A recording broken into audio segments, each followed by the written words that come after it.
at their local pharmacy today. Anybody can get the booster. I'm sorry? Anybody can get it. Senator. Anybody. So you're saying that is now the official rule of HHS. Anybody is eligible to get a booster by just walking into the pharmacy. It's not recommended for healthy people. No. If you don't recommend, then the consequence of that in many states is that you can't walk into a pharmacy and get one. It means insurance companies don't have to cover the $200 or so cost.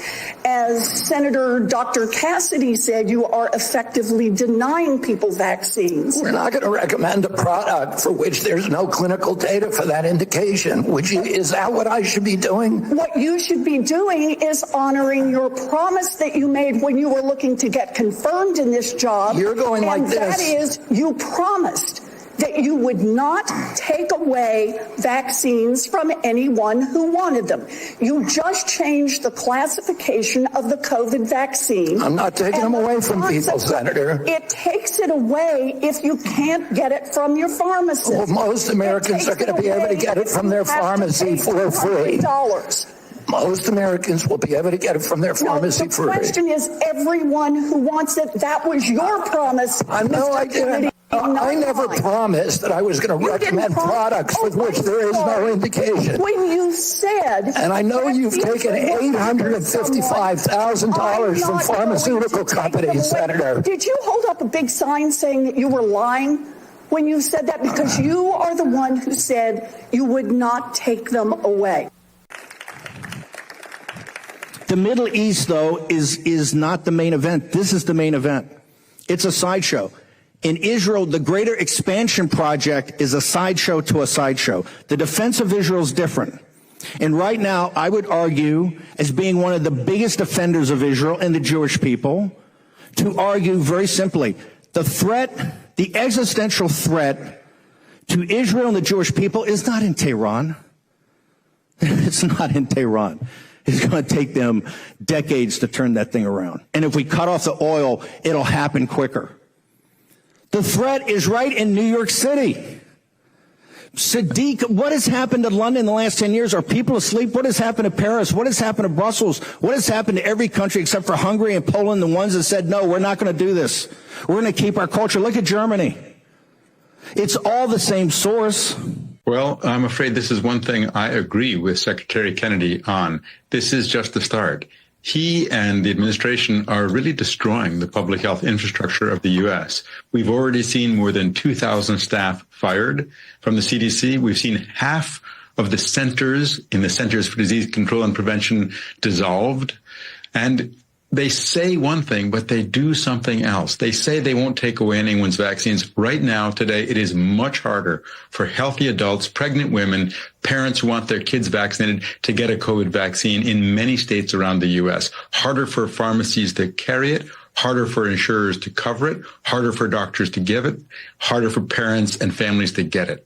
They say they're going to address chronic disease. What's the first thing they did? Eliminate the tobacco control program at CDC and undermine it at the FDA. That's the leading cause of chronic illness in the U.S. So watch what they do, not what they say. Cass, in writing the book, you say you were thinking a little bit about the world in the 1930s and fascism, not just in Germany, but across the world. What parallels do you draw? And it's a dangerous place to go for some people because we know what happened after the 1930s in Germany and in the Soviet Union. But what parallels do you see? Okay, here's the biggest one. If you go back to the 30s in Germany and talk to people as people did in the 50s and 60s who were actually there, they used one word above all others, and it was habituation. They said we gradually habituated to the obliteration of freedom. It happened step by step. It happened so slowly that it was like farmers in a field when eventually the corn is over your head. So that parallel, the step-by-stepness of the worst things we're seeing, that is the parallel, and that's what people have to be alert to. Folks, we are in the kinetic part of the Third World War. We have to get focused. We can't let the Mitch McConnells and all these people that brought us here with policies that have led us to disaster, that have allowed China to actually do a flex on the think about that, everything the United States of America did on a war they never wanted to get involved in. Everything we did, all the blood, all the sacrifice, all the resources, all the toughness, the firebombing of Japan, the bombing of Germany, the submarine warfare, the landings in North Africa, Normandy, all of it. The guys who fought in China, of which President Trump said, hey, wouldn't you just give us a little thank you for that? Of all the sacrifice, they choose the 80th anniversary to get in your grill and convince the world that was our victory. And the Americans are nothing. So we're in it. And we don't have a choice. We have to shut them down now. They're an existential threat to the Lao Beijing, the folks in China. They're a threat to East Asia.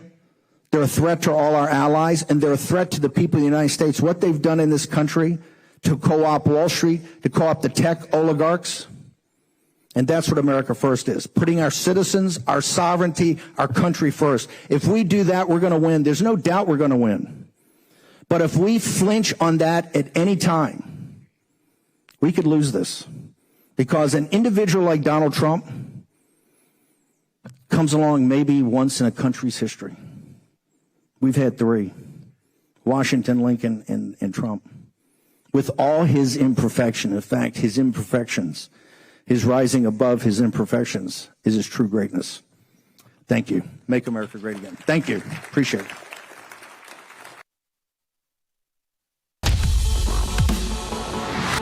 This is the primal scream of a dying regime. Pray for our enemies, because we're going medieval on these people. You're not got a free shot on all these networks lying about the people. The people have had a belly full of it. I know you don't like hearing that. I know you try to do everything in the world to stop that, but you're not going to stop it. It's going to happen. And where do people like that go to share the big lie? MAGA media.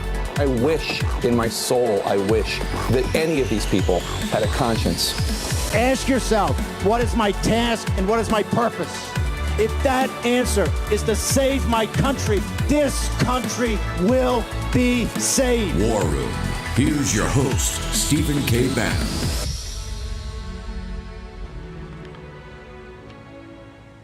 Okay, Friday, 5 September, year of our Lord 2025. Needless to say, a lot going on, and we're going to get to all of it. Bobby Kennedy stood in the breach yesterday. If I can make a recommendation, because President Trump answered a question last night at the tech meeting. I'm going to get to that in a second. And by the way, we just had a jobs report that I think reinforces what I've been saying on artificial intelligence. Not the best jobs report. But it's going to lead to a rate cut. So the casino, the stock market, they're running around. They couldn't be better. Market's up a little bit. Gold's over 3,600. The polls announced today their central bank, they're going to go from 20%, I think, of their assets in gold to 30%. I would watch what the central banks are doing and make sure you get into the dollar empire now more than ever. And I'm going to have Philip Patrick on tomorrow as part of the I'm going to go through the economy tomorrow, kind of brick by brick. I think everybody needs to get up to speed on it. I gave a talk to the House Freedom Caucus yesterday at their conference, and about the big, beautiful bill and the good news about it, and some of the not so good news about it. The budget we're hurtling towards a shutdown on the 30th, unless we acquiesce to a CR or a omnibus is what the Senate wants. And they're going to have all kind of goodies for those tech bros last night. Bobby Kennedy stood in the breach. However, when President Trump answered the question about Bobby Kennedy, say, hey, he's a great guy, good man, stood in the breach.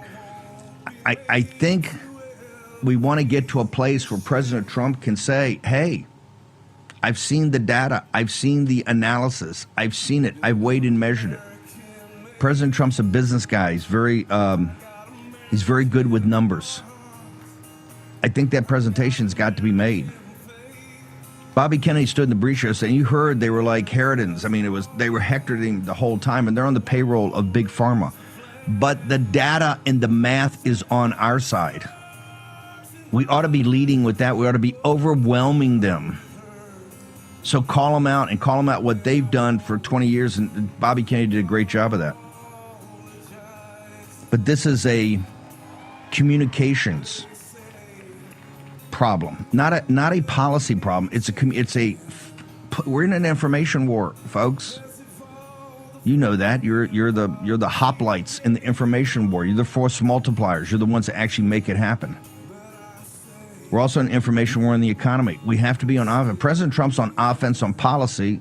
What kind of offense he is? This afternoon he's going to sign an executive order, I think at 2 o'clock, to rename the Department of Defense Department of War. Yo.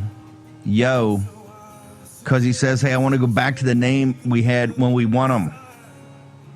He's focused on victory. We need to be focused on winning and victory, not just policy, but the information that goes around it that drives it to the next level. Short break. Back in the war room in just a moment. It's just like our new house. I hope you have an American Home Shield warranty. Leaky toilet? Fixed. Oven beyond repair? If AHS can't fix your covered item, then replace it, no matter its age. Sign up today at ahs.com. What's up, America? The folks sitting with me here today are real-life mechanics. We're here to get to the bottom of why car repairs are so expensive and why CarShield is America's most trusted auto protection company. Let's get to it. How long you been a mechanic? I've been doing this for about 30 years. Every day's a different experience. Every day's a different adventure. I like to make sure everybody's happy, the customer's happy, the car's done right. So why are vehicles out of warranty more likely to break down? The manufacturers are very smart. They designed these cars with an end of life. It will fail as the warranty expires. Say over 60,000 miles, it'll start breaking down. They're going to break down, definitely. Just a matter of when.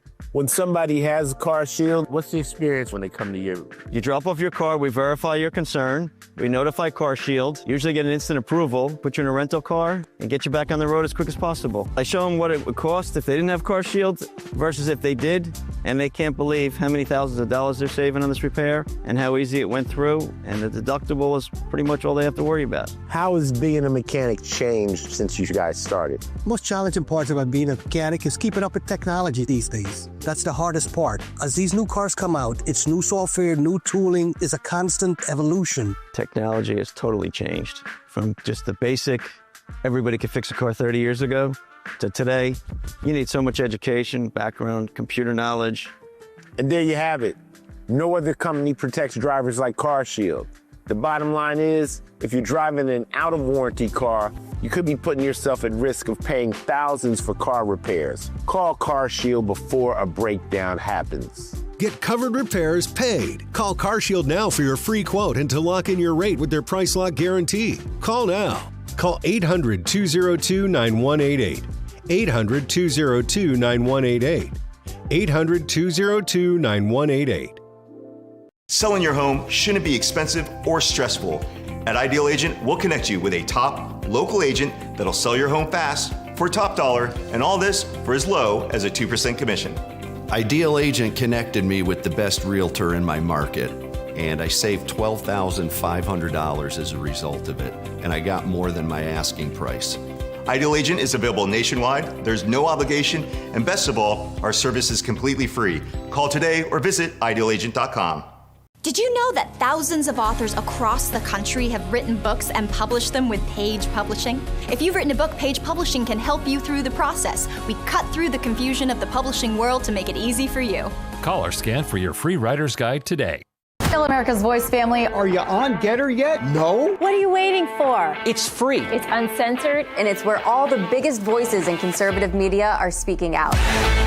Download the Getter app right now. It's totally free. It's where I put up exclusively all of my content 24 hours a day. You want to know what Steve Bannon's thinking? Go to Getter. That's right. You can follow all of your favorites. Steve Bannon, Charlie Kirk, Jack Posobiec, and so many more. Download the Getter app now. Sign up for free and be part of the movement. Okay. Our quote unquote allies have had their meeting, had their teleconference yesterday. I still don't think we know any commitments, any hard commitments. Britain right now is in the middle of a crisis because they've come up. Oh, we're 50 billion short. I think it's 50 billion pounds short on their budget. They got a gap, and in England, it's not that easy to fill it. But they're not the prime reserve currency anymore. It's not as easy to make up those kind of misses. So they've got a massive struggle over there. Besides the fact, in the speech yesterday, the Daily Telegraph headline for the afternoon edition of at least the news site, the website, was my talking about a coming civil war in Great Britain. You see that coming from what's happening every night with these St. George Cross flags going up and Union Jacks going up. Something very, very dark is happening as London has fallen, right? I'll talk about this more over the weekend and next week as we do the run-up to 9/11 and talk about 9/11 and what's happened in 9/11, particularly in the capitals of Europe. That's what I said yesterday on this situation about our geopolitics and geostrategic focus. The Chinese Communist Party is clearly coming for us. It's very obvious it was a flex. President Trump's gone out of his way to try to work a deal out that works for both parties, and takes the world to the next level. They're not interested. It's quite evident they're not interested. What they did in Beijing the other day is a flex, because they had Kim. It's not just Putin, right? But they had Kim. They also had Kim on the. They had Kim on the Financial Times that did the work for me. They had Kim on the podium. They had Mini-Me on the podium. They had him up there because they understand he's out of control with the nuclear weapons. And I've always told people when they're doing the Korean thing, the Obama guys were telling us the biggest thing. I said, it's a vassal state of the Chinese Communist Party. He's going to do exactly what the CCP tells him to do. And he's got that finger on the nuclear trigger because they don't want to do it. They got him to do it. I think we have a major messaging problem. It's got to stop. We got to get organized.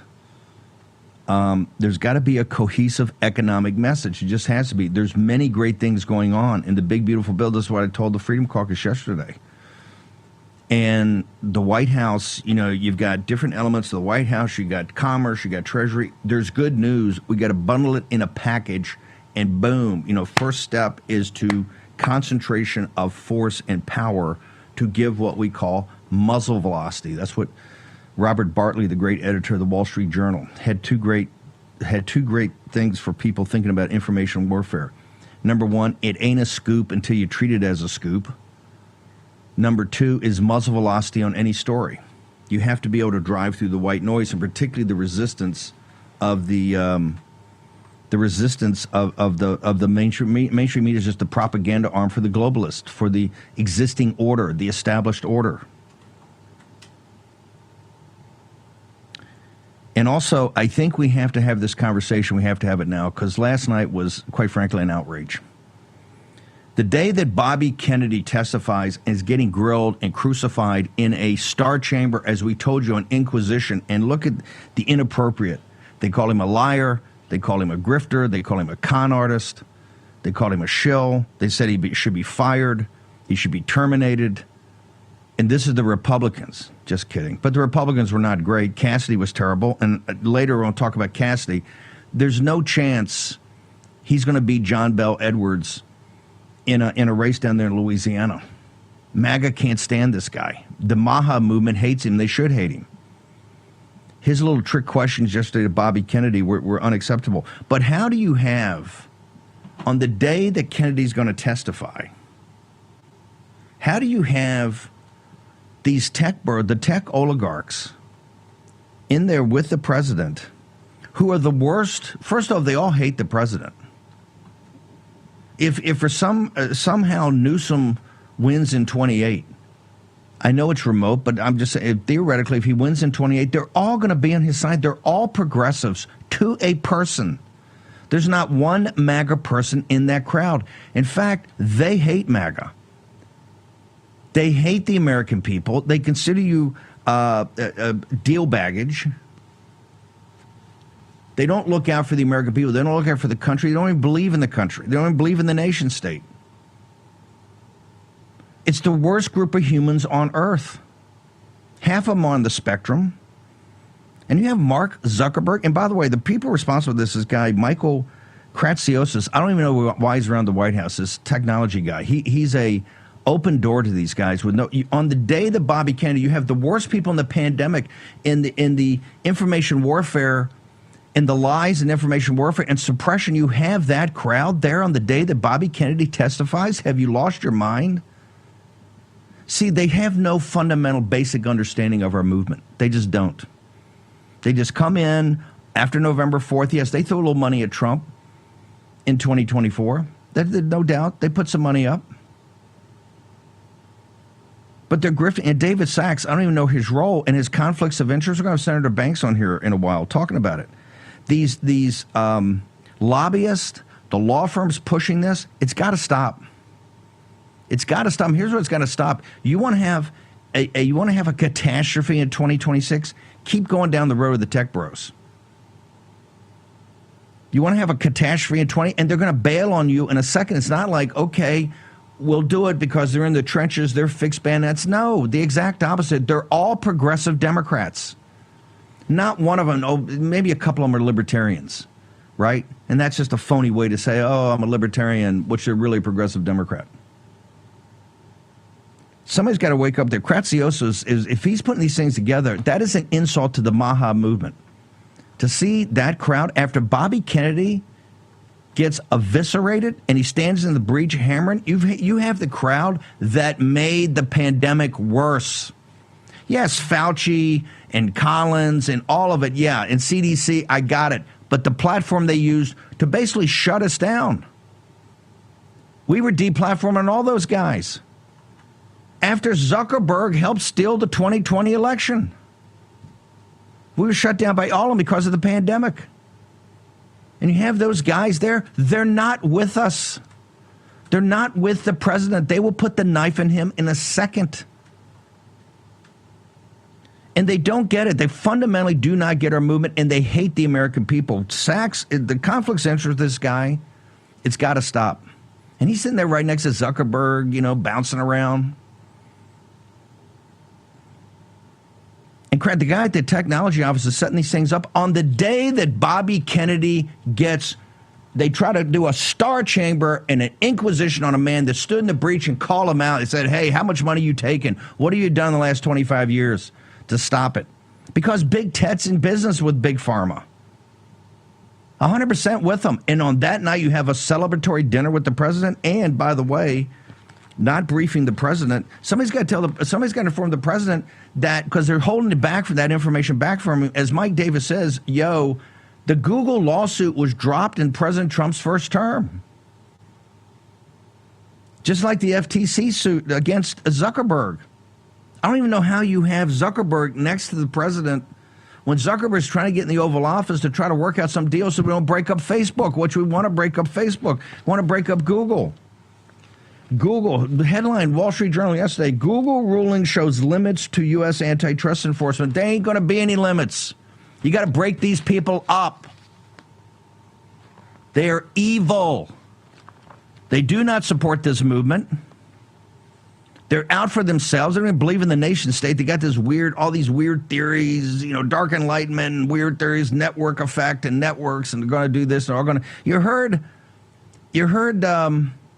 And the great Rachel Bovard said it to start off the National Conservative Conference. The biggest thing is transhumanism. When she and Putin are with each other for the little time they have, they got the hot mic, which, as Jean told us, ain't a hot mic because the Chinese Communist Party, first of all, it was a hot mic. You'd have seen 50 heads they would have cut off and had up in Tiananmen Square of their tech department and the sound engineers. It was a leak. And what are they talking about? Immortality. And that we got the solution. And right now, hey, Putin, I think we can get us to 125 or 150 years just on live organ harvesting. That crowd is the tech crowd. You don't think they're working on the same thing out in Silicon Valley? In the AI amnesty? I don't trust that crowd around the table, around the president. The president, they're a nest of vipers. They do not support you. They Nobody more viciously went after you than the big tech bros in your first term. They had no earthly idea you would come back. They hedged their bets. They're smart business guys. They hedged their bet in case you won. And then once you won, hey, they're down for it. They're MAGA. This is dangerous. Number one, it's just stupid politically because it's going to get us crushed. Those guys bring nothing to the table as far as votes. 80% of the country hate them. This is one of those 80-20. Zuckerberg, that guy should be in prison. He should be in a cell. Bill Gates, on a day that Bobby Kennedy gets, that Elizabeth Warren, Pocahontas, is ripping his face off in front of the world, you're going to have Bill Gates, Mr. Vaccine? What in the hell are we doing? Whoever set that dinner up should be perp walked out of the White House today. Somebody's got to get control of this deal, okay? On the economic messaging, on all the messaging, President Trump's policies are hammering home maximalist urgency, seize the institutions, bang, bang, bang, but he can't do everything. Short break, back in a moment. No matter what you drive, there's only one guarantee. It's gonna break down. I had a sensor light up on my dashboard. There was a popping noise. The last thing I remember is just the engine cut out. Your next breakdown could be anytime, anywhere, whether you've got the money to fix it or not. It was a thermostat, $2,600. Seat sensor, $1,400. But if you've got endurance, you could never pay out of pocket for a car repair again, no matter how much it cost them to cover it. In my first year with Endurance, they covered a $14,000 engine replacement. For Endurance to pay over $7,000 to have my vehicle repaired is phenomenal. It was like almost a $6,000 job. If I didn't have Endurance, I would have had to pay for that or just trash the whole car and start again. If your car's out of warranty, a transmission can easily cost you $4,000. And an engine? Over $7,000, if you're lucky. With Endurance, those parts are covered, plus hundreds more. The bad camera unit, $800 to repair a bad wheel bearing, over $1,000. A new steering rack, close to $3,000. Endurance covered it fully. From engines to water pumps, electronics to key fobs, Endurance has you covered. Plus, you pick the mechanic you trust to do the work. It's a totally seamless process going to any certified mechanic. They submit the claim directly to Endurance. They get paid, and I'm out the door. You trust us to do the work, and we trust Endurance to pay us direct. And the best part, your rate stays locked in no matter how many claims you file. After I made my first claim to Endurance, I expected my rate to change, and it never did. Like, I have no complaints.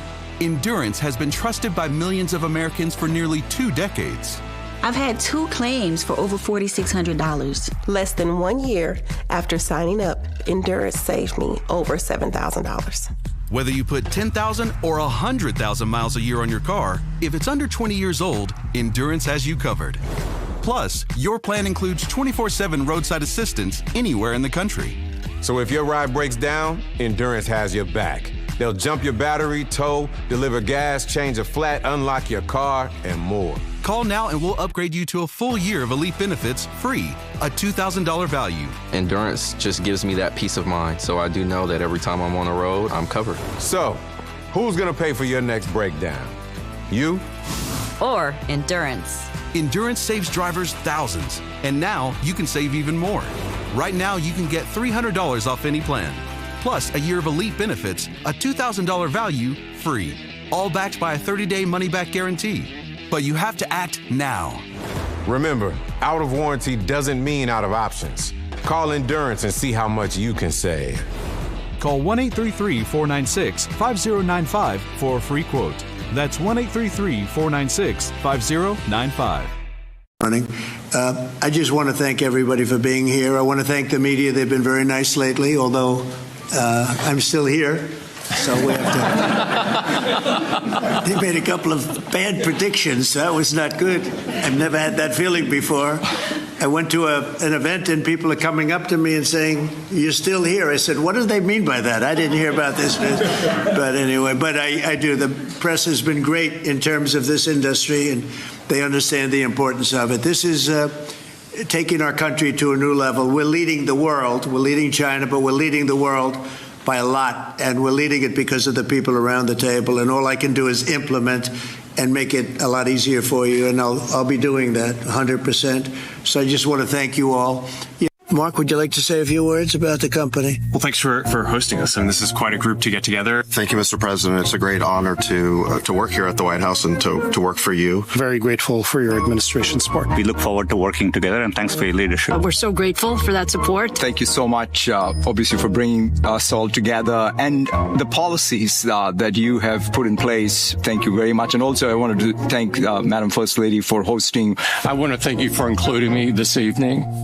It's incredible to be among everyone here, particularly you and the First Lady. I also want to thank you for helping American companies around the world. First of all, to echo the comments of Tim and others, thank you so much for getting us all together, and thank you for being such a pro-business, pro-innovation president. Thank you. Thank you for everything you're doing. Thank you for incredible leadership, including getting this group together. Thank you, Bill. That is very nice. Administration support. Well, you had a very good day yesterday. Google had a very good day yesterday, and do you want to talk about that big day you had yesterday? I've got it. Thank you, Denver. Thank you. I want to bring in Mary Holland. We got a longer clip of Gates. My God. Mark Zuckerberg and Bill Gates. On the day that Bobby Kennedy goes in there, the guys at the White House, Katsiotis and Sachs, whatever Sachs is doing, you're telling me that we gave previews last week on Bobby Kennedy. We said it's going to be a star chamber. It's going to be an inquisition, that Bobby Kennedy is going to show his guts and courage by standing in the breach and taking it on, of which he did magnificently. And on that night, you're going to have at the White House a dinner that you're going to invite Mark Zuckerberg, and Sachs, you're going to sit next to him like some clown. He should be in jail. And we're in a federal court right now trying to break the company up. How is that appropriate? He tried to talk, ask Mike Davis, he went to Zuckerberg went to the White House and tried to talk the president out of it. The president, no, the FTC went ahead with the suit. And Bill Gates should be in prison. He's a demon of a demon. He's the worst in the world for the vaccines, to put money in his own pocket. And all of them to have the government underwrite it. Remember, when you see those tech guys, all this in the government contracts, it's all socializing the downside. You're paying for it, and they get unlimited upside. This is why the conservatives and you guys, Intel, hey, I take stakes in all of them. Some of them I take 89% stakes and distribute the shares to the American people. Not have the government keep it, distribute the shares to the American people. Let the American people have a piece of the action. They're paying for it. Why don't you get a little something for the effort? The whole thing has to be changed. It's perverse. The incentives are perverse, and it's destroying the destroying the country. And on AI, they want AI amnesty. And hey, as sure as the turning of the earth, the AI amnesty is going to be in the NDAA or the omnibus. It's going to be slipped in like was slipped in last time. Remember, they slip in that little page in 9,000 pages. Going to slip it in. Going to slip it in. On the day that Bobby Kennedy is a profile in courage, you understand how hard it is to sit there for 3 or 4 hours and have those guys just take shots at you, and he fires back, hey, you've been here for 25 years, what do you prove it? Hey, I'm asking the questions, you shut up. That was a star chamber. That's like the Inquisition. We're back to the Middle Ages. And on that day, you have Mark Zuckerberg sitting next to the President of the United States. Whoever arranged that, I don't want to hear it. You should be gone. Sachs, gone. Katsiotis, gone. You're either going to get serious about this or you're not. Oh, we'll schedule weeks in advance, then cancel it. It's not you down there, which it should be. Zuckerberg should be in the hot seat, getting grilled. Gates is a demon. He's demonic. Zuckerberg is demonic.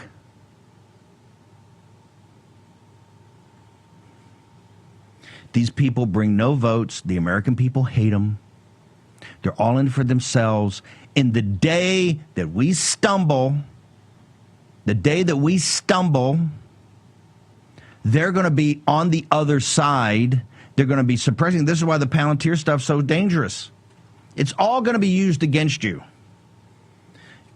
Don't think this. Look, every day we are creating what the reality is. There is nothing foreordained here. And this is why I said yesterday in the speech, you get a guy like Trump once a century. Most countries never get a guy like Trump, never get a guy like Lincoln, never get a guy like General Washington. Never. And if you go back and see their trials and tribulations, it wasn't sunlit uplands. Where the hell they tried to capture, they tried to get rid of Washington 100 times during the Revolution. 100 times. Mutinies, all of it, backstabbing, Congress, terrible. Lincoln the same way. Their lives were not rosy at all. People were out for them the entire time like they're out for Trump. And the worst demons, it's like Caesar in the Senate. You got Brutus, you got them all right there. Cassius, you got them all right there, sharpening the knives under the table. As soon as you move, Mr. President, going to stab you. Going to stab you. Zuckerberg was one of the leading elements of stealing the 2020 election. We need to adjudicate that and put him in prison. Bill Gates is an out-of-control demon. And what he's done on vaccines, on the day that we're having the biggest central fight of the Maha movement, which are our compadres, let me underline this and make sure people understand this. We only win as a coalition, MAGA and Maha. That's what gave us the victory in 24, and this is what can give us continual victories going forward. You notice somebody didn't include their tech bros. Because they're always going to cover their bet. They're always going to cover their they're not capitalists, they're corporatists because they want to have their downside totally covered with unlimited upside. That's not capitalism, that's corporatism. Mary Holland, do I overstate the case about what that group did, Google and all of them, Zuckerberg, what they did during the pandemic, and particularly about vaccines and vaccine mandates? They're the ones that drove it. They're the ones the FBI went to. It was Fauci and these guys they're just doctors and guys. There was their policies, but the delivery system was what was in that room last night, and anybody associated with setting it up like Kratsiotis and Sachs got to be gone. No, you didn't overstate it at all, Steve, and I'm glad you made it the connection, because in fact, Bobby Kennedy in his book, The Real Anthony Fauci, the subtitle has Bill Gates in it and Zuckerberg in it. Those guys during COVID collaborated completely with the administration to censor people. The administration violated the First Amendment. Those guys violated all kinds of laws to suppress Bobby Kennedy. You know, they cut off his own Instagram, but also Children's Health Defense. We were taken off of all of those platforms. We are still downgraded on Google. We sued Zuckerberg and Facebook, now Meta platforms, and got a really ridiculous decision, frankly, from the federal district court and the Ninth Circuit, and then the Supreme Court didn't take it. So they were bad guys during COVID, like you said. They have basically a huge liability shield, Section 230 of the Communications Decency Act, much like pharma does, and they'll play both sides as they are, right? So all of that, I love the music that you had there in the open of, this is like, they're all, fawning over the king kind of thing, and they'll fawn over whoever they think has power. And it's a mutual relationship because in truth, Google and Facebook or whatever, Instagram, Meta platforms, they have tremendous power, right? They can shape public opinion. They can change elections. They've shown us not only in the United States, but in other countries where they can do this. So we had taken a very firm stance at Children's Health Defense against their efforts on censorship, and they have not been appropriately held accountable at all. But you know what? We don't know all the conversations that took place there, Steve. It's possible that there were conversations that really did let them know that what they do in the area of censorship or in monopoly is not acceptable. I don't know. I think highly unlikely. I just think highly unlikely. I'd like to see the readout of that. They are making investments. I mean, President Trump held them. He went around the table and said he wanted to know how much money, their capital they were putting in the United States. That's a great start. Yeah. But you also have to look at, because I think today, I haven't had a chance to break it down because it came out right before the show, but I think you're starting to see the AI impact on jobs. Yeah. It's well, obvious. we're going to see a huge impact. And every guy in that room is fighting for the H-1B visas. They're all fighting. They're anti-American citizens. Okay. The MAGA movement is America first, and wait for it, American citizens first. American citizens first. Yeah. Every guy in that room doesn't want to hire American citizens to be their employees. Why? Because they feel they have to pay them too much, and they feel that they have to give them better medical care, and they feel like, Americans got points of view, and, every now and again are going to be a little ornery because we're Americans, right? That what they want is to import the third world, right, and have folks live 10 to a condo in Silicon Valley because they're here on kind of probation, and working at 1/3 the wages, and then lie about it. Should stop the H-1B visa and stop all of it. And it's around that table's doing it. They hate the American people, and people see it. The Maha movement, we got to bring the Maha movement again and say, we got your back. Everything we want to do is focus on it. Mary Holland. Well, we definitely need to show support for Secretary Kennedy. So it was a failed effort by the Democrats on that Senate Finance Committee to get Kennedy to resign. They had all signed a letter yesterday morning to ask him to resign, and I'm delighted that Trump is really standing behind him. But it was pathetic. I was in the room yesterday. It just showcased the dysfunction in government. Those people were really showboating. As Kennedy did call them out, he really was magnificent and courageous to be there. It cannot be pleasant to have people basically hurling insults at you continuously for almost 3 hours. As Senator Ron Johnson, definitely a hero to the Maha movement, said, it was abuse. Kennedy was literally sitting through this abuse. And what was also horrible, Steve, is to realize that so many of these people are really in the dark. They seem to have no concept of the harms that the COVID shots have done. They seem clueless. They were worried about pharmacies giving access to people for their 6-month-olds. And what we know is that those shots shouldn't be in any child's arm. Most countries in the world have stopped them being available to children at all. But Kennedy is making them available, but just not recommending them anymore. But he was skewered, but I think he held his own, and that was great to see. Hang on. I'm going to hold you through the break. I wanted to say a couple of things about that. I haven't seen this about the messaging. And it comes out of HHS, too, at a Bobby's shop. I haven't seen any overwhelming. Your message right there is a message I have out. Maybe I missed it. I haven't seen any overwhelming, and that Bobby Kennedy ain't going anywhere. He's our guy. And also go on offense on the data and the science. The numbers are on our side. Short break. Tired of the hassle and high cost of selling a home? We can help.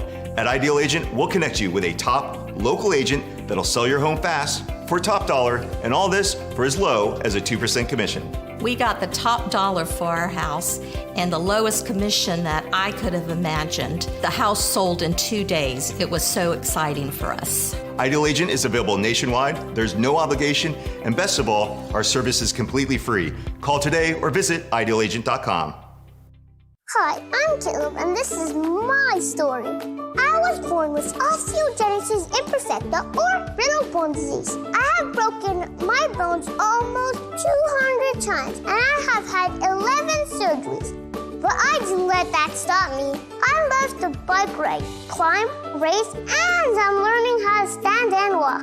But I can only do all of this because of generous people like you and Shriners Hospitals for Children. And for the past 100 years, Shriners Children's has become family to millions of kids. But it's only possible because of people like you. Shriners Hospitals for Children is only able to provide this world-class, life-changing medical care because of the generous gifts of people just like you. Because of you, I can ride my bike. I can play basketball. Because of people like you, I can play the trombone. I can smile. Will you send your love to the rescue today? When you go online to loveshriners.org, you'll help make all of this possible for kids like me. Like me. Like me. When you say yes to giving just $19 a month, only 63 cents a day, we'll send you this adorable Love to the Rescue blanket as a reminder of all the kids you're helping every day. Your gift, no matter how small, can help a child today. This is your moment to make a difference. When you pick up your phone, I know you have it right there, and call to give. You're helping kids like me. Thank you. Thank you. Gracias. Thank you. Please call or go online now. If operators are busy, please call again or give right away at loveshriners.org. Your gift makes a difference. Thank you for giving. There's nothing worse than losing your dog before their time. That's why I created Dr. Marty Nature's Blend, designed to help dogs with everything from digestive issues to itching, even moving better. Nature's Blend works because it's freeze-dried. So instead of destroying the nutrients with high heat, they all get right into your dog's body. Take it from a veterinarian with over 50 years of experience saving dogs' lives. I have never seen a food make this much impact on a dog's health. For a limited time, get up to 54% off Dr. Marty Nature's Blend, plus a free gift with our special TV offer. Call or go to drmartypets.com/TV. Here's your host, Stephen K. Bannon. Okay. We have not flooded the zone with support of Bobby Kennedy. That needs to happen. Number one. Number two, I want Mary Holland, walk me through what Bobby Kennedy has done in the president having to take it on his own shoulders because he doesn't have enough to do, right? Just changing the word. He doesn't have enough to do, calling out Pfizer. But walk through what's set up, the call out of Pfizer, what Bobby Kennedy set up to basically get to the heart of this. Well, one of the things that Bobby Kennedy called out yesterday, Steve, is the data chaos. They kept trying to box him in of like, was the shot a miracle? You know, did it save millions of lives? And he said, I don't know if it saved millions of lives. The CDC was so corrupted and so thoroughly incompetent during COVID, giving irrational advice on the masks, on the lockdowns, on the distancing. I don't know how many people died from the shot. I don't know how many people died from COVID. They had people dying with COVID, people dying from COVID. It was intentionally mixed up. So he kept saying, look, you're looking for a religious answer that I believe. And he said, I can't give you that. I don't have the adequate science. I'm working on it like crazy. And I think that's frustrating to people. But they also tried to skewer him. But you cut back on the money for mRNA. You've cut back on the recommendations for kids and for other groups for the mRNA. And he said, look, there's no science to support it. Back in 2021, you could argue 2020, it was different. It's now 2025. It's a different virus. It's mutated. It's not as virulent. Like, I don't have science to back up continuing these boosters. And you know, I don't think there's been an adequate reckoning yet of how harmful these injections were. I think that's starting to come. They've set up a working group within the Advisory Committee on Immunization Practices, chaired by Retsef Levy, that is going to look specifically at the COVID-19 shots. I think that's absolutely critical, and it has a lot of implications for this mRNA platform overall. Hang over a second. I want to play. I'm going to play Pocahontas again with Bobby Kennedy. I want to do it where I got you here. Let's play it. Last November, while you were under consideration to become Secretary of Health and Human Services, Mr. Kennedy, you said, quote, if vaccines are working for somebody, I'm not going to take them away. No exceptions, no ifs, ands, or buts. You would not take away vaccines from anyone who wanted them. Then last week, you announced that the COVID-19 vaccine is no longer approved for healthy people under the age of 65. In announcing the change, you said the vaccine will be available for anyone who wants it. Now, obviously, both things cannot be true at the same moment. So let's clear this up right now, Secretary Kennedy. Will you tell America that all adults and all children over 6 months of age are eligible to get a COVID booster at their local pharmacy today? Anybody can get the booster. I'm sorry? Anybody can get it. Senator. Anybody. So you're saying that is now the official rule of HHS. Anybody is eligible to get a booster by just walking into the pharmacy. It's not recommended for healthy people. No. If you don't recommend then the consequence of that in many states is that you can't walk into a pharmacy and get one. It means insurance companies don't have to cover the $200 or so cost.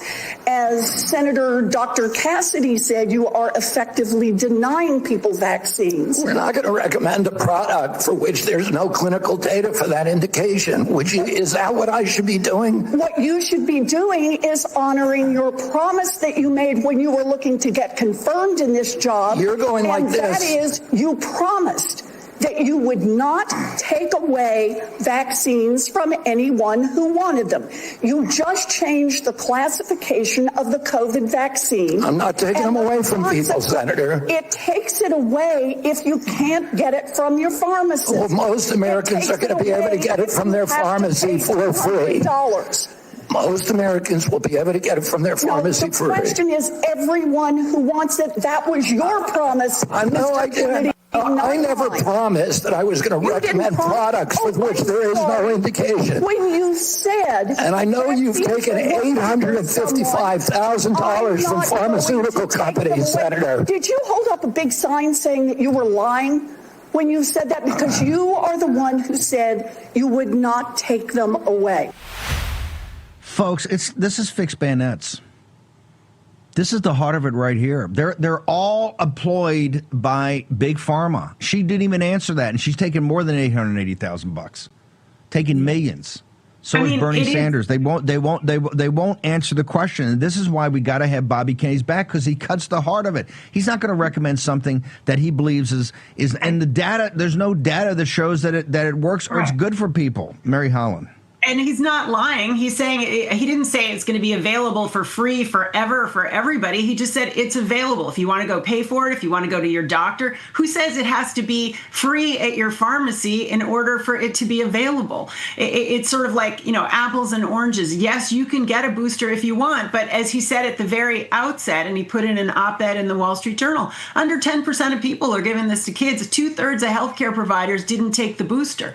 The American people have moved on, but we haven't had the reckoning that we have to figure out what went down during COVID medically and in terms of civil rights. And I think that now this Retsev Levy thing, this Trump tweet, I think we're on the path, and that encourages me. Ron Johnson clearly signaled that he's going to be doing a lot more on this in his hearings. So there's some light here. This is the point. The reckoning is not just Fauci should be in prison. Collins, all of them. But it's also the guys around the table last night. It's Google, it's Gates, it's Zuckerberg, it's all of them. That's what the reckoning's got to be. The reckoning's got to be the information warfare part, the platform they use that the FBI and all these guys went to.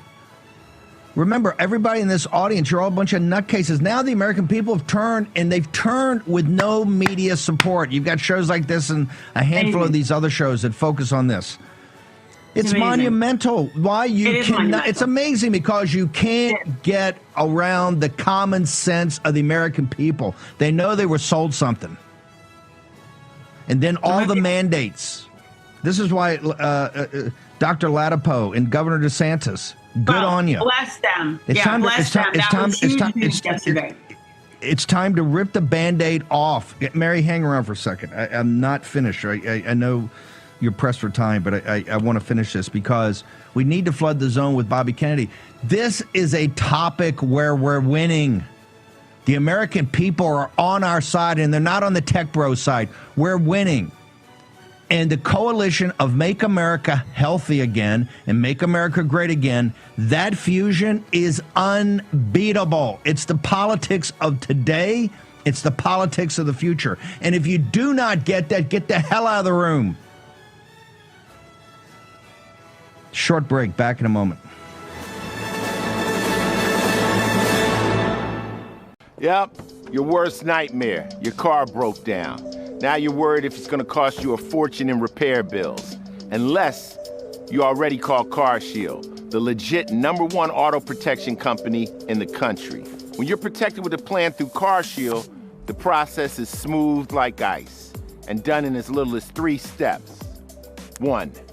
First, the tow truck takes your car to the shop. The cost of towing covered when you got to plan through CarShield. Next, you'll probably need to get around while your vehicle's being repaired, right? 2, plans through CarShield have rental car options too. Then comes the best part. 3, when you pick up your vehicle, you don't have a big repair bill to worry about. CarShield administrators get your covered repairs paid directly to the shop, so you're back on the road with no worries. Call now to get an affordable plan through CarShield for your vehicle before it's too late. When you call CarShield, whether you got a small problem like a power window motor that could cost a few $100s, or a big problem like an engine or transmission that could cost you thousands of dollars, you're taken care of. CarShield is the #1 auto protection company in the country, and their administrators have paid out more than $1 billion in auto repairs. That's billion with a B. CarShield is the choice that gives you the CarShield guarantee. Your rate never goes up, and your coverage never goes down, no matter how many claims you have. Look, it's inevitable. As your car or truck ages, the parts and components are gonna fail. It's not worth the risk. Call CarShield now. Waiting until your car breaks down is too late. Call CarShield for coverage on up to 5,000 parts and get the CarShield guarantee, where your rate never goes up and your coverage never goes down, no matter how many claims you have. Call 800-653-8201. 800-653-8201. This is the primal scream of a dying regime. Pray for our enemies, because we're going medieval on these people. Israel's not got a free shot on all these networks lying about the people. The people have had a belly full of it. I know you don't like hearing that. I know you try to do everything in the world to stop that, but you're not going to stop it. It's going to happen. And where do people like that go to share the big lie? MAGA media. I wish in my soul, I wish that any of these people had a conscience. Ask yourself, what is my task and what is my purpose? If that answer is to save my country, this country will be saved. War Room. Here's your host, Stephen K. Bannon. Friday, 5 September, year of our Lord 2025. Mary Holland, what are we going to do about getting more information? The information here is like Trump's economic plan. The plan is working, and you can see a path to it really exploding. It's just, and like on this, we need to get organized and put this information out to combat the established order. You can see yesterday, they're not going to stop. Look at these Democrats. They're all bought. And Cassidy, too. Yeah. So what do we do here, ma'am?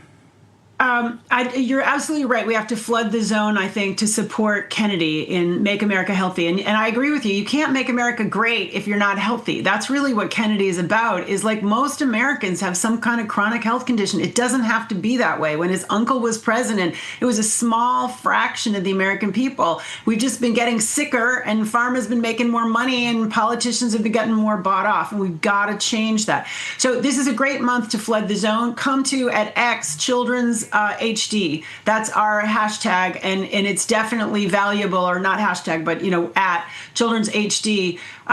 Definitely support our messaging around this. I think there will be demonstrations around the country. Certainly the other side is trying to get rid of Bobby by the end of September. He's going to be coming out with the causes of autism. They're very scared about that. He's going to be coming out with the Real Maha strategy report. They're scared about that. So we're going to be trying to organize with others rallies to support the continuation of this movement, Make America Healthy Again.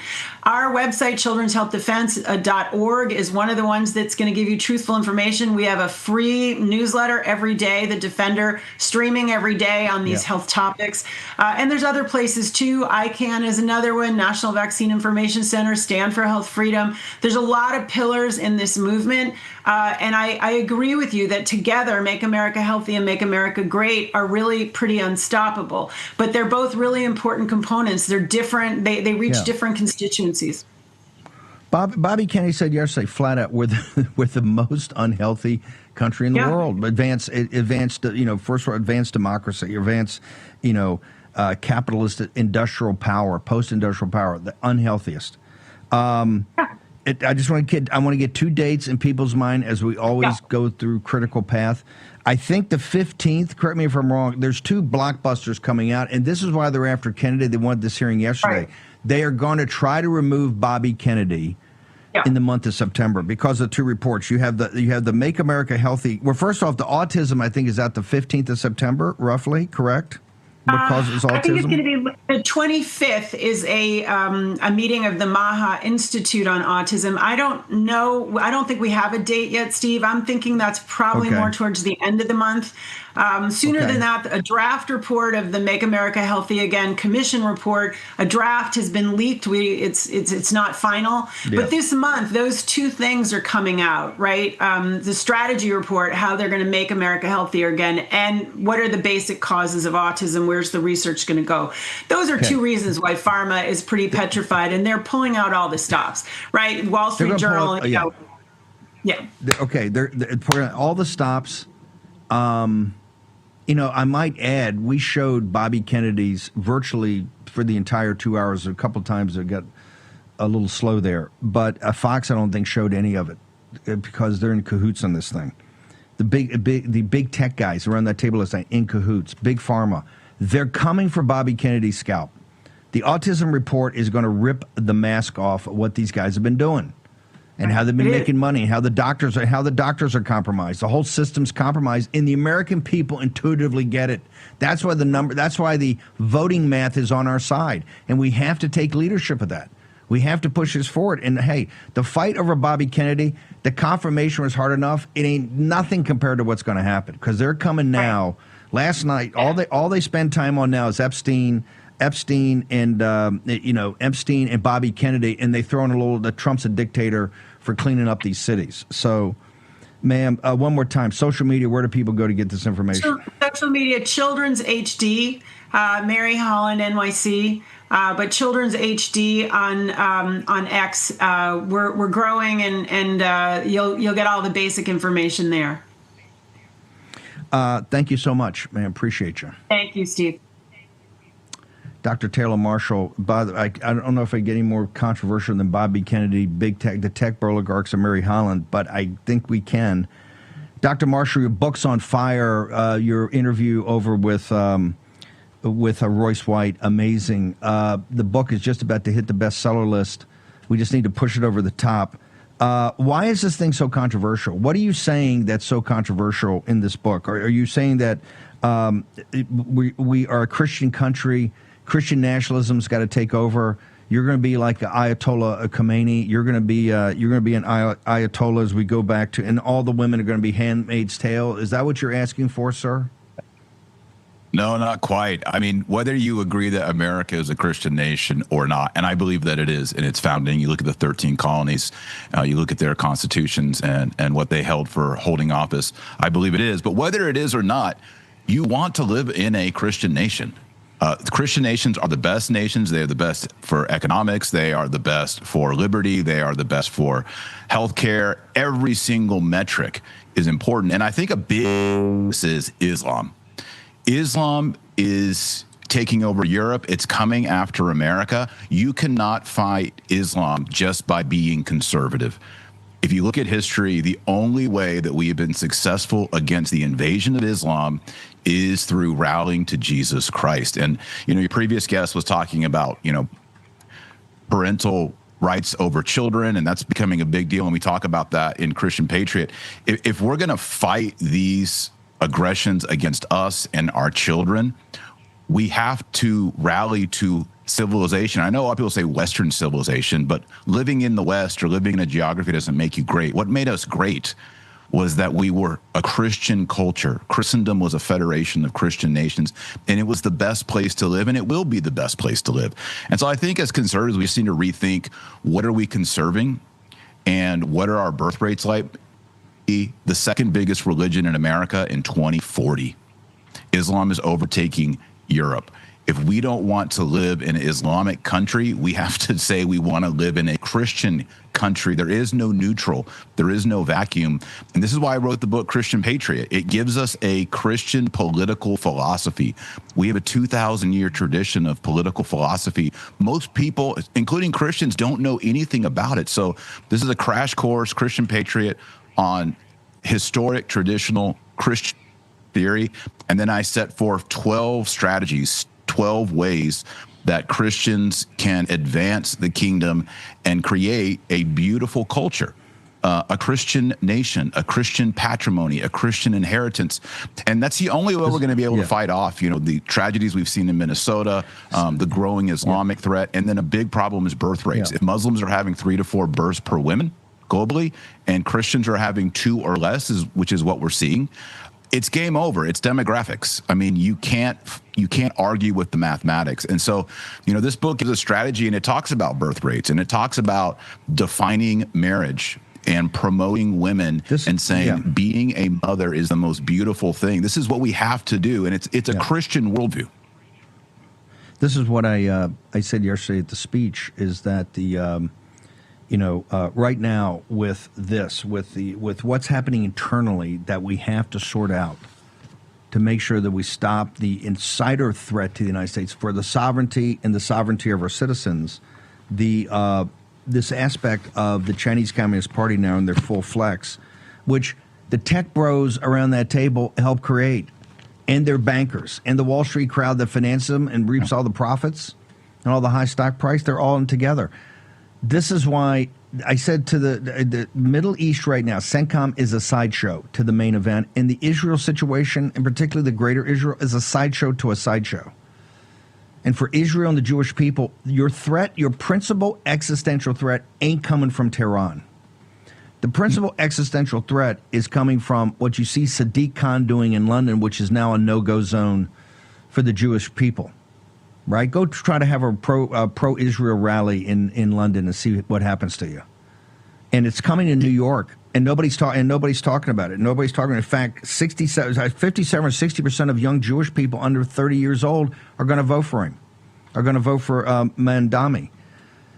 I think a third or 20% of his staff are young Jewish professionals, political operatives, media types, etc. That is a central threat. In 10 years, when that guy wins, in 10 years, New York City will be a no-go zone for Jews. You watch it. It's coming, and they don't want to address it. Everybody wants to go to war. We're not going to any more wars in the Middle East. Not going to happen. People are tired of it. They see the threat here, and they see the people inside this country that are selling this country out every day to the Chinese Communist Party and others. Yeah. And people are tired of it. And the hard thing is you. Yeah, go ahead. Go ahead. Yeah, the hard thing is it's hard to. It's very difficult historically to pull around ideology. What does rally people is your faith. That is the deepest part of who you are in your heart, is what you believe. And to be strong as a culture, the West has only been strong as a culture, and it's become less strong as we've moved away from Christianity. And Christianity speaks to every single issue that we're talking about. It talks about, of course, education, matrimony, birth rates, parental rights, pornography, human trafficking, foreign aid, slavery, of debt, taxes, inflation. All the progress that has been made under the banner of Christianity and by Christians. And we need to stop being embarrassed about that. We need to say we are these people. These are our convictions, because we are formed by the parables of Jesus Christ, by the Beatitudes, by the Sermon on the Mount. That is a beautiful image for the world, and that's all we're asking to do. We're asking to bring the beautiful gospel and the revelation of Jesus Christ as a sacrifice for others to the world. That is a beautiful message. Islam doesn't bring that. China doesn't bring that. Hinduism doesn't bring that. We're saying we have something to offer. It's been a beautiful thing historically, and that is what's going to save our civilization. That is the rallying point. And so Christian patriotism is loving your patria, and your patria in Latin is your fatherland. It's honoring your father. It's honoring your mother. It's honoring God the Father, and seeing your patriotism rooted in that identity, which is a supernatural. And that's the most powerful way that we can move forward, is in a supernatural way, not merely in a natural way. Can you? Where do people go? Social media. What are your contact points? Your coordinates, and where do people get the book? You can get it on Amazon, but if you go to ChristianPatriotBook.com, we have a special Bannon 20 code, Bannon 20. You'll get 20% off on signed books. Harrison Butker, 3-time Super Bowl chief, Super Bowl champ for the Chiefs, wrote the foreword, and there's signed copies, limited edition that he and I did. So your audience can get 20% off using promo code Bannon20. You can get it on Amazon, Barnes & Noble, wherever books are sold. And it's been a great first week so far, and we're hoping to make good numbers and get on some lists. And I think change the culture and change how we think politically, that faith for Christians should not be something we're embarrassed about, because the Muslims are very public about it. And if we're going to go toe-to-toe and preserve our civilization, Christianity is an integral part of who we are as a people, as a nation, and as a tradition. Sir, thank you very much. Good luck with the book over the weekend. Let's push it through. Today's any sales today will count to the New York Times bestseller list. So good luck. That's right. Thank you, Steve. Thank you, brother. What were Xi and Putin talking about? They were talking about immortality. This is the natural conclusion of the Peter Thiel and all this thing. They're working on immortality, right? Life extension and immortality. And right there, they're openly talking about the organ harvesting. Yeah, we can get to $1.25, $1.50 right now. But immortality is within our grasp. I want you to think about that. That is the most important thing that came out of, even with all that military might, all that political clout, and the flex they're trying to do against the United States. The most important thing is what they did on transhumanism. Short commercial break. Tired of the hassle and high cost of selling a home? We can help. At Ideal Agent, we'll connect you with a top local agent that'll sell your home fast for top dollar, and all this for as low as a 2% commission. We got the top dollar for our house and the lowest commission that I could have imagined. The house sold in 2 days. It was so exciting for us. Ideal Agent is available nationwide. There's no obligation, and best of all, our service is completely free. Call today or visit idealagent.com. When the kids turn unholy, Harrelson's Own keeps my patience divine. When work flies out of control, Harrelson's Own keeps me cool as a cucumber. The device madness never ends. But Harrelson's Own keeps me zen. Life can be chaotic, but Harrelson's Own CBD helps keep you calm through any storm. Harrelson's Own consistently delivers you full mind and body homeostasis. It's an organic, full-spectrum CBD in a refreshing oral spray. Our nano-emulsified technology makes it completely water-soluble, so your body absorbs it immediately. You'll start to feel it in seconds, not 60 minutes.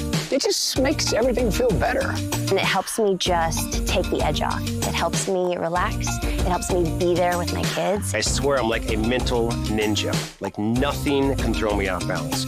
No matter how many things come at me, I'm like, boom, handled, next. I'm like crushing it all day long. Well, some people take it for a release from stress.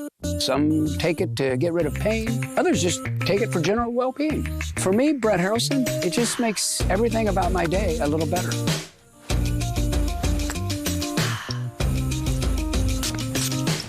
Give your life a boost.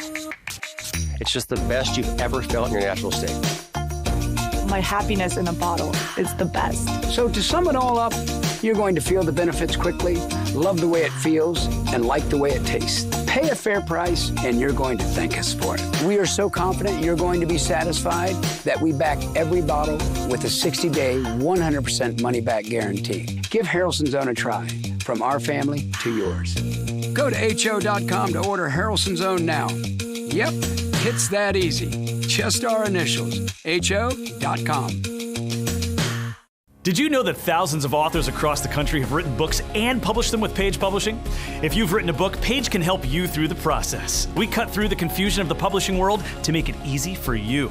If we decide to publish your book, your work ends and ours begins. From copy editing and proofing to typesetting and book cover art, we get you printed, distributed, and sold on Amazon, Apple iTunes, and bookstores. We'll even promote your book. Call for your free writer's guide, 800-319-0257, or scan the QR code now. Tell America's Voice family. Are you on Getter yet? No? What are you waiting for? It's free. It's uncensored, and it's where all the biggest voices in conservative media are speaking out. Download the Getter app right now. It's totally free. It's where I put up exclusively all of my content 24 hours a day. You want to know what Steve Bannon's thinking? Go to Getter. That's right. You can follow all of your favorites. Steve Bannon, Charlie Kirk, Jack Posobiec, and so many more. Download the Getter app now. Sign up for free and be part of the movement. Make sure birchgold.com, gold's on a roll. But we tell you it's never the price, it's what's in back of it. And now there's many, as the BRICS nations try to destroy the U.S. dollar. Every central bank is buying it. Virtually every major central bank's buying it at record rates. Continues. The polls announced they're shifting their central bank strategy from 20%, I think, gold holdings to 30%. Understand, we're here to teach you to fish, not to sell you fish. Birchgold.com. Promo code Bannon, the end of the dollar empire. We've worked on this for 4 years. We've put all 7 installments out over the last 4 years. We've been dead spot on every time. I think gold's up 40% this year.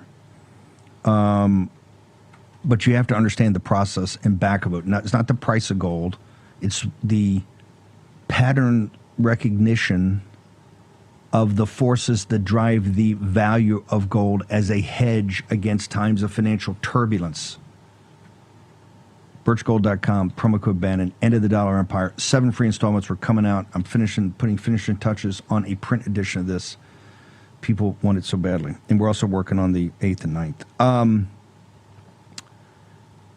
Mike Rogers. So the thing that's working present, they had Daily Mail has this JL polling or partners that do some really terrific polling. They had a poll the other day that showed that Trump's approval is at 55%, 45% disapproval. One of the key drivers of that, wait for it, law and order and crime coming down, and what President Trump's doing in these major cities, these sanctuary cities, these run by neo-Confederates that are essentially insurrectionists or secessionists because they want to actually secede from the United States and run their own deal.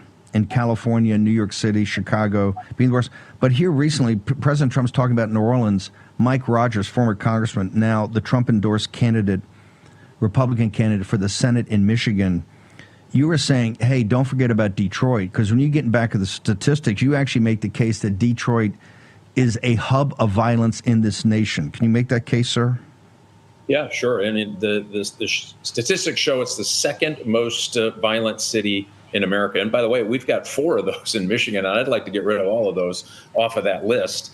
And why would we turn our backs on the fact that we're about 500% above the national average for aggravated assault in Detroit, about 500% for murder, about 180% for rape, 250% for robbery, higher than the national average.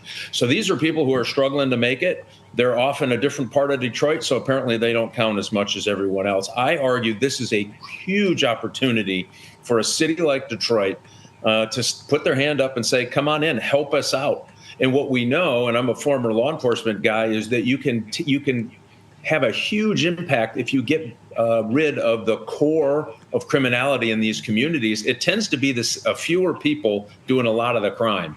When you go in, this is what you're seeing in Washington, D.C., and why it's been so impactful, is they're going after these folks on gun charges and human trafficking charges and drug charges, all of the things that get these folks off the street. And then we know for sure they're going to get prosecuted because they're taking them into federal court. Wow, what a great way to clean up a community and give these people their neighborhoods back. I don't know why we would walk away from this. I mean, my argument is every city ought to be standing in line saying, how do we get in on this? And by the way, if you don't want the National Guard, don't ask for it. But you know what's working in D.C. If you're in the city of Detroit, say, we'll take all of the surge that you can give us. And we want all those federal, task force teams in there targeting these really hardened criminals that are terrorizing these communities. It's crazy to me, Steve, that we have all these Democrats standing up saying, no, we got this. It's only 50 murders. It's only 50 shootings. It's only 200 murders. I don't know about you. I think one murder is too much. And the people that live in these communities are just having a horrific time on a daily basis feeling safe. Now, by the way, Pritzker, 54 shootings over the weekend. He's walking to somebody and says, oh, no, this happens in cities and Trump should look at it. Look, the MAGA movement is growing because African American men and Hispanics started coming our way, as we said they would if we just worked and focused, right? This is the vast majority, I mean 70, 80, 90% of this crime is against minority communities. They live in terror. They live in fear. The people and the Democrats don't care because they don't care about them.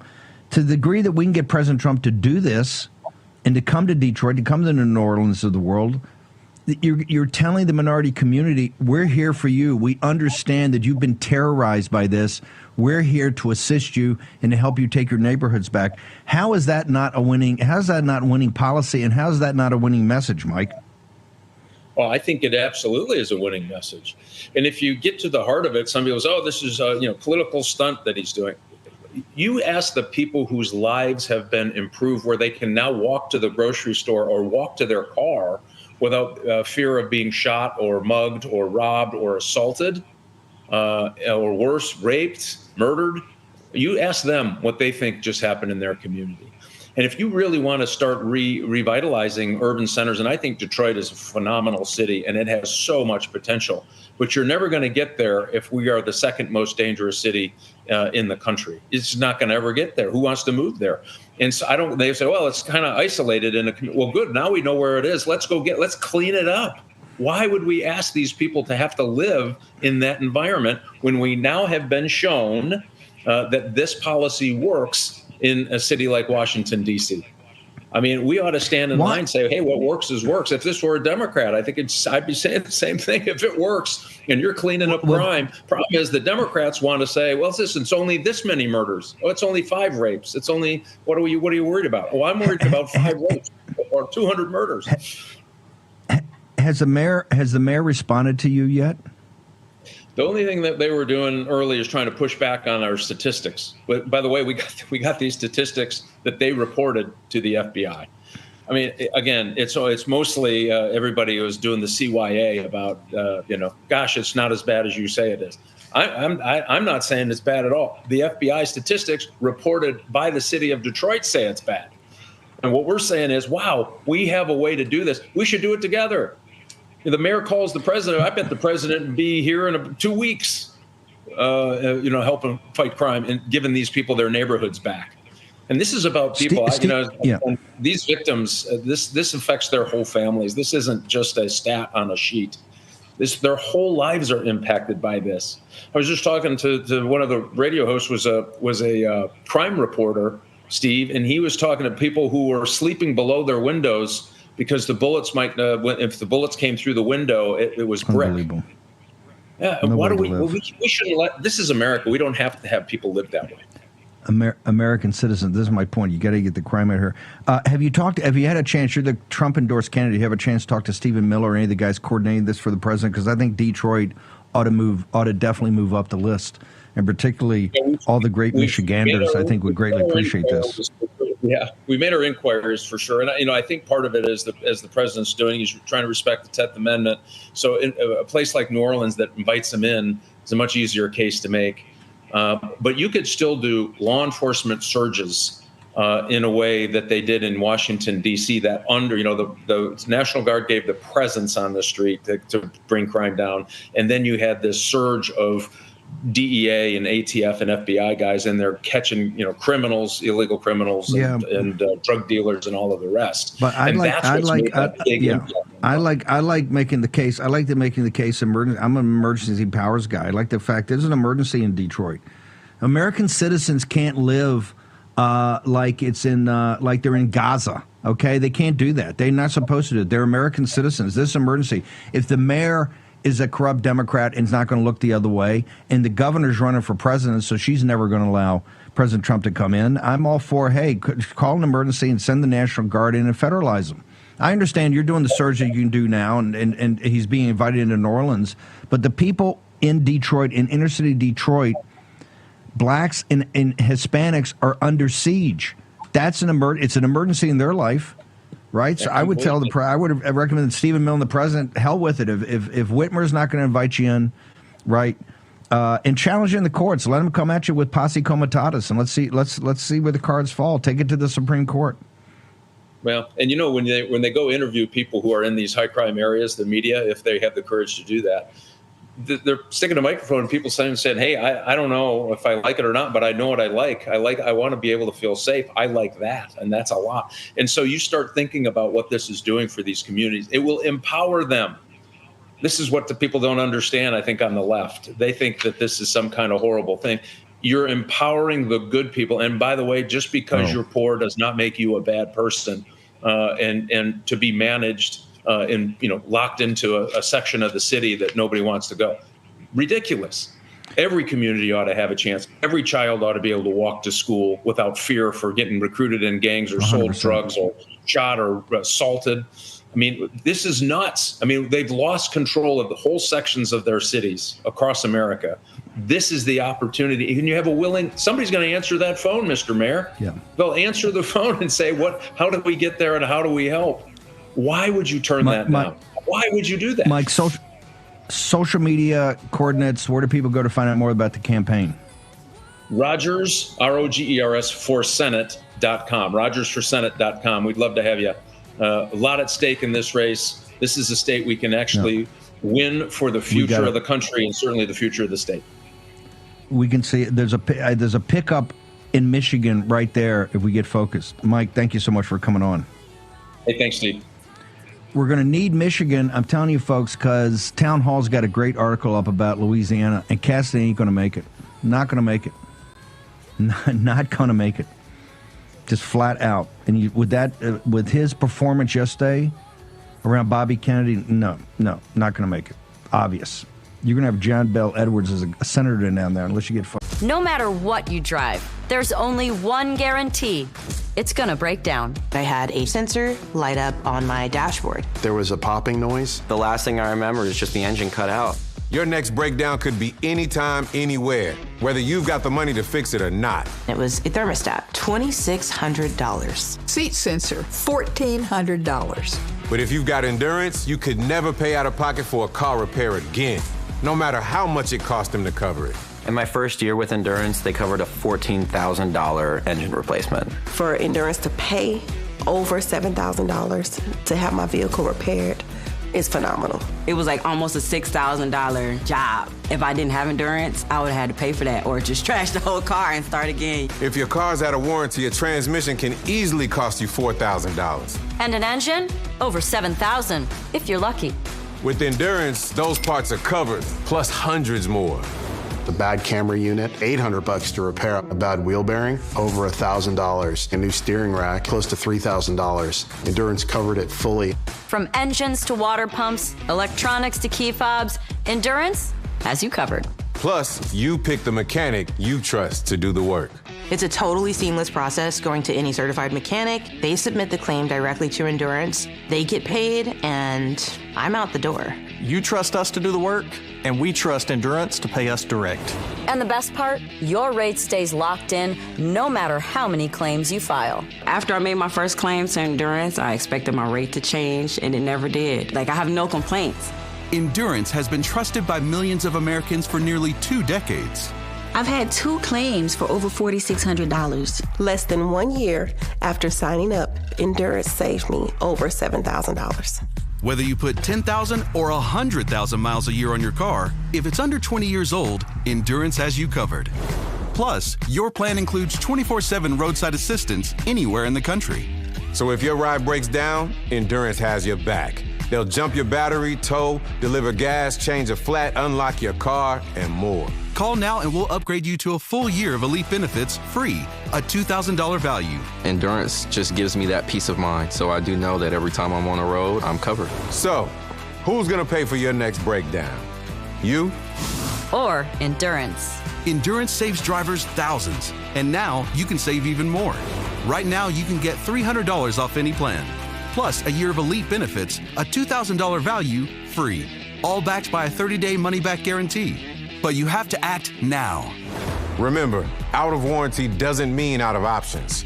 Call Endurance and see how much you can save. Call 1-833-496-5095 for a free quote. That's 1-833-496-5095. Here's your host, Stephen K. Bannon. I want to thank Senator Banks changed his schedule around to be here today. Senator, the reason I wanted to have you in here quickly is that you've got a bill. I want you to explain it, but I think it's one of the most important things out there, particularly given the fact that the Chinese Communist Party gave us a flex the other day, tried to take full credit for the victory in World War II, have pulled together some of the worst people on earth to oppose us, and you can't look away anymore. This is the main thing right here.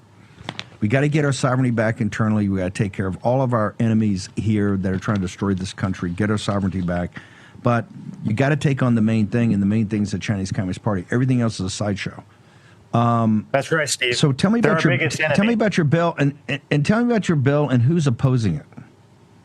Well, the GAIN AI Act is simply an America First amendment to the NDAA, the defense bill that's on the floor in the Senate next week. And it's very simple. It says that you can't export American-made chips to China or other adversarial countries if there is a backlog or demand for those chips in the United States first. It's as simple as that. There's nothing that's more America first than making sure that we dominate the race to AI and the technologies of the future rather than helping our biggest enemy dominate us. So it's a simple amendment. It also says that you can't, if you do export chips, if Intel or these big chip makers export chips to China, they have to guarantee that those chips won't be used against America for economic purposes, against American industries, or even for other military and national security reasons too. So I don't know how anybody could be against this. I mean, I frankly, it's in the bill right now. And when we have the NDAA on the floor next week, I don't know if there will be an effort to strip this out of the bill, but I hope my colleagues on both sides of the aisle will support it, because there's nothing more America first than making sure that our chips don't go to our enemies to use against us. But isn't it true that the word is the lobbyists hate this? They're all over this, and guys like David Sachs are telling people it's got to come out. Why would they? I can't think of anything that's more pro-American worker, America first, pro-America as a country and an economy for our security, our economic prosperity, and our national security. Your amendment's pretty straightforward. Why would anybody oppose it? And why is David Sachs, who supposedly he coordinated that obscene tech dinner last night on the day of Bobby Kennedy's inquisition in the Senate, why would these people oppose it? Why is every lobbyist in town saying, Jim Banks is too America first? Well, first and foremost, NVIDIA is against it because they're the largest company in the world, a $4 trillion company. And back in May, by the way, Steve, I found an unlikely ally in Elizabeth Warren, and we both sent a letter to NVIDIA and asked, why are you opening up an R&D facility in Shanghai to help our biggest enemy? You're an American company. Why are you helping China with research and development for the chips of the future that's going to be used against America? So we've been raising these issues, and there's bipartisan support for cracking down on companies like NVIDIA that are selling out America. So I guess I'm not surprised that a company like that would be against this amendment that would tell them you have to sell the chips to the U.S. first. And also there's language in my amendment that says you can't give preferential treatment or better prices to China than what you're offering your American customers as well. You got to go back, though, Steve. You and I both opposed the CHIPS Act boondoggle a few years ago, $32.5 billion that went from that bill to U.S. chips manufacturers. So if these companies like Intel are getting rich off the backs of American taxpayers, then they shouldn't be allowed to send the product that they're making to our enemy like China. That's what my amendment cracks down on and stops them from doing. What feedback are you getting so far? A lot of support. I mean, I give Chairman Roger Wicker a lot of credit. The chairman of the Senate Armed Services Committee allowed me to put my GAIN Act, America First CHIPS amendment in the NDAA. It is a part of the bill right now as it stands. There will be efforts by the lobbyists and the deep state in Washington, the establishment in Washington, to try to take it out next week because the lobbyists are lobbying hard against it.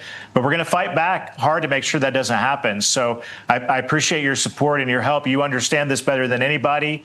We can't allow American companies to sell us out to our biggest enemy. And that's what my America First Chips Amendment stops from happening. Senator, you're a Navy commander, and you've seen this on the Financial Times. You saw what happened. They tried to take credit for winning World War II. It's now pretty obvious, and President Trump has gone out of his way with Lighthizer and Navarro for work for 2 years on the deal he offered him in 2019. They ripped it up and spit in our face. President Trump is a master deal maker and has been working with these people to try to figure something out. But aren't we to the point that we just got to say it's time to and I'm a hard, if we do a hard decouple, Lao Beijing will overthrow these guys in a year. Just like if you cut off oil to we don't need to go into Tehran. If you cut the illegal oil off, the mullahs are selling the Chinese Communist Party. If you cut that off, the people in Persia will overthrow the mullahs in 6 months. Isn't it time that we had a hard decoupling from the Chinese Communist Party and in the American economic and financial system? Well, for sure. I mean, that's the move of strength that the United States of America and President Trump can play to bring some stability and sense back to our trade relations with China. They always cheat. They always back out of their end of the deal. We can't trust them. That's why companies like NVIDIA that are cozy with the Chinese Communist Party, an American company like that selling our chips with a market for those chips in the U.S., helping China to dominate us in the AI race it's absurd. We can't allow that to continue to happen. And President Trump, I know there's no president in my lifetime who's been as tough as President Trump has been on China. I'm very proud of him for that. And a strong strategic decoupling from China will bring them to their knees. This is why I support President Trump's tariffs. I mean, they're all oriented to putting pressure on China and bringing our trade deals with other countries all over the world to put America's economy first. That puts us in the best position that it's going to take on China to make sure that we control our destiny rather than our biggest enemy controlling it for us. By the way, he's the only president. That's what I say. You got Washington, Lincoln, and Trump. It's the only one that stood up to these guys at all. Everybody else is a globalist and kowtowed. Where are Hoosiers on this? Do the folks in Indiana, who are the backbone of this country, they get the geopolitics here, sir? Without a doubt. I mean, Steve, my dad's a retired union factory worker, and all of my life he's taught me that China is our enemy. I mean, when I was a kid, we didn't buy things that were made in China because my dad knew that made in America is always the best product, and that he taught me that from an early age. So Hoosiers get this. We've benefited so much from President Trump's tariffs in Indiana. We are the top manufacturing state in the country of car makers and other companies in our state that are benefiting from the tariffs, creating more good-paying jobs. And Hoosiers understand that we can't sell out to China. We shouldn't be sending them our critical technologies, exporting things like chips to our biggest enemy. They fully oppose it, and they support President Trump. Commander, where do people go? What are your coordinates? Where do they go? Social media, your site? I want people to get all the information on this because this is a fight we got to win. Well, find me on X at Senator Jim Banks, or find me on Facebook as well. We'll keep everybody posted on this fight and other things that we're up to there too. Thank you, Steve. Thank you, Senator. Appreciate you. Cut them off from, I said yesterday in the speech, cut them off from money. You cut them off from American capital, American technology. You cut them off from American expertise, and you cut them off from our education system, which taxpayers in this country paid for. Cut them off and send them all home. And let's see, they want to be tough guys. They're going to do a flex. You're a tough guy. You're tough. You're in our grill. You're going to do that. You ain't going to have much of a parade in a couple of years without American technology, either forcing it out or stealing. I think it's $600 billion a year in intellectual property they steal. And a lot of this is coming from labs companies that got Chinese nationals working in them that all have to, whether they're good people or not, they're forced to, by definition, have to report back to the CCP on a monthly basis. Same with the kids in school. This is not picking on the kids. This is a system, and the system's got to be broken. Send them all home like tomorrow. And no, Commerce Secretary Lutnick, the thing that, then the Americans will move up and the bottom 15% of the colleges. Hey, I don't give a damn about the bottom 15% of the colleges. That is called creative destruction. Something will have to happen. Or guess what? Maybe we allow more American kids to go there and we'll fill them out. We'll worry about that problem. That's not a problem that keeps me up at night. The problem that keeps me up at night is that we're educating the CCP runs a system that is set out to destroy, as they have. They've killed 200 or 250 million Chinese. That's why Lao Beijing hates them. That's why Lao Beijing hates them. Everybody talks about Hitler and the Nazis. Everybody talks about Stalin and the Bolsheviks and the Soviets. You've got a more murderous dictatorship in China, and everybody's in business with them, making money with them. They're gonna have to answer for that. There's going to come a judgment day. You're going to have to answer for that. You're going to have to answer for your crimes and who you were in business with. But hey, we're sitting there going, hell no. Tej Gill, brother, it's a day like today.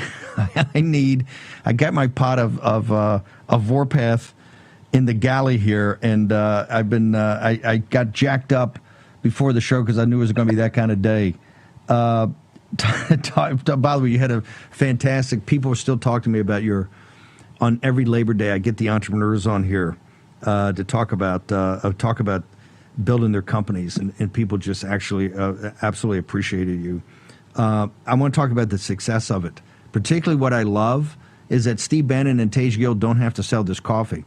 It sells itself from the was it 13, 14,000 5-star reviews right now? Yeah, right around 13,000. We're at just under 13,000, and it's climbing every day.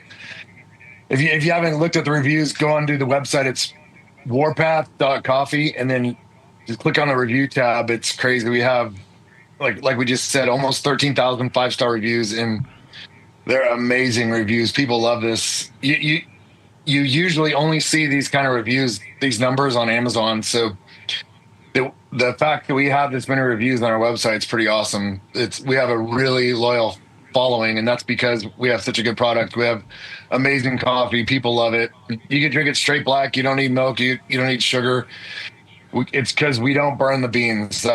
And we use premium beans, and they're fresh. So premium beans, fresh beans, and then we roast it on a perforated drum. We don't burn it at all. And just read the reviews. You can see the flavor is insane. People love this coffee.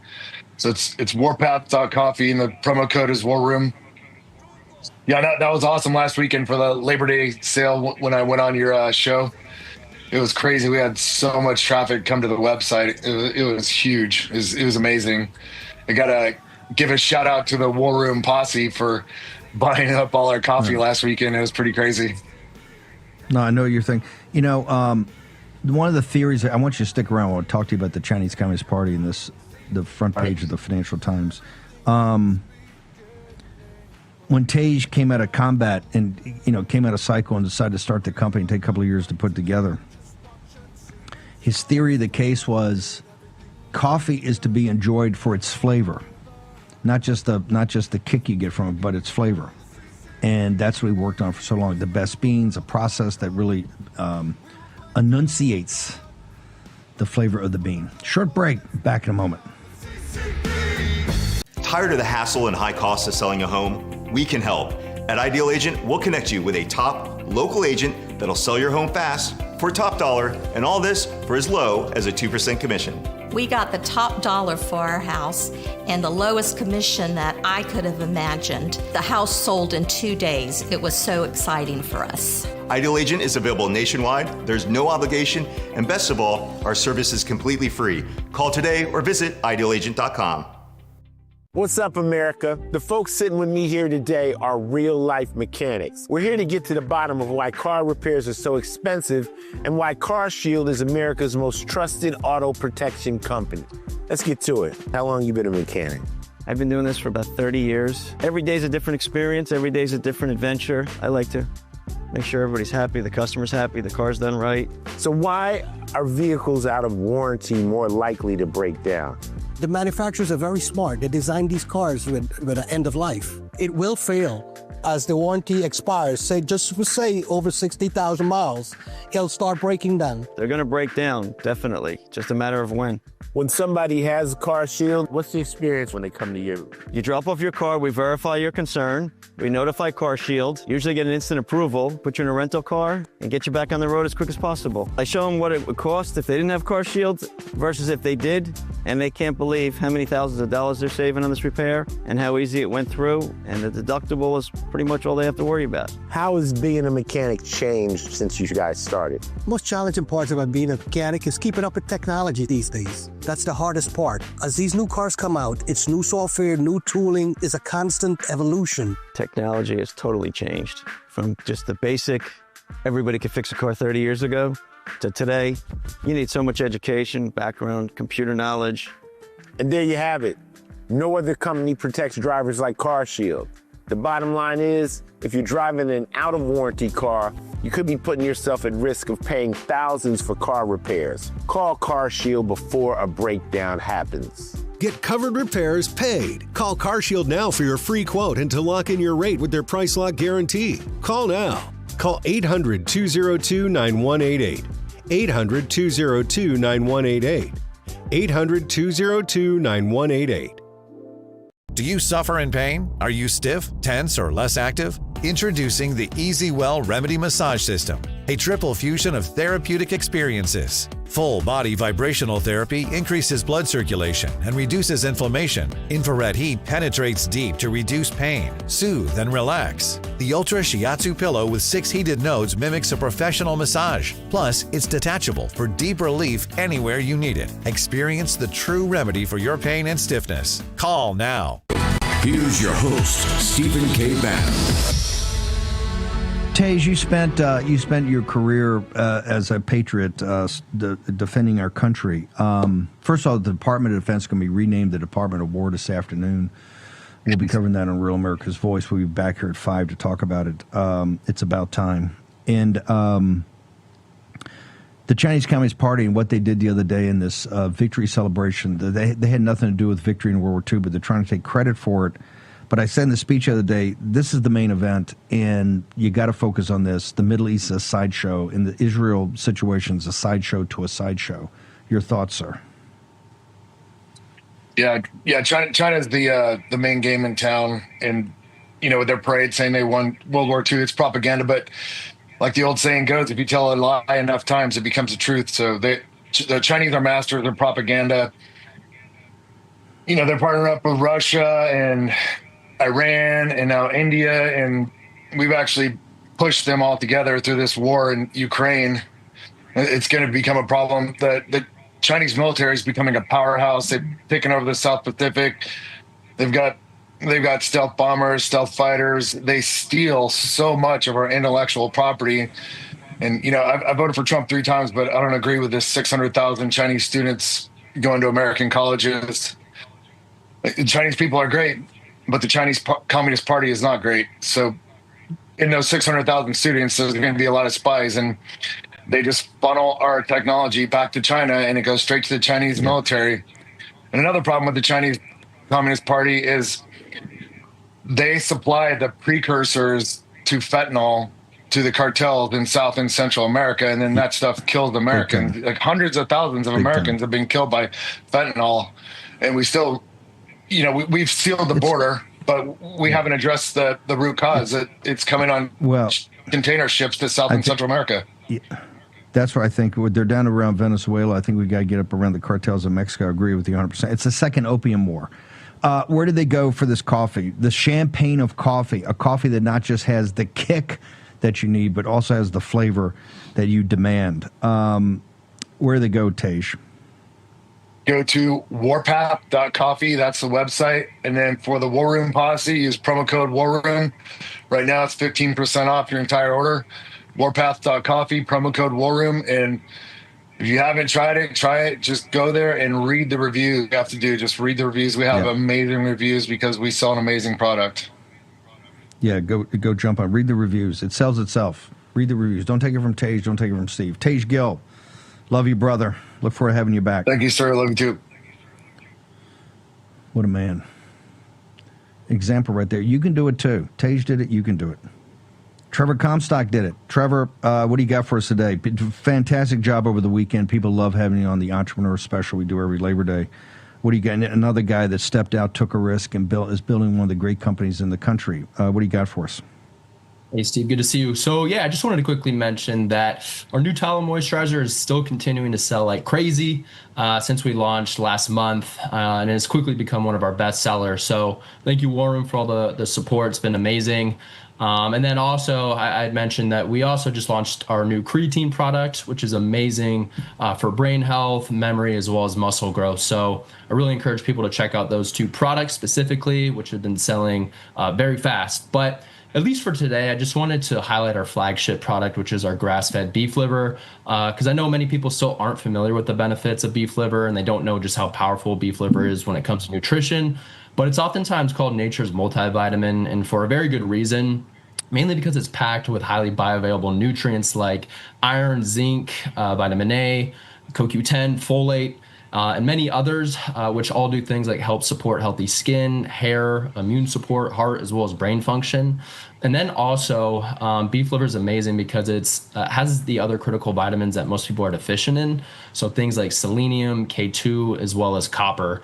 And then last but not least, people love the beef liver just because they get the natural energy boost, which people love and rave about. We get reviews and emails on a daily basis of people just raving about how much better they feel and how much more energy they have after taking the beef liver. So can't recommend that product enough, and a ton of information on our website. By the way, it's incredible.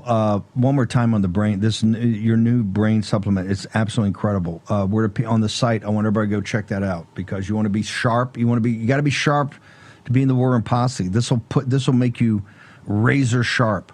Where do they go for that, Trevor? Yeah. So you can go directly to sacredhumanhealth.com.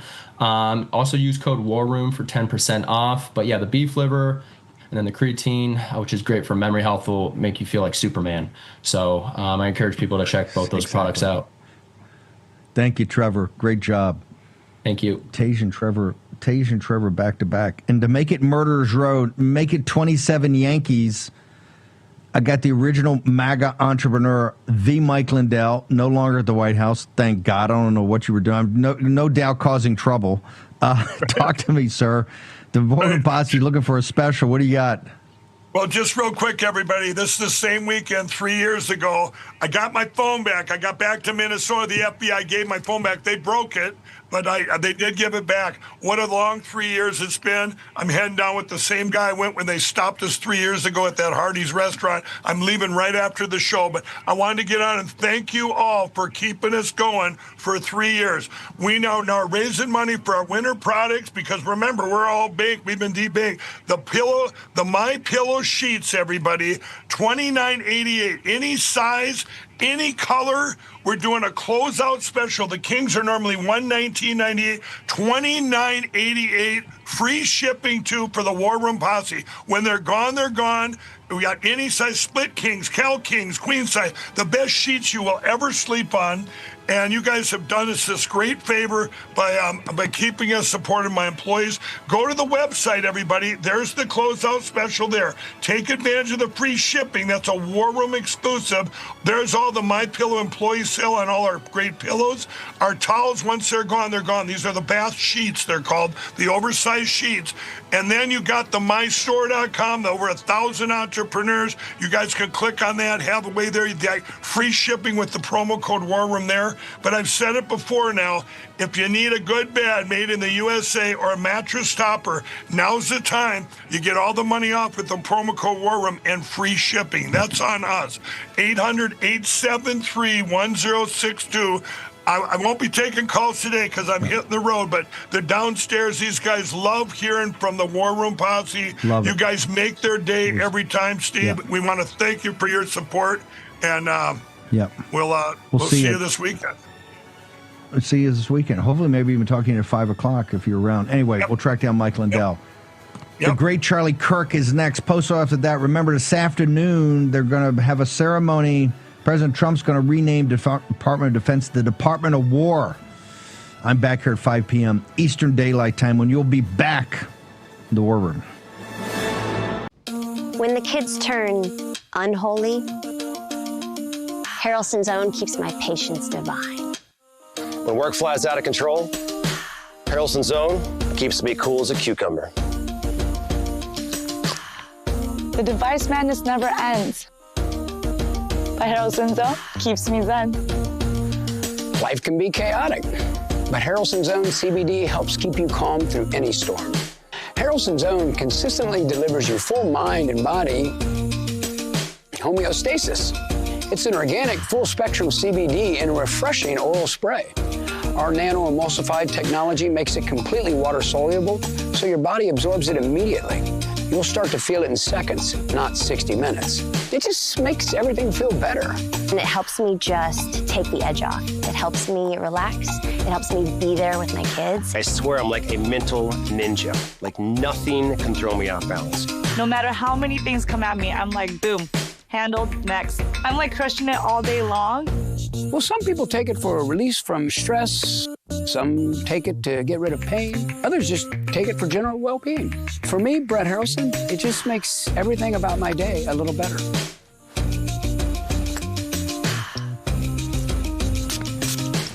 Give your life a boost. It's just the best you've ever felt in your natural state.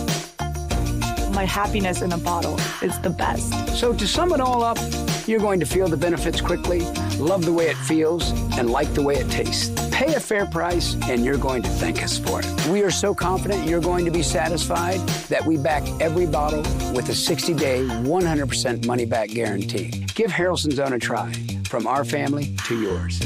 Go to HO.com to order Harrelson's Own now. Yep, it's that easy. Just our initials. HO.com.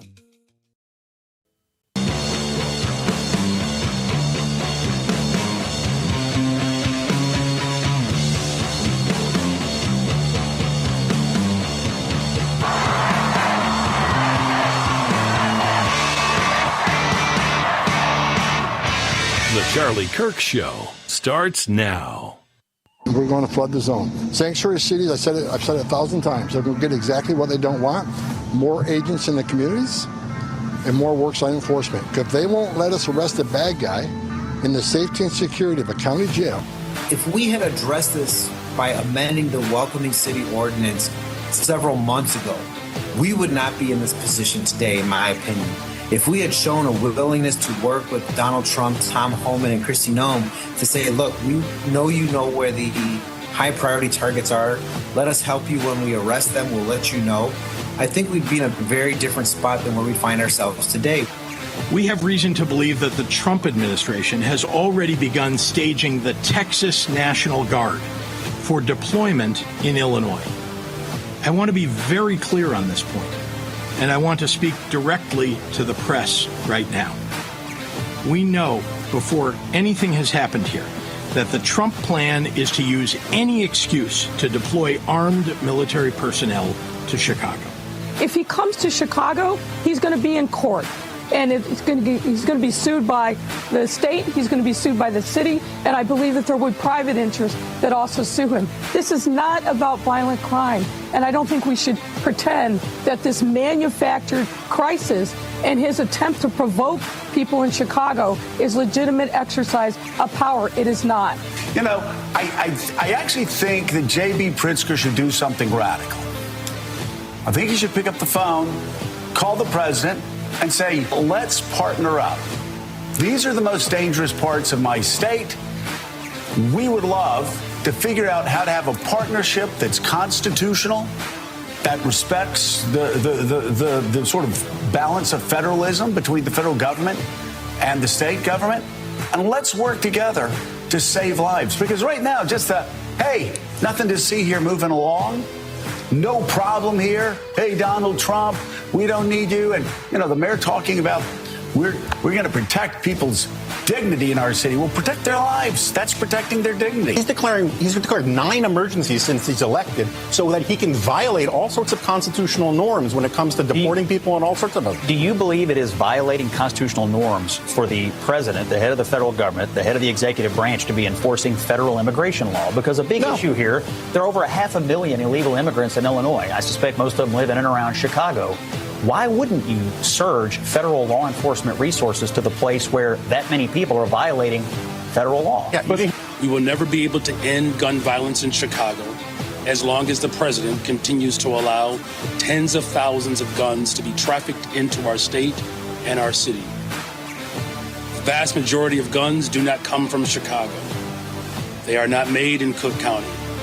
They are not bought in the state of Illinois. These guns come from red states. They are coming from Indiana. They are coming from Mississippi. They are coming from Louisiana. That is the harsh reality, whether Republicans like it or not. Occupying our city will do nothing to solve this problem. You know, all of the companies here are just making huge investments in the country in order to build out data centers and infrastructure to power the next wave of innovation. So it's, we don't often get together as the CEOs of the different companies, but it's good to see everyone. How much are you spending, would you say, over the next few years? Oh, gosh. I think it's probably going to be something like, at least $600 billion through 28 in the U.S. Such that we could make a major investment in the United States and have some key manufacturing, advanced manufacturing here. I think that says a lot about your focus and your leadership and your focus on innovation. I also want to thank you for helping American companies around the world. This is a very key thing. How much money will you be investing? $600 billion. $600 billion. All right. It's a lot of jobs. We're very proud to do it. That's great. Thank you very much. Thank you. Selling your home shouldn't be expensive or stressful.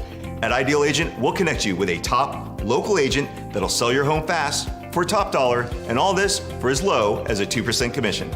Ideal Agent connected me with the best realtor in my market, and I saved $12,500 as a result of it, and I got more than my asking price. Ideal Agent is available nationwide, there's no obligation, and best of all, our service is completely free. Call today or visit idealagent.com. Hello friends, Pat Boone here with a message from the past. Imagine the shock of reading tomorrow's newspaper and discovering the price of gold has doubled to over $1,000 an ounce. Sound impossible? Well, it's not. That's right. Back in 2006, my friends at Swiss America forecast gold prices would top $1,000 an ounce, and they were right. Today, several financial firms are forecasting $3,000 gold. Now, for over 40 years, Swiss America has helped folks like you and me purchase precious metals for home delivery and for our IRAs. So don't miss this opportunity again. Call or text Swiss America at the number on your screen now to receive your free portfolio review and a copy of the timeless truth about gold and silver.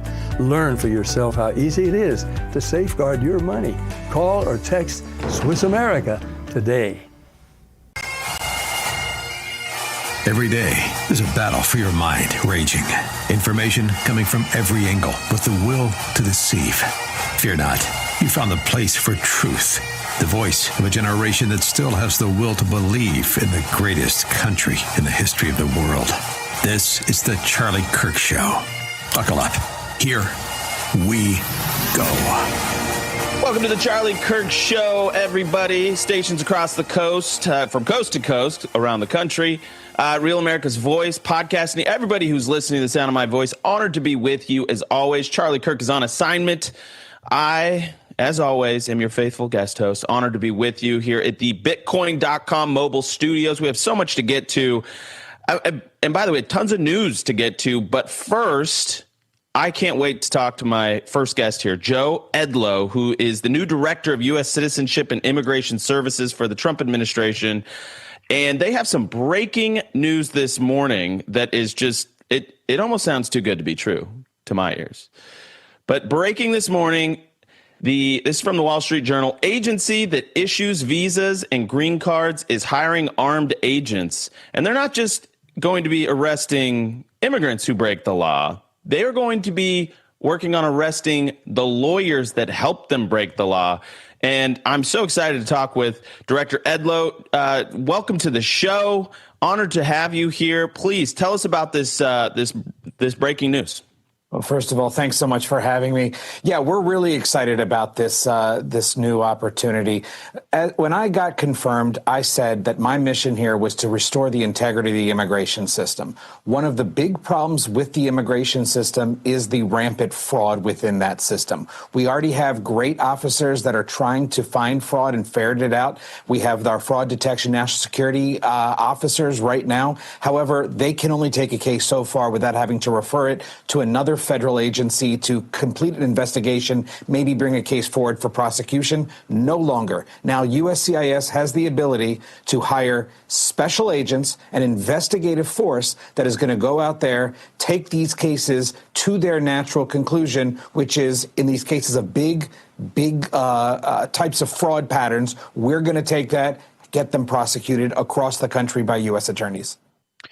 Yeah, and the big thing here, also, when I was reading through this piece, Mr. Director, is that the focus is not just on the immigrants, right? I mean, there's a lot. You see this in the headlines with ICE raids, and so you're constantly thinking, okay, we're focused on getting the illegals out of the country, but this is legal immigration, so that's an important distinction here.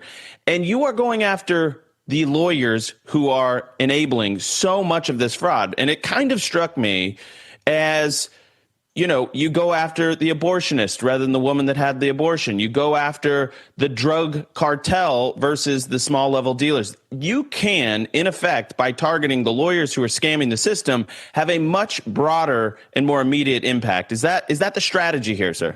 It is. You've got plenty of cases where you've got aliens who are committing fraud, a lot who are not committing fraud, but those that are, maybe they're doing it just themselves, but where you've got large scale fraud factories, you've got attorneys involved, you've got preparers involved, you've got fraudulent document preparers involved. All of that needs to be targeted in order to restore the integrity of this system, and that's what we're going to be doing. So absolutely, it's a bigger canvas that we're looking at going after than just an individual case where we found some irregularities or misrepresentations. Well, that's fantastic news. So, you know, you're taking on a really big job, a really important job, one that has not gotten nearly as much, I think, attention as the illegal immigration thing. I happen to be of the school of thought that, yes, we have a massive illegal immigration problem, but we have a massive legal immigration problem in this country. People don't assimilate. They don't love our country. We're not vetting for values and ability to not go immediately on the government dole when they get here. As you have taken this job, I mean, grade the situation as you found it. I mean, how bad is it? Grade it. It was an F when I found it. The legal immigration system is critical to this country, but it's got to work. It can't work when it's overwhelmed and when the previous administration put all of its resources to help people get across the border, to get into random employment authorization queues, and ultimately nothing was going through. Nothing. All the immigration attorneys that were filing legitimate forms were kind of just sitting around waiting because the agency was so focused on helping the illegal population. It's left us with a complete mess. We need to untangle it. Now, you mentioned those that are going on the government dime. We just put out yesterday a memo making it abundantly clear that we expect our officers, when they are looking at cases, to look at whether somebody might become, the technical term, a public charge. If they are, we expect them to deny these cases. Same with assimilation. Assimilation is critical, and we are looking at ways to make the naturalization test more in line with the congressional mandate as to what it should be. We want to see a real attachment to the Constitution. We want to be able to measure that. We want to see real questions that people understand the civic responsibility that it means to become a United States citizen. And more importantly, we want to see an actual understanding of the English language, more than just reading and writing a single sentence. Amen. You are. I would get up and clap right now if I could. I have some rapid fire questions for you, Director. How many people do we naturalize a year? Roughly a little under 1 million per year, depending on the ebb and flow. Okay. How many was Joe Biden doing at the end? I couldn't tell you the actual numbers. I'll get that for you. But they rushed it, though, right? They were surging. It was surging everything. It was surging getting people employment authorization documents. It was surging naturalization. But more so, I don't care about the raw numbers. What I care about here is the fact that it was a get to yes mentality. It was a rubber stamp for everyone who filed before this agency that they were going to get their benefits. And frankly, I believe, and I've heard it anecdotally, that my officers were essentially told, get to yes, or be prepared to very clearly articulate why you had to deny something. Listen, I'm not trying to tell my officers to deny. I'm not telling them to grant. I am telling them to make sure that the law is followed, that when discretion plays a role, that the discretion that matters, the only discretion that matters, is what is in the best interest of this nation and the people of this great nation. And ultimately, I want to make sure that justice is done. And that is what I'm trying to do in this agency. I love it. And I think again, there's probably thousands of people hearing the sound of your voice right now, clapping and slow clapping, and just for putting sanity in place in such a critical node of our federal government. Another question. You mentioned English language proficiency. Is that a standard currently to become a citizen of the United States or to get a green card, either or? Not to get a green card, and we're looking at that. But in terms of the law right now, as Congress has written it, yes, there is a requirement for naturalization that an alien understand to a degree and read and write English. However, the way that has been put into practice is with a single sentence that they have to read and a single sentence that they have to write. I've made it clear that our officers need to take a more dynamic approach. During the interviews, ask questions. Say, do you understand what you're being asked right now? Can you put this question in your own words and see what comes back? Now, I have to give my officers credit. Some have already been doing this for years, but others have not. They've been following a script, and we need to break them of these bad habits. And we're doing that. I've seen the officers now. I've gone to interviews where I saw someone get denied because they clearly did not understand the English language. That's what we want to see. What happens when they get denied? Do they? Well, go ahead. Do they get to go back home where they're from? Like, what's the? Well, no, because they are green card holders. If they're denied for citizenship and it's because of something like that, there's no fraud in the application. There's nothing else. So we really don't have a way to start removal proceedings. However, if there are criminal actions that we found, that's going to be referred, and that ultimately is going to result in deportation. Director Edlow, could you just stay with me through the break just for a few more minutes? Sure. Or we'll make it quick, but I just have so many questions for you. If you're watching on stream, more in just a second. We'll be right back.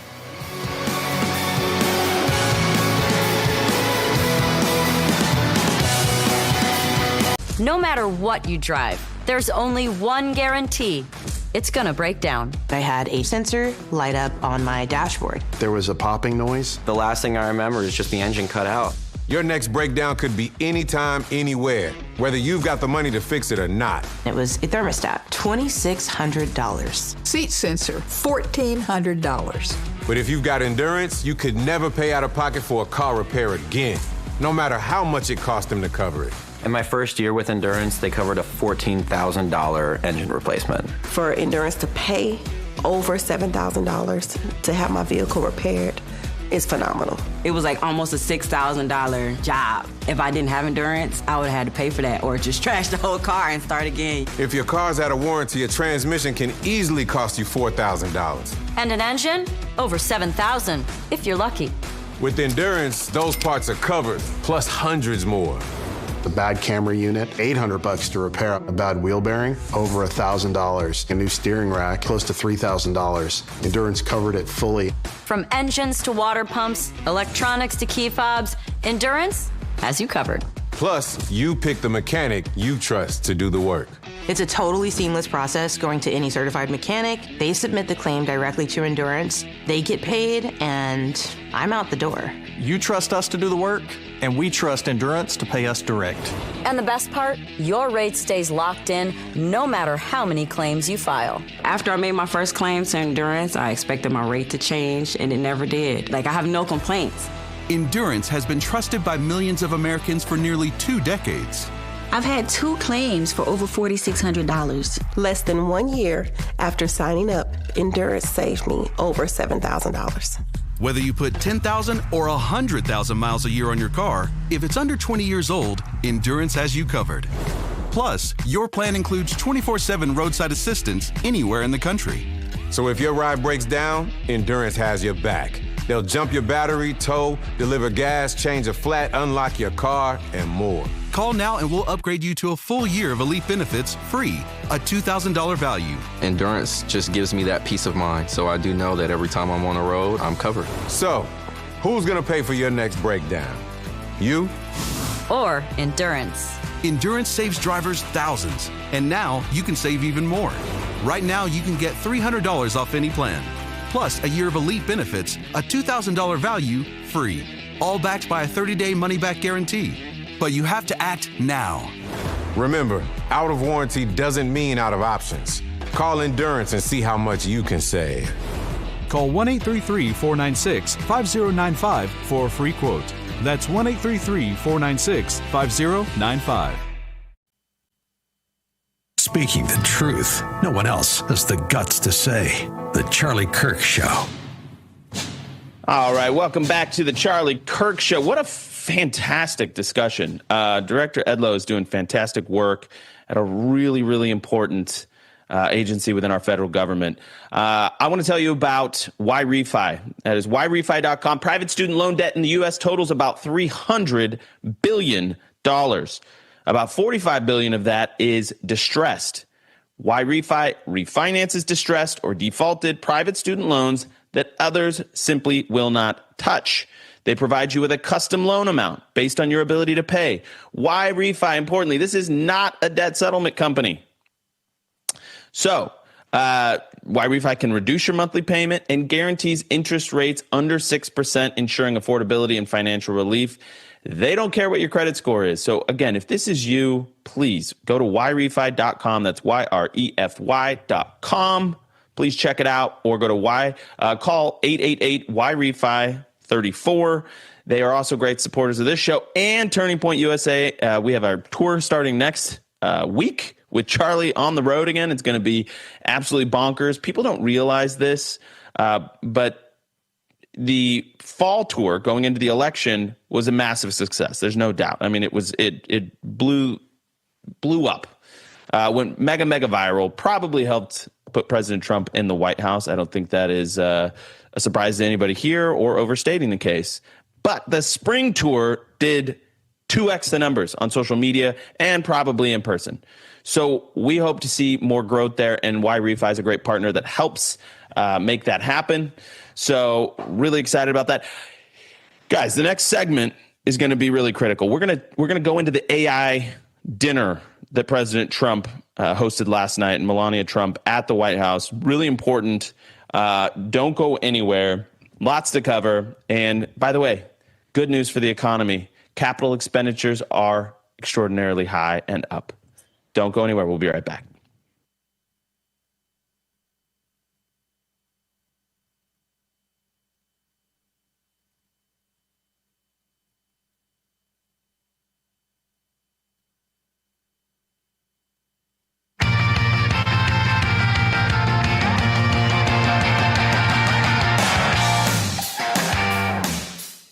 welcome back, everybody. Stations from coast to coast across the country. My name is Andrew Colvett. I'm the executive producer of this fine show, and sometimes fill-in guest host when Charlie is on the road.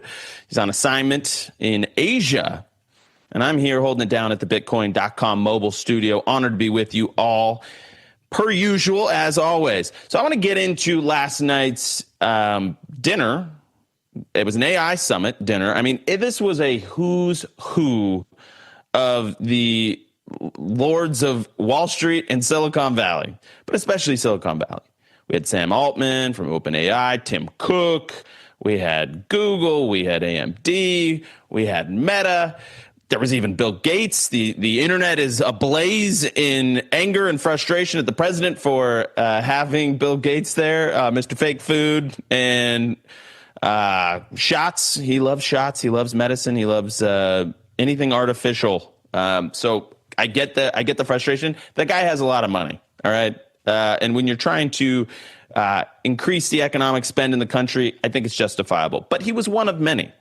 And so I want to play some of these clips, because guess what? They're all singing the praises of the president. And we did a whole segment, Charlie did earlier in the week, on China. China rushes out this massive, massive military parade, and they're sending a message to the world that we're China, we're powerful, we got military stuff, we got nukes, we can hit you, America. A lot of their munitions are capable of reaching the United States. So this is a very, very serious situation. Yeah, and you see some of these images right now. But one thing that China does not have a beat on us. They are not actually anywhere close. I know there was the DeepSeek situation earlier in the year, but here's what people need to realize is that AI is a fundamentally American advantage right now. And why? Partly because of the chips. The chips. Now, President Trump has negotiated a deal with AMD where the Treasury gets I think it's 15%. Don't quote me. It might be 10%. Where the Treasury gets money from chip sales to China. But guess what? Those chips are like the fourth best chips, and President Trump is mandating that their capacity is degraded by about 50%. So not only are they getting old chips, because Huawei is not capable of producing chips like AMD, they're getting old chips, and they're getting degraded chips. The goal is to addict China to subpar chips. Why that's important? Huawei can't make chips as good as even the fourth generation chips from AMD. And it also ensures that American tech companies and AI companies are going to have an advantage. And they're grateful for it. Play cut 452. This is Sam Altman. We're very grateful to be able to build our company here, to build data centers here, to build the entire AI industry and lead the world in the United States. Echoing many other people's comments, I think this will transform the world in a profound way. And I think it really will be to the United States' advantage to be able to lead the world this way. The event that the First Lady hosted today about education was really wonderful, and watching what AI is doing even today for education and so many other industries is really great. So thank you so much for enabling this. We will invest a ton in the United States, and we will do our best to make sure that we continue to lead here. Invest a ton in the United States.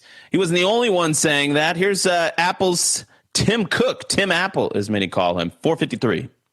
Such that we could make a major investment in the United States and have some key manufacturing, advanced manufacturing here.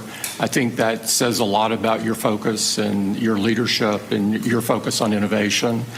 I also want to thank you for helping American companies around the world. This is a very key thing, and I really enjoy working with your administration on those topics as well, because I think they're so important to the country. How much money will you be investing? $600 billion. $600 billion. All right. It's a lot of jobs. We're very proud to do it. That's great. Thank you very much. Thank you. Appreciate it. Thank you, sir. Boom, $600 billion. And Kevin Hassett from the admin this morning was out on CNBC saying that we have record CapEx expenditures, so capital expenditures in the country, up over 8%, which is a record. There is so much good economic news that is just at the very tip of getting started. It's just starting. If you think about those dominoes, that meme where the dominoes can get bigger piece after piece, the dominoes will start to fall. And we have very low inflation. Partly that is because energy prices are so down. There's so much supply on the market. Energy prices are going down. Oil stocks are down. And that's good news for the consumers. That's good news for the entire economy, which oil is one of those expenses that filters through.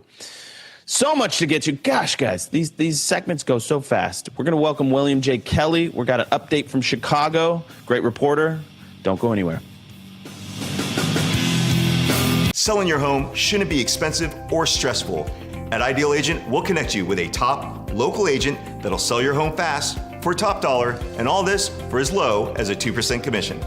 Ideal Agent connected me with the best realtor in my market, and I saved $12,500 as a result of it, and I got more than my asking price. Ideal Agent is available nationwide, there's no obligation, and best of all, our service is completely free. Call today or visit idealagent.com. What's up, America? The folks sitting with me here today are real-life mechanics. We're here to get to the bottom of why car repairs are so expensive and why CarShield is America's most trusted auto protection company. Let's get to it. How long you been a mechanic? I've been doing this for about 30 years. Every day's a different experience. Every day's a different adventure. I like to make sure everybody's happy, the customer's happy, the car's done right. So why are vehicles out of warranty more likely to break down? The manufacturers are very smart. They designed these cars with an end of life. It will fail as the warranty expires. Say over 60,000 miles, it'll start breaking down. They're going to break down, definitely. Just a matter of when.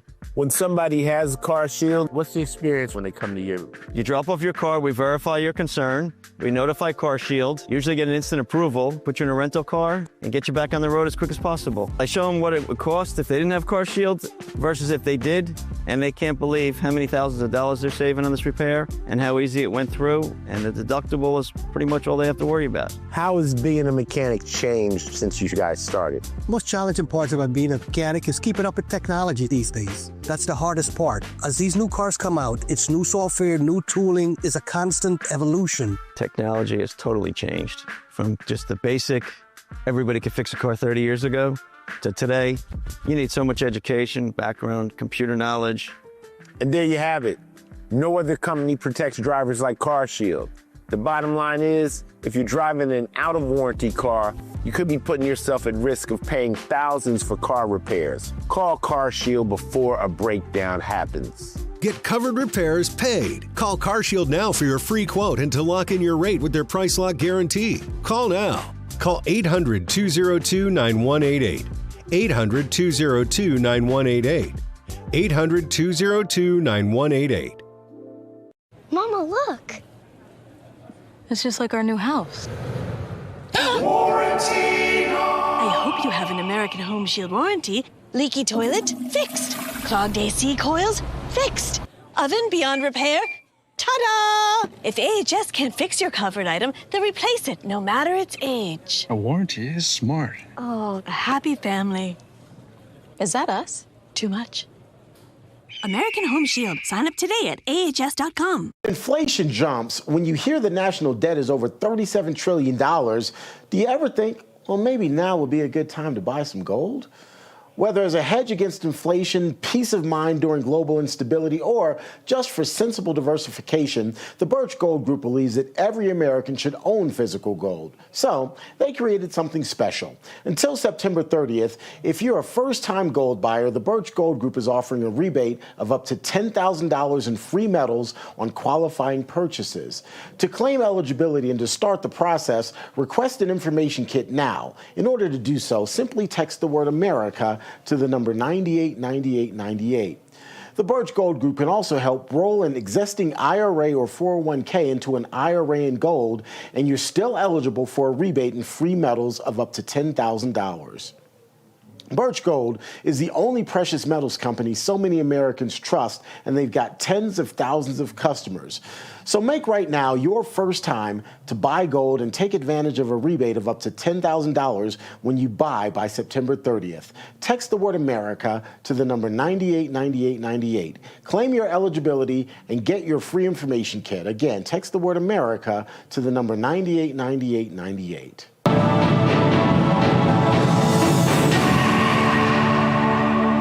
Terrence Bates here with your Real America's Voice news break. Thanks for being here with us. The latest jobs report is out and unemployment is up slightly. A look inside the numbers shows 22,000 jobs were added to the economy last month, which is way down from the 79,000 jobs that were forecast. While unemployment is now up to 4.3%, it's still at a historically low level. And outside the White House, President Trump's top secretaries and advisors were asked about the report. All the indicators that we're seeing are that inflation is low and economic growth is solid. Income growth's solid as well. So that the only part of the data that's disappointing is that the jobs numbers have been a little bit lower over the last 3 or 4 months. The unemployment rates have ticked up a little bit, but right now we're highly confident with the trends that native-born workers are replacing the illegal workers that are either now not new coming to the country or going back to their homes. Also happening at the White House today, President Trump set to sign another executive order. We'll have more on that throughout the day here on Real America's Voice. The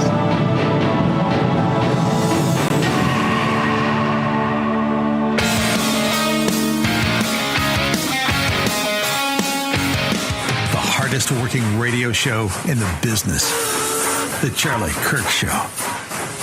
All right, welcome back to the Charlie Kirk Show. Andrew Colvett, executive producer of this fine show, in for you here at the Bitcoin.com mobile studio, your place to buy, sell, trade, manage your Bitcoin all in one place. I want to tell you about Hillsdale College. History, economics, the great works of literature. Did you study these things in school? I studied some of them. I did not study all of them. I had a pretty good school, but we missed some of these. Hillsdale College is offering more than 40 free online courses, including their newest course on totalitarian novels. In this free 8-lecture course, you'll learn from Hillsdale College president Larry Arnn, the GOAT, as he goes in depth on 4 novels: 1984, Brave New World, Darkness at Noon, and That Hideous Strength. Even though these novels were written in the 1930s and 40s, they are more important today probably than they've ever been. And they expose the tyrannical nature of human nature. And more importantly, they can show us that faith, family, and friends and country are worth fighting for. Maybe you read these books a long time ago in school. Maybe you've heard others talk about them and they seem a little intimidating. Let Hillsdale College help. And you will get the most out of them if you do it this way. So go to Charlie for Hillsdale.com, CHARLIE for Hillsdale.com to enroll. There's no cost. It's easy to get started. And they have so many courses there. It's gonna blow your mind. These are some really, really valuable things. I wish everybody in America was mandated to take Hillsdale online courses. It would be a better country. CharlieForHillsdale.com. With me now is a friend from Chicago and a great intrepid reporter who's keeping that city's politicians honest. And of course, I'm talking about William J. Kelly, reporter William J. Kelly. Sir, welcome to the show. You are at a critical place in this country so it feels like all roads lead to Chicago right now, which is kind of why the city started in the first place. So maybe it's apropos. Give us the latest on the ground. It seems like you're seeing a division where you've got some high-level people on a national level, like Scarborough, we'll play that clip, David Axelrod. You have people calling on the city to cooperate, but the city's officials and political leaders are digging their heels in. The floor is yours, William J. Kelly. Well, God bless you, Andrew, and thank you for having me. You're right. I mean, I've always felt that Chicago is kind of ground zero, all the way back to when I tried to warn some people about my state senator, Barack Obama, and they all laughed. Oh, boy, I can still hear the laughter. But yeah, I mean, whether it's Barack Obama, Rahm Emanuel, and just so you know, J.B. Pritzker, Governor Pritzker, has presidential ambitions. And everything that he's doing right now, the only possible explanation for it is that he thinks it's going to get him the White House. So that because there's no other. I mean, he's a very smart man. Make no mistake about it. He's a billionaire. And there's no logical explanation for why you would have a safety act, for example. This is his signature legislation that allows the most violent criminals out on no cash bail. Repeat violent offenders. Yeah. I have to give you some due here, William J. Kelly, and that is reporterwilliamjkelly.com. Check him out. This is a clip from you trying to get answers about some of these very dangerous illegals that he seems to not care about, that are being released to harass, maim, kill, murder, molest young kids. I mean, so many of these stories. It's just terrible. Let's go ahead and play cut 450. ICE agents that are on the way. And again, many of the people who are coming seem to be coming from Los Angeles and having been part of that raid. So if you want to look at what it is that they're planning to do, you could just look at what they did in Los Angeles. Megaphones, microphones, go to the ballot box. Those are all the things that I said. Let's be clear. And to the extent that people want to protest, they have that First Amendment right to do so. All I'm saying, as I said back then, is that you ought to do it peacefully, and that you ought to make your voices heard. Governor Pritzker, a very important question regarding the illegal alien Jose Luis Mendoza Gonzalez that was released under your... Just walks away. Yeah. I mean, these guys, so obviously he wants to run for president. He's using this standoff with President Trump as a way to increase his name ID, increase him being viewed as the fighter in his party that they are so desperate to find. And yet it's pure callousness because he's hurting the people of Chicago and the people of Illinois in order to benefit himself politically, which I think is going to backfire, mind you. But nevertheless, I want the audience to fully he will not answer your question about Jose Luis Mendoza Gonzalez. Who is this man and why did you ask about him? Well, one of many.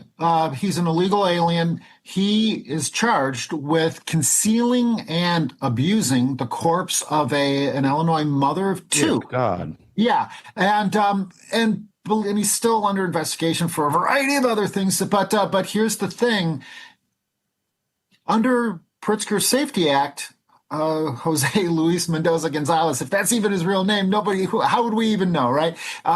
Has been released. So, I mean, and this is just one of many. If you are a human being, I mean, I'm not talking about if you've been elected to protect, which I think is the number one responsibility of elected officials, to provide safety for citizens, right? But if you've been elected to do it, if you've been charged with doing that, if you've been hired to do that, you would think that would be the number one priority, right? The only, and then, whatever else, clean streets or something would be like a distant second, right? But it seems like with our elected officials, and of course Mayor Johnson in Chicago, that this is the least of their interests. From the lockdown and the looting of the race riots that Chicago still hasn't recovered from, by the way. And then, of course, the big migrant crisis of the last years that bankrupted. Exactly. Well, and there is 500,000 illegals in Chicago. Is that correct? At least estimated? Who knows? Nobody knows. We'll find out when they vote, right? That's an extraordinarily high number of illegal immigrants to be in one city. I mean, when you think about the congestion, when you think about the housing pressure, this pressure on schools, I mean, it's just an incredible burden to place on any tax-paying base, let alone Chicago, which is losing native-born citizens at an alarming clip. This is what I also find interesting, though. And I think this is why it's a winning political issue for President Trump. I mean, crime is like a 90-10 issue. It's actually about a 99-1 issue, according to some polls. People think it's either a serious problem in urban centers or at least somewhat of a problem. That's 99%. Recent poll came out. But here's what's interesting. Top national Democrats like David Axelrod and Joe Scarborough are beginning to break with the Illinois politicians. Let's go ahead and play cut 422. This is David Axelrod. I would be careful about playing 28 politics on this issue because the right answer is we'll take all the help we can get, as long as it's appropriate help, as long as it's stuff that will really help. I mean, these National Guardsmen aren't even trained to do that work. They're not authorized to do that work. So, send us the resources that we need. We want to work with you. If there are if there are people doing violent crimes here who are illegal immigrants, we want them out of our city. We'll work with you on that. I think that's the appropriate position to take. Fair enough. Wow. Shocking stuff from CNN, but he's not alone. MSNBC gets into it. Play cut 446. I actually think that J.B. Pritzker should do something radical. I think he should pick up the phone, call the president, and say, let's partner up. These are the most dangerous parts of my state. We would love to figure out how to have a partnership that's constitutional, that respects the sort of balance of federalism between the federal government and the state government. And let's work together to save lives. Because right now, hey, nothing to see here moving along. No problem here. Hey, Donald Trump, we don't need you. And, the mayor talking about we're going to protect people's dignity in our city. Well, protect their lives. That's protecting their dignity. Wow. William J. Kelly, does Chicago need federal help? Well, they needed it for the DNC, if you recall. You were in town, I remember. They had the Democrat National Convention in Chicago, and they had no trouble using the National Guard to protect their donors. Andrew, do you remember? They had no trouble using the National Guard as their valets for their VIP donors, but personal security. But as the weekend violence continued in Chicago with 20, 30, 40, 50. In some cases, I remember weekends with 80 people shot. This is beyond third world. You'd be safer in, pick a country, Haiti, Somalia, I don't know, pick a country. Every weekend, the number of people shot and murdered, not to mention assaulted. We have cases, repeat offenders who are arrested, let out of jail, and then they immediately go right back onto this is right.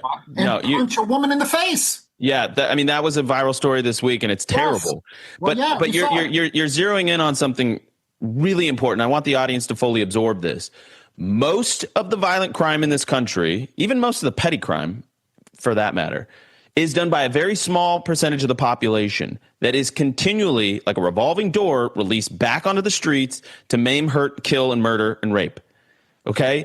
And this small group could be permanently locked up, and you would see crime fall like a rock. You would see it plummet. Why do Democrats in the city of Chicago seem to love crime so much, William J. Kelly? About 30 seconds. Well, the really sad fact of the matter is that small group is growing because a lot of the illegals are now strangling women in the street, just on the sidewalk in the middle of the day. But William, I was told that illegal immigrants commit less crime than Americans. Well, maybe that's because they're not being charged and convicted. So of course, statistics are funny things, right, Andrew? Mm-hmm. Yeah, absolutely. William J. Kelly, you are at a really important time in a really important city, at a confluence of really powerful forces. Please keep covering it. Tell people where they can follow your work. The floor is yours. ReporterWilliamJKelly.com. Believe it or not, I have a legal defense fund, GoFundMe on that page. I've literally been threatened by the mayor's office to have my media credential revoked. I've had this happen before under Lightfoot. So anyone who wants to keep me in the press, ReporterWilliamJKelly.com. Good for you. God bless you, brother. Keep up the good work. Keep holding their feet to the fire. This is a developing story. We're going to keep covering it, and we hope cooler heads will prevail. We'll be right back.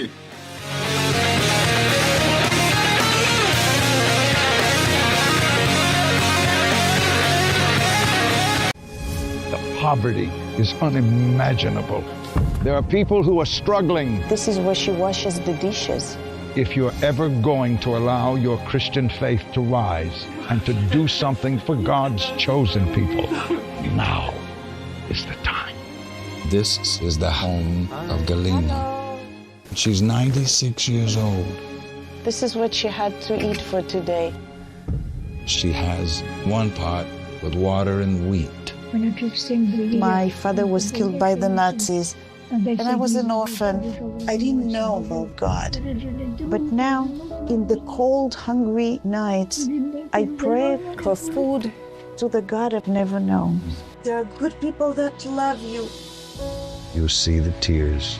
Scripture says joy can come in the morning, and you can be the reason. If you will bless these hurting children of Israel, you will receive God's blessing in return. Your urgent gift today of $25 will help rush a survival food box filled with life-saving essentials. If you call right now, your gift's impact will be doubled to help save lives. Call, scan, or go online now. I'm not exaggerating when I tell you, I don't know how much longer she could have waited for us to come. I can't even grow my food anymore. What will happen to me? I'm doomed to starve. Tens of thousands of elderly Holocaust survivors in the former Soviet Union are living in extreme poverty, hungry, and forgotten. But through the International Fellowship of Christians and Jews, we can bring them hope. Eggs. It's my favorite food. May you be blessed. You say to them, we see you and we're here to help.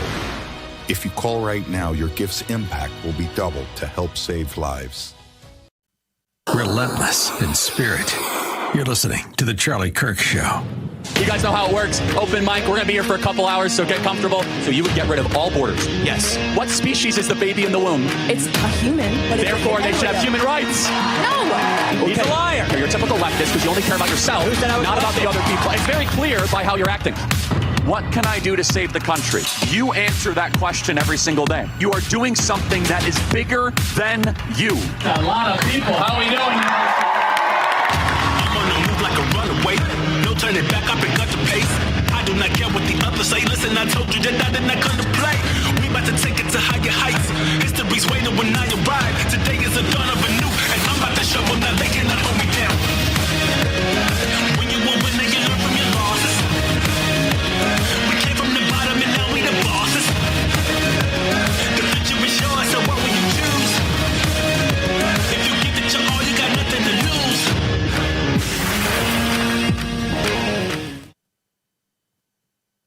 Man, I'm getting pumped already just watching those videos. The tour starts next week in Utah. The Utah press is already freaking out. Something's not quite right in Utah, folks. We love Mike Lee. We love our Mormon friends up in Utah. We love big families. But something under the surface something's awry. Something's amiss in Utah. And we're going to sniff it out. I think it's really important that Charlie is going there. Also want to present the AmFest promo to you guys coming up in December. It's not too early to get your tickets. Let's go ahead and play that clip. America Fest is the starting point for us to take America to greater heights in 2025. We have a team that is ready to change the world and bring America back to greatness. Experience the greatest celebration of America.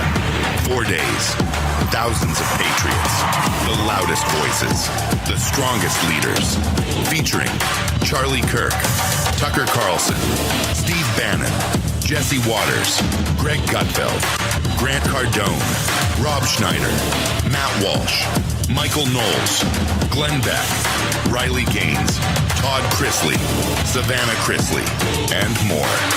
December 18th to 21st in Phoenix, Arizona. The movement meets here.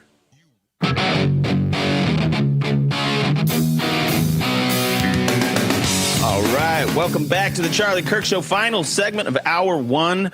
Never fear, Charlie is going to be back in Hour 2. It's part 2 of his interview with Free Beacon reporter Aaron Sibarium. Now, that's a fantastic conversation. I watched it when it happened live, and it was just really, really compelling stuff. Went to Yale, got sort of radicalized by our Ivy Leagues, which is, of course, typical. It's actually, I wish it was more typical, because the Ivy Leagues will radicalize you if you have half a brain, because those people are they've lost the plot. They've lost the plot. I want to bring up a story, speaking of losing the plot. And we started the whole hour with immigration. Fantastic conversation. If you didn't get it, please get the podcast with the guy that's responsible for issuing all our visas and green cards and citizenship in the country.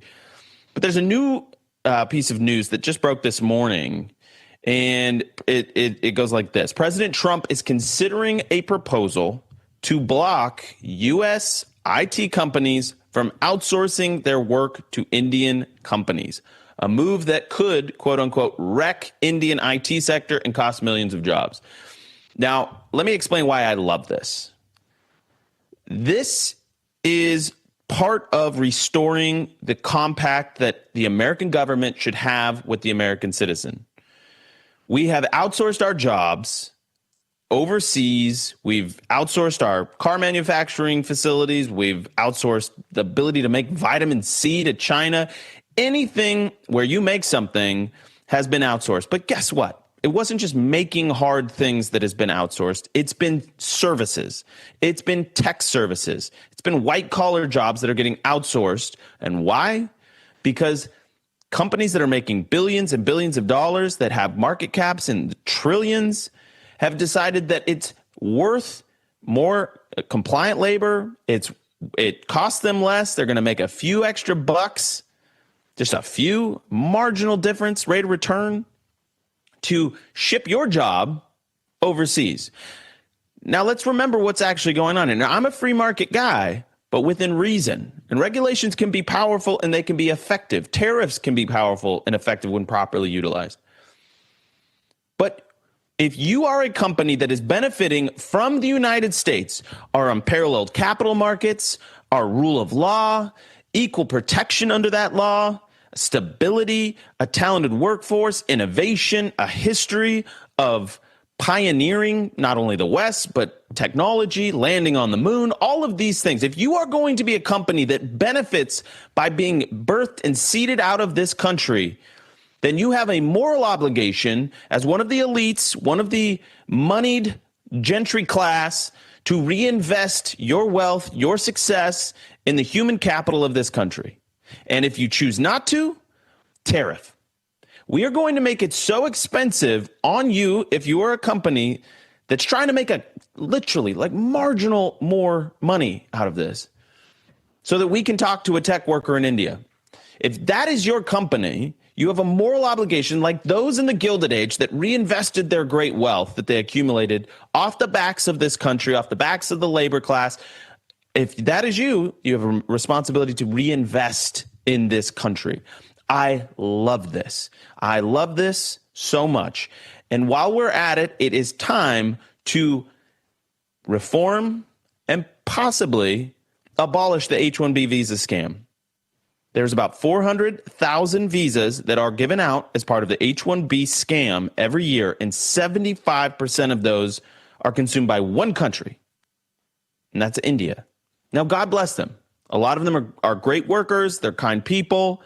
But what we are seeing in towns like Frisco, Texas, I was just in Frisco. You go to the mall there, and it's all Indians. That is a city that has been completely demographically changed overnight. And why? H-1B, tech workers. They're not always, people that are better at the job than Americans, but they're more compliant. They'll work for free close. They'll work for less. And all they want is to be able to come over here because India has got billions of people. It's a crazy place. You can get ahead here more. I understand why they want to come, but I understand why the Trump voter wants to protect American jobs. We do not want American workers having to train their replacements that come from India on an H-1B. So all of this is very, very good. And I'm telling you, the elephant in the room is not illegal immigration. We're getting our handle on that. We got to get our deportations up, certainly. And self-deportations are going strong. What we got to do is we got to fix legal immigration in this country. That's why I'm so glad to have that first conversation at the top of the show. So go back and watch it. Hour 2 with Charlie, part 2 of his conversation with Aaron Sibarium. Don't miss it.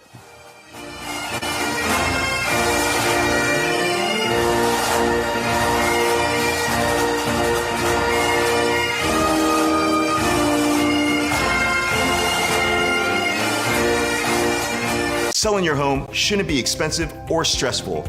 At Ideal Agent, we'll connect you with a top local agent that'll sell your home fast for top dollar, and all this for as low as a 2% commission.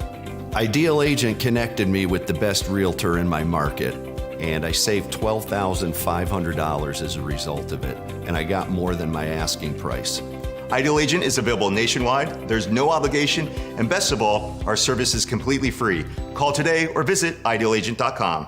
Fellow Americans, did you know a war is being waged right now for how you spend your hard-earned dollars? Over 100 countries worldwide are preparing to switch to a digital currency. Now, this means cash will be replaced by money governments can monitor and track. This tracking makes it possible to collect data from every purchase you make and the ability to decide what you can buy and when you can buy it. What's more, your assets can be frozen or even seized. I'm appalled at such an assault on financial privacy. My friends at Swiss America have a report called The Secret War on Cash with an action plan to protect your financial privacy. So please, call or text the number on your screen for a free copy.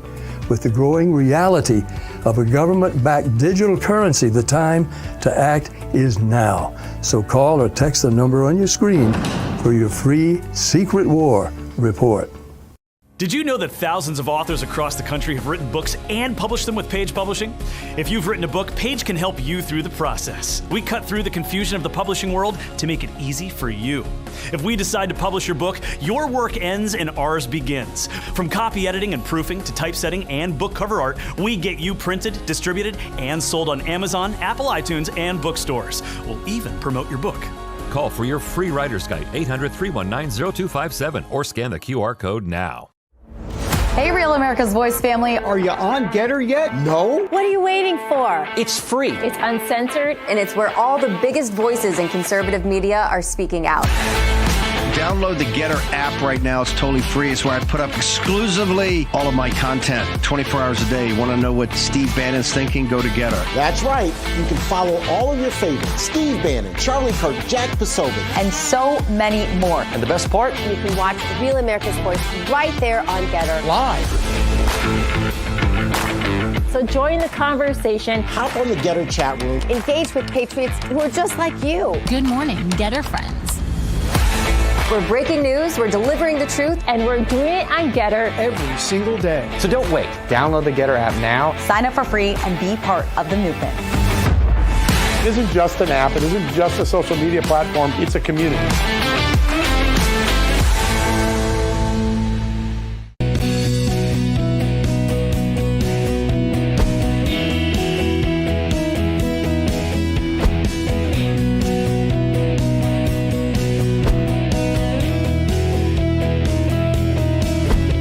If you're stressed about back taxes, maybe you missed the April deadline, or your books are a mess, don't wait. The IRS is cracking down because penalties really add up fast. We're talking 5% per month up to 25% just for not filing. There is help, though. Tax Network USA can take the burden off of your shoulders and stop the spiral before it gets worse.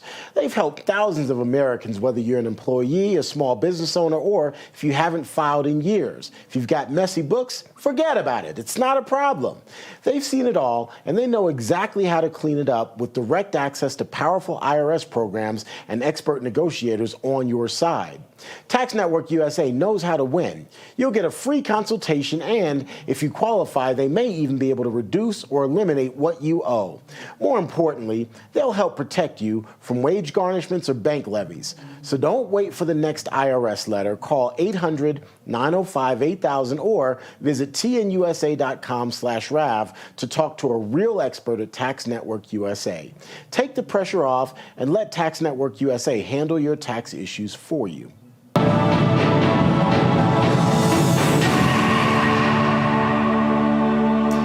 Terrence Bates here with your Real America's Voice news break. Health and Human Services Secretary Robert F. Kennedy Jr. faces a fiery and contentious hearing before the Senate Finance Committee. While answering some tough questions from both Democrats and Republicans on the panel, many of the interactions devolved into some pretty combativeness between the Secretary and the Democrat senators in particular. Everybody is corrupt, but you. Is that what we're looking at? I don't think so. And I think the issue now... I don't even know what you're talking about. Well, I think you do know what I'm talking about. I don't know what you're talking about. The issue is every time anyone disagrees with you... Are you saying the pharmaceutical industry was supporting my presidential campaign? I'm saying I don't think no. So. RFK Jr. was specifically called to task over his moves to limit vaccine access and research. He was also criticized for the recent firing of the director of the Centers for Disease Control and Prevention. The U.S. Attorney for the District of Columbia teaming up with the city's Democrat Mayor Muriel Bowser just a little while ago to take a bit of a victory lap. The two held a news conference to report the arrest of two 17-year-olds who were accused in the shooting death of 21-year-old Eric Jackham. The UMass Amherst student was interning in the nation's capital on June 30th when he was killed. Investigators say he was an innocent bystander caught in the crossfire as at least 79 rounds were fired. Why the president has vowed to make D.C. safe and beautiful. This is why the nation's the president is bringing together federal and local agencies to bring the force of the government against those who seek to destroy not only our quality of life, but our lives. A third suspect is still being sought in the case. The two teenagers who are in custody are charged as adults. Today's news conference comes on the heels of D.C.'s Attorney General filing suit on Thursday to end the Trump administration's deployment of National Guard troops in the nation's capital. The AG calls it an unlawful occupation. Over at the White House, President Trump set to sign an executive order today. The EO will reportedly be to rename the Department of Defense the Department of War. As such, Secretary of Defense Pete Hegseth would also be able to use the title Secretary of War in official correspondence and public communication. Changing the name of a government department is rare, and it generally requires congressional approval. By the way, the Department of Defense was named the War Department until 1949, when Congress consolidated the Army, Navy, and Air Force following World War II. The move comes as President Trump seeks to end several wars and conflicts across the globe. Following today's executive order signing, the commander-in-chief also has an announcement scheduled. We're still working to find out what that announcement might entail. Happening today, Texas Governor Greg Abbott will sign several bills aimed at preventing tragedies similar to the deadly flooding that killed 27 campers and counselors at Camp Mystic back in July. Some of the parents and family members of the girls who died that day will join the governor for today's signing ceremony. In all, 136 people were killed in the flooding. The new measures will improve the safety of children's camps across Texas by prohibiting cabins from being in dangerous parts of flood zones. Camp operators will also be required to develop emergency plans. That's a quick check of your headlines.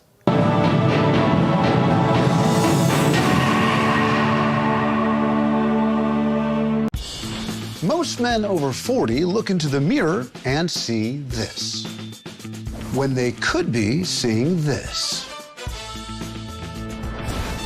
Most men over 40 look into the mirror and see this, when they could be seeing this.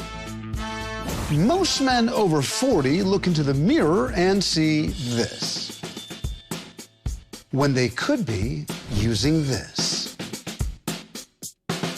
Particle 6-in-1 face cream for men. The first of its kind anti-aging cream designed specifically for men. Fights eye bags, dark spots, and wrinkles. Visit particlemen.com and use the promo code on your screen to receive 25% off your entire order. Plus, we've got free shipping and a 30-day money-back guarantee. www.particlemen.com. Because seeing is believing. Do you suffer in pain? Are you stiff, tense, or less active? Introducing the EasyWell Remedy Massage System, a triple fusion of therapeutic experiences. Full body vibrational therapy increases blood circulation and reduces inflammation. Infrared heat penetrates deep to reduce pain, soothe, and relax. The Ultra Shiatsu pillow with 6 heated nodes mimics a professional massage. Plus, it's detachable for deep relief anywhere you need it. Experience the true remedy for your pain and stiffness. Call now.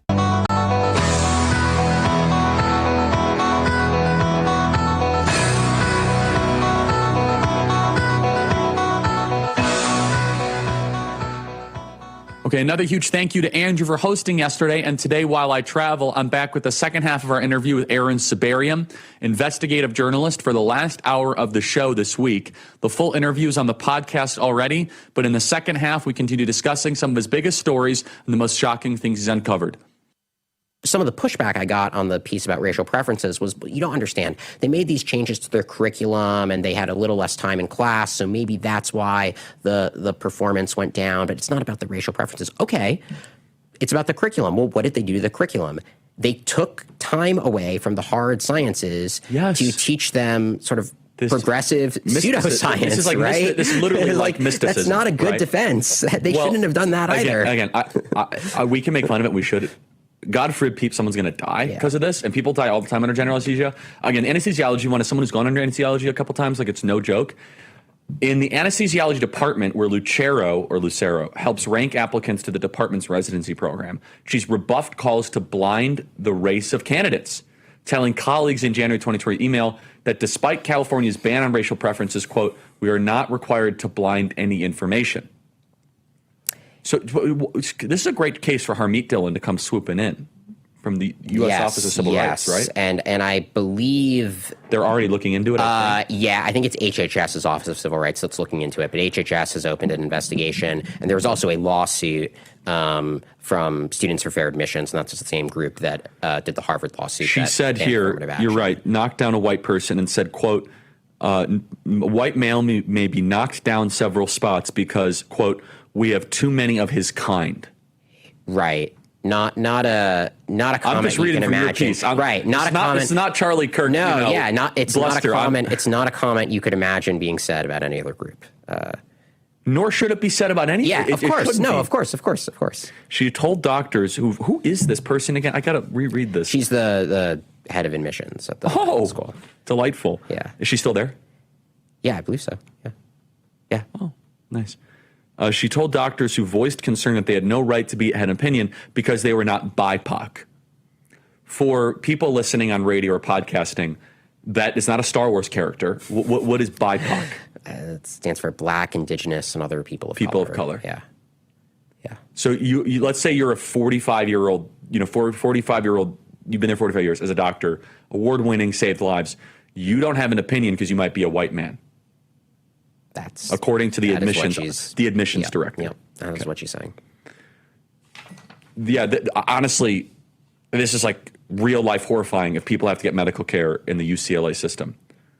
The focus on racial diversity has coincided with dramatic shift in racial and ethnic composition of medical school, where the number of Asian matriculants fell by almost a third by 2019-2022, according to publicly available data. No other elite medical school in California saw a similar decline. Yeah, I think that's true. Maybe there was one that, saw something kind of close, but I think most of I think it was really, when I double checked the data, it was quite noticeable how much UCLA dropped. But so I need to just voice this. If we're also afraid of being called a racist, is it conceivable that again, this says a third to half of the medical school, this is a professor that told you, is incredibly unqualified. Is it possible that just a super unqualified doctor is slipping through the cracks? That's like a black woman, and eventually she's going to have to make life-saving decisions. Yeah, that's where we're heading.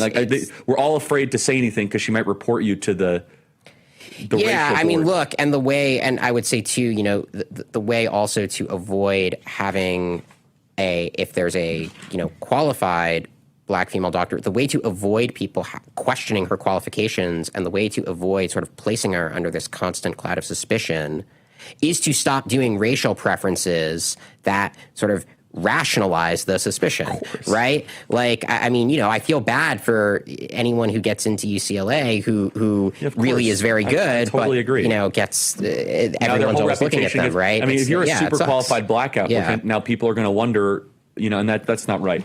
So now going to the other coast, you, my friend, have been like a ninja towards Harvard, and I love it. So let's start with this one, because this one's a little bit more, is older, I think. Yeah, I am right. Harvard President Claudine Gay hit with 6 new charges of plagiarism. So you were one of the ones that took down Claudine Gay, in addition to Elise Stefanik and her wonderful performance. How does a Harvard University president plagiarize herself to the top?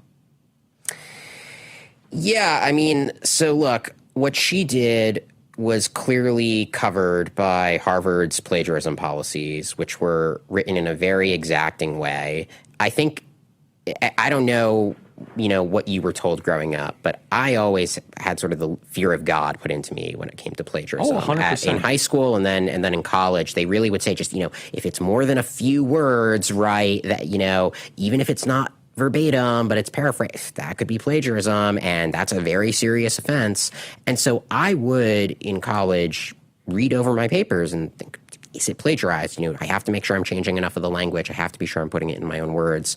Everything's cited. And look, of all the plagiarism scandals there have been, hers was not the worst, but she was probably in not the worst in terms of the severity of the plagiarism, but it was plagiarism. It did violate Harvard's policies, and she was the president of Harvard University, right? And so subject, I think, presumably to kind of the highest possible standard for academic integrity. And she oversaw an institution that then you have internal documents reveal pervasive, because she's gone now, reveal pervasive pattern of racial discrimination at Harvard Law Review. Yes. What's going on here? Yeah, so some of the discrimination is in the selection of editors for the law review, but the lion's share of it is in the selection of articles. Which is important. Right. I mean, those are, the Harvard Law Review is influential. It matters who's published there. The law review articles really do shape the state of the law to some extent, right? How important legal academia is can be debated, but to the extent it matters, this is a pretty powerful journal, right? It matters what they publish. And they are not selecting articles just based on merit or subject matter diversity, but explicitly based on both the author's race and, in many cases, the race of the authors cited in the footnotes. No. Yes. And that was, in fact, part of their rubric for evaluating. So to get published in the Harvard Law Review, you have to have like half of your authors be black basically, there's this initial. That's outrageous. Well, and so here's the thing, right? And this often is the case with any kind of regime of racial preferences. It doesn't just happen at one kind of stage of decision making. It happens at every stage. So there's an initial kind of screen out process where they're told to consider author diversity, and that process, which is done by just a few editors, weeds out like 80% of submissions, and then everything that remains is subject to this additional screen where some editor reads it and kind of writes a short memo, and there's a template that they're supposed to fill out about the pros and cons of each article. And one of the things they are supposed to look at, or at least they were as of a year ago, was the racial diversity of the sources cited. Racial, gender, all kinds of diversity. What if you have a really good citation from a white man? You're at your quota? I mean, they would literally say things like, I'm disappointed that the piece didn't have much diversity in terms of its sources cited. That was a real negative, and they would give it a poor recommendation based in part on that lack of diversity. I mean, we published over 2,300 pages of documents of these internal memos, so people can judge for themselves, and you can just see what they said. And in some cases, it's kind of an afterthought, or they don't really take it into account. But there are quite a few cases where the editors explicitly penalize pieces for the diversity of the citations. How did you find out about this one? I got a tip from someone who shall remain nameless that it was going on at the Harvard Law Review, and then started doing some digging and managed to get my hands on a lot of these documents. One thing I generally like to do in my reporting is to publish as many primary source documents as possible. Yes, because often, right, the immediate response is, oh, you're making it up or you're exaggerating. And I just, look, you can look at the entire tranche of documents, yes. Right? You judge for yourself. More with Aaron when we come back.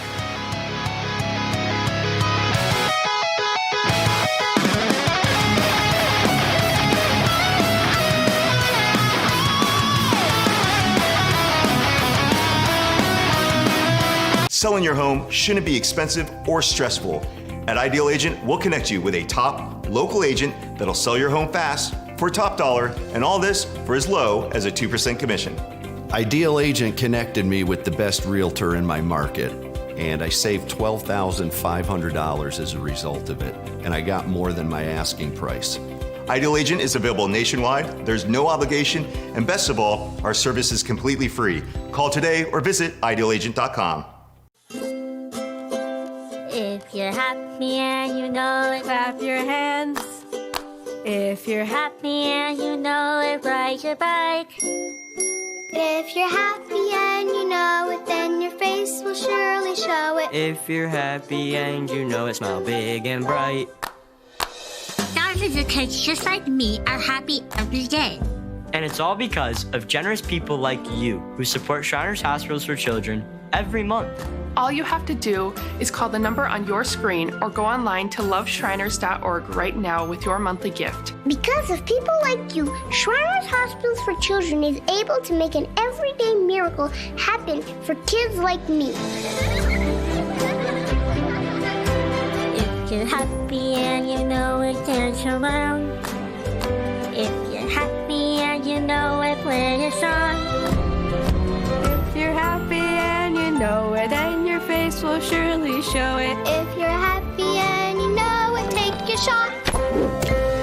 And when you call or go online right now to donate $19 a month or more, we'll send you this adorable Love to the Rescue blanket as a thank you and a reminder of all the smiles you're bringing to kids' faces every day. Will today be the day you send your love to the rescue? When you call the number on your screen right now and give as little as $19 a month, just 63 cents a day, you'll be making a life-changing difference for a child, just like Sarah. Your monthly gift today could change your life forever. Because of you. We are happy and we know it. Thank you. Thank you. Thank you. Thank you. Please call or go online right now to give. If operators are busy, please wait patiently or go to loveshriners.org right away.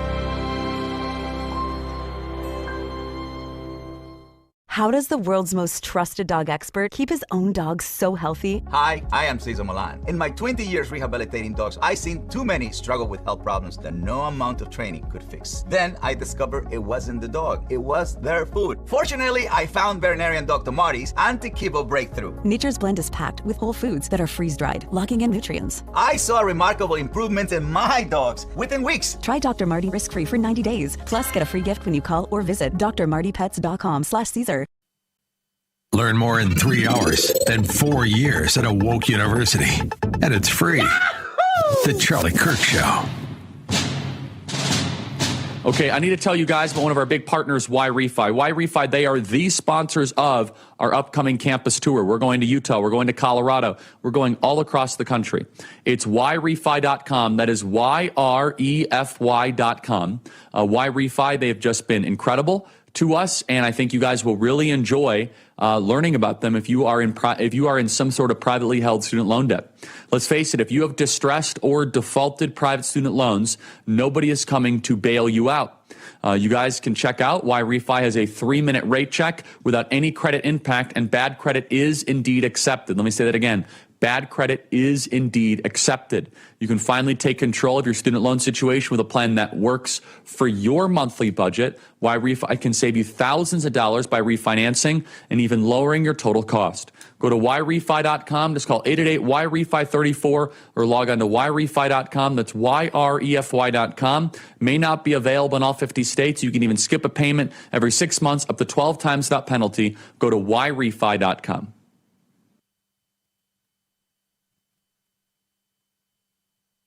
You guys know how it works. Open mic. We're going to be here for a couple hours, so get comfortable. So you would get rid of all borders. Yes. What species is the baby in the womb? It's a human. But therefore, they should have human rights. No. He's a liar. You're a typical leftist because you only care about yourself, not about the other people. It's very clear by how you're acting. What can I do to save the country? You answer that question every single day. You are doing something that is bigger than you. A lot of people. How are we doing? I'm on the move like a runaway. No turning back, I pick up the pace. I do not care what the others say. Listen, I told you that I did not come to play. We about to take it to higher heights. History's waiting when I arrive. Today is the dawn of a new, and I'm about to show them that they cannot hold me down. When you will win, then you learn from your losses. We came from the bottom and now we the bosses. The future is yours, so what will you choose?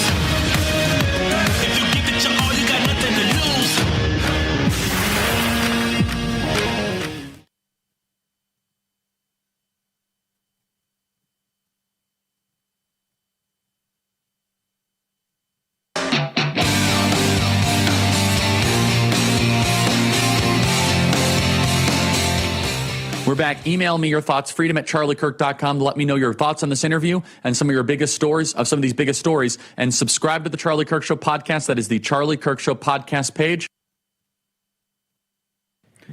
And so the Harvard Law Review is an independent nonprofit and legally distinct from the university. It operates out of a Harvard building. It's tended by Harvard janitors and employs only Harvard students and editors.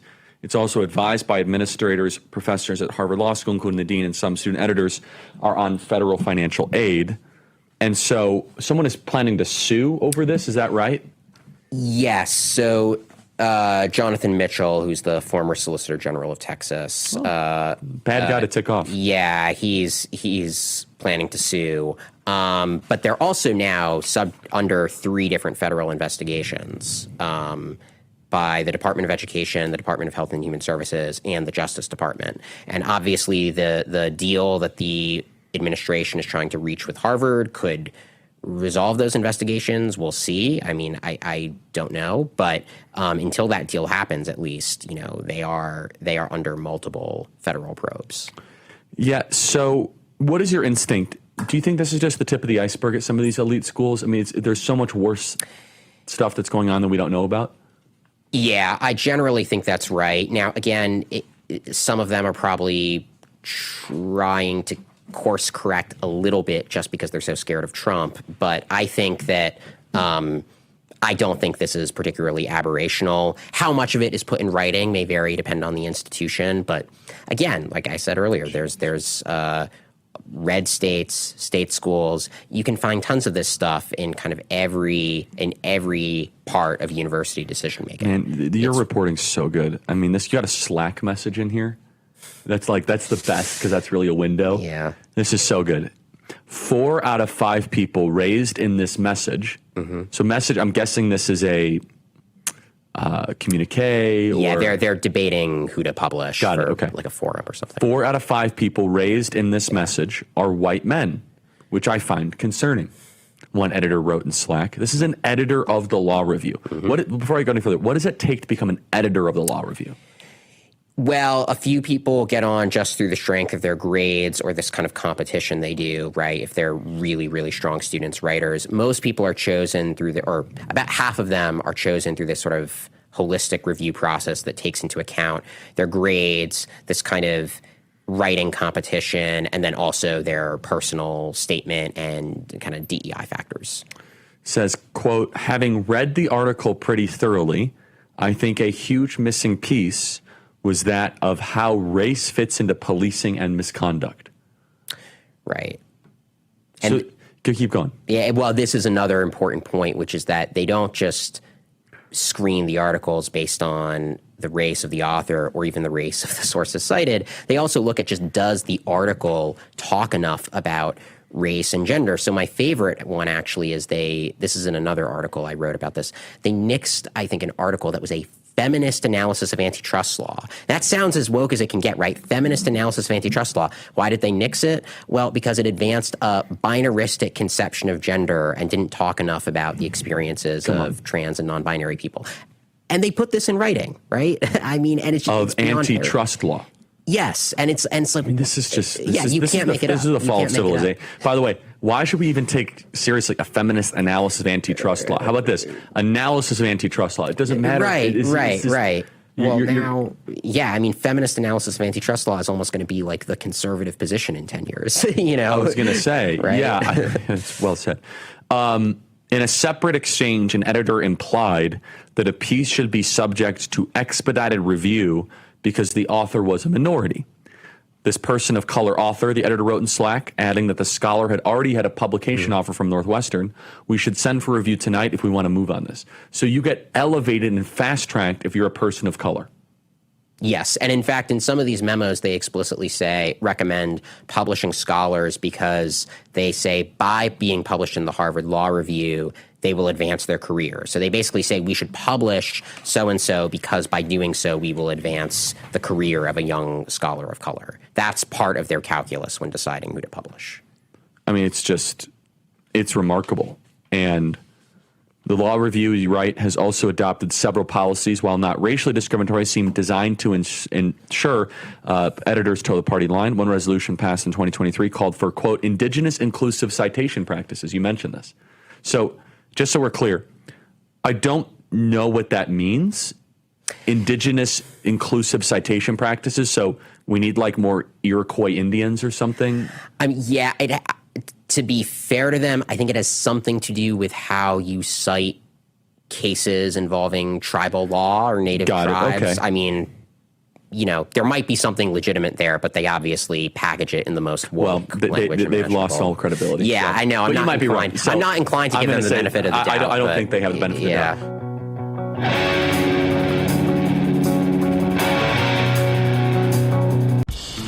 Most men over 40 look into the mirror and see this, when they could be seeing this. Most men over 40 look into the mirror and see this, when they could be seeing this. Most men over 40 look into the mirror and see this, when they could be using this. Particle 6-in-1 Face Cream for Men, the first of its kind anti-aging cream designed specifically for men. Fights eye bags, dark spots, and wrinkles. Visit particlemen.com and use the promo code on your screen to receive 25% off your entire order. Plus, we've got free shipping and a 30-day money-back guarantee. www.particlemen.com. Because seeing is believing. Yep, your worst nightmare. Your car broke down. Now you're worried if it's going to cost you a fortune in repair bills. Unless you already called CarShield, the legit #1 auto protection company in the country. When you're protected with a plan through CarShield, the process is smooth like ice and done in as little as 3 steps. 1. First, the tow truck takes your car to the shop. The cost of towing, covered when you got a plan through CarShield. Next, you probably need to get around while your vehicle's being repaired, right? 2. Plans through CarShield have rental car options too. Then comes the best part. 3. When you pick up your vehicle, you don't have a big repair bill to worry about.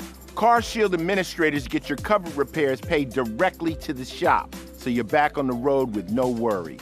Call now to get an affordable plan through CarShield for your vehicle before it's too late. When you call CarShield, whether you got a small problem like a power window motor that could cost a few $100s, or a big problem like an engine or transmission that could cost you thousands of dollars, you're taken care of. CarShield is the #1 auto protection company in the country, and their administrators have paid out more than $1 billion in auto repairs. That's billion with a B. CarShield is the choice that gives you the CarShield guarantee. Your rate never goes up, and your coverage never goes down, no matter how many claims you have. Look, it's inevitable. As your car or truck ages, the parts and components are gonna fail. It's not worth the risk. Call CarShield now. Waiting until your car breaks down is too late. Call CarShield for coverage on up to 5,000 parts and get the CarShield guarantee, where your rate never goes up and your coverage never goes down, no matter how many claims you have. Call 800-653-8201. 800-653-8201.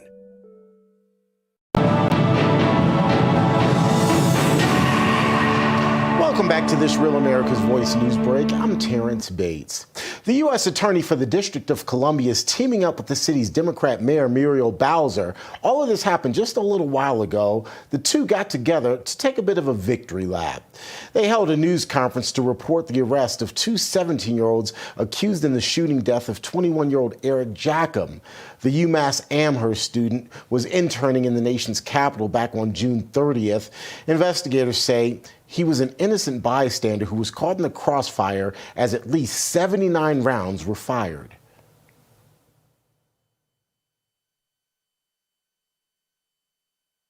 Well, a third suspect is still being sought in this case. The 2 teenagers who are in custody are charged as adults. Today's news conference comes on the heels of D.C.'s Attorney General filing suit on Thursday to end the Trump administration's deployment of National Guard troops in the nation's capital. The AG calls it an unlawful occupation. The latest jobs report is out, and unemployment is up slightly. A look inside the numbers shows that 22,000 jobs were added to the economy last month, which is way down from the 79,000 jobs that were forecast. And while unemployment is now up to 4.3%, it's still at a historically low level. Outside the White House, President Trump's top secretaries and advisors asked about that report. All the indicators that we're seeing are that inflation is low and economic growth is solid. Income growth's solid as well. So that the only part of the data that's disappointing is that the jobs numbers have been a little bit lower over the last 3 or 4 months. The unemployment rates have ticked up a little bit, but right now we're highly confident with the trends that native-born workers are replacing the illegal workers that are either now not new coming to the country or going back to their homes. Also happening at the White House today, President Trump set to sign another executive order. This EO will reportedly be to rename the Department of Defense the Department of War. As such, Secretary of Defense Pete Hegseth would also be able to use the title Secretary of War in official correspondence, as well as public communication. Changing the name of a government agency, by the way, is rare, and it generally requires congressional approval. That's a quick check of your headlines.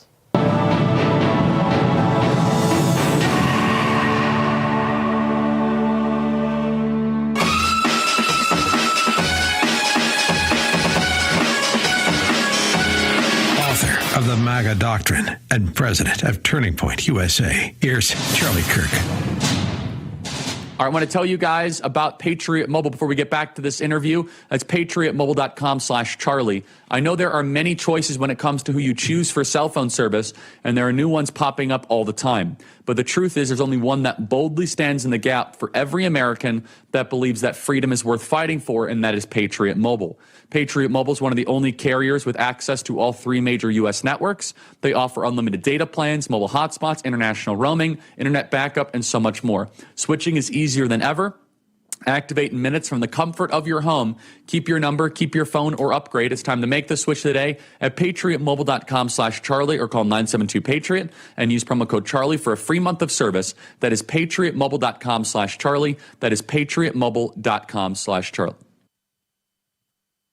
So I want to close with some time, and we have a little bit of time here, because this, we're talking about the universities, talking about your reporting, and President Trump is certainly clamping down on them. And a lot of the activity happening on campuses that gets the headlines is this Jew hate stuff, the anti-Israel stuff, and there's been a debate on the right of what should we do to respond to this campus activity. And it's quite split. It's all over the map, as you know. I resolutely reject all this Jew hate stuff, and I want to talk about that, But I think actually more interestingly, let's make this a starting point. There are some, not all, there are some in the Jewish community of whom I respect them greatly, but I fundamentally disagree. They say now is the time for a Jewish civil rights, where we need kind of a new DEI-style regime. People like Jonathan Greenblatt, who I don't love, obviously, or respect, he's kind of come out and said something similar. What are you thinking about this while balancing the disturbing rise of anti-Semitism with constitutionally protected speech? Yeah, I don't think it makes any sense to try to add Jews to the list to kind of bring Jews under DEI's protective umbrella. I think that's going to backfire for lots of reasons. I mean, one is just DEI's the worldview is bad on the merits and should be rejected, right? And we don't want to reinforce its premises. I also think there frankly is a dynamic where, especially for people on the right, it's very important, I think, to be consistent about this stuff. And when you're not and you're hypocritical, people see the hypocrisy. And while I don't think that the hypocrisy is like the main, or it's not why anti-Semitism is rising, but it's not helping. It does not help. It's not helping, I guess I would say. No, it does not help. You're right. And, look, the other thing I would say, too, is just this is not effective. I mean, this is not how you get rid of the problem. The way you get rid of the problem is by admitting students who actually want to study and are not scholar activists who are going to go out and take over public spaces and violate laws, right, yes, instead of just going to class. I mean, it's really an admissions problem. It is, and it's an Islamist problem. So some people are saying, though, that, hey, we need to some people in the government have alluded to this, not President Trump, but we need to make anti-Semitism like illegal, basically. And I'm paraphrasing, but you've seen that kind of. Yeah. So that's not. Well, first of all, you can't make ideologies illegal because of the First Amendment. But here's the other come back to this. So I just reported this today. We're recording in late August, right? Yep. So Columbia Law School just did this diversity training. Yeah, tell us all about it. Right. And the diversity training was organized around a single vignette about anti-Semitism. It was something silly where like someone complains that it's hard to schedule events around the Jewish holidays in the fall. And that's framed as an example of maybe not even anti-Semitism, but insensitivity. And they spend all this time talking about it. Okay. Whatever. I don't it's think kind of a silly. It's not really. That's not anti-Semitism. Well, it's also for one, it's not the kind of thing that actually upset Jewish students, right? What upset Jewish students at Columbia was calls to kill them, which actually happened. From the river to the sea, Palestine will be free. Well, I mean, Zionists deserve to die, right? Yes, that's what actually was at issue, not someone being a little insensitive about whether you organize an event on Yom Kippur or Sukkot, right? That's not the problem. But then the other key thing to see is that this training was facilitated by a diversity consultant who has written all sorts of ridiculous things, including that she even wrote a blog post, I think, saying that she doesn't ask if she sees a man attempting to go into the women's restroom, she won't stop him or ask questions because she doesn't want to inadvertently commit a microaggression. I mean, that's who Columbia decided to tap for this training. During the training, she explicitly accuses President Trump of committing a microaggression when he complimented the president of Liberia on his English. She says that the terms crazy uncle and grandfathering can be offensive and up-and-coming lawyers should not say them. I mean, it has all the kind of hallmarks of a stupid, crazy DEI training. It's just that the vignette they chose was about anti-Semitism, right? So not only is it not addressing the real anti-Semitism problem on Columbia's campus, it's also reinforcing the crazy DEI stuff that Trump, I think, has rightly been against. So, yeah, I think it is there is a role for the federal government to play in fighting anti-Semitism, content neutral civil rights laws that just say that you can't, deny Jewish students access to when you're trying to block classes, right? 100%. Like of course that's illegal. And pull the visas. I mean, the whole thing is just ridiculous. Yeah, there's all sorts of levers you can use, but demanding additional anti-Semitism training, I think that's going to backfire. Look, also has anyone ever enjoyed sitting through one of these trainings, and does anyone ever come out of it thinking, I'm so glad I had to do that?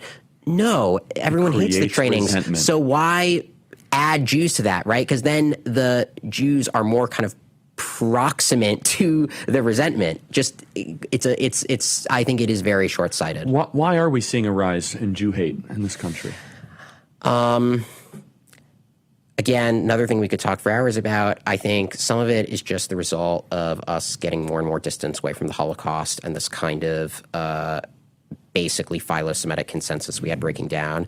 I also think, and I'm not an expert on this, my understanding is that among evangelicals, I think there used to be this kind of pre-millenarian eschatology in which there's sort of this idea that it was important to support Israel because the end of days was imminent. Correct. I should say I am Jewish, so I don't. No, you just said it better than 99% of Christians. I'm not I'm not an expert on this stuff. You use it very pre-trib, premillennial theology. But that, and I think a lot of the people. The state of Israel is fundamental to that. Right, and I think a lot of people, including frankly many progressive Jews, sort of held their noses at that and sneered at it and thought, well, that's stupid, weird theology. But one of the benefits of that theology was that it meant that the predominantly Christian American right was very pro-Israel. And it's a good example of, Chesterton's fence, the idea that you don't always want to tear things down when you don't quite understand the function they're serving in society, right? I think that you kind of got rid of that theology and it maybe opened the door to some not good stuff.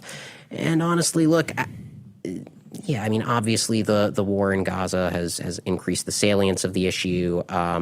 Obviously, just the internet allows all sorts of radical ideologies to spread.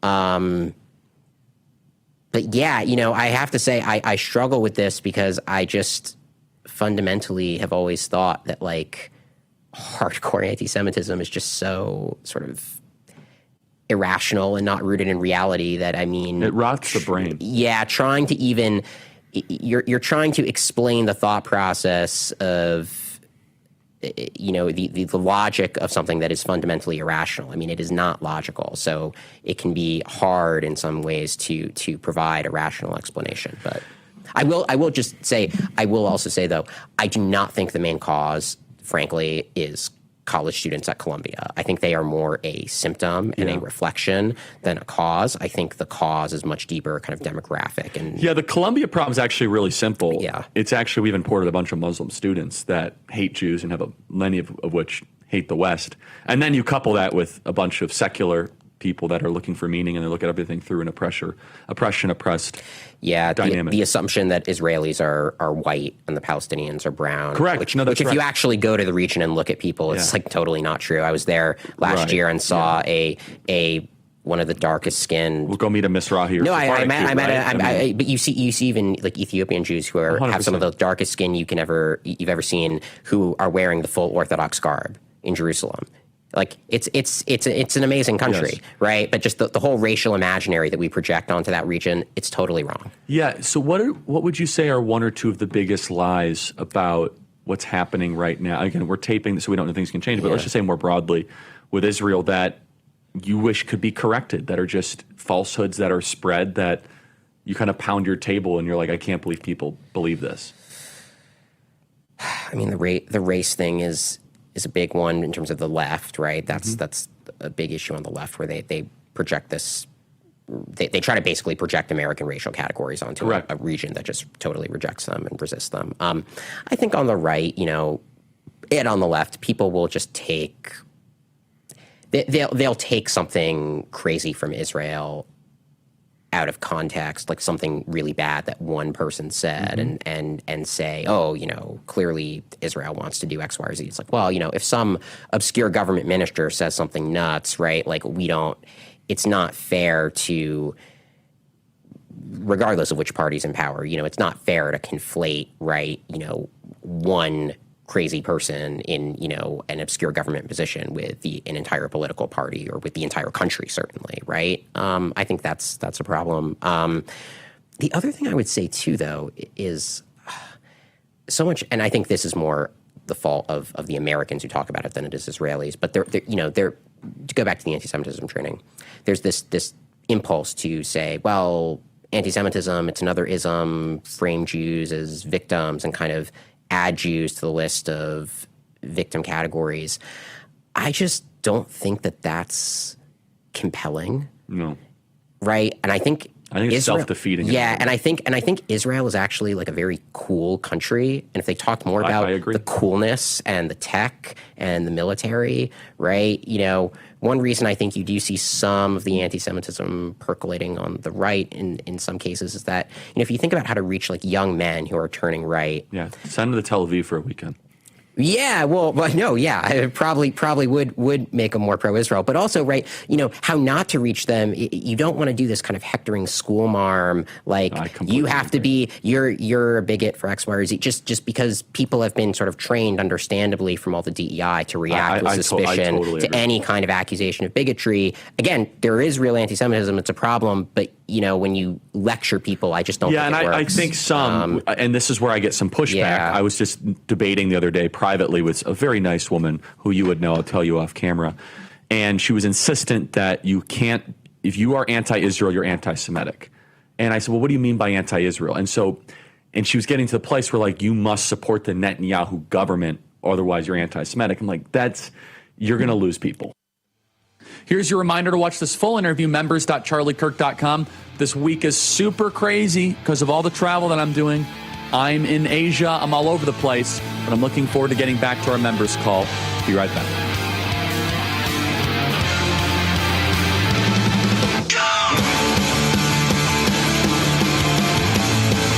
Tired of the hassle and high cost of selling a home? We can help. At Ideal Agent, we'll connect you with a top local agent that'll sell your home fast for top dollar, and all this for as low as a 2% commission. We got the top dollar for our house and the lowest commission that I could have imagined. The house sold in 2 days. It was so exciting for us. Ideal Agent is available nationwide, there's no obligation, and best of all, our service is completely free. Call today or visit idealagent.com. Hello, my friend. Pat Boone here. You know our country's under financial assault like never before. Our government has put us $34 trillion in debt. The interest alone's more than we spend on military defense. And what's worse, other countries no longer believe the U.S. is a safe place to invest. There's a growing international movement to dump U.S. dollars at a record pace. Some economists say this may signal the end of the dollar. Now, these countries are instead buying gold, and I'm suggesting you do the same. My friends at Swiss America have been helping Americans like you and me for over 40 years to buy physical gold and silver for delivery to our homes or held in our IRAs. I've trusted Swiss America for nearly 25 years now, and you can trust them too. So don't wait.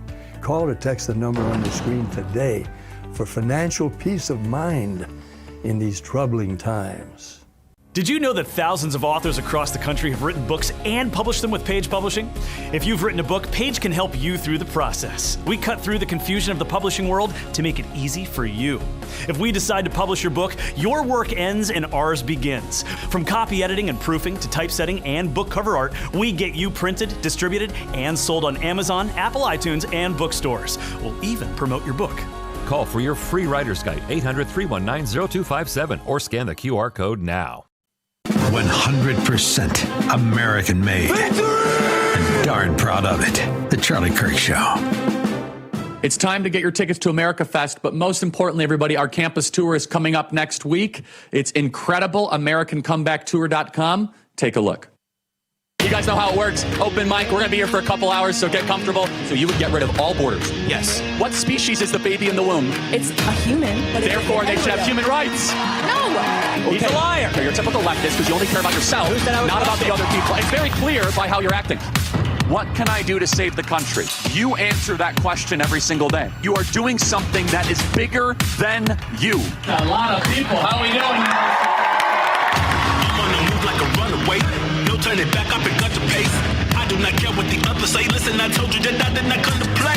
We about to take it to higher heights. History's waiting when I arrive. Today is the dawn of a new, and I'm about to show them that they cannot hold me down.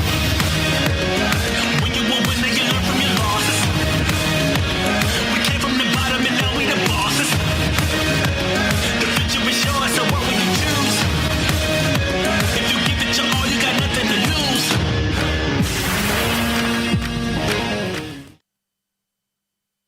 America Fest is the starting point for us to take America to greater heights in 2025. We have a team that is ready to change the world and bring America back to greatness.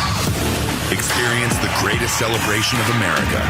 4 days, thousands of patriots, the loudest voices, the strongest leaders, featuring Charlie Kirk, Tucker Carlson, Steve Bannon, Jesse Waters, Greg Gutfeld, Grant Cardone, Rob Schneider, Matt Walsh, Michael Knowles, Glenn Beck, Riley Gaines, Todd Chrisley, Savannah Chrisley, and more. December 18th to 21st in Phoenix, Arizona. The movement meets here. You won't want to miss this. Register now at amfest.com.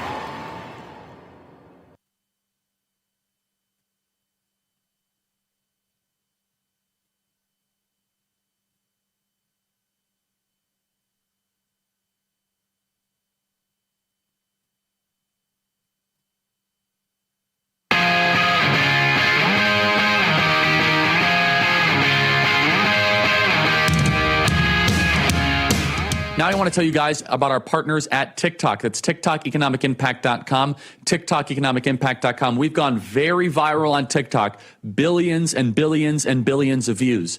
TikTok has helped U.S. businesses contribute over $24 billion to the U.S. economy. That's real money flowing into small businesses, like Arizona Taco King, who went viral on TikTok and hit $1.3 million in sales in their first year. Now they're hiring more staff to keep up. Or Bluff Cakes, who started as a home baking side hustle and became a national cookie brand. TikTok is helping small businesses thrive And that is adding up to more jobs, more growth, over $24 billion flowing into the U.S. economy. Learn more about TikTok's contribution at TikTokeconomicimpact.com. That is TikTokeconomicimpact.com. I mean, there's a lot of Jewish people. There's a lot of conservative American Jews who think the Netanyahu government mishandled the war and would prefer like Naftali Bennett, who's actually to Netanyahu's right. So, I mean, that's the other thing. People don't. It's a very complicated and I think situation, right? It is. I think there needs to be a little bit of allowance there. Yeah, but like, here's another thing I would say. I don't know how. I have no idea how they would do this, but one thing I've been doing since April is actually taking Krav Maga lessons. Krav Maga is the martial art of the Israeli Defense Forces. It's cool. I think every young Jew should learn it. Yeah, but also just like young people, it's good exercise. You feel like a badass after you do one of the moves correctly. You're basically learning to be like a real life action hero who can actually defend yourself and your loved ones from an aggressor.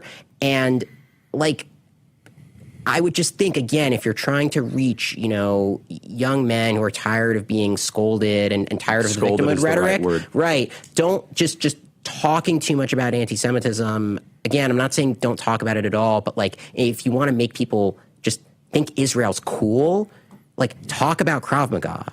Talk about like the badass stuff that comes out of Israel. Like, I feel like a lot of young guys, if they think Israel and they think, oh, cool fighting system that teaches us how to, defend ourselves against criminals. It's like, okay, that's the kind of message that like a young like 18, 20-year-old guy is going to like, right? Yes, and the more they understand Islam, the better Israel looks too. They have no idea what Israel's up against, right? Which is these Islamic barbarian monsters. Yeah. which no one wants to say out loud. But so final thought on that, though, how would you say is a domestic prescription to quell and defeat this rise in Jew hate, which rots the brain and destroys the soul? Yeah. Look, I generally go back to, if you enforce the laws evenly and just hold everyone to the same standards, I think you do end up solving a lot of the problem. You get rid of a lot of the protests that violated the content neutral rules. You show that, just everyone has to treat each other equally. You model that kind of ethic of equality.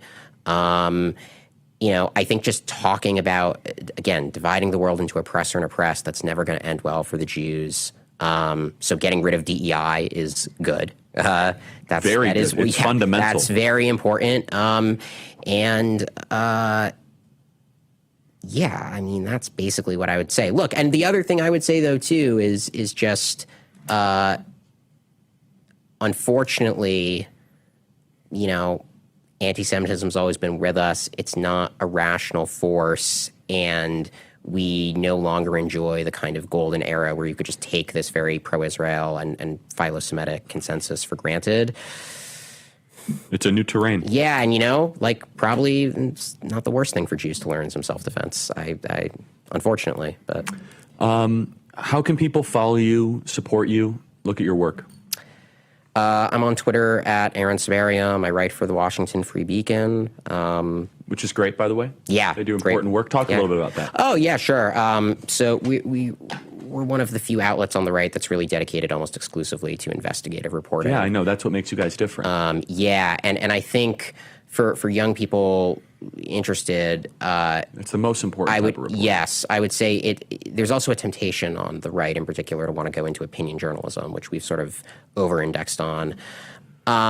Guilty. Yeah, no, look, I mean, I was that way as a college student. I was like, I want to, be a New York Times columnist and spout off my views.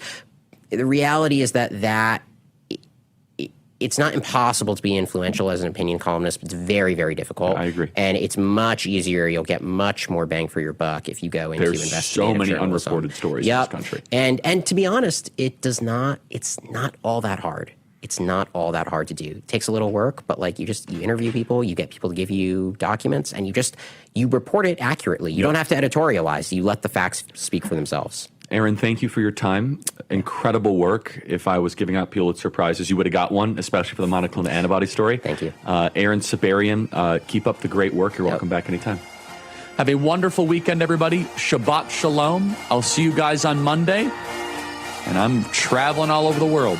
God bless you guys. Have a wonderful weekend.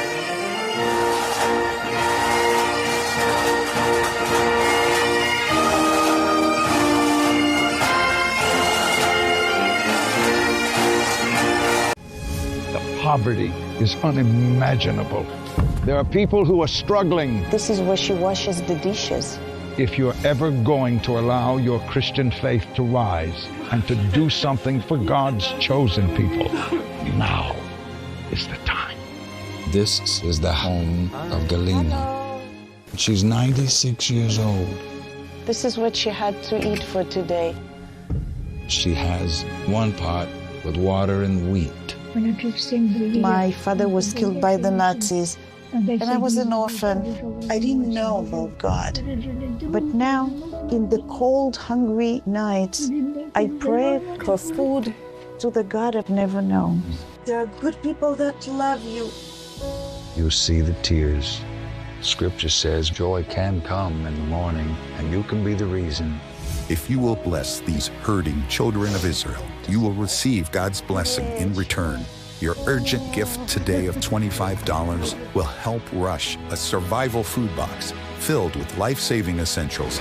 If you call right now, your gift's impact will be doubled to help save lives. Call, scan, or go online now. I'm not exaggerating when I tell you, I don't know how much longer she could have waited for us to come. I can't even grow my food anymore. What will happen to me? I'm doomed to starve. Tens of thousands of elderly Holocaust survivors in the former Soviet Union are living in extreme poverty, hungry, and forgotten. But through the International Fellowship of Christians and Jews, we can bring them hope. Eggs. It's my favorite food. May you be blessed. You say to them, we see you and we're here to help. If you call right now, your gift's impact will be doubled to help save lives. They tried to shut them up. There's no guarantee to free speech. They tried to cancel them. Deplatforming works. They even threw them in jail. Peter Navarro, Steve Bannon, now in prison. But they couldn't stop them. It's not a prison bill that will ever shut me up. They call them rebels. Basket of deplorables. They call them rogues. They claim to guns or religion. And they say they're outlaws. These are the kind of guys you like to smack in the ass. War Room presents Rebels, Rogues, and Outlaws. You set out to take Vienna. Take Vienna! The national bestseller by longtime Bannon producer Dan Fluette. Take a journey through the pictorial history of War Room in a culture that celebrates the weak. Show your support by standing with the rebels. Go to doitfluette.com or scan the QR code on your screen.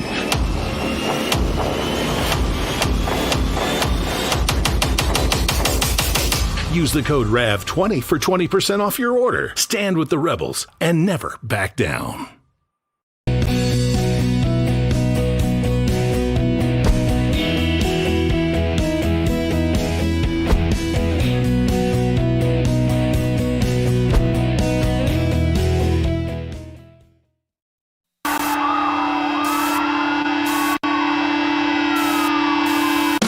Happens when the fourth turning meets fifth generation warfare.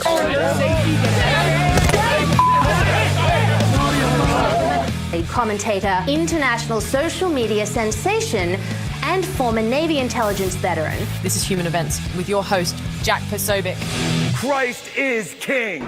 The DOJ now suing the city of Boston, alleging its sanctuary city policies interfere with the federal government's deportation efforts. The lawsuit also naming Mayor Michelle Wu and Boston Police Commissioner Michael Cox. Here's what's happening.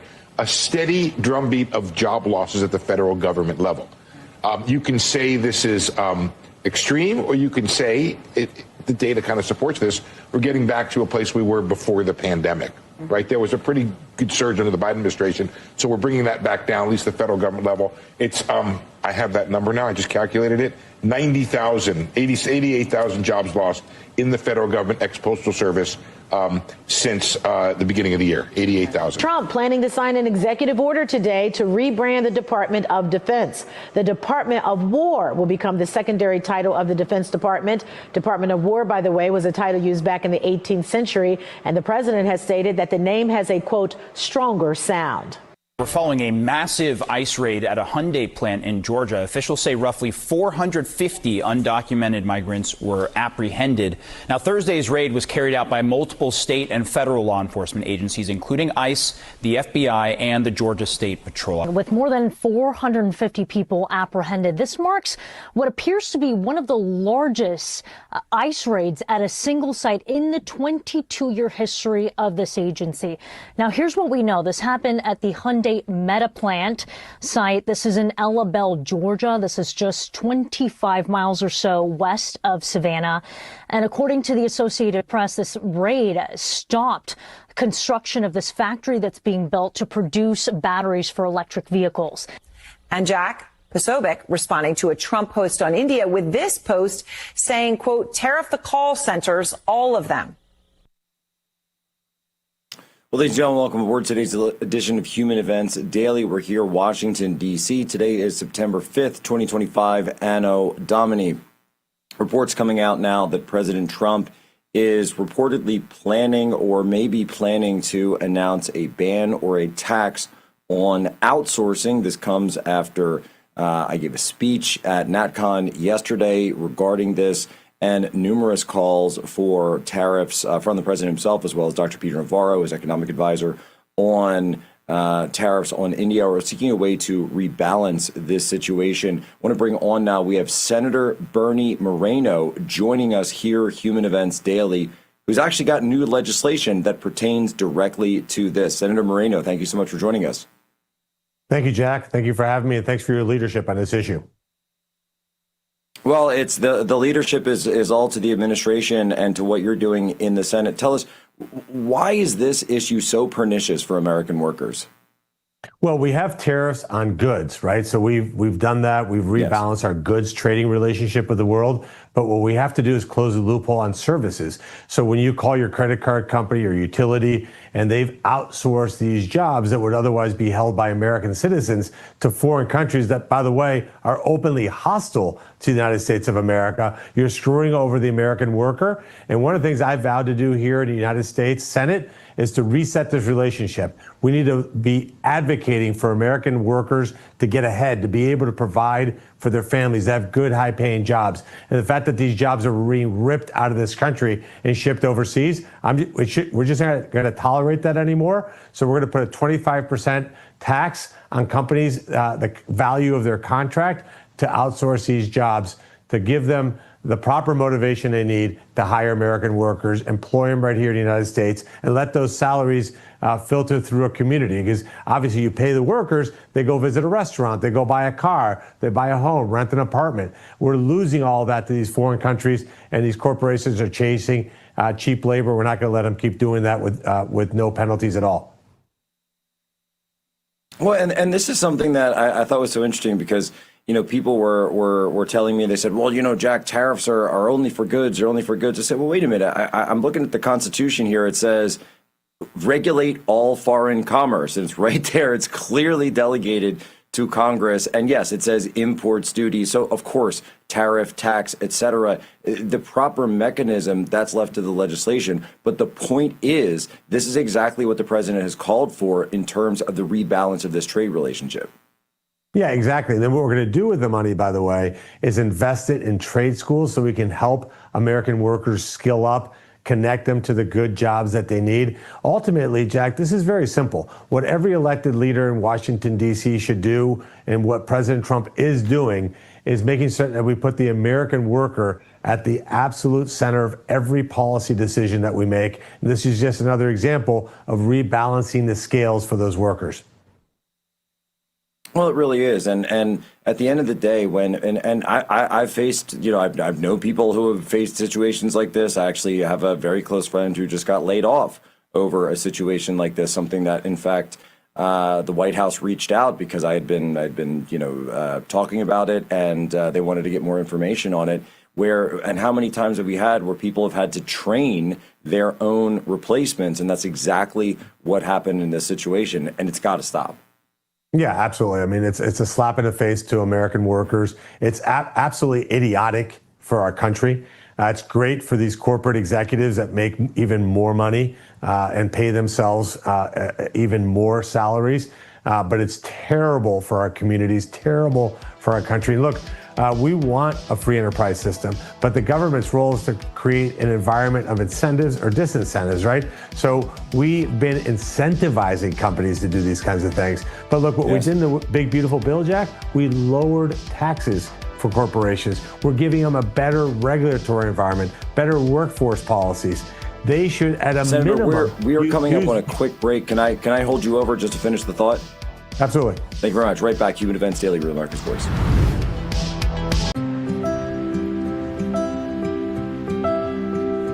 Hey there.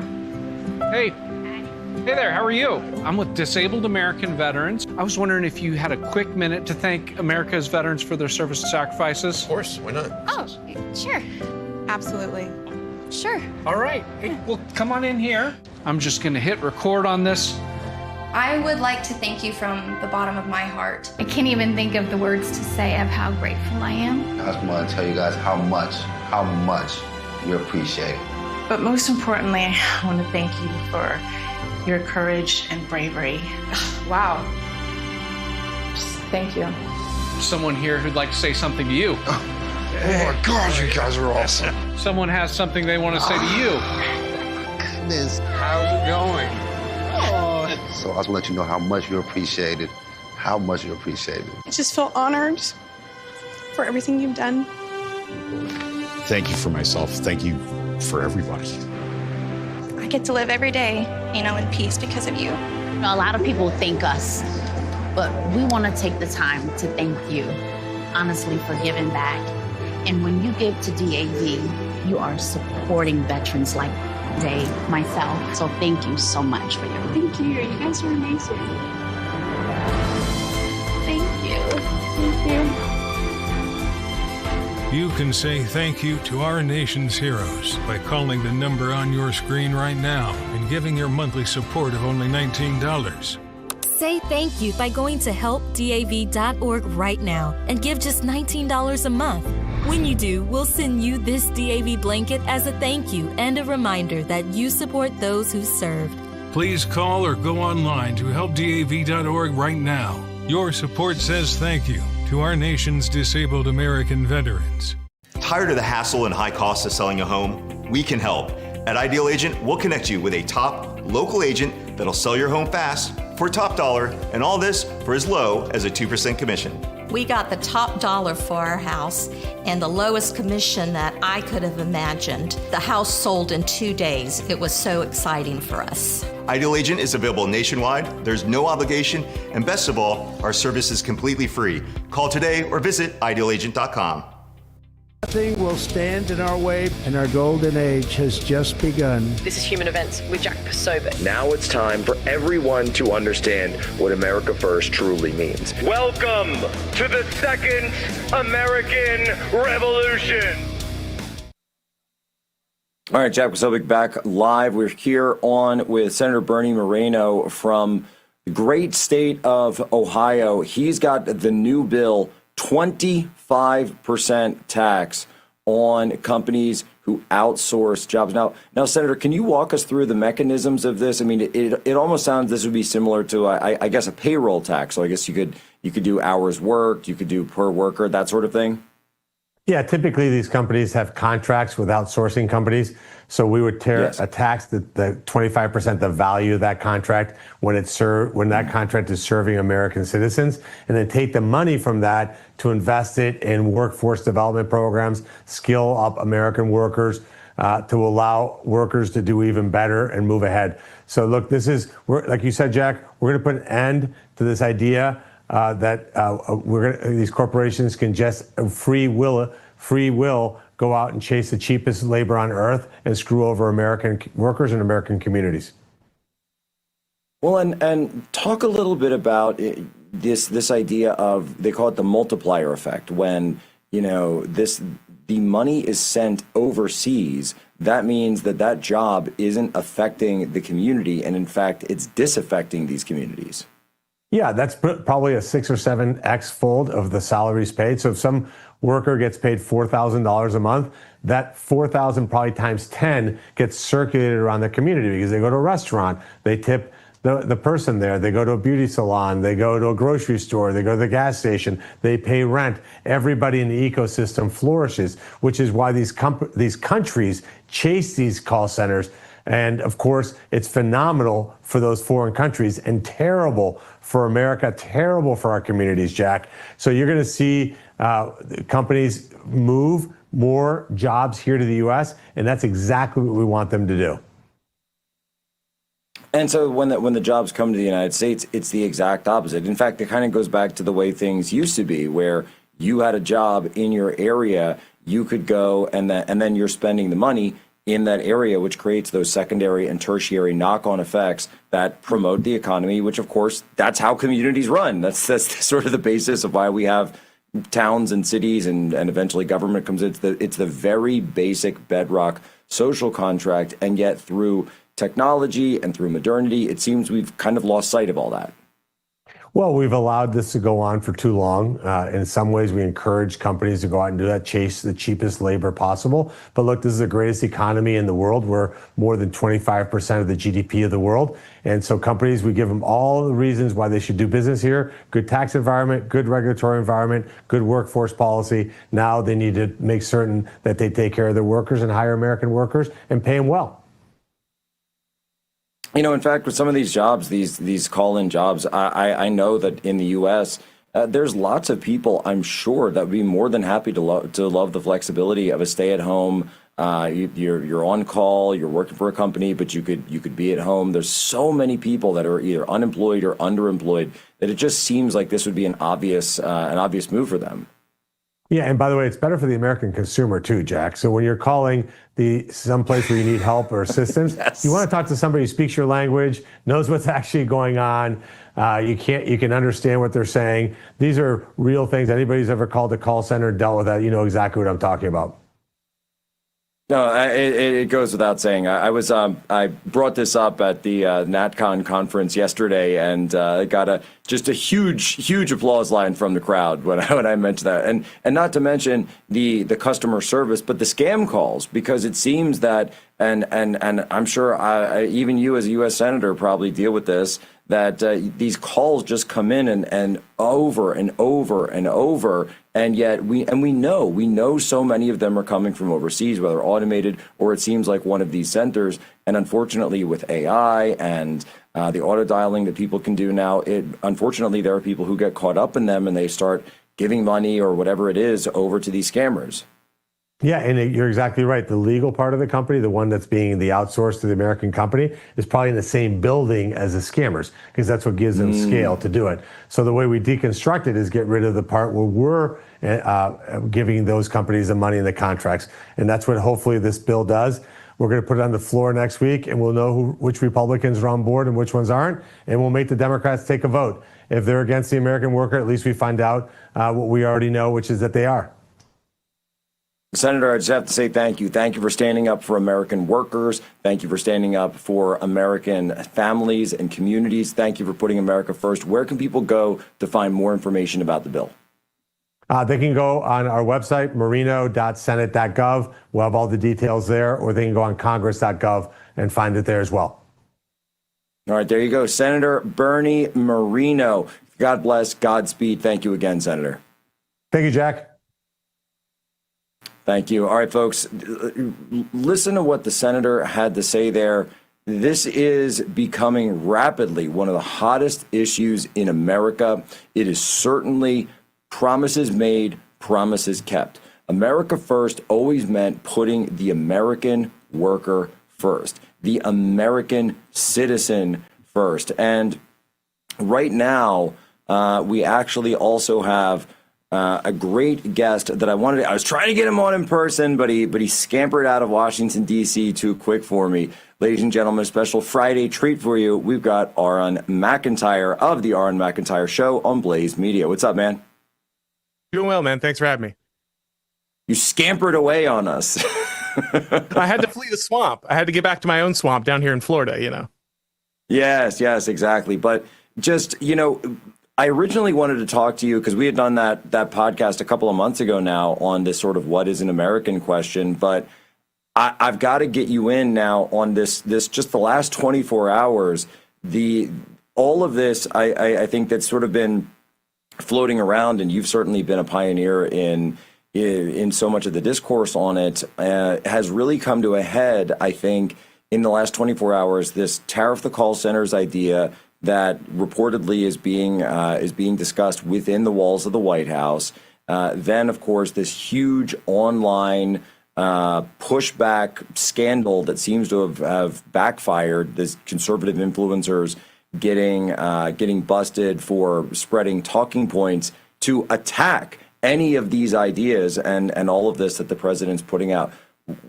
How do you chop that all together, and what do you think is driving all of this? Well, I think it's been clear for a while to anyone who's actually worried about the United States and its continuation as a people that mass immigration, not just illegal, but legal, is a huge problem. This is why we had the big knockdown drag out with the tech right over Christmas, because even after it seemed like conservatives had finally won this victory on immigration, we were going to see big changes from the Trump administration. It was clear that the interests of many different business communities was to continue to bring in a large amount of people through the H-1B program. Of course, we know that many Indians have come to the United States and monopolized things like hotel chains and liquor stores, gas stations, and now we see trucking and others seeming to be taken over by what is more or less an ethnic mafia moving into the United States. And this means more and more people are skeptical about immigration from India coming over. They don't think that ultimately there should be some kind of special carve out for India. It shouldn't receive some kind of special relationship. Yes, we can see what India is getting out of this deal, but it's very hard to see what it's doing for the average American.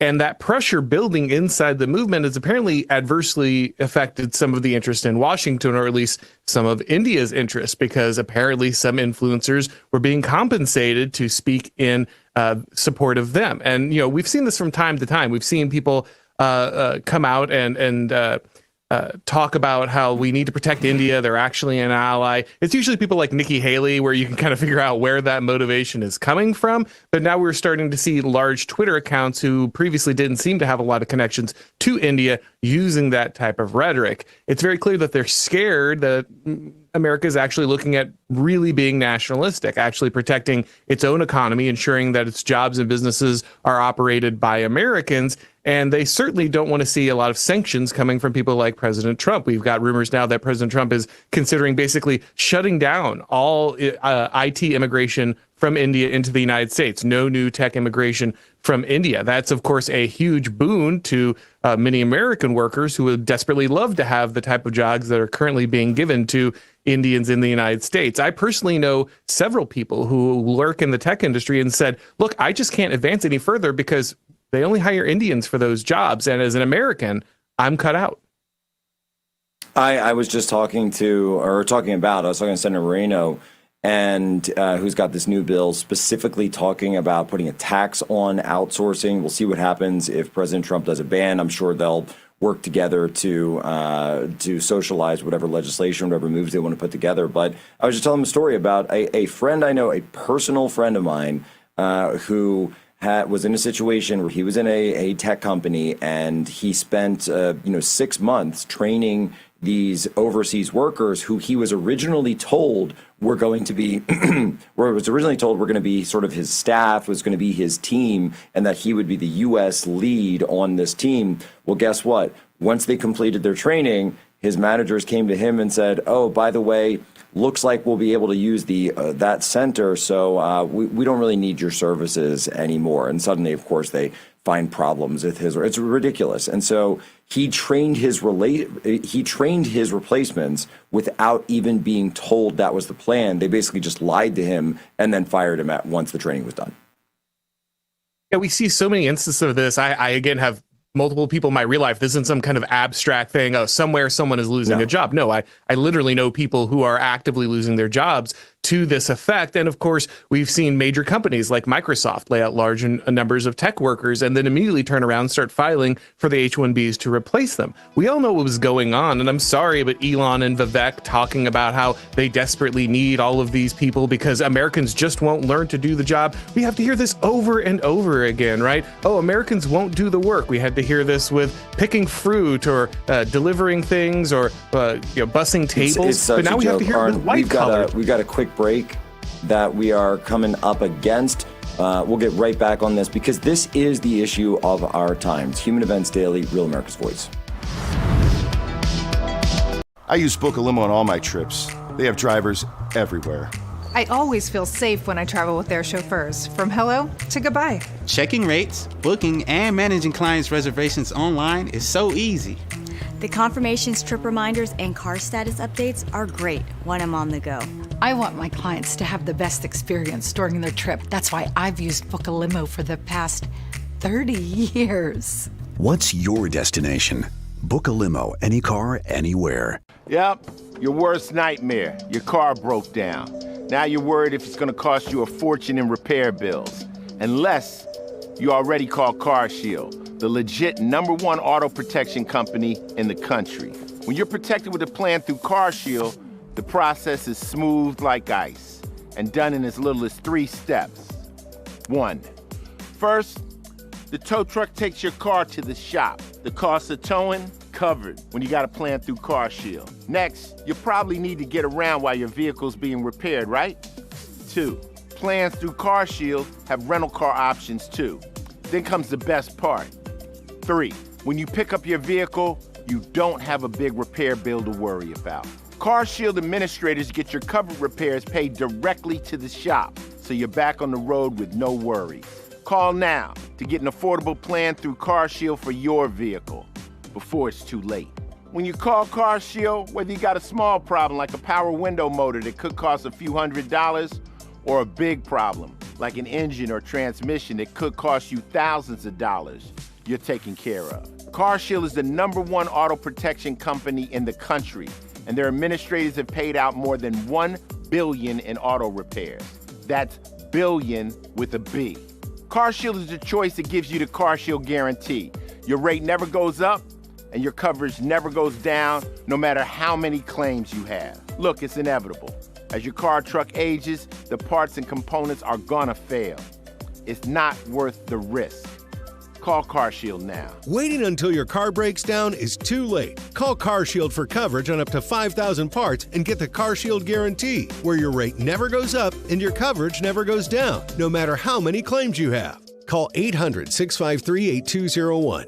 800-653-8201. Today, they talk about influencers. These are influencers, and they're friends of mine. Jack Posobiec. Where's Jack? Jack, he's done a great job. All right, folks, we're back live here, Human Events Daily, Washington, D.C. And I've got some breaking news, folks. The Human Events audience, though, will not be surprised about what I'm about to say. Gold just broke another all-time high.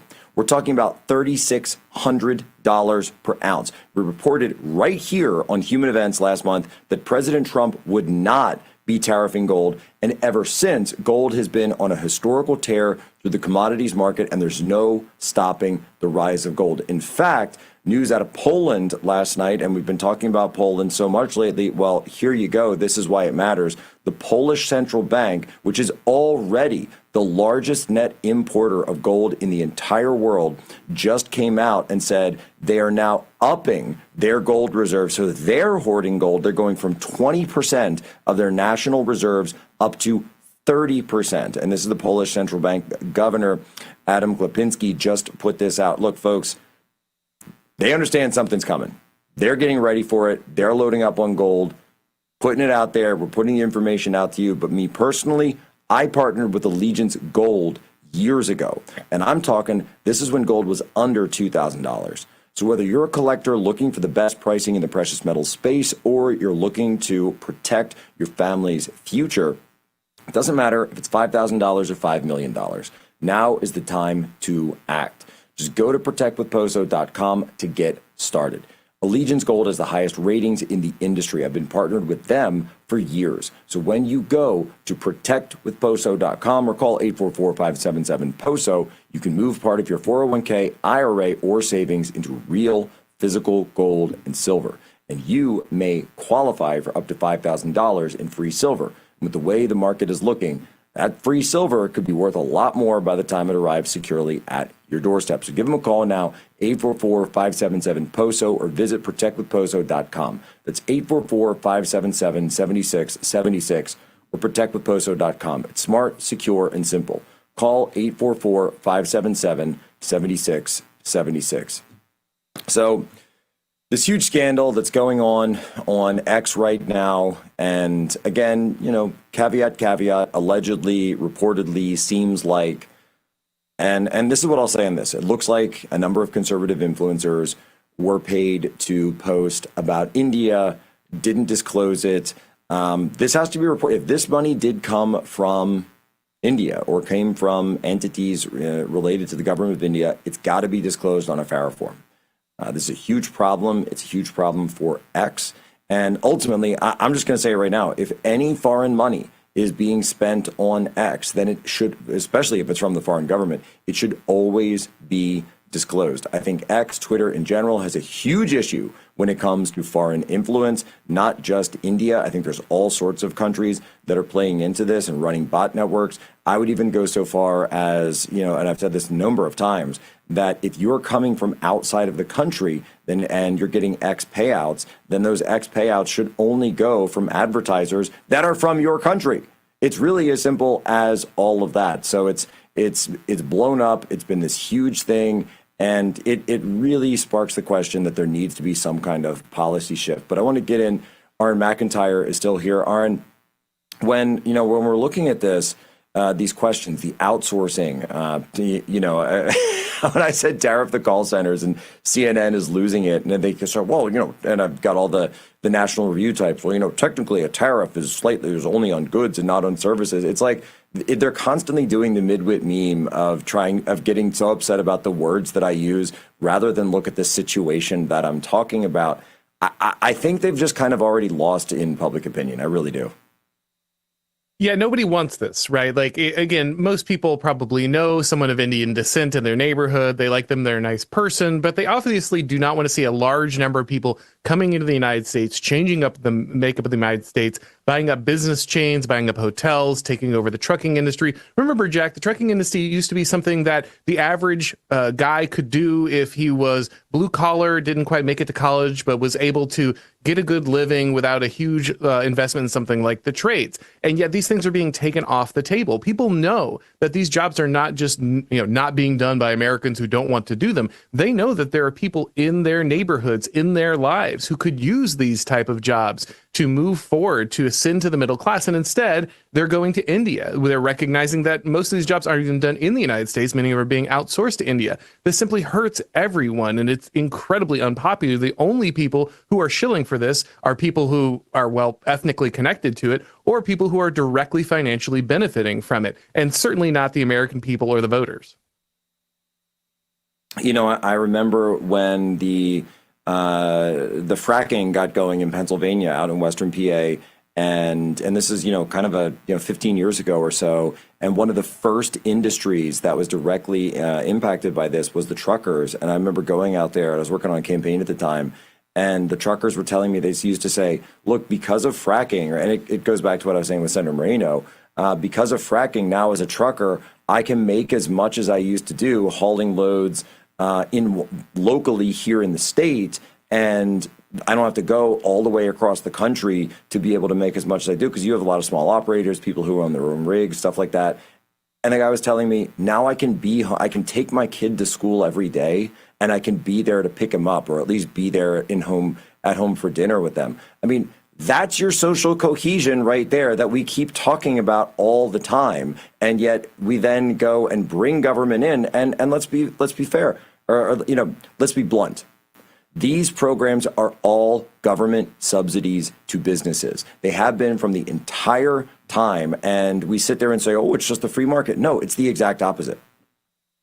That's exactly right. And of course, as you say, the H-1Bs are themselves a government subsidy, but we know this is true with all kinds of immigrant labor. a large number of workers for places like Walmart are on are receiving benefits from the government. They're receiving food stamps or other benefits to subsidize their wages. Their housing is subsidized by Section 8. Constantly, we have the scenario where, yes, businesses are technically getting cheap labor, but all the costs are being externalized to people like us, people who are paying taxes. Again, I think about my uncle, who's a long-haul trucker. He was able to make a good living for his family, even though he didn't have a large background in education or other things, because jobs like this were available. We used to have summer jobs for high schoolers, internships, things that allowed people to step up the employment ladder, get valuable experience, find ways to build that middle class life. And it's all being denied so large corporations can have subsidized cheap labor. It has to end. No, and not to mention the social effects that it has on an entire generation that doesn't have those kinds of summer jobs. Right back, Human Events Daily, Real America's Voice.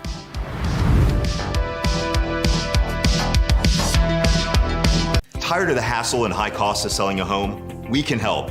At Ideal Agent, we'll connect you with a top local agent that'll sell your home fast for top dollar, and all this for as low as a 2% commission. We got the top dollar for our house and the lowest commission that I could have imagined. The house sold in 2 days. It was so exciting for us. Ideal Agent is available nationwide. There's no obligation, and best of all, our service is completely free. Call today or visit idealagent.com. The poverty is unimaginable. There are people who are struggling. This is where she washes the dishes. If you're ever going to allow your Christian faith to rise and to do something for God's chosen people, now is the time. This is the home of Galena. She's 96 years old. This is what she had to eat for today. She has one pot with water and wheat. My father was killed by the Nazis, and I was an orphan. I didn't know about God. But now, in the cold, hungry nights, I pray for food to the God I've never known. There are good people that love you. You see the tears. Scripture says joy can come in the morning, and you can be the reason. If you will bless these hurting children of Israel, you will receive God's blessing in return. Your urgent gift today of $25 will help rush a survival food box filled with life-saving essentials. If you call right now, your gift's impact will be doubled to help save lives. Call, scan, or go online now. I'm not exaggerating when I tell you, I don't know how much longer she could have waited for us to come. I can't even grow my food anymore. What will happen to me? I'm doomed to starve. Tens of thousands of elderly Holocaust survivors in the former Soviet Union are living in extreme poverty, hungry, and forgotten. But through the International Fellowship of Christians and Jews, we can bring them hope. Eggs. It's my favorite food. May you be blessed. You say to them, we see you and we're here to help. If you call right now, your gift's impact will be doubled to help save lives. Jack, where's Jack?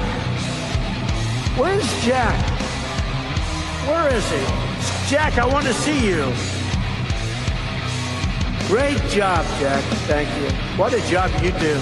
You know, we have an incredible thing. We're always talking about the fake news and the bad, but we have guys, and these are the guys who should be getting Pulitzers.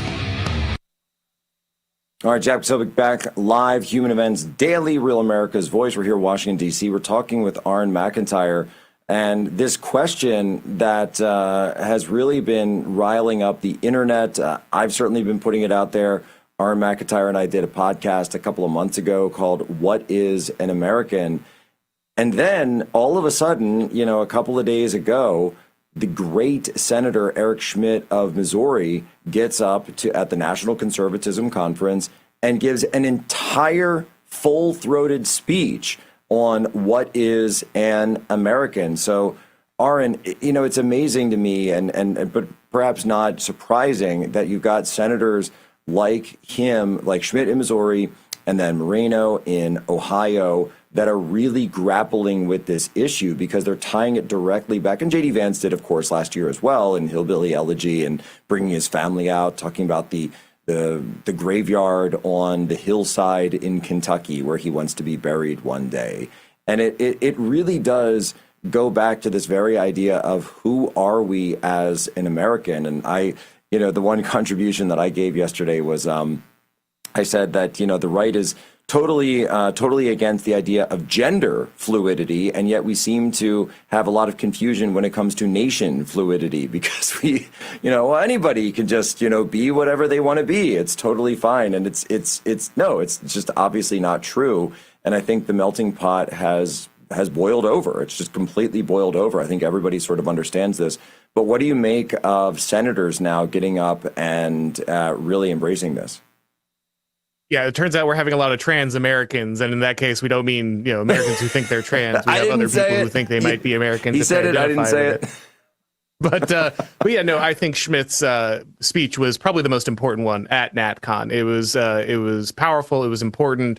It really touched on, I think, the core issue that is going to be really central to all American politics, but especially to the natural conservatism movement going forward, because we know, like we said, that illegal immigration needs to end. And it's great to see. I know the Trump administration is raiding even more illegal employers today, which is fantastic. But we know that legal immigration is also an issue. And when it comes to the question of legal immigration, we have to ask who should be here. And in order to ask who should be here, we should ask, who are we? We need to know what kind of people we are, what kind of people we want to be, and who we want to associate with. We need a more selective immigration policy. I would like to see a immigration moratorium for at least a decade, maybe two, so we can figure out what's going on. And then once we do decide where we want to go next, when we open immigration back up, we need to be selective. And in order to be selective, we need to know what is America and who do we want to add to that mixture. And so the fact that guys like Schmidt are opening up that discussion is critical, because without coming to a consensus on that, without understanding where we're going next, none of the other immigration policies make sense. You can't say, oh, well, no, I don't actually want a bunch of people into my country, even if they are talented, even if they do have a particular skill, if they're going to end up taking the jobs of my neighbor, if they're going to end up adding some kind of cultural aspect that I don't like. I don't want to see a large amount of Muslims or Hindus in the United States, not because I have a personal animus towards them, but they're simply not American, because American is a Christian nation. And ultimately, we need to maintain a majority Christian nation. These are basic steps, but if we don't know who we are, we can't answer those questions. Well, and this is what I gave this part as well, and I was talking about how there's this idea of the blank slate, or there has been this idea of the blank slate, and people don't really talk about it that much anymore, but that is this, this idea that anyone can just become anything, and there's no, you're not born with anything, you're born as a blank slate, you're born as an empty vessel, and then you just get filled with your environment or whatever you're nurtured as, and that becomes you. And certainly, I think certainly the nature versus nurture argument is a good one, but at the same time, you can't eliminate nature completely. It's ridiculous. It's a joke. Obviously, our environments make us who we are, but at the same time, it's one thing to say, okay, I'm from this environment, and this is who I am. But obviously, when you bring people over, especially at a mass scale, you are bringing their culture, you're bringing their identity, you are bringing, in many cases, age-old feuds along with them. And now seeing those play out on the streets of American cities that have no bearing whatsoever to this nation and its history. Yeah, we also often hear a story about how America is a land of immigration. Large waves of immigration have come. Now, it's true, of course, that we have seen the Irish and the Germans and the Italians come. And sometimes people say, oh, well, see, we assimilated those people just fine and it all worked out. Well, actually, there were some pretty big battles getting that done. I mean, think about German Americans. In many cases, laws had to be passed to break up different neighborhoods that weren't assimilating. I mean, during World War II, we interred Germans and Japanese because we weren't sure if they were entirely loyal to the United States. So pretending like this has just been a smooth ride the whole time isn't true. However, at least when we were bringing in waves of immigration, we at first did it from the UK, from the United Kingdom, and then we went to Western Europe, and then to Eastern Europe. And each time we expanded that circle, we kind of got a culture that was slightly more difficult to assimilate, but we were able to do it progressively. Now we're getting to these outer bands of civilizations that have just rarely, if ever, had contact with the West. They're not steeped in Christianity, or they're not steeped in the Western tradition. And so it's a very difficult transition. When we say things like we hold these truths to be self-evident, we have to ask self-evident to who? Is the truth of the Constitution self-evident to people in Afghanistan or in China in the same way that it might be to a Western European? That doesn't mean that there aren't certain people in different parts of the world who can ultimately assimilate to the American lifestyle. But like you said, especially when we're talking about immigration at scale, we have to recognize that some cultures are simply much less compatible, especially when they have totally foreign religions. And we have to take that into account when we decide who's coming in. Well, not only that, when you can hear it in their own words, and I agree with everything you just said, but at the same time, they, in many cases, don't seem to have any interest in assimilating whatsoever. And they tell you this over and over and over. I keep watching these I've created this sort of meme on my X feed where when I find these videos of, people being hauled out in the ICE raids, I've yet to find a single one where the person being deported can speak English. And yet in the New York Times accompanying write-up, they will constantly say, oh, he's been here for 30 years, he's been here for 40 years, and he's just a worker. And they gloss over whatever, violence and human trafficking. But it's always struck me as that the complete and utter lack of an interest in assimilation, which of course is fueled by the fact that they have so many of these large communities now where they've essentially become ethnic mini nations, ethnic enclaves within our own nation. People know about, no-go zones, but it's more than just that. And because of technology as well, it's, I always say it this way, next time you go in an Uber and you get the sense that, you're not dealing with an American, go look at their other phone. And in the DC area, I see this like crazy. They will have phone calls going for hours on end, and they're clearly talking to someone in another country, and it's just this long conversation over and over. And so because of technology, you don't even really need to assimilate the way that you used to. There's no incentive there. Yeah, isn't it truly amazing that in not one of these ICE raids, some guy getting hauled away to be deported isn't like yelling in English, "I love America." He starts reciting the presidents or the Declaration of Independence or something. You would think that if they were so assimilated, they would share this love of the United States and to be able to express it in a way that would be compelling when people are asking them to leave. But of course, that never happens. Instead, we see places like Minnesota, which is now famously lost, but it's not just something like that, a Democrat-dominated state. We look at Texas, and now they're suggesting the creation of Muslim-only towns or Muslim-dominant towns or Hindu-dominant towns in those areas. We're recognizing that there are just, like you said, there are some people who are living entirely digital lives in other countries and basically just collecting money here while only talking to their friends and family 8-10 hours a day somewhere else in the world. But we also have people who are setting up entire enclaves, entire cities, official cities, where their culture, their people will dominate because ultimately they know something we don't.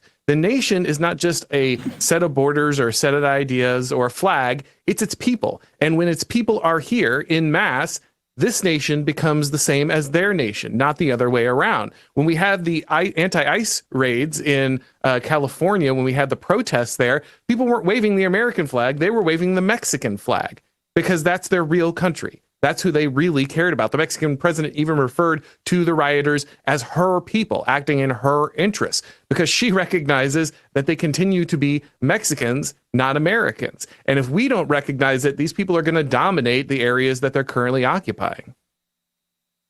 It's as simple as that. Aaron McIntyre, we got to run. Tell people where they can go to follow you and get your book. Of course, we got The Total State. It's on Amazon, Barnes & Noble, Books A Million. The Aaron McIntyre Show is on Blaze TV, as well as any podcasts and YouTube, Rumble, Spotify, everything you'd expect. I'm thinking now Aaron McIntyre's next book might have to be What is an American? I don't know. We'll see, folks. We'll see. Maybe you can get it out of him. Maybe. We'll be right back. Speaking of books, Dr. Taylor Marshall is on to discuss his latest. Here at Human Events, for America's Voice.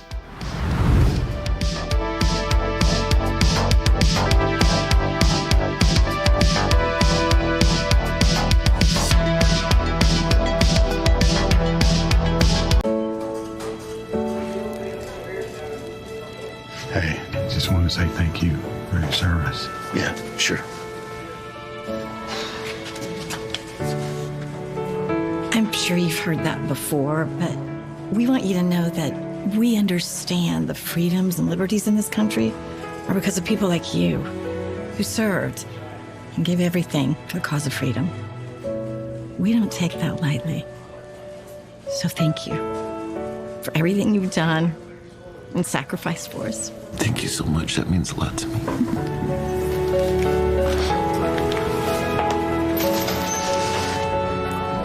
We're ready for our ticket. It's been paid.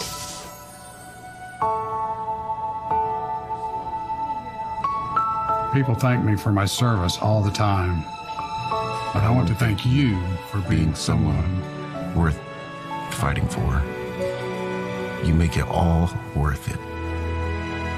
If you really want to thank me and other veterans like me, go to helpdav.org and support disabled American veterans. That is the best way to say thank you and keep our promise to our nation's heroes. You can say thank you to our nation's heroes by going to helpdav.org right now, or call the number on your screen and give your monthly support of only $19. Your support lets our disabled veterans know you appreciate them and everything they have sacrificed for us. When you do, we'll send you this DAV blanket as a thank you and a reminder that you support those who served. When you support DAV, you're showing veterans like me that you were worth fighting for. Please call or go online to helpdav.org right now. Your support in this moment honors our veteran service.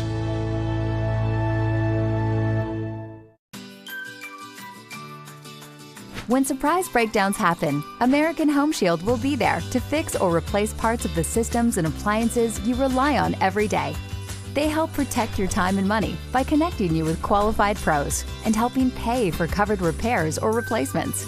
AHS offers flexible and affordable plans for every home.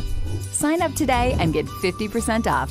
Visit ahs.com or call 833-PLAN-AHS for this limited time offer. Jack is a great guy. He's written a fantastic book. Everybody's talking about it. Go get it.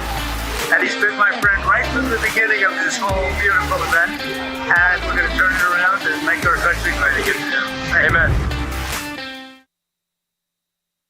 All right, Jack Posobiec back live here at Human Events Daily, and we have breaking news, an update from the Annunciation School shooting in Minneapolis, Minnesota, where the neurosurgeon at the pediatric intensive care unit there that was tending to one of the victims who's been in critical condition since that shooting, Sophia Forkas, her father and her neurosurgeon has given an update as of just a few moments ago. I want to get that out there.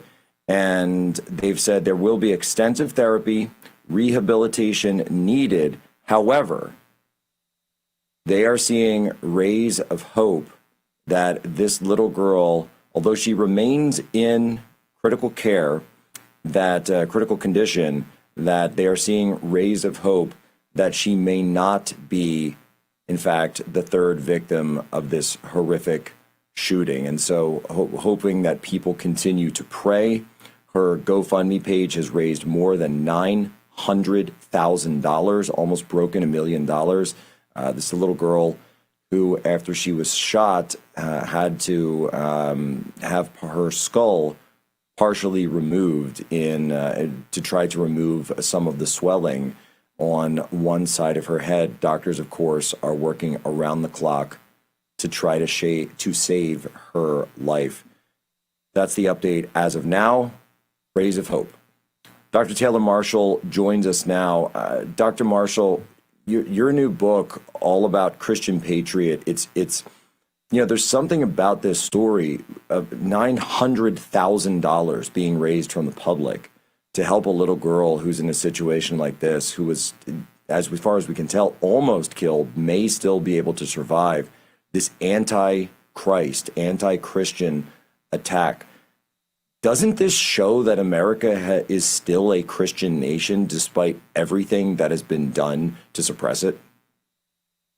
Jack, we are a Christian nation. I know people want to naysay, but we are a Christian nation. Christ is at our heart. Christ is at our founding, and we are a Christian people. And this story is so horrible. And this past week has shown us that we are up against forces that are demonic. I know we get a lot of flack for that. You know, people say we're pandering to the spiritual or not. But if you look at this perpetrator, this shooter, this young man, he was demonic. His drawings, what he wrote on the guns, he wrote on the gun, take this, all of you, and eat.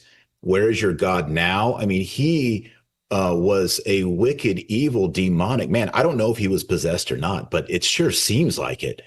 And this is a hatred of Jesus Christ. And he went to a Catholic church with Christian kids praying, and he just let out all of his malice and all of his vice and took the lives of 2 children. And then this poor Sophia girl fighting for her life. We should pray for her. By the way, I just want to say prayers matter, no matter what the DNC tells you. Prayers do matter. Prayer is powerful. We are a prayerful people. We will always be a prayerful people. And I think this is a reminder that, you know, being conservative and fighting for what is true, which is what we're all about, it does take on a spiritual element. And that's why I wrote this book, Christian Patriot. We need to root our patriotism. We need to root who we are as a nation in that which is most good and true and beautiful. And the best teaching ever given to mankind is the teaching of Jesus Christ, the Sermon on the Mount, the parables, the Beatitudes. Who would not want to live in a society that is ruled by that self-sacrificial love that Jesus not only taught, but he exemplified by dying on the cross for our sins? That is the most beautiful story ever told. And so when we say we are a Christian nation and we want a Christian society and a Christian culture, we're saying we want what's best for the common good, for our children, for our grandchildren, and for society. We don't want degeneracy anymore. We don't want demonism. We want to be Christian patriots. We want to renew our minds and think about how we can make this country and hand it on to our children and our children's children in the image and likeness of Jesus Christ. And I think that's a beautiful message. And that's the message of the book of Christian Patriot. It's a analysis of Christian politics from a biblical point of view, a natural law point of view. And then that's the first half of the book. And the second half of the book is 12 ways or 12 strategies to create one nation under God. And these are 12 things that every Christian can implement. It's a vision of Christ and what his plan was for humanity on earth as it is in heaven, as we say in the Lord's Prayer, the Our Father. This is our vocation. This is our calling. And we need to recreate and restore what makes America great again. And it's not Western civilization. It was Christian civilization. It was the teachings of Jesus Christ and what he taught about dignity and forgiveness and redemption and everything taught in the Beatitudes that truly created beautiful civilizations that had their faults, but better civilizations than you see anywhere else in the world. That was Christianity. It's about time that we as Christians said, no, it was Christianity. We are Christians, and we want to better our society by promoting Christian patriotism. When we look at this, it just tells me something so horrific, so demonic that was done. I had a tweet that went pretty viral where I said, you know who doesn't want you to pray? A demon would tell you not to pray because prayer causes pain to demons. This is spiritual war. I've been saying it for years. The very first time I ever interviewed you was 5 years ago. And what did we say? There was a war on Christianity. And President Trump, in his first term, was so kind as to tweet out that interview. And we're still in that war. It just seems to me that we're still in that Christian war. And so it amazes me because I'll put it this way. When you ask the question, are we a Christian nation? Our enemies already seem to understand that we are. That's why they're fighting against it so much. We're the ones who don't seem to understand it. Isn't that crazy? It is crazy. And there's a lot of people, I think, in our Christian communities who kind of feel like we've lost the war. We're in a post-Christian society. And in the book, I tell them, I was like, look, the fact that our enemies are attacking prayer and attacking prayer in schools and the 10 Commandments and Christian monuments, the fact that they're still doing it in the big 2-5, 2025, means we still are a Christian nation, or they wouldn't be fighting us. Wait, Dr. Marshall, I've just read this quote. I need to say this because we only have 2 minutes left. This is key. So this is the neurosurgeon for Sophia Forkas.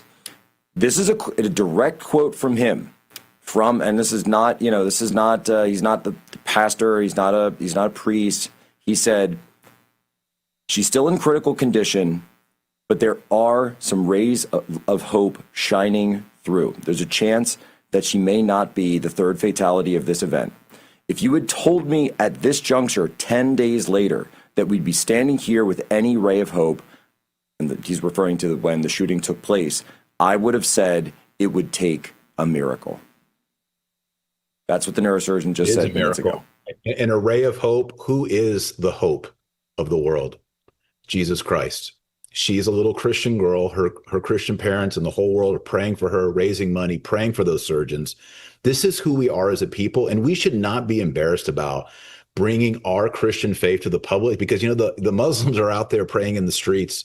They're trying to institute Sharia law. We need to say, no, we are a Christian nation. We are Christian patriots. And that's why I wrote this book, Christian Patriot, 12 Ways to Create One Nation Under God. It's going to renew your mind on political philosophy from a Christian point of view, but it's also going to give us action items to go out there and to renew and restore that which is most beautiful about America and Western civilization, and that is our Christian heritage, our Christian patrimony. So I hope everybody go get it, Christian Patriot. You can get it on Amazon, Barnes & Noble, Bookshop. It's on sale today.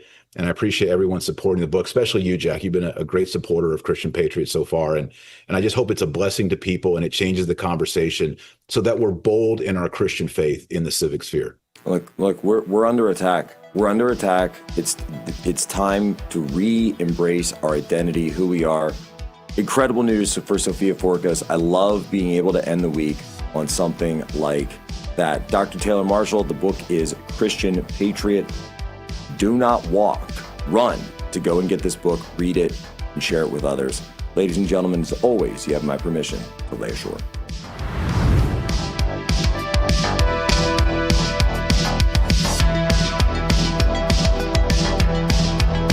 Tired of the hassle and high costs of selling a home? We can help.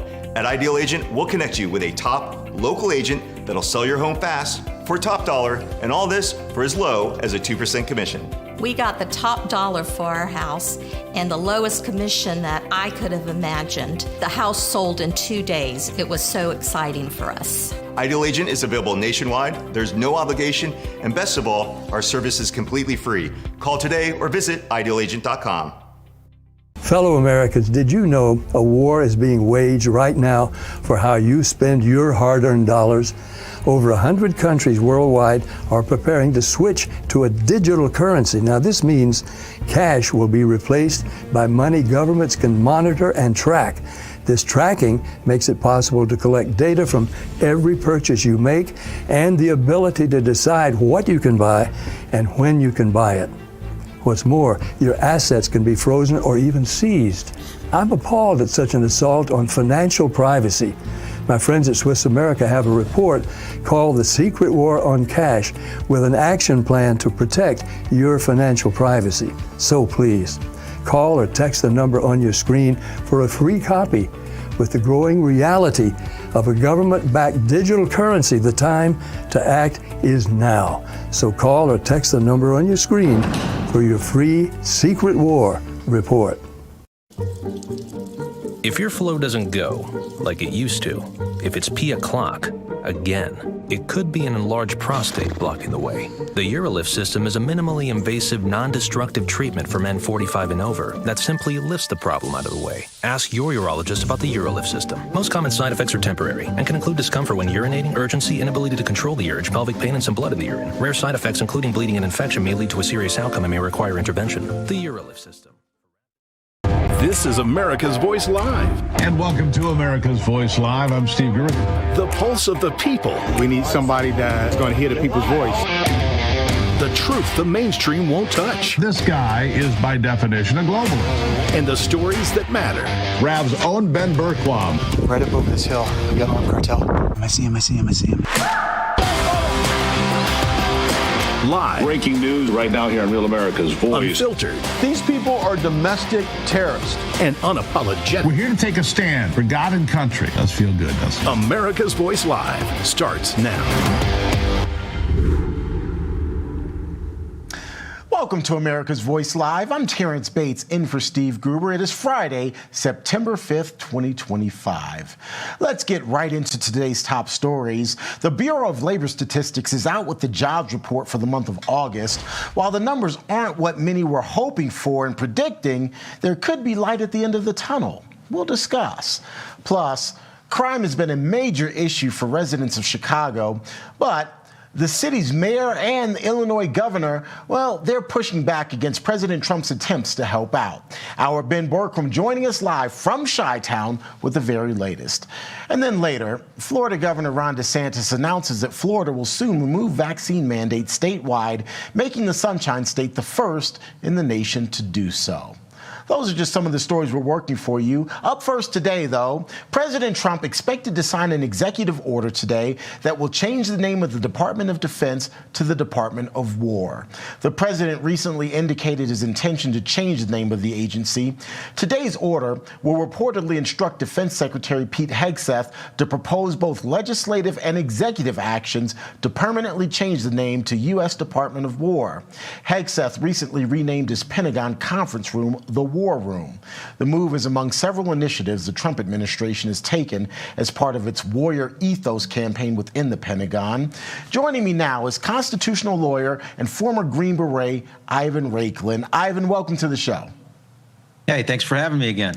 Absolutely. So let's talk about this idea of changing the Department of Defense to the War Department. Obviously, there's historical context here, but is this the time and place to do this? I mean, for a lot of people that don't know history, this is the name of the department, if you will, or the precursor to the Department of Defense was called the War Department, right? And so it's nothing really new. I guess the question should be, why was it changed to the Department of Defense? In my opinion, when you go from defense or from offense, if you will, in the War Department to defense, that is not a show of strength. That doesn't exhibit, I think, confidence in the American people to be able to project and defend and essentially do the constitutional duty of the United States federal government, which is provide for the common defense. A lot of people forget that in the preamble to our U.S. Constitution, it specifically says there to provide for the common defense. Now, it's much better that we have a warrior ethos rather than a class of military service members that focus on their pronouns rather than actually focus on war-fighting functions. And I'm glad to see Secretary Pete Hegseth taking the lead. Not only did he write the book, War on Warriors, but he has exhibited maximum courage on a daily basis in his personal, in his private capacity and in his governmental capacity as a Secretary of Defense. I mean, just as recently as last night, I don't know if you caught that on his X account, but he essentially said pronouns she, hers, fired. When a friend of mine identified and posted on Twitter, there was a naval officer that was promoting and promulgating the mutilation of service members. I think they still call it trans, right? Yeah. And so that individual, when it was identified, is now essentially gone. And I think it doesn't end there. We need to continue to push out all of this toxic mutilation of the force so that we have a top-tier, #1 military on the planet.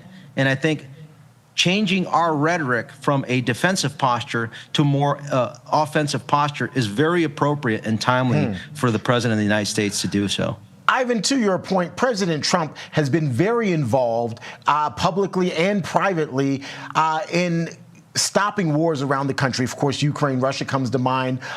Israel against Hamas comes to mind, but he's also ended several wars. I think he said 6 or 7 that he's already been able to end. So changing the name of the Defense Department to the War Department, does that create an environment in your mind that promotes war or promotes conflict?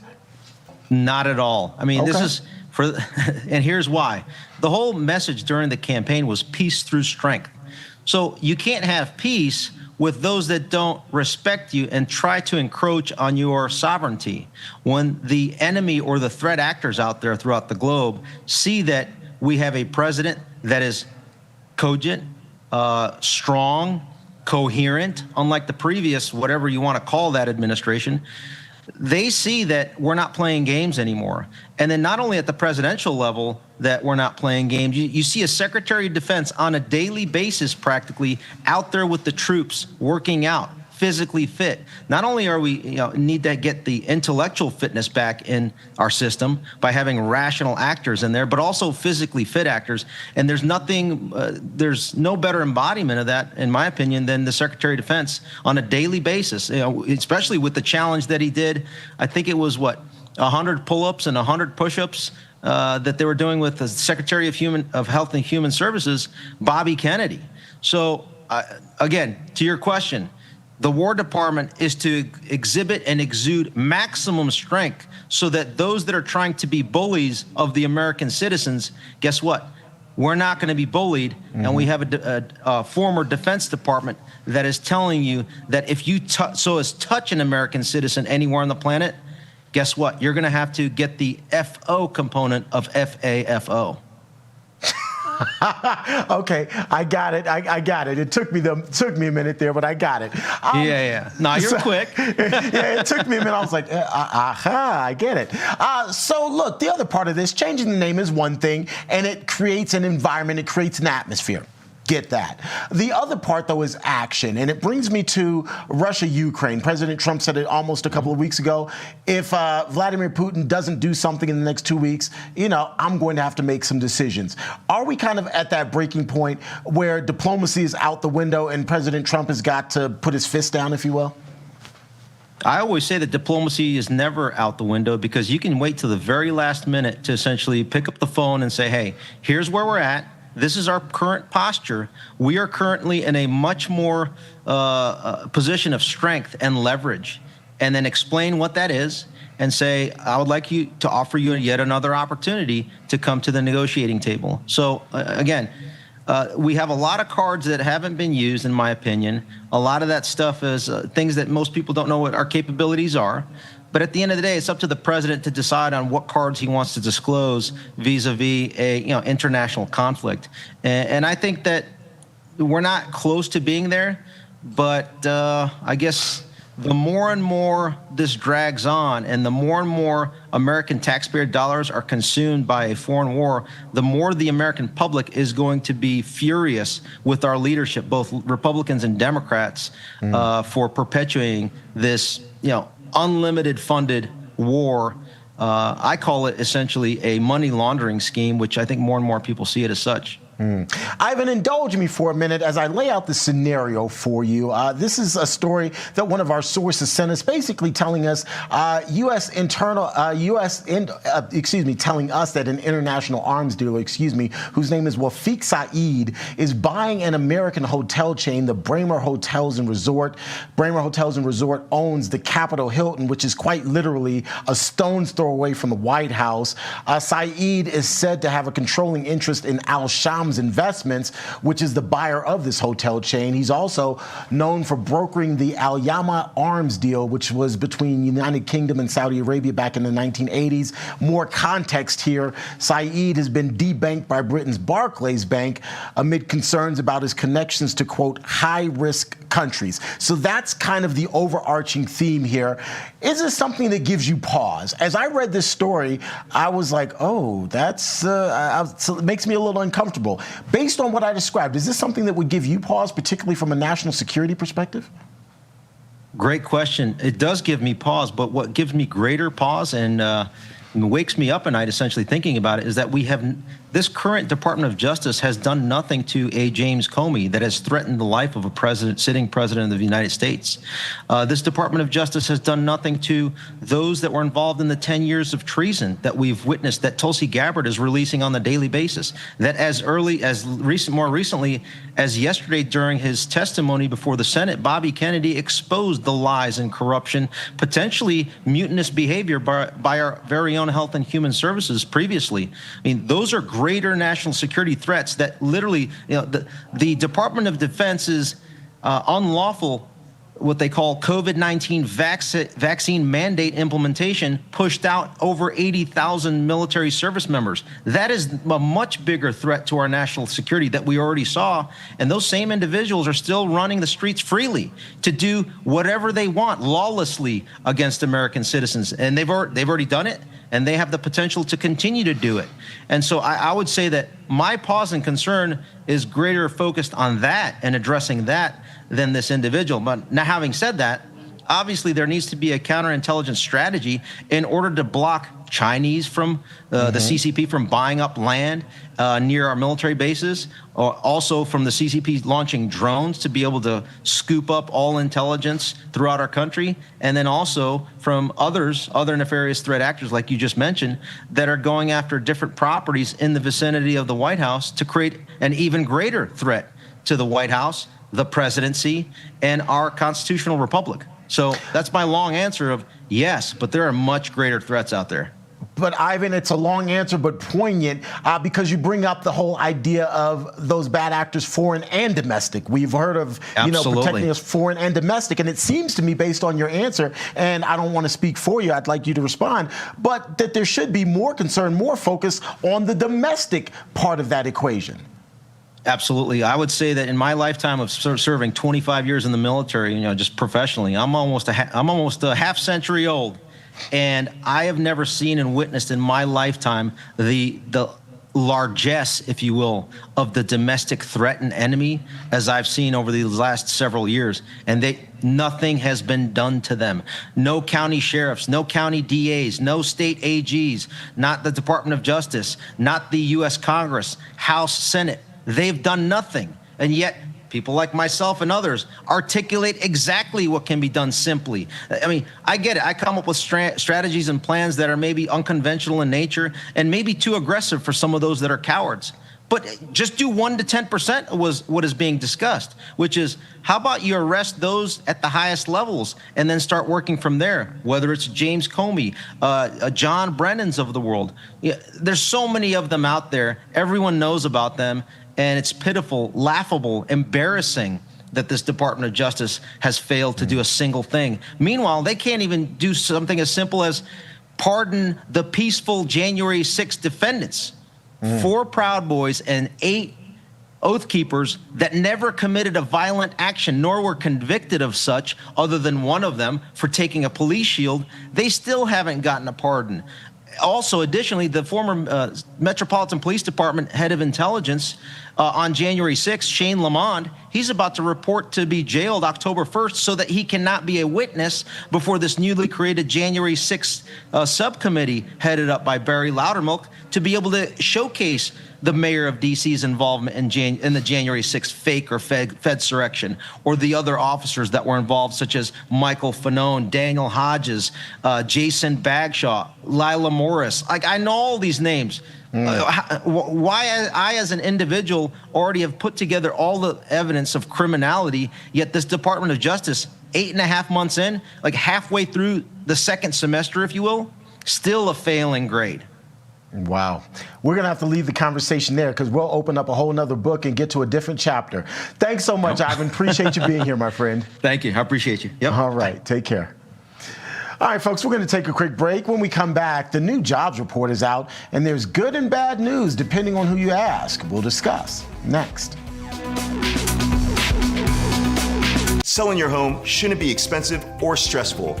At Ideal Agent, we'll connect you with a top local agent that'll sell your home fast for top dollar, and all this for as low as a 2% commission. Ideal Agent connected me with the best realtor in my market, and I saved $12,500 as a result of it, and I got more than my asking price. Ideal Agent is available nationwide, there's no obligation, and best of all, our service is completely free. Call today or visit idealagent.com. What's up, America? The folks sitting with me here today are real-life mechanics. We're here to get to the bottom of why car repair is so expensive and why CarShield is America's most trusted auto protection company. Let's get to it. How long you been a mechanic? I've been doing this for about 30 years. Every day's a different experience. Every day's a different adventure. I like to make sure everybody's happy, the customer's happy, the car's done right. So why are vehicles out of warranty more likely to break down? The manufacturers are very smart. They designed these cars with an end of life. It will fail as the warranty expires, say over 60,000 miles, it'll start breaking down. They're going to break down, definitely. Just a matter of when. When somebody has CarShield, what's the experience when they come to you? You drop off your car, we verify your concern, we notify CarShield, usually get an instant approval, put you in a rental car, and get you back on the road as quick as possible. I show them what it would cost if they didn't have CarShield versus if they did, and they can't believe how many thousands of dollars they're saving on this repair and how easy it went through, and the deductible is pretty much all they have to worry about. How has being a mechanic changed since you guys started? Most challenging parts about being a mechanic is keeping up with technology these days. That's the hardest part. As these new cars come out, it's new software, new tooling, is a constant evolution. Technology has totally changed from just the basic, everybody could fix a car 30 years ago, to today. You need so much education, background, computer knowledge. And there you have it. No other company protects drivers like CarShield. The bottom line is, if you're driving an out-of-warranty car, you could be putting yourself at risk of paying thousands for car repairs. Call CarShield before a breakdown happens. Get covered repairs paid. Call CarShield now for your free quote and to lock in your rate with their price lock guarantee. Call now. Call 800-202-9188. 800-202-9188. 800-202-9188. Jersey City, New Jersey. My brother-in-law lives there, and my niece and nephew are there in Jersey City. I've spent plenty of time in that city. The Bureau of Labor Statistics is out with its latest jobs report for the month of August. While 22,000 new jobs were created, that's still well below the projected figure of 75,000 jobs. Economists also predicted that unemployment would rise to 4.3%, which it did. All the indicators that we're seeing are that inflation is low and economic growth is solid. Income growth's solid as well. So that the only part of the data that's disappointing is that the jobs numbers have been a little bit lower over the last 3 or 4 months.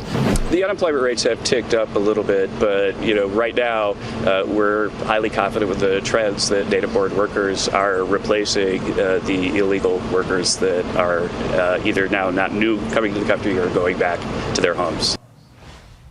The big question, how will this news impact the Federal Reserve's decision to cut interest rates later this month?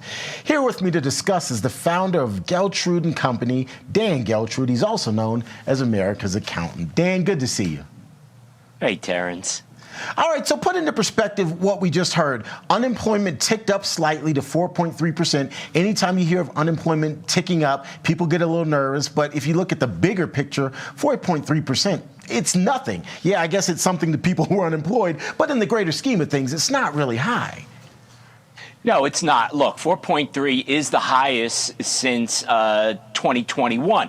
But again, if you look at that number, having 4.3% of unemployment isn't terrible. However, the jobs numbers are disappointing, right? Because the expectation was 75,000.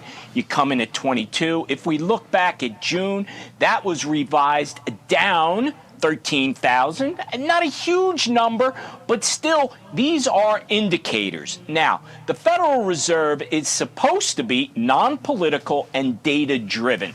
So Jerome Powell, looking at these numbers and seeing what we're all seeing here, it seems to me that it's time for a rate cut. Now, he has been late to the party pretty consistently. I would venture to say he's a little late once again, but it is time for a rate cut. Now, whether that will be a quarter or a half point remains to be seen, but the time has come, in my opinion. All right, so you open the door to my next question, 0.25%, over 0.5%. Who knows what it ultimately will be? What do you think would be prudent? I would think most experts would say, let's just err on the side of caution and go lower. But is this a time to be maybe a bit more aggressive, particularly given the fact that it's been so long since the last rate cut? Well, I don't know how much it actually matters in the grand scheme of things, because what this should be doing starting a trend. So if he starts at a quarter, which I think is most likely, but even if he goes to a half point, it's all about the messaging. And the messaging is, what direction are we headed in? And I think we are indicating that we are going to an economic slowdown. Now, the way that the Fed could push that along is to lower interest rates. Why? Because when you lower interest rates, you make borrowing cheaper, which allows people access to capital, right, to money that's loaned to them, to be able to invest it in businesses or to buy a home, all those kinds of things. So it means a lot economically as to where we're trending as far as interest rates go. How unique of a time are we in? And I ask that in the context of, all right, unemployment ticked up just a little bit. There wasn't a whole lot of job creation in August. Yet I think if you ask most Americans, they'll say, yeah, the economy is pretty healthy right now, and even the GDP is pretty strong. Well, yeah, I wouldn't necessarily say that our economy is in trouble. I know some people are already prematurely, I think, throwing around the R word, recession. I don't think that we're anywhere near that point. What I really believe this is about, Terrence, is getting out in front of what may very well be a trend of a slowing economy. So if we could head that off by starting to lower interest rates, we could stabilize quite quickly. And then from there, really go to getting the economy really back on a strong growth path. Well, a great way to get any individual's personal economic ambitions back on track is to win the Powerball jackpot. Right now, that jackpot is up to about $1.7 billion. I suspect that, like me, you have friends who are going out and buying $20, $30 worth of tickets in hopes of becoming the next billionaire. You say, while it sounds good, there should be some words of caution, or you're offering words of caution to anyone who might win. Well, I'm going to offer two words here. First of all, you use the term, you're thinking you're going to be a billionaire. I hate to break the news to you. Even if you're the only winner of $1.7 billion, you're not going to be a billionaire. Yeah. Why? Because if you take the lump sum payment, you're only going to get $770 million. And then when you factor in taxes, and let's say federal, and I'm in New Jersey, so I'm going to factor in state taxes as well, I'm going to say you're going to end up with a mere $400 million. So you're not going to be a billionaire on this transaction. That's point one. Now, having $400 million, not such a bad deal. However, here's the real caution. 70% of lottery winners actually go broke. Can you imagine that? And they go broke quickly, within 3 to 5 years, declaring bankruptcy. Why does that happen? Well, it becomes the inflation of their spending. You have all this money and people start spending wildly. And even maybe a conservative guy like me or you, Terrence, getting that kind of money, it's really easy to just say, hey, I'm going to buy a lot of stuff that I really don't need.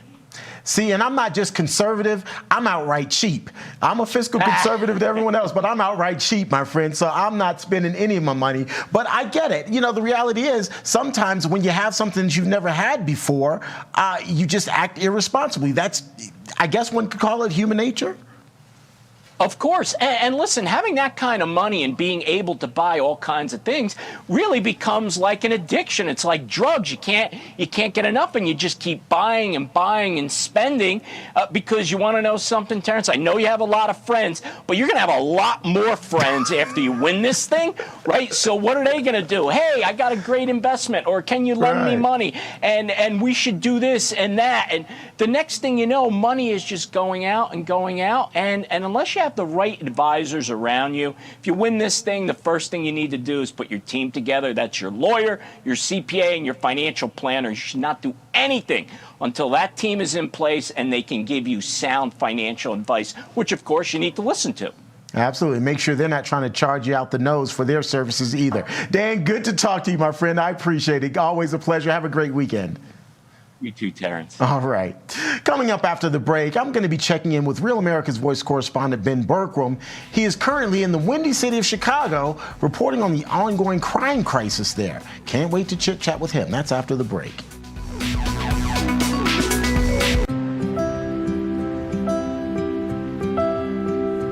Hey there. Hey. Hey there, how are you? I'm with Disabled American Veterans. I was wondering if you had a quick minute to thank America's veterans for their service and sacrifices. Of course, why not? Oh, sure. Absolutely. Sure. All right, hey, well, come on in here. I'm just gonna hit record on this. I would like to thank you from the bottom of my heart. I can't even think of the words to say of how grateful I am. I just want to tell you guys how much you appreciate it.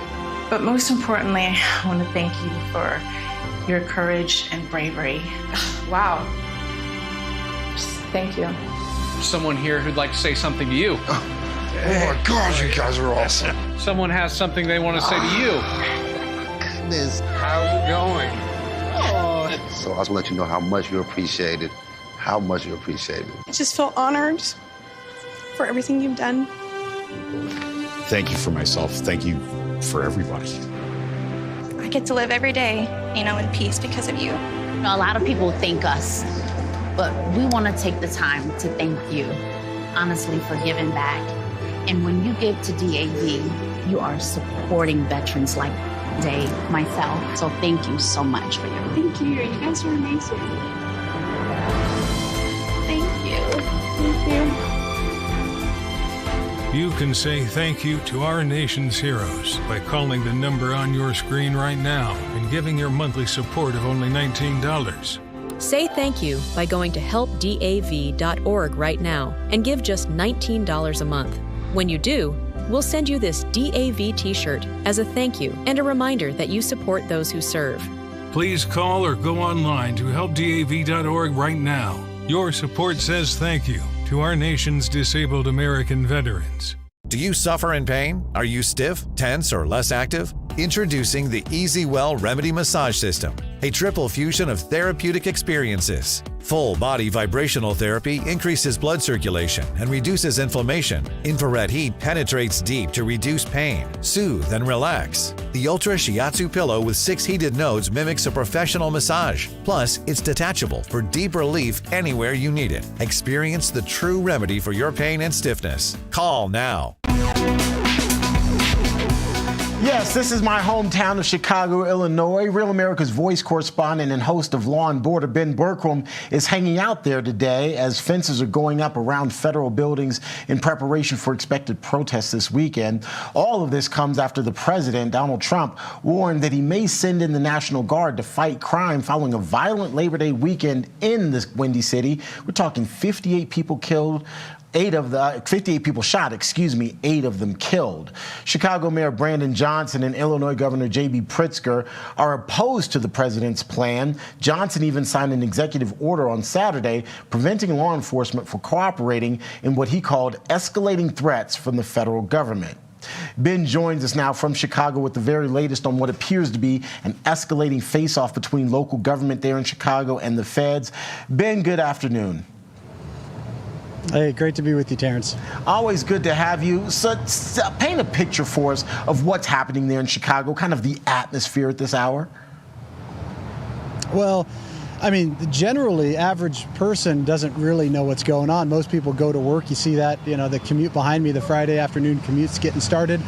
So most people are unaware of really what's happening. But really, you've got, it's the two sides of America. You have the post-constitutional America in Illinois and Chicago with people like J.B. Pritzker and Mayor Johnson, who protect criminals and illegal aliens at the expense of the citizens on the streets. And then you have a government under President Trump and his administration and the agencies that are trying to restore the rule of law and order. And part of that is getting rid of illegal aliens in these cities, and part of it is getting crime under control. These cities are, some of these, the crime statistics are like third world countries. Chicago's out here acting like they're this great city because they're not number one in murders. They've backed down to number 2 or number 3. Well, you're still the top. You've been the top. They've been number 1 in murders for 7 years. And you've got people like J.B. Pritzker saying President Trump and the National Guard and ICE and Border Patrol are the problem, when in reality it's their own policies of not incarcerating, not prosecuting criminals, allowing them this zero bail, all the rest of it. It's liberal policies that just don't work.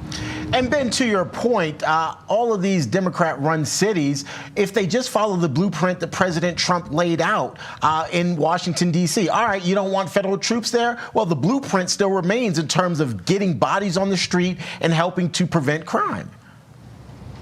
Yeah, it's very, very simple. You want to stop crime in your city, you prosecute, you have consequences. It's the same thing in talking to Border Patrol and ICE. I was just with the chief of San Diego sector of Border Patrol, and he said, and every single person that I've spoke to in ICE and Border Patrol, I said, what's the biggest change between President Trump and Joe Biden? And they said consequences. That's the number one word I hear from all of them. It's consequences. If you don't have consequences, you have more crime. If you have consequences and you hold a high standard, you have less crime. It's very simple. But unfortunately, you have the Soros-backed DAs in all of these cities that really, I mean, Terrence, if you want to boil it down, it used to be considered conspiracy theory, but now it's just reality. There are people in this country that want to destroy this country from within and remake it in their communist utopian vision. That's what we have going on in major cities across America. That's why we see colleges, all the protesters at places like NYU and Columbia. It's this leftist, anti-American, godless mindset that believes that they have the answers. The problem is all of their policies in practice fail. Ben, we were just looking at video that you sent us of windows being boarded up, wires and fencing being put up. Tell us where this is, this video that we're looking at. Where is this? And put it into context for us. Let us know why this is all happening. Well, I'm at the main ICE facility here in downtown Chicago. The federal building is just about 3 blocks from me. That is getting a wall around it to protect it. They're anticipating violence there. The video you're seeing there of the boards going up on those windows, that is the ICE facility out in Broadway. It's about 15 miles. It's a suburb of Chicago. And they've had protests out there almost every day. They're anticipating more. And you know, it's the so-called peaceful protesters that the Democrats always talk about that always get violent. So they're anticipating violence. It's being egged on by the mayor and the city officials who are basically pulling the strings and kowtowing to all of these leftist activists. But it's, again, until there's consequences for their actions, nothing's going to change. So the federal government's doing what it can to protect their facilities from the violent mobs. You know, you mentioned earlier that some of the crime that we're seeing is synonymous with what we're seeing in third world countries. And when I see that video, Ben, I've just got to be honest. I think of a third world country, the fact that a federal agency is boarding up windows and putting up fencing in anticipation of protest because there's fear of the sort of damage. To me, that's third world. That's Banana Republic kind of stuff. That's exactly right. Yeah, the thing that separates us, first world nations from third world nations, is corruption and security.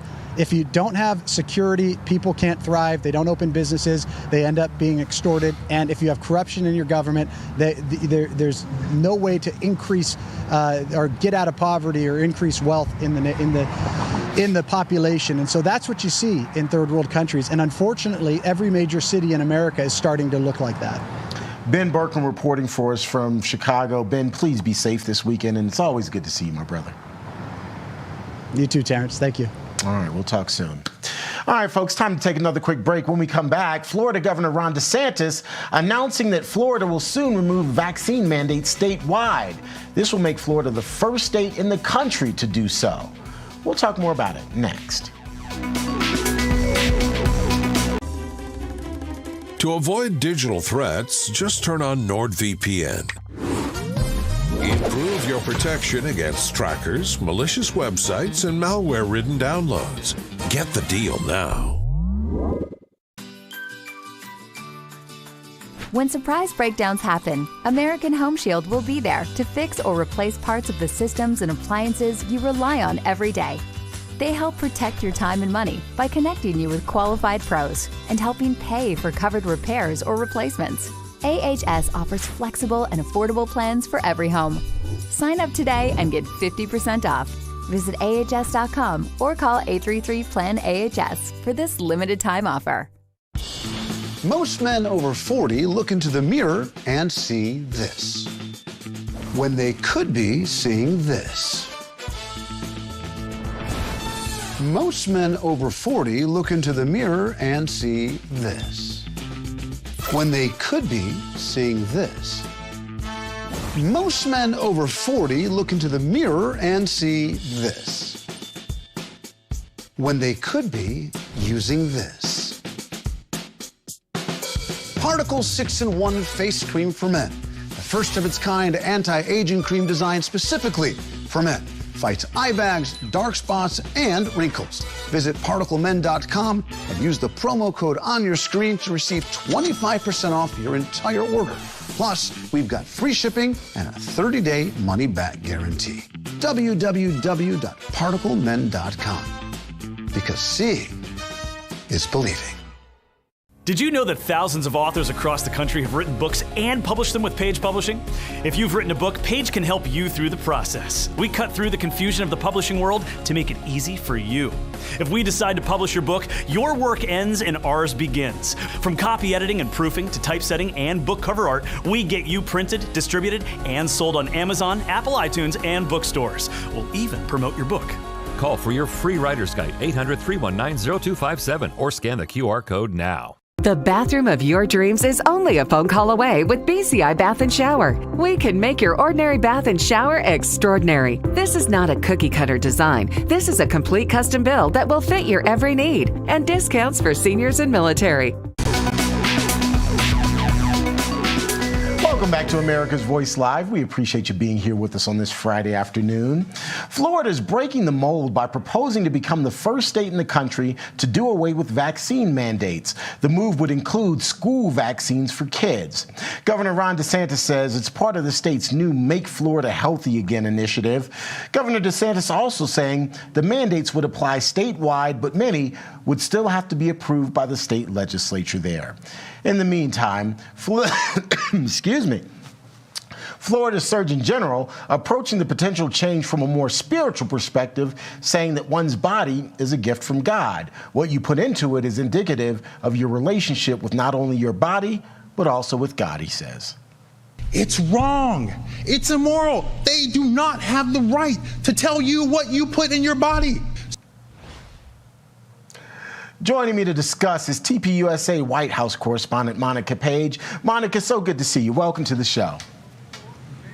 Thank you so much, Terrence. I appreciate you having me. Absolutely. So part of this push there in Florida is to align with Make America Healthy Again. They're saying in Florida it's Make Florida Healthy Again, but it's really to make sure that there's no daylight between the two. How is the White House reacting to this? How closely is the White House watching what's happening there in Florida? Well, as we know, the White House has been overwhelmingly supportive of Bobby Kennedy Jr. He has been full force in the Make America Healthy Again movement. And this, what's happening in Florida, is not just an endorsement of what RFK Jr. is doing, but it takes it to a whole nother level. That it should be up to the individual what he or she wants to put into he or she's own body. That's what it should have always been about. And this White House has been standing, unanimously with this movement in trying to keep Americans not only healthy, but have autonomy over what they believe is right. We've seen these vaccines, it's not one size fits all. And that's not only with the COVID vaccine, but also the childhood vaccine schedule as well. Mm-hmm. One of the things that we hear from Florida, it's nicknamed the Free State. And this particular move is really all about freedom of choice, being able to choose. Yeah, exactly. And, when you take a look back, it's crazy that we actually lived in these times, Terrence, but I lived in New York City during these COVID vaccine mandates, and more than 40,000 public workers were fired for not getting the vaccine. Thousands of military members were let go because they didn't get the COVID vaccine. That is criminal, what they did to American people for not getting vaccinated. And how we even got to that point, it feels very dystopian that we allow the government to say, we know what's right for you. You don't know what's best for you. Only we do. So you're going to listen to us, or you're going to stay home and you're not going to go out and have a social life. You're not going to be able to go to work. You're not going to be able to live your life and just have your basic freedoms. And I don't think we should ever forget what the government did to us for those who didn't want the vaccine. When you take a look at also childhood vaccines, what was the schedule like back in the 80s versus what it is now? It's night and day difference. Why is a baby getting a hepatitis B vaccine? It just doesn't make any sense. And props to Bobby Kennedy Jr. for really pushing this initiative, making it up to just human individual choice and what they think is best for them. So let's talk about RFK Jr. because his appearance yesterday before the Senate Finance Committee was epic in my mind. I had my popcorn and I enjoyed it. I would imagine there's still some buzz around the White House related to the face-off and how contentious it got and how he stood his ground. What are you hearing? What is the buzz there at the White House and even within the media about that hearing? Definitely sparks flew, as you could see, and I don't blame you for getting the popcorn. I was there watching. I was very captivated by the back and forth exchanges between these senators and Bobby Kennedy. But what's so interesting, and he raised such a good point where he said, you know, you have been sitting in these chairs, in these positions of power for decades, and you watched the childhood obesity rate or the mortality rate go up. You watched our children getting sicker and sicker, American children and people, not only children. And he called them out for just sitting by and being compliant when he could have done something. These people could have done something. They were in a position of power. And now they're looking into possible links between Tylenol, pregnant women taking Tylenol, how that could be linked to autism. Now, Bobby Kennedy is bringing so much truth and so much light to what people should know about. Why have we been covering this up for such time? And it's definitely inspiring. It's refreshing to see somebody speak the truth about what's been going on in our healthcare system and put an end to the big pharma lie that we have all been told for decades. Absolutely. Monica, I'm going to put you on the spot just a little bit because I'm asking everyone there at the White House and all of my sources. President Trump has an announcement set for 4 o'clock this afternoon. No one seems to know exactly what it is. I'm looking on the page and it just says big announcement, 4 p.m. Any idea? What are you hearing? Can you give me any clues? I'm sorry, I'm not one who likes secrets. I want to know it all right away.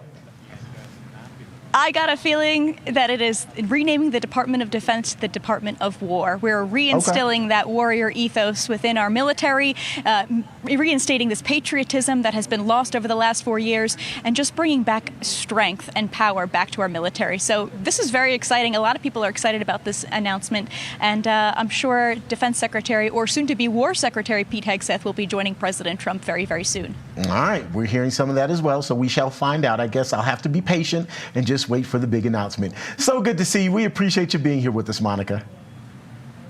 Thank you so much, Terrence. Thank you. Talk soon. All right, folks, if you're stressed about back taxes, maybe you missed the April deadline, or your books are a mess, well, you definitely don't want to wait. The IRS is really cracking down. Penalties add up fast. We're talking 5% per month up to 25% just for not filing. The good news is there's help. Tax Network USA can take the burden off of your shoulders and stop the spiral before it gets worse. They've helped thousands of Americans, whether you're an employee, a small business owner, or if you haven't filed in years. If you've got messy books, no problem. They've seen it all, and they really know how to clean it all up for you. With direct access to powerful IRS programs and expert negotiators on your side, Tax Network USA knows how to win. You'll get a free consultation, and if you qualify, they may even be able to reduce or eliminate what you owe. More importantly, they'll help protect you from wage garnishments or bank levies. So don't wait for the next letter to arrive. Instead, call 800-905-8000 or visit tnusa.com/RAV to talk to a real expert at Tax Network USA. Take the pressure off and let Tax Network USA handle your tax issues for you. All right, folks, don't go anywhere. When we come back, we'll have America's Voice Live continuing. All of that after this quick commercial break.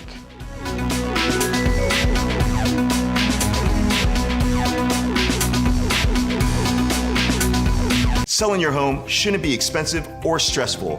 At Ideal Agent, we'll connect you with a top local agent that'll sell your home fast for top dollar, and all this for as low as a 2% commission. Ideal Agent connected me with the best realtor in my market, and I saved $12,500 as a result of it, and I got more than my asking price. Ideal Agent is available nationwide, there's no obligation, and best of all, our service is completely free. Call today or visit idealagent.com. The poverty is unimaginable. There are people who are struggling. This is where she washes the dishes. If you're ever going to allow your Christian faith to rise and to do something for God's chosen people, now is the time. This is the home of Galena. She's 96 years old. This is what she had to eat for today. She has one pot with water and wheat. My father was killed by the Nazis, and I was an orphan. I didn't know about God. But now, in the cold, hungry nights, I pray for food to the God I've never known. There are good people that love you. You see the tears. Scripture says joy can come in the morning, and you can be the reason. If you will bless these hurting children of Israel, you will receive God's blessing in return. Your urgent gift today of $25 will help rush a survival food box filled with life-saving essentials. If you call right now, your gift's impact will be doubled to help save lives. Call, scan, or go online now. I'm not exaggerating when I tell you, I don't know how much longer she could have waited for us to come. I can't even grow my food anymore. What will happen to me? I'm doomed to starve. Tens of thousands of elderly Holocaust survivors in the former Soviet Union are living in extreme poverty, hungry, and forgotten. But through the International Fellowship of Christians and Jews, we can bring them hope. Eggs. It's my favorite food. May you be blessed. You say to them, we see you and we're here to help. If you call right now, your gift's impact will be doubled to help save lives. Welcome back, everyone. The U.S. District for the U.S. Attorney, for the District of Columbia is teaming up with the city's Democrat mayor, Muriel Bowser. All of this happened just a little while ago. They're kind of taking a bit of a victory lap. The two held a news conference to report the arrest of two 17-year-olds who were accused in the shooting death of 21-year-old Eric Jackham. The UMass Amherst student was interning in the nation's capital back on June 30th when he was shot and killed. Investigators say he was an innocent bystander caught in the crossfire as at least 79 rounds were fired. And this is why the president has vowed to make D.C. safe and beautiful. This is why the nation's the president is bringing together federal and local agencies to bring the force of the government against those who seek to destroy not only our quality of life, but our lives. Obviously, there is coordination happening between the feds now in Washington, D.C., as well as city officials. Unfortunately, all of this is really impacting the entire country right now. We want to take you to discuss this with campus reform correspondent Emily Sturge. Emily, welcome to the show. Happy Friday. Thank you so much for having me. Happy Friday. The question that I always ask when we talk about all of what's happening in Washington, D.C., and President Trump putting his fingerprint on all of this is that he really has created a blueprint for making our cities more safe and secure. It seems to me that's the bottom line here. He certainly has, and it's been exciting to see this administration take a double-pronged approach, cracking down on crime, also cracking down on sanctuary cities. And as a reporter for the Leadership Institute's Campus Reform, I'm looking into campus safety policies. I'm seeing that as this administration is trying to clean up our streets, make America safer for America's students, college campuses are just standing in the way. I've exposed over 40 universities for sanctuary campus policies where they refuse to cooperate with federal authorities. They protect illegal immigrants on campus, and they even vow to protect the personal information and the immigration status of illegal immigrants on campus. Universities have made themselves in the business of protecting lawbreakers instead of protecting students. So I'm excited to see an administration finally standing up for safety. So let's name names of some of these universities. My hometown of Chicago, I'm sure, has several of them, as Chicago is front and center, ground zero, if you will, for these sanctuary city policies. Let's name names. I'm so excited that you asked. We've got U Chicago. We've got Dominican University. That's in the Chicago area. Dominican University, actually, a pretty exciting example. The left is so focused on defending lawbreakers. Dominican University has what they call a front door team. So they have a specific trained team at the front of campus to block federal authorities. Not a team trained to block out criminals and protect students. No, a team that is trained to block out authorities. But it's not just in Chicago. It's in a lot of sanctuary cities where we're seeing these campus policies. We've got examples from Boston. We've got Harvard. We've got MIT. We've got examples in California, the California State University system. There's 23 campuses there. American University in Washington, D.C. They all have these sanctuary campus policies where they are prioritizing lawbreakers over student safety. And then many of these same exact campuses are taking it even further. They're providing scholarships and free legal services, deportation defense for these illegal immigrant criminals too. Emily, you lost me at Dominican University. You say they have a team trained to keep out law enforcement. I'm no lawyer, but it seems to me that that's obstruction of justice. It absolutely is. Dominican University also has what they call safe spaces for illegal immigrants on campus. They have designated areas for illegal immigrants to gather and receive resources. They have scholarships. They have free legal services. They also have career preparation courses specifically for illegal aliens on this campus. And of course, all of this is paid for with student tuition dollars and also taxpayer dollars. So as universities are failing in their mission to prepare American students to head off to the workforce, they are prioritizing their funding, their resources, and your tax dollars on preparing the next generation of illegal immigrants for the workforce and also teaching them how to evade ICE in the process. And at these schools, you're not seeing a rash of students rebelling or at very least protesting against these policies? I certainly hope that we see more American students stand up to this. You know, I spoke to an American student who came here legally. She went through the years-long process to become a college student here in the United States. And when I was talking to her about these programs, she was so frustrated. She kept saying, I did it the right way. Why I don't get access to these programs? Why should those people who are here illegally get access? Well, that's the million-dollar question. And I'm excited to see this administration looking into it. You know, something we've seen. The Trump administration has launched investigations into 5 different states at this point that have been providing in-state tuition pricing, so discounted tuition rates to illegal immigrant students. We've got 20 more states to go. I'm calling out exactly which states, exactly which campuses that the administration needs to target, and I'm excited we're seeing some action, but there's still a lot of work to do. Emily is out here snitching, telling it all. Emily, good to talk to you. We appreciate it. Thank you so much for having me. Absolutely. A new administration in Washington, D.C. has brought a lot of positive changes when it comes to fixing our broken healthcare system. Here's the reality.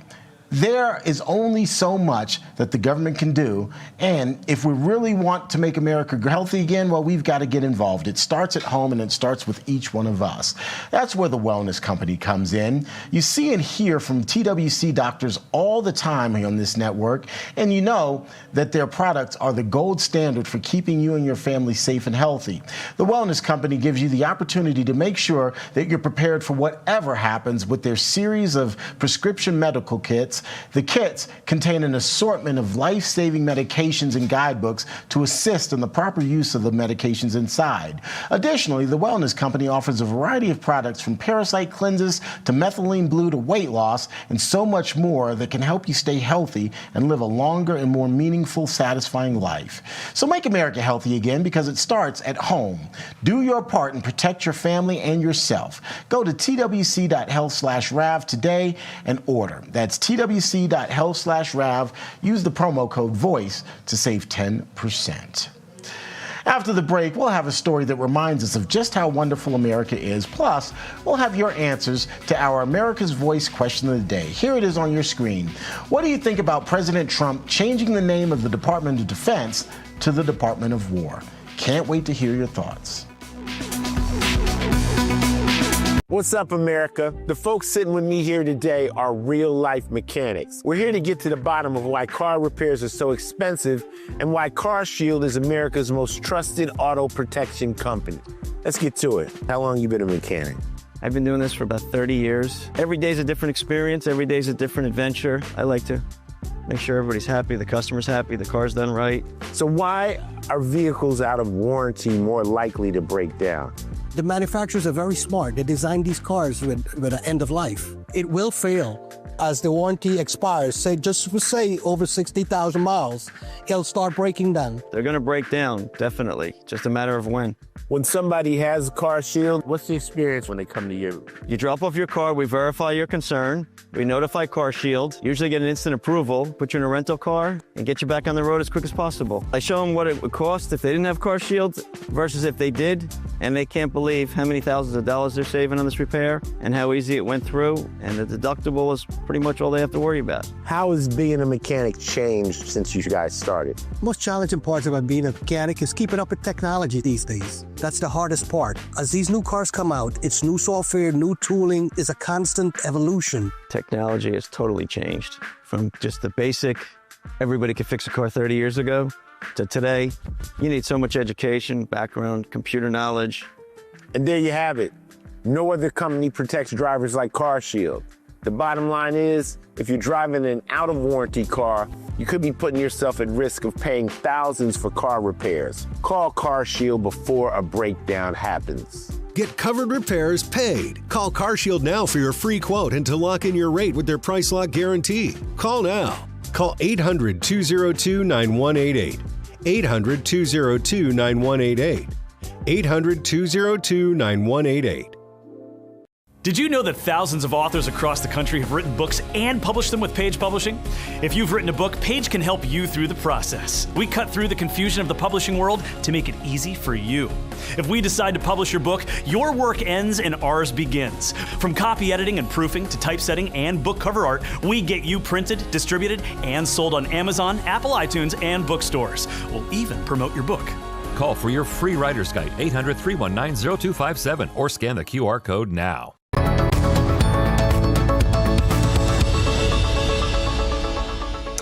We're back with this story about what makes America wonderful. We do this sort of story every day in the hopes that it puts a smile on your face. Today's story comes to us from Pennsylvania, where a college wrestler got an unexpected surprise from NBA legend Shaquille O'Neal. Yeah, 18-year-old Tamara Humphries, affectionately known as the Firefly, has the drive and talent to rumble with the best of them, as her high school wrestling footage posted on her social media shows her constantly body slamming the competition. And now the young athlete sets out to make her mark at the University of Pittsburgh. This, as her efforts got her a full ride scholarship. But as we all know, some things require reliable transportation, and for Tamara, that was a struggle, as she didn't have a car, an important tool for any upcoming college student, especially an athlete. And that's when NBA legend Shaquille O'Neal decided to step in and solve Tamara's transportation woes by giving her a brand new SUV. It was a surprise that was revealed by her parents outside of the restaurant Tamara works at. And of course, Shaq had a few words of wisdom for her as well. Yeah, I'm a big fan. You know, you keep body slamming people, you keep listening to people, and you keep your grades up. Yes. Right. Pay you back and dead bodies on the mat, like they said. Exactly. And no boys. Stay away from the boys. None. That's a dad right there. Stay away from the boys. Helping those in need is an important trait to uphold. And besides making Tamara's day, Shaquille O'Neal also reminds us of what makes America wonderful. What a great story there. All right, folks, let's get to our question of the day. Here it is. What do you think about President Trump changing the name of the Department of Defense to the Department of War? A lot of you chiming in on this one. Cora writes, the DOD is all about war, so why not? CM Cardle writes, great name, keeping it short and sweet. And then there's Dig by Dodd, who writes, doesn't matter, since they are deep state. I think I prefer the kindler, gentler name. I think the kindler, gentler name he was talking about would be the Department of Defense. Gadsden Warrior writes, I love it, it's about time. And JTD Eastwood chiming in, writing, I like it. So let's get a quick answer from Eric Bowling, my colleague here, as we pass things over to him. Eric, what do you think of the name change? Department of Defense versus Department of War. What's your preference? So I like the Department of War. I hate the idea of foreign wars, as you know, Terrence. So defense would kind of fit into my political ideology. I prefer just protecting the homeland. We're blessed by having an ocean on our east and west coast, and we have friendly countries on our north and south borders. So I think defense is the right way. But then you want to tell the world, don't mess with us. You want to mess with us, you're gonna find out, so to speak. So I'll go with whatever Trump. We all know what FAFO. I was having a hard time figuring out how I could explain that, but FAFO, and I think they'll FO if they mess with us, which Trump is being very Good about doing. I personally, I like defense. I like defending the homeland. It's just, I prefer it. I know a lot of MAGA people are going to say, let's do war. But being a MAGA guy and I'm not saying isolationist. I'm just a more libertarian, I guess, in that respect. I get it. I'm on the fence on it. I get the point of it's strength, it's peace through strength, and it's forceful. But at the same time, I wonder what kind of environment it creates, particularly for the man who's been so successful. Terrence, we forget Department of Defense or Department of War. We call it Department of FAFO. How's that? There you go. Interpret it however you choose, right? Problem solved. And that really that would be the actual best name for that department when you think about it. I'm not mad at that at all. I would actually appreciate that. The Department of FAFO, make that up however you choose. I like it, brother. All right, Terrence, really good doing the hand with you. Have a great weekend, my friend, and I guess we'll see you Monday morning on the morning show. Thank you, brother. All right, folks, you guess what it is? It's Friday, finally a Friday. Let's see what the markets did today. Let's take a peek. They were weak. They bounced back just a little bit. The Dow is going to end up around 200 points lower on the day. We're going to look at S&P down about 20 or so, plus or minus. NASDAQ down 73, not a big number for NASDAQ. We jump over to some of the other things we talk about. Oil down to $1.45. There's some good news right there. Down $1.45. Look at that, $62 a barrel, approaching, about to break 62. That's on the downside. That's great news. Gold, always strong. Here's what happened this morning. This morning, the jobs number came out. The big Labor Department number, Bureau of Labor Statistics came out, showed 22,000 jobs created last month, far below what was expected. 75,000 were expected, came out 22,000. I will tell you, reporters were calling me all day saying, what do you think of this horrible number? And I will tell them, I'll tell you exactly what I told them. I've been doing this for the better part of 30 years, whether it's on TV or on Wall Street. The Bureau of Labor Statistics is one of the easiest places to fudge statistics. It's horrible science at best. It's political at worst. I don't trust any of the numbers that come out of the BLS. Not because it was bad and it was Trump's. I've never trusted them. Go back to my history at Fox. I've never trusted those numbers. They need a better way to compile the monthly jobs numbers. Right now, you're calling different services and asking how many people are employing or hiring and not hiring. It's really a moving target. It's terrible. So I don't put a lot of credence in it. Also, I will tell you, immediately, Kevin Hassett came out and said, we will expect a revision next month, which is a problem for me, folks. I'm going to be straight up with you. I told these reporters, as bad as it is the way we compile the numbers, even worse is trying to predict how they're going to fix the numbers, unless you know something that we don't know, which we'd all like to know because we have a lot of money on the line. A lot of us do. And you do too, believe me. If you're watching here and you don't have any money in the stock market, you got money on the line with the markets. Take a look at the crypto markets all over the board. Very strong early. Crypto, Bitcoin got up to 114,000 almost early this morning. It's going to settle in around 111,000. Ethereum had a good day, up $58. XRP was up and CRO was up. Crypto did very, very well today. All right. Also, this is a very important story. Trump may have cleaned up the streets of Washington, D.C., but this story is getting a little attention. We want to shed some light on it. A Saudi-linked arms dealer, Saudi.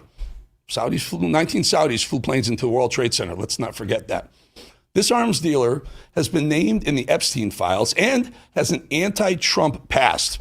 Well, he's purchased a major U.S. hotel chain with one of those hotels, the Capitol Hilton.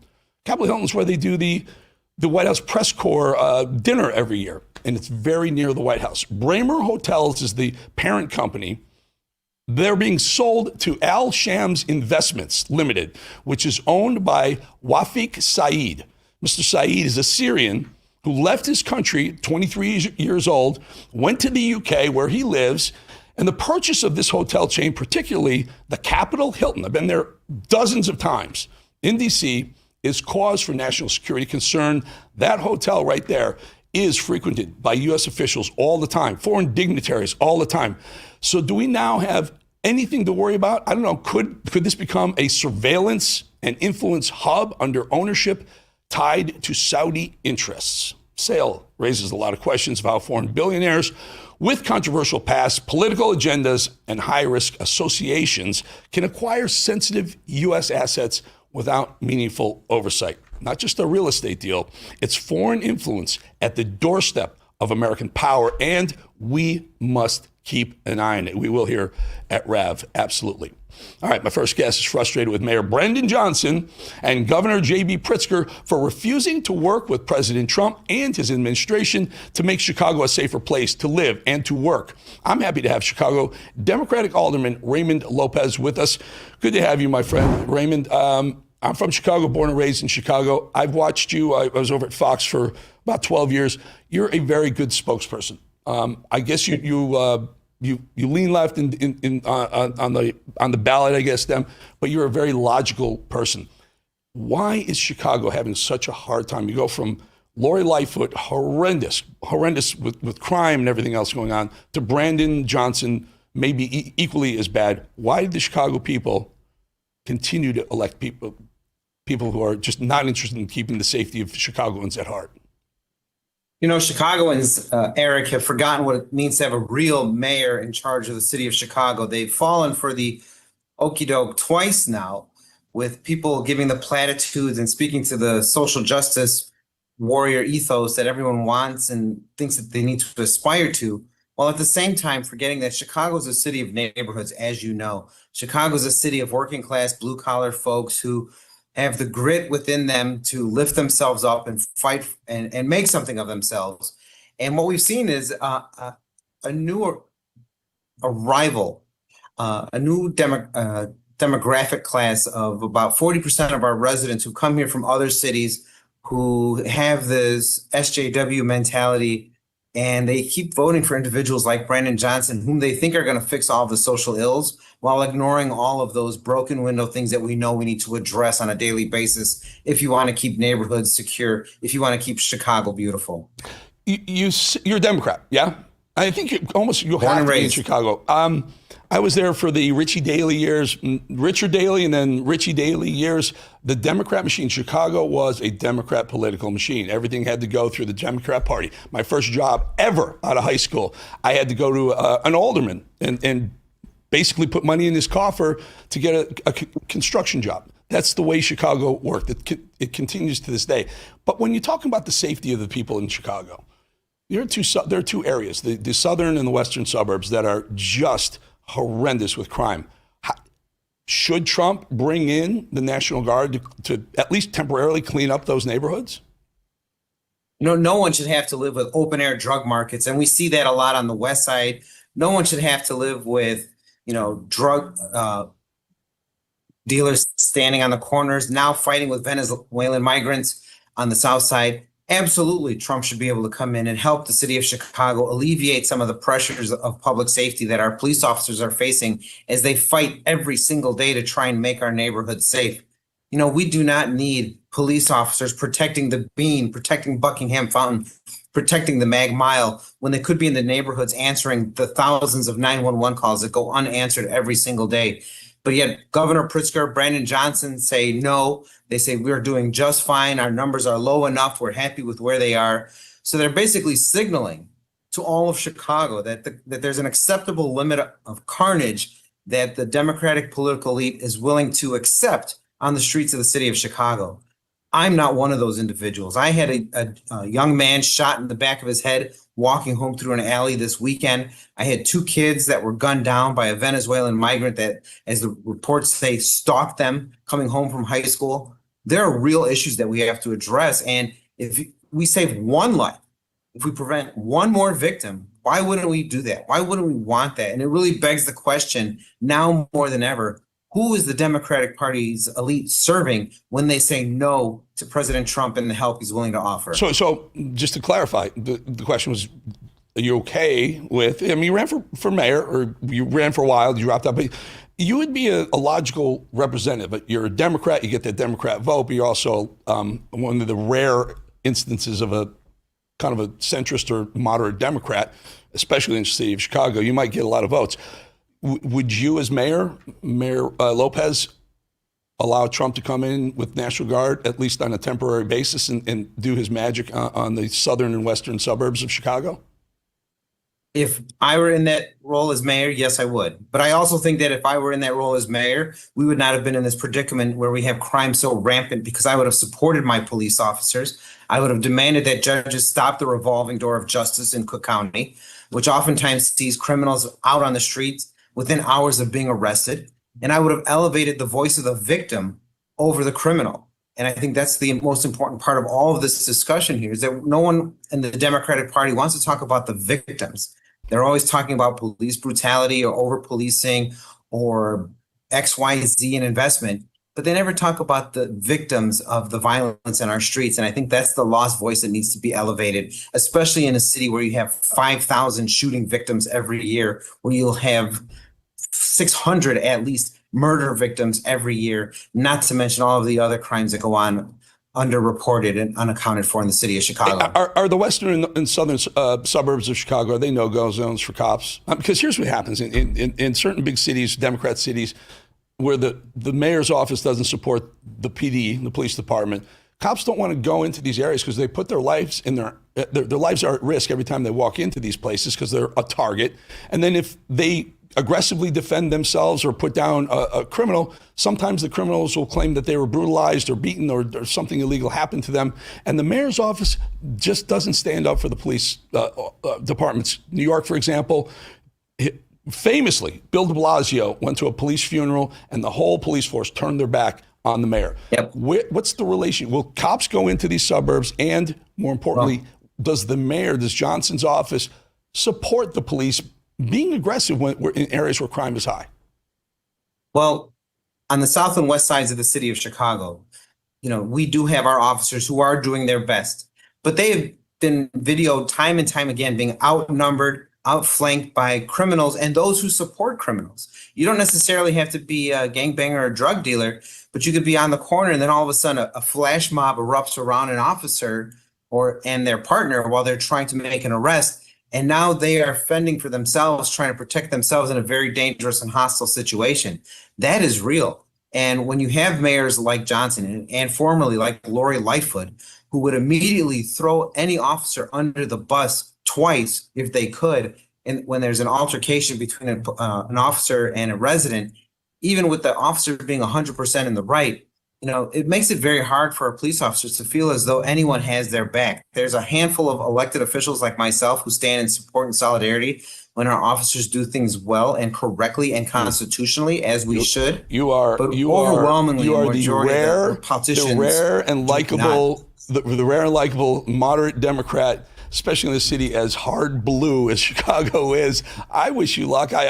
One final question, very quickly: Cubs or White Sox? White Sox, of course. Wow. Got to support the South Side where I'm from. Wow. I don't know. Cubs. I'm teasing. You're a great guy. You go with both. How's this? Bears on Monday night. How's that? That work for you? I'm never going to root for the Packers. So there you go. There you go. Raymond Lopez, Alderman Raymond Lopez. Maybe someday we'll be calling you Mr. Mayor, and would love to get you back. Thank you. Have a great weekend. Thank you, Raymond. All right, folks, so you're stressed about back taxes. Maybe you missed that April 15th deadline. Your books are cooked, a mess. Don't wait. The IRS is cracking down. Penalties add up fast. 5% per month. Yep, that's right. I said per month. Up to 25% if you just fail to file. But there's help. Tax Network USA, they're great folks. They do a lot of work. They can help take the burden off your shoulders. Stop that spiral before it gets worse. They've helped literally thousands of Americans, whether you're an employee, a small business owner maybe, or maybe just haven't filed in years. Your book's a mess, so what? They don't care, no problem. They've seen it all. They know exactly how to clean it up. With direct access to powerful IRS programs and expert negotiators on your side, Tax Network USA knows how to win. You'll get a free consultation, and if you qualify, they may be able to eliminate or reduce what you owe, or maybe even completely eliminate it. Think about that for a second. More importantly, they'll help you protect you from wage garnishments or bank levies. So don't wait for the next IRS letter. Call 800-905-8000, 800-905-8000, or visit tnusa.com/RAV to talk to a real expert at Tax Network USA. Take the pressure off. Let Tax Network USA handle your tax issues. They're really, really good at this, folks. They've been doing it a really long time. All righty, how about this? I've been working on something extremely diligently, hard, time-consuming, behind the scenes. Another little taste of it. It's coming soon, September 16th. Watch. The fire doesn't care who you are. It tests you.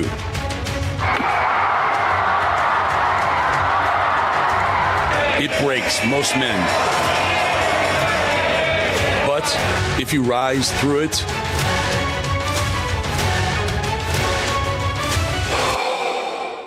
you'll find the edge. The edge. A no-politics zone built for risk and resilience.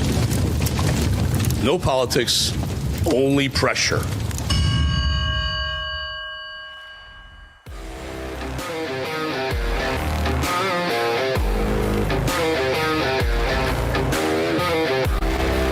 If we've learned anything over the past few years, it's that devastating events can strike without warning.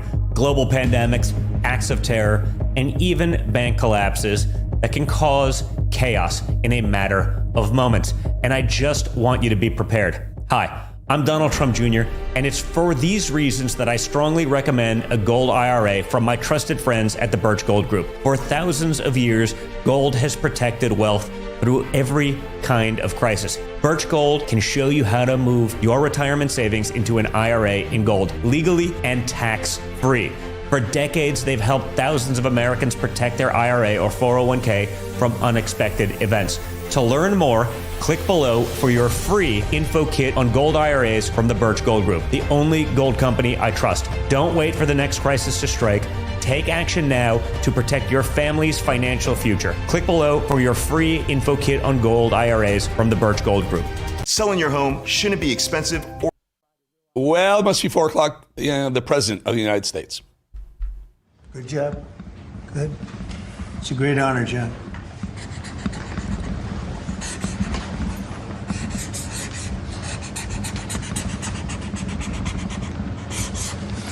Okay, there it is. And that's going to help a lot of the homeowners of our great country. John, want to hold that? Sure.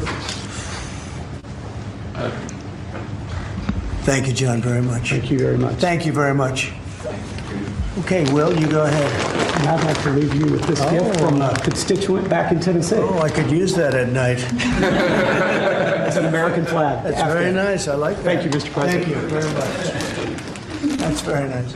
Next, we have a number of executive orders for your attention, sir. Okay. From 1789 until 1947, our nation won some of its greatest military victories under the direction of a Secretary of War operating within a Department of War. Today, with this executive order, you will authorize the current Secretary of Defense and the current Department of Defense to once again embrace this great lineage and once again be named the Secretary of War and the Department of War. So this is something we thought long and hard about. We've been talking about it for months, Pete and I and Dan. Dan came into the fold. By the way, a great general. He headed up the, I wouldn't call it an attack. I'd almost call that one maybe even more than an attack. What he did with Iran, you saw the success of that operation. It was perfect. In fact, this was sent to me by the great company that makes that particular B-2 bomber, and it was flawless. It was actually flawless. They flew for 37 hours back and forth, and there wasn't a bolt that was out of condition. There wasn't an engine failure. There was no problem. It was a perfect attack, and it knocked out any possible nuclear capability for Iran, which nobody wanted to see, and we weren't going to put up with. So great job, Dan. And we've been talking about this Department of War. So we won the First World War. We won the Second World War. We won everything before that and in between. And then we decided to go woke, and we changed the name to Department of Defense. So we're going Department of War. And I'd like to ask our Secretary of War to say a few words. Pete Hegseth. I think it's a much more appropriate name, especially in light of where the world is right now. We have the strongest military in the world. We have the greatest equipment in the world. We have the greatest manufacturers of equipment by far. There's nobody to even compete. And you see that with this and so many other things. The patriots are the best. Every element of the military, we make the best by far. So, Peter, I'd like to ask you and maybe Dan Raisin Kane to say a few words, please. Mr. President, thank you. After winning a war for independence in 1789, George Washington established the War Department, and Henry Knox was his first Secretary of War. And this country won every major war after that, to include World War I and World War II. Total victory, Mr. President, as you said. Then 150 years after that, we changed the name after World War II from the Department of War to the Department of Defense in 1947. And as you pointed out, Mr. President, we haven't won a major war since, and that's not to disparage our warfighters, whether it's the Korean War, the Vietnam War, or our generation of Iraq and Afghanistan. That's to recognize that this name change is not just about renaming, it's about restoring.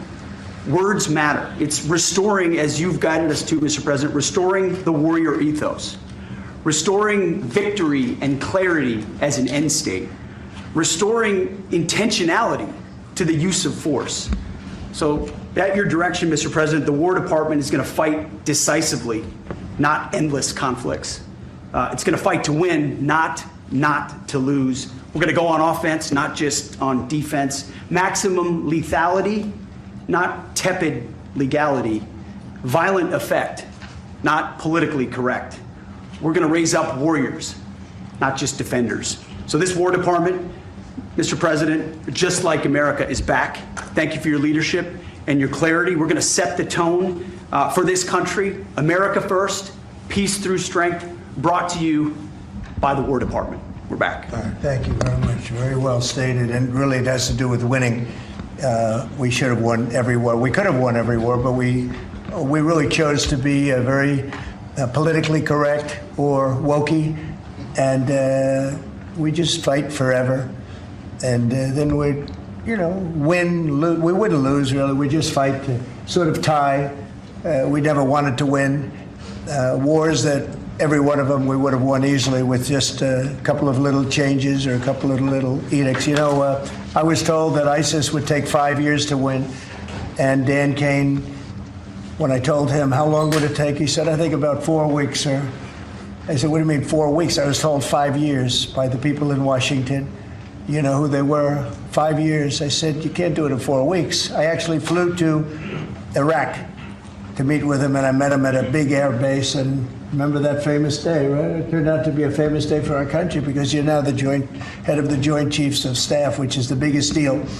And he is, because he did things that everybody said he couldn't do. So they said it was going to be 5 years, and he knocked them out in about 4 weeks total, 100%. We took over, and ISIS was gone, and pretty amazing. But we never fought to win, and now if we have to fight it all, we solved 7 wars.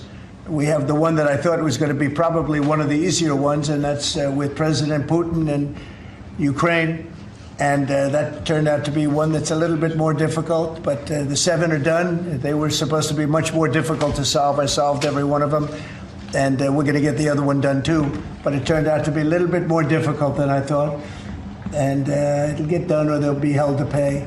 But because they're losing 6 to 7, it used to be 5. I used to tell you 5. Now it's almost 7. I guess 7,000 people last week. 7,813 people, young soldiers, died. Russian and Ukrainian, not American soldiers. But it's a shame. And it's just, they're human lives, and I want to see it stop. But General Kane's done a fantastic job. And again, defeated ISIS, which they said would take a long time. And it didn't take a long time at all, and did other things that people said really couldn't happen. We have the greatest equipment in the world. We have the greatest soldiers in the world. Dan, say a few words, please. Yes, sir. Thank you, Mr. President. It's a true honor for me today to represent the incredible men and women of America's joint force.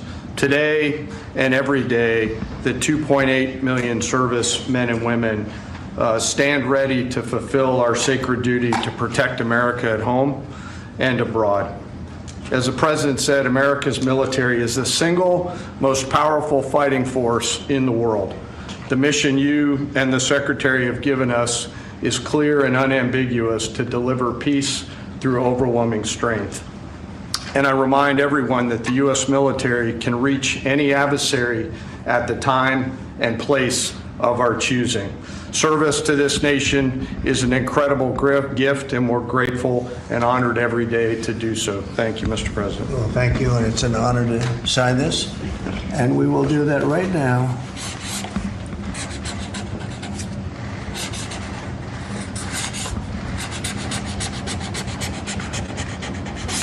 I think that's a big one, I'll be honest.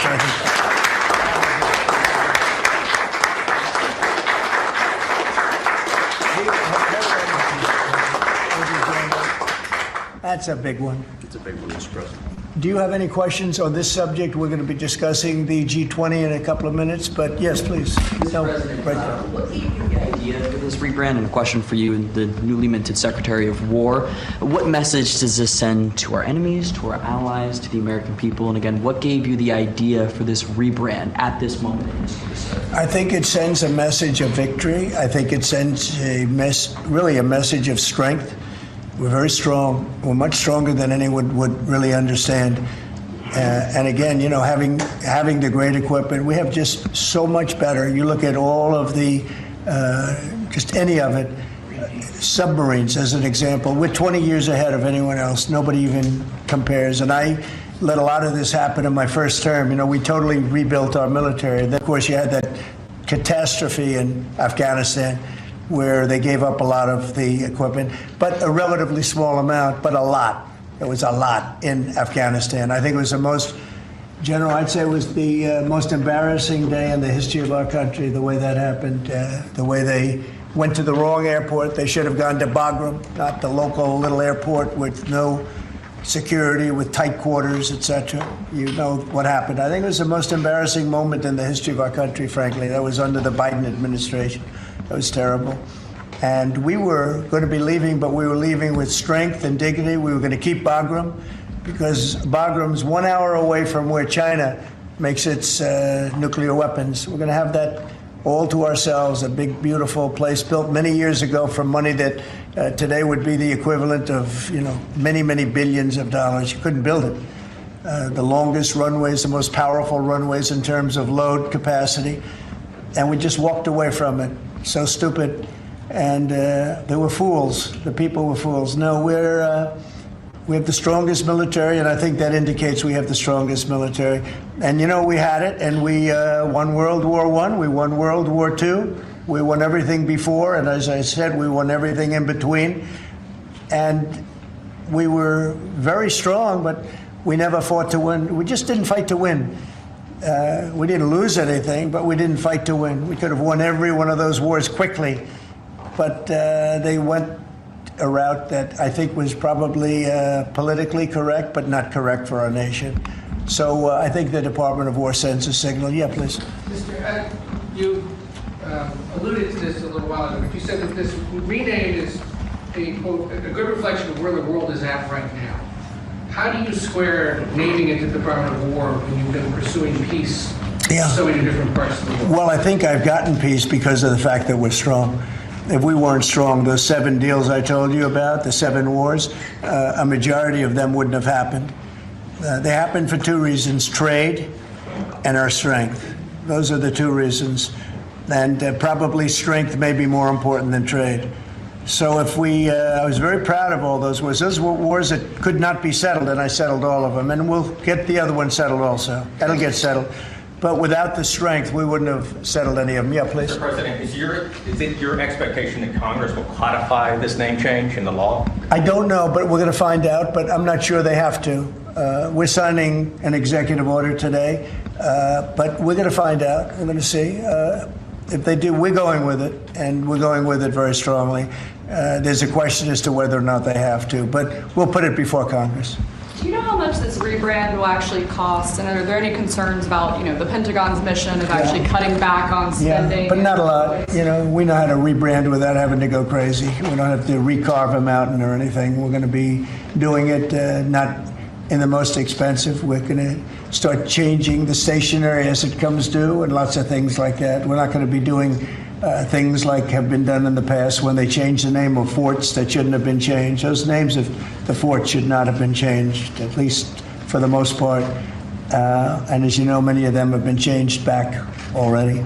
At the request of the communities, every one of those communities said, we want our name back, like Fort Bragg as an example. The people in that community wanted that name back. They refused to call it anything else but Fort Bragg. So we're not going to be spending very much money on that. Yes, Sir, when you spoke with the Europeans and Zelensky earlier this week, did you preview this for them, and did you say what security guarantees they might be involved in? This is nothing to do with anybody but the United States of America, the people of America. This is who I talked to about changing a name. This is a very important change because it's an attitude, and we know how to win. We've been winning, and we're going to win like you've never seen. Wait till these factories start to open up that are being built all over the country. You're going to see things happen in this country that nobody expects. We have over $17 trillion in investment coming into the country. We never did anything even remotely close to that. No other country has either, by the way. So you're going to see things that are pretty amazing. But it's really about winning. And what about the security guarantees aspect of that with Ukraine, sir? Well, we'll work that out. We'll help them. Look, we want to save a lot of lives, so we'll do something with that. I think people expect that. We'll help them. Europe will be first in by far, and they want to be first, and they want to see it end. Europe wants to see it end, and it'll end. It'll end all of a sudden. It's going to come together. You watch. Did you want something right? Right here. Yeah, behind you, please. Yes. Yes, sir. You haven't been shy about taking bold, decisive, offensive action to protect American values. Strikes in Iran, the strikes this past Tuesday on the positively ID'd Tren de Aragua narco-terrorists. Is that going to be a critical function of the Department of War moving forward? It depends on the individual instance. You know, we don't want drugs coming in from Venezuela or anybody else or any place else, and we'll be tough on that. We don't want human trafficking. We don't want to see people coming in where they open their prisons from all over the world and they dump their prisoners into our country, which is what they did in the Biden administration, where they took insane asylums and places that held people that were seriously mentally ill, mentally incompetent, mentally dangerous, and they dumped those people into our country, and we're trying to get them out now.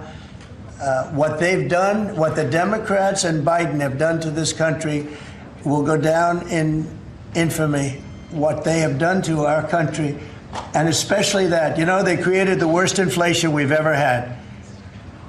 That's nothing compared to what they did with the people in our country right now. And we're getting them out, and it's not easy when you have the liberal judges destroying our country. But we've won them all. We've won it all, ultimately won it all. Hard process. It should be easier. We know who it is. We know exactly who we're looking for. We had 11,000 murderers dropped into our country. We've gotten a lot of them out. Or in some cases, they're so dangerous, we were afraid to get them out because they'd come back in. But for the last 120 days, 0 people came in. Can you imagine? This is me speaking, but these are figures developed by, they say, a pretty liberal group of people. They admit that 0 people came into our country. Think of that. A year ago, it was millions of people were coming in. Millions. They were coming in. You could look at them and you could say, big trouble. And that's what we have in our country. But we're getting them out, and despite that, we're doing really well. Yeah, please, Brian. Comment on the recruitment levels across the military branches. Well, the recruitment's the most exciting thing. So when I was campaigning for the office, numbers were coming out that the recruitment numbers, generally, you can speak to it better than anybody, the recruitment into the military, all branches of the military, and police and firemen and everything else. Anything having to do with like a public service, the numbers were horrible, record-setting bad. And now they're record-setting good. We're setting every record every month for recruitment. We're packed in the Army, Navy, Air Force, Marines, Coast Guard. My beautiful I love Space Command. I see Space Command, but Space Force has been, we've got a waiting list of people wanting to go in. A year ago, especially a year and a half ago, when I took the lead in the polls, which was very early, it really helped with the recruiting. And when I won from November 5th on, it's been amazing. And over the last 4 or 5 months, we're just packed. It was very hard to get police officers. Now the departments are loaded up. Everyone wants to be a policeman or a woman. So it's been a great thing. General, do you want to talk about that? Sure. As you said, serving our nation is an incredible gift that we give, and the reward on that gift pays back exponentially year over year. And I think the young people of America are seeing the importance of service, and whether it's in any of our armed services or in local police, fire, or rescue, service is an important thing that I personally encourage, and I know everyone else in government service sees that same reward. And Peter, on recruitment? I was down at Fort Benning, the newly properly renamed Fort Benning, yesterday, watching Army basic training, and they're so full they can't barely handle the throughput. It is truly historic across all the services, as you said. It's been a surge into I was going to say the Defense Department, but I will say the War Department. And that you might almost call it a vibe shift, an attitude shift, a feeling that the country is back, that service is back. And there were military families last year, Mr. President, that said, I don't know if I can recommend, I wrote a book on this. I don't know if I can recommend service to my son or daughter, given what's been done to our military. You heard it over and over and over again. And I hear from those same military families right now, sir, and they're saying, I recommend to my kids that they go into this department, this Pentagon, under this commander-in-chief, who they know you'll have their back and they want to serve. So it is historic, and it's the biggest reflection of how motivated Americans are by your leadership, sir. You know, really, it's nothing more than spirit, love for the country. I guess the esprit de corps, as they say, you have more of that than we've had maybe ever, frankly. But to see a turn over a period of less than a year, I would say, but to see a turn, nobody wanted to go into the military. Now everybody wants to go into the military. Jennifer, you wanted? Yeah, there's some new reporting on North Korea and this Navy SEAL incident in 2019. Can you say if the administration has engaged with North Korea on that incident since it happened recently? Yeah. And then can you share some recollections? I don't know anything about it, no. I could look, but I know nothing about it. Can you confirm that it happened? I don't know anything about it. I'm hearing it now for the first time. Okay, great. And then on the Hyundai incident in Georgia with the arrest of some construction workers at the plant, have you heard any feedback from Hyundai? I just heard about that a little while before the news conference, and I would say that they were illegal aliens, and ICE was just doing its job. But I know nothing about the instance. It happened a little while ago. Okay. There has been some pushback on that, though, from South Korea already, and of course, they pledged to invest $150 billion in the U.S. when they were just here, last week. Are you concerned? Well, and they have the right to sell cars and things in our country. It's not like a one-sided deal. Are you concerned at all about, your immigration agenda potentially clashing with these economic goals? Well, we want to get along with other countries, and we want to have a great, stable workforce. And we had, as I understand it, a lot of illegal aliens, some not the best of people, but we had a lot of illegal aliens working there. So, look, they're doing their job. That's what they have to do. These are people that came through with Biden. They came through illegally. They came into our country, so we have to do our job. Mr. President, the now Department of War has been involved in the crime cleanup in D.C. You've tasked Congress with proposing and passing a crime bill. What are some things that you would really like to see codified in that crime bill? Well, I think one of the things is the cashless bail. It's killing it. When that came out, the first time, that's when you saw the real big crime start to happen. Cashless bail, what a disaster that is. You murder somebody, you don't have to put up bail, and you go out in the street and you murder somebody else. That's what's happened. It happens so often, and that's one of the things. And other of the things you're reading about, is a standard, but just a certain toughness. I have to say, one of the elements of fascination for people over the last period of time has been what's happened to D.C. So we've gone from one of the most dangerous cities in our country to what they call a safe city. It's a totally safe city. In fact, I set up dinner in Washington, D.C. next week. I wouldn't have done that, to be honest. I would have had an obligation not to do it before I came into office, or even at the very beginning when things were so corrupt and so dangerous out on the streets. So Washington, D.C. has had virtually no crime.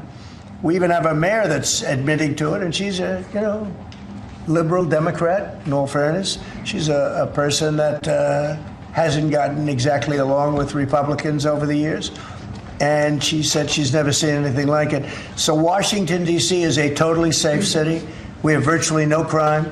It's gone from the most unsafe city in the United States, almost, just about, to one of the safest cities, maybe the safest city in the United States. That's a tremendous compliment to our military, what we did. The National Guard's done a fantastic job. Yeah, please. Mr. President, can I ask about Florida real quick? Florida House Speaker Daniel Perez was at the White House yesterday as part of a leadership summit. Yes. And we understand you met with him separately.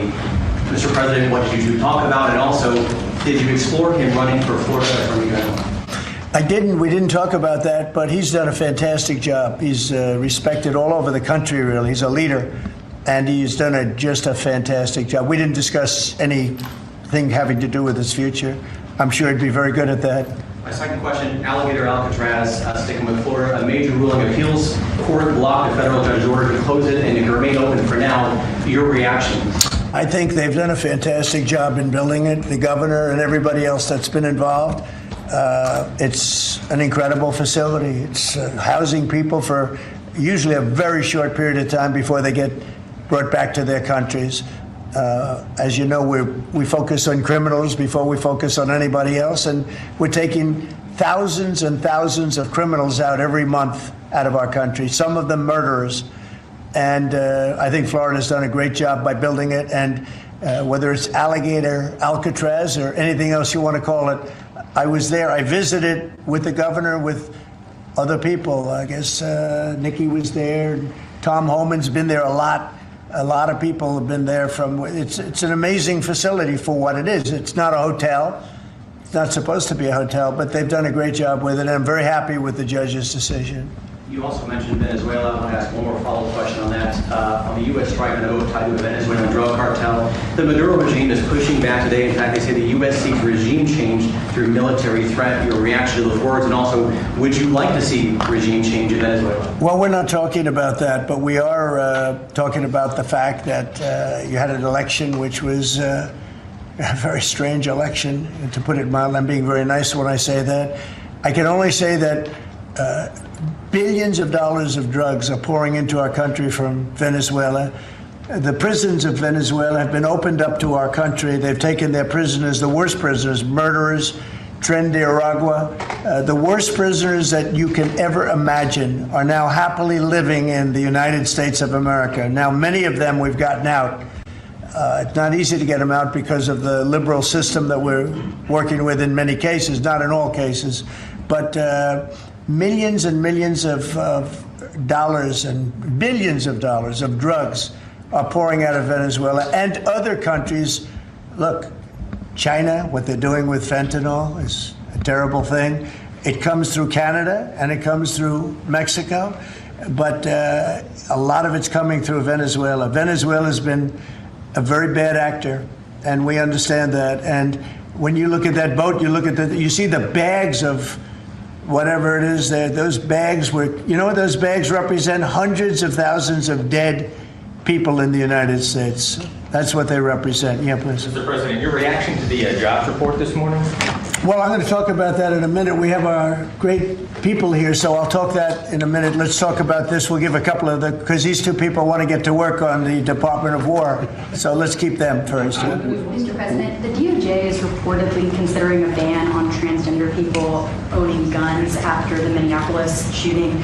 Do you think they should? Are we talking in the military?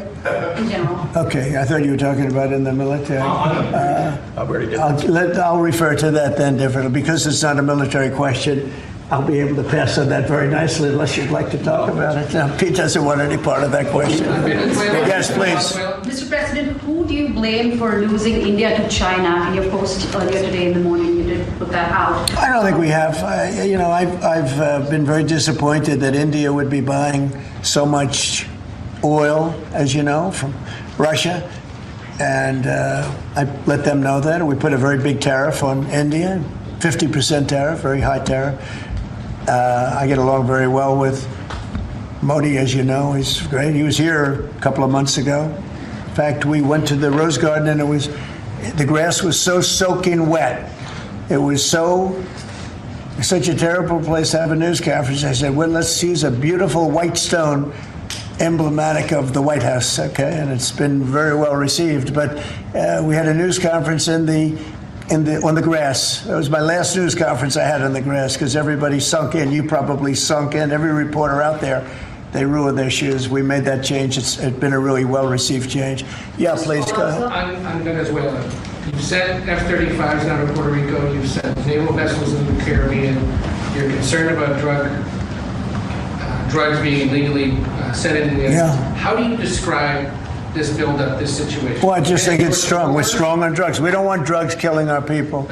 I believe we lost 300,000. You know, they always say 95, 100,000. I believe they've been saying that for 20 years. I believe we lost 300,000 people last year. I know families that lost their son. Those families will never be the same. I know a family lost a daughter, a beautiful daughter.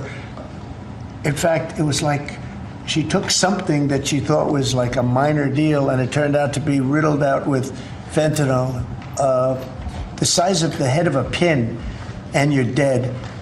And no, we're stopping the drugs. We're going to save a lot of people. Look, whether it's 100,000, but it's not. It's 350,000 people died last year from drugs. And we're not going to let that happen to this country. Think of that. Think if you're in a war and you lose 300,000. We'll lose 600,000 in the, pretty much between Gettysburg and all of that, the Civil War, we lost, what, 600,000. So we're losing half of that every year to drugs. We're not going to do it. We're not going to allow it to happen. You think of the wars. If we lost 600,000 people in a war, but we lose that every 2 years, more than that. So it's 300 to 350,000 people. And when I see boats coming in, like loaded up the other day with all sorts of drugs, probably fentanyl mostly, but all sorts of drugs, and we're going to take them out. And if people want to have fun going on the high seas or the low seas, they're going to be in trouble. I will tell you, boat traffic is substantially down in the area that happened. And they called it the runway. It's a runway to the United States. And boat traffic is very substantially down on the runway. You can imagine why. I think anybody that saw that is going to say, I'll take a pass. I don't even know about fishermen. They may say, I'm not getting on the boat. I'm not going to take a chance. What happens if Venezuela flies jets over U.S. naval vessels again? Well, I would say they're going to be in trouble. We'll let them know about that. We heard that happen, but it wasn't really over, not like they described. But I would say, General, if they do that, you have a choice of doing anything you want, okay? If they fly in a dangerous position, I would say that you can, you or your captains can make the decision as to what they want to do, all right? Sure. Sir, How close we did they get have to the one more. president? You said they didn't go over. Say it? How close did they get? You said the planes did not. Well, I don't want to talk about that, but if they do put us in a dangerous position, they'll be shut down. Thank you very much, everybody. So we're going to now cover the G20, and I'm going to let these people go back to the Department of War and figure out how to maintain peace. Okay? Thank you very much. Thank you very much. Congratulations, General. Thank you very much. Appreciate it. Great job. Sir, just before G20, we do have one more EO for you today. And I should also say that the Department of War EO that you signed was actually your 200th EO since you came back into office on January 20th.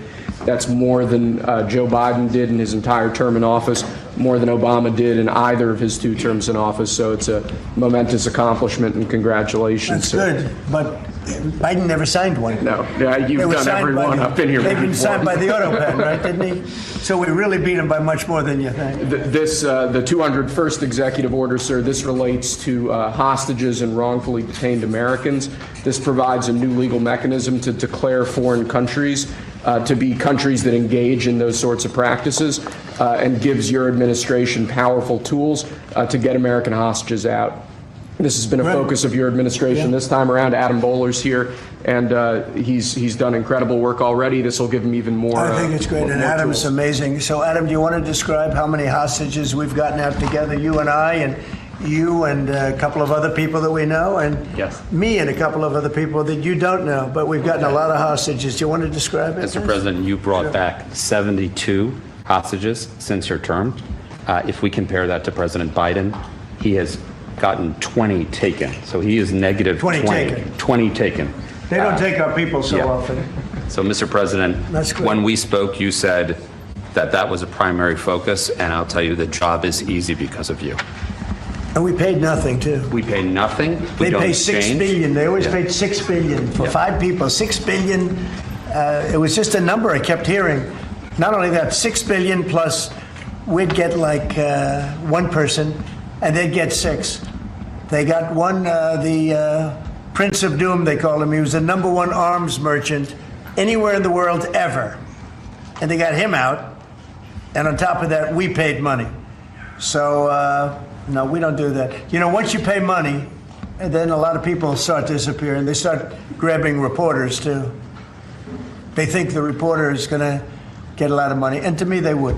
You'll be well taken care of. I better stress that, because otherwise we have headlines. He said this or he said that. No, I'm not smiling about it. But they would. They'd be grabbing reporters. They'd be grabbing everybody. And especially when you pay the kind of money that Biden and Obama, they used to pay money that was crazy. We don't pay. And if you don't pay, they find it to be not a lucrative business anymore. That's fantastic. Would you like to say something? Julia. It's really Spiha, Special Envoy Ebola, it's Rick Grenell, it's Steve Witkoff, who brought Americans home. But with this EO you are signing today, you are drawing a line in the sand that U.S. citizens will not be used as bargaining chips, and it provides your Secretary of State, Marco Rubio, the same tool set to punish states who take our citizens wrongfully the same way that we can punish those who sponsor terrorists. This is a very significant EO you are signing today, sir. Thank you, Sebastian. Very good. You're doing a great job, too. And this is your Director for Hostage Affairs at the NSC. Yes, and I hear. So Julia was seminal as well to all of this. I heard you're doing unbelievable. Would you like to say something? Absolutely. It's a outstanding EO, absolutely unprecedented action against those foreign adversaries who would take our people. They now know they are on notice, and it's not acceptable. And if you take our people now, you will pay. You know, Adam gave up a job where he was making tremendous amounts of money, big stuff, top of the line Wall Street, and he wanted to do this. He wanted to do hostages. I offered him other jobs too, very big jobs. He said, I was shocked actually, he didn't want them. He wanted to do hostage negotiation, and pretty amazing. Thank you very much. Appreciate it. President. Appreciate it. Thank you, all. sir. Do you have any questions for them on this very important subject?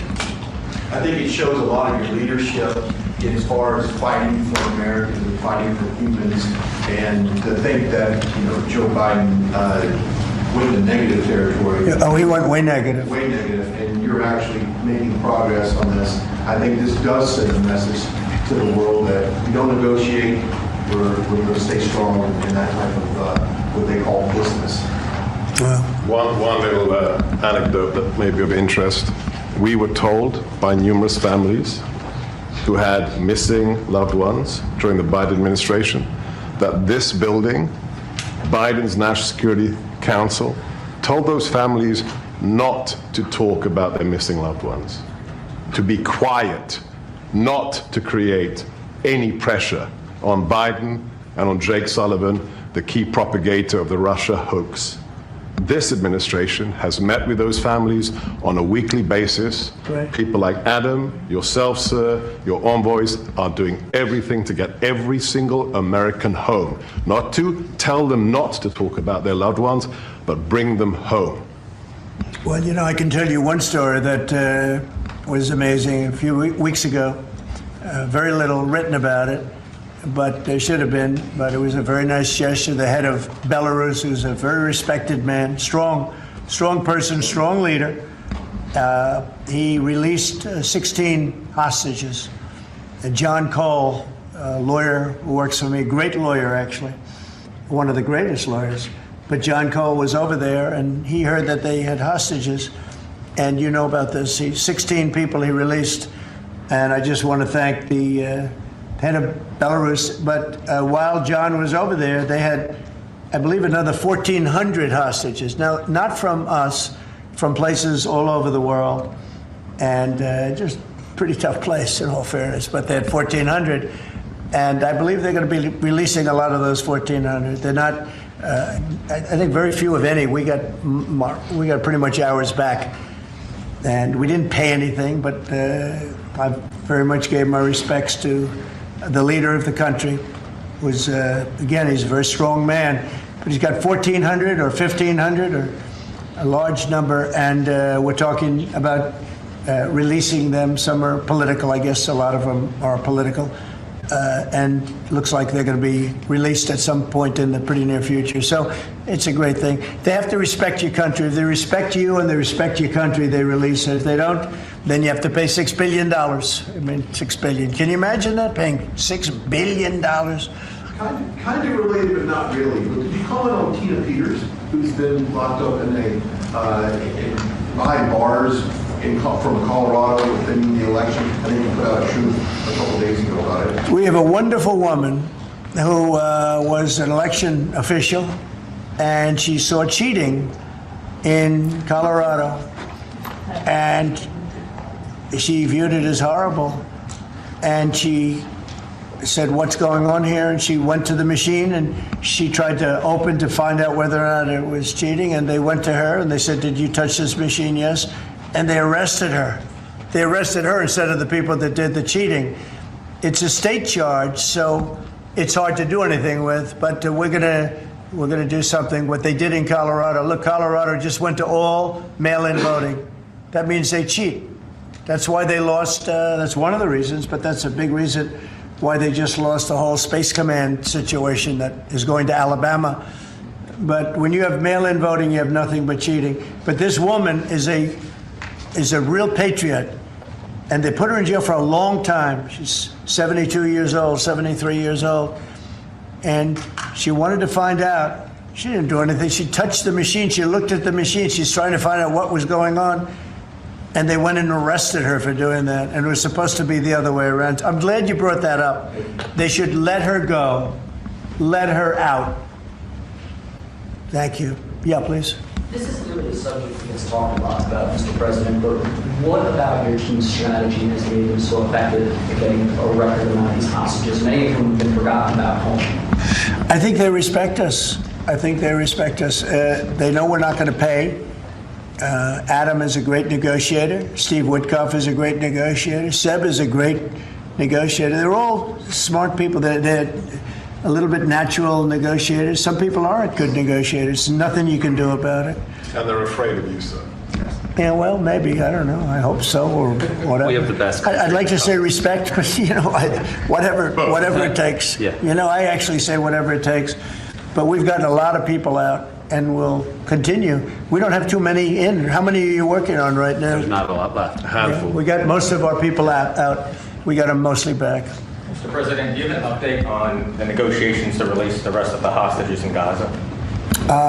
We're in very deep negotiation with Hamas. We said let them all out right now, let them all out, and much better things will happen for them. But if you don't let them all out, it's going to be a tough situation. It's going to be nasty. That's my opinion. Israel's choice, but that's my opinion. They got to let them out. You got 20 plus, you have about 38 dead people, young, beautiful, dead people. And I'll tell you, the parents want them every bit as much, almost more, than as if their son or daughter were alive. But you have many dead people that are coming out as part of the deal. It's 20 people, but I think of the 20, there could be some that have recently died, is what I'm hearing. I hope that's wrong. But you have over 30 bodies in this negotiation. Can you believe? I mean, we negotiate for people that are living here. We know that at least 30 people are dead, and we're negotiating to get them out. The parents want them back so badly, as if they were alive. Every bit as much. It's really pretty amazing. It's very sad. I'm in the middle of it. And I put out the other day, I said, we want all 20. We don't want two. I was the one with myself and my people, Steve Witkoff, and Jared Kushner was great on this. But they got a lot of people out. We got almost all of them out. They're down to 20. But Adam, we got like a tremendous number out. But I always said when you get down to the final 10 or 20, you're not going to get them out unless you're going to do a lot, and doing a lot means capitulation. That's no good either. It's a very tough situation. But I put out the other day, let them all out. Every single one. No more twos and ones. We'll give you one this week, and in 2 months we'll give you two more. And there's negotiation going on right now. Okay. And real quick, what is the biggest challenge negotiating with Hamas right now? 10 to 20, what do they want to let them free? Well, they're asking for some things that are fine. Look, you have to understand, you have to remember October 7th. You know, people forget October 7th. It's not an easy thing to forget, right? But people forget, or they maybe purposely forget October 7th. So, you know, you have to put that into the equation very strongly.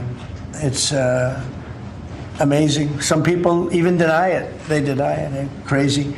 But I've seen tape that's as violent as anything that you can imagine. Many of you have seen those same tapes. So you have to put that into the equation too. So it's not an easy situation. It's a tough one. But there are 20 people, maybe a little less, but there are 20 people that we want out. We want the bodies of these parents. They are. I've never seen anything like it. The level of love that they have, they want their children back. See demonstrations, big demonstrations in Israel about the hostages, not about the war, about the hostages, which puts Israel in a tough position because, you know, it's tough to prosecute a war when you have people they want the 20 people back. They just want them back very badly, and everything that goes with it. So it's very sad. Thank you very much. We're going to talk now about the G20. I figured we could wrap 2 or 3 up. The last time I took a day off, everybody said bad things happened to me. You know that, Seb? I took 1 day off. I didn't take it off. I was working. In fact, I was here. But I didn't do a news conference, and they said bad things happened to the president. That's why that's fake news, Mr. President. It's fake news. You know, if you look, Biden, he had a press conference. He missed it for about a year, right? About a year. And I never saw any stories like that about him. He didn't have, and when he had one, they'd ask him, what flavor ice cream do you like? He'd say vanilla. How many times have they asked him that question? What's your favorite ice cream, sir? Vanilla. Okay, that's enough. Thank you, ladies and gentlemen. They don't have to go through this, but we all have a good time. I only do it for one reason. I think it's good for the country. And we are very transparent. There's never been transparency like we have. There's nothing to hide. So thank you very much on this, Will. Great job. Appreciate it. Appreciate it. So we're going to talk about Florida, the great state of Florida now, because it's going to be a very exciting thing to host the G20. And as we celebrate our nation's 250th anniversary next year, the United States will have the honor of hosting exactly that, the G20 summit right here in America for the first time in nearly 20 years. This afternoon, I'm thrilled to announce that the 2026 G20 conference, which will be, I could read off the countries that we're talking about, but you know who they are, I think. Does anybody want me to list them specifically? Jennifer, you're okay? Okay, but will be held in one of our country's greatest cities, beautiful Miami, Florida, where we have the mayor with us, Mayor Suarez.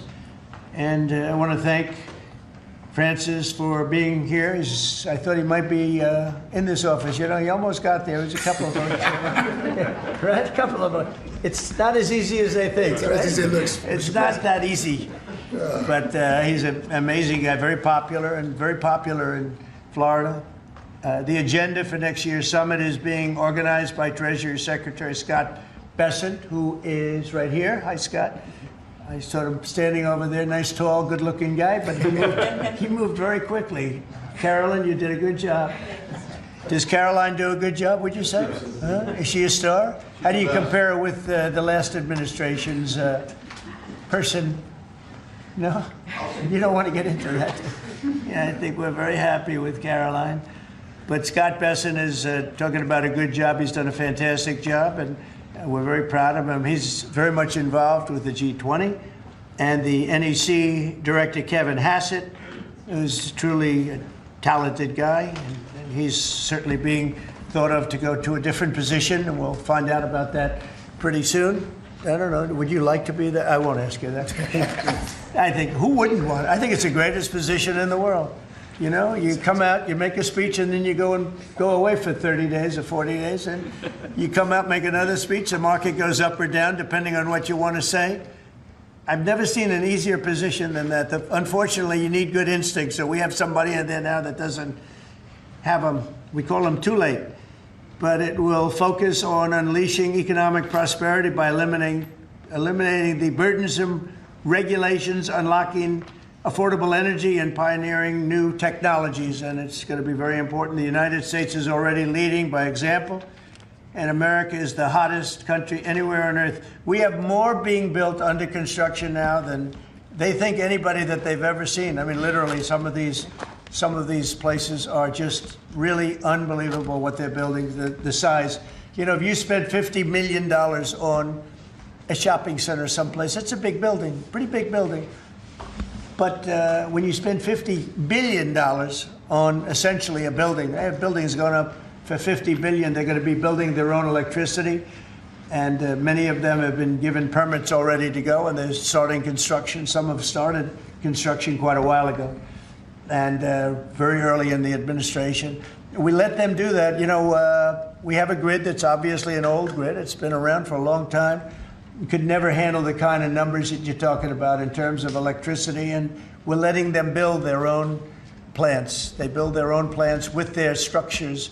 So they build their structure, they build their buildings, and they build an electric producing plant with it, like Con Edison in New York that I grew up with, and like others that make electricity. They make it for New York. These plants will make it for their building, for AI.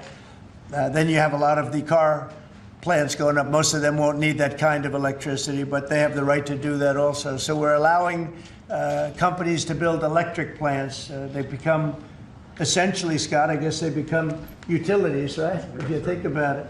And it's very exciting. We're going to end up with more electricity than China, and it's going to be built at no cost to us. And I'm telling them, build more than you need, and you'll sell it back into the grid. So they'll be able to sell it back into the grid on top of everything else at no cost to the American taxpayer. It's very exciting. And frankly, if we didn't do that, we wouldn't be leading with AI. We wouldn't be probably even doing any AI. It would be 20 years to get an approval. So they're building massive amounts of electricity as we speak. We've eliminated $5 trillion worth of federal regulations, another big thing since I took office. And if you remember the first term, we took out more regulation than any other president in history times. You could add the top 4, and they wouldn't come anywhere close to what we were. That's one of the reasons we had such the most successful 4 years of any president economically. And this is blowing it away. I think this will blow it away. When these plants start to even getting close to opening, I think you're going to see numbers that we've not seen before. And we've increased oil production by more than 300 barrels a day. That's a lot. Blue-collar wages are rising at the fastest rate in 60 years, and trillions of dollars of investment is pouring into the USA. It's going to be over $17 trillion very shortly, and nobody ever thought a thing like that was possible. What made it possible were, number one, they were happy with November 5th. They were happy with the election. And number two, the tariffs are bringing countries in. I mean, it's so vital to our country. It's before the courts now, and I hope we're going to do very well. We had 4 great opinions just come out, as you know, from judges. In a couple of cases, there were Obama-appointed judges that felt they had to do what was right for the country. So I respect that greatly. I respect them for doing it. But we have very strong opinions, and it'll end up going to the Supreme Court. And it's just vital for the country. Vital, absolutely. We're at a level that we've never thought we'd be at, and it's because of the tariffs. Countries are pouring into our country because of you avoid tariffs if you build here. If you don't build here, you pay a lot of money. But if you build here, so what people are doing is they're coming in, they're building here. No different than what other countries have done to us. But we have a big advantage over other countries. We have a market that we built up during our 4 years that was amazing. We took a commanding lead during that 4-year period. So it's a very exciting thing, but I look forward to showing our incredible success to the world when we visit Miami next year. And I'd like to ask Mayor Suarez, truly a highly respected gentleman who's loved in his city, and we're gonna do a great job. We're gonna work together and do a fantastic job. Mayor, would you say a few words, please? Of course. Thank you, Mr. President. It's a tremendous honor to be with you here today in the Oval Office to make this historic announcement, just looking at the sign, which is so beautiful. Good job. Yeah, it's a great job. As you know, Mr. President, you were elected by double digits. You were the first Republican president over 30 years to win Miami-Dade County.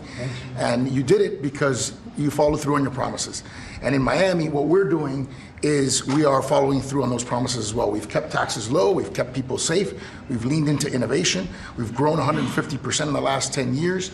We've created one of the most intriguing ecosystems in the world. And this decision is not only generationally important for the city, but it puts the city on the map as one of the truly great global cities. So on behalf of all of the workers of Miami, those that work in the hospitality industry, I know you own many hospitality assets and properties, all of the small business owners who are going to benefit economically from having the G20 in Miami.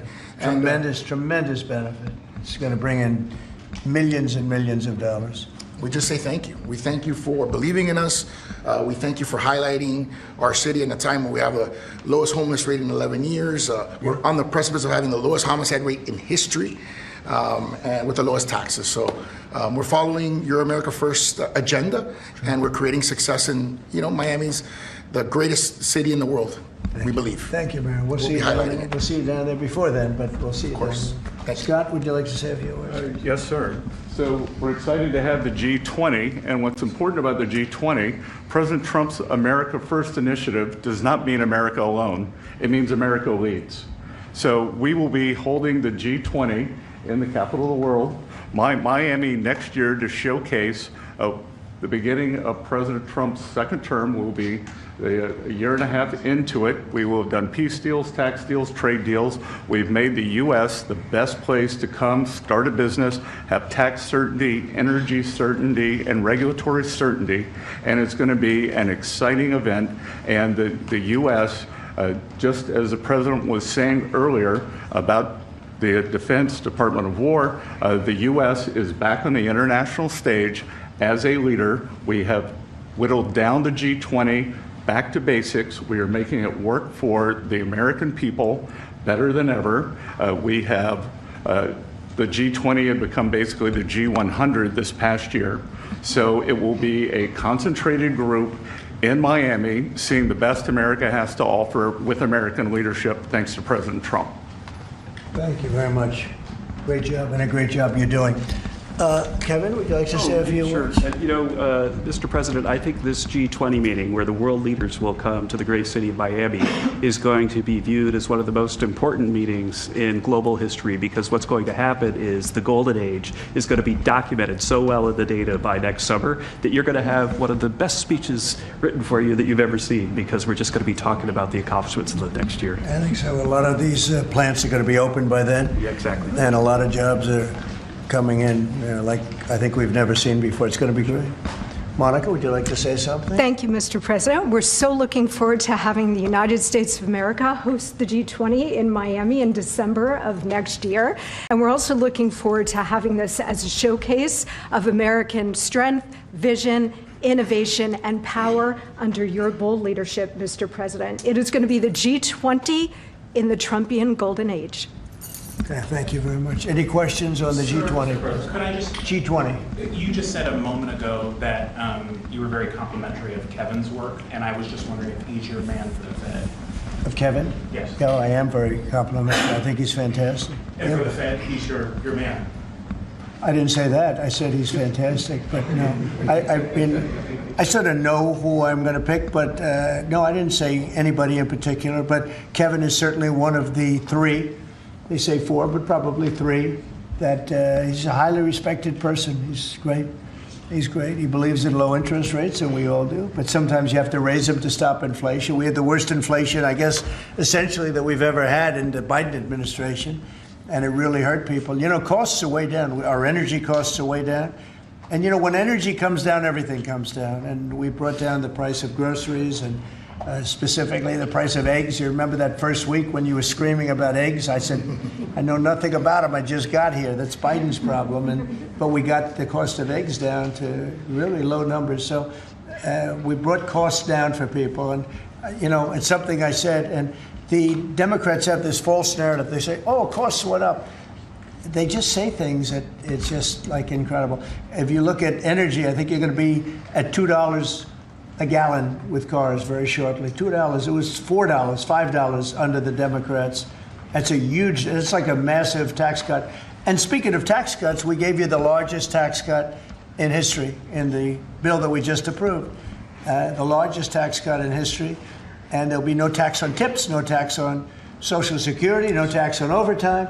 One of the big things you get is you buy a car and you borrow money to buy the car, you're allowed to deduct your interest, which, Scott, has never happened before. You know, rich people like to talk about deductions. Middle income, they never gave them deductions. I got them one of the best deductions, an interest deduction. So it's great. Jennifer, please. Yeah, a couple questions on the G20, sir. Is there any update on your plans to attend this year's G20? And then are you saying for next year? I won't be going this year. It's in South Africa. I won't be going. JD will be going, great vice president, and he looks forward to it. But no, I won't be going to that. And then on the guest for 2026, are you saying it'll just be exclusively the 19 countries, the 2 blocks? There won't be any? No, we're going to invite other countries as observers. They call them observers, but they'll have something to say. But we're going to invite Poland. Already, I've issued them an invitation. They're great. They were just here, as you know. Great leader, great new leader. One of the big surprises, I was so happy I endorsed him, actually, and he won. And he's going to be a great leader of Poland. But I've invited Poland already. What about Russia? What about Russia? Oh, that's interesting. I haven't thought of that. No, I haven't thought of that. That's an interesting question. I'm going to think about that for a little while. Mr. President, you just mentioned that the tax cut bill. Why the rebrand from One Big Beautiful Bill? Oh, I just save words. I said the bill. It's one big. I actually call it the great. I actually call it the great big beautiful bill. But it's a lot of words. Is that how you want Republicans to kind of talk about it? When I don't. I just want them to say what's in it. It's an incredible bill for the middle class, for the working person. You know, we are a party of the working. It used to be the opposite. The Democrats were for the working people and the Republicans were supposedly for the rich. The Republican Party's taken in millions of people and the Democrats have lost millions of people. They've gone crazy. Honestly, I think they're crazy. What's happened to them, I don't know. They suffer major Trump derangement syndrome, and it's turned out to be actually a disease. But it's a disease of weak people and stupid people because all we do is we cut taxes, we create great policy. Their policy is so terrible. They refuse to acknowledge, as an example, I see today, it's a big debate again, the women, they don't want men playing in their sports. They don't want it. The Democrats want men to play in women's sports. I saw the great governor, we have Governor Youngkin, talking about it today, that the woman who's running against our Republican candidate, who's excellent, is like so much into the, men being able to use women's bathrooms. Okay, what's that all about? Men playing in women's sports, wants open borders. Again, once they want actually, after what we've gone through with millions, I think 25 million people came in from prisons, from mental institutions, drug dealers, drug addicts. They're pouring into, they poured in, now we have none coming in. The border's been sealed for a long time, actually almost since I got into office. Remember when the Democrats said we need legislation? I didn't have any legislation. I said close the borders. And now the borders for the last 4 months, not one person has been allowed to come into this country illegally, not one. Done by people that would normally like to see you look bad. Those are the numbers. So it's been an amazing job. Yeah, please. Mr. President, this is going to be a major event and a major meeting for South Florida, for you, for Mayor Suarez. I know this is not until next year in Miami, but do preparations begin today? And if so, what is being done? They've already begun. We first had to deconflict our Basel with the dates, and so we have already started doing that. And so thanks to the president's team. He started a long time ago, actually. If you knew him, he was working on this long before this press conference. Yes, sir. It's in good shape. Going to be great. Mr. President, we learned this morning that we've lost 78,000 manufacturing jobs this year.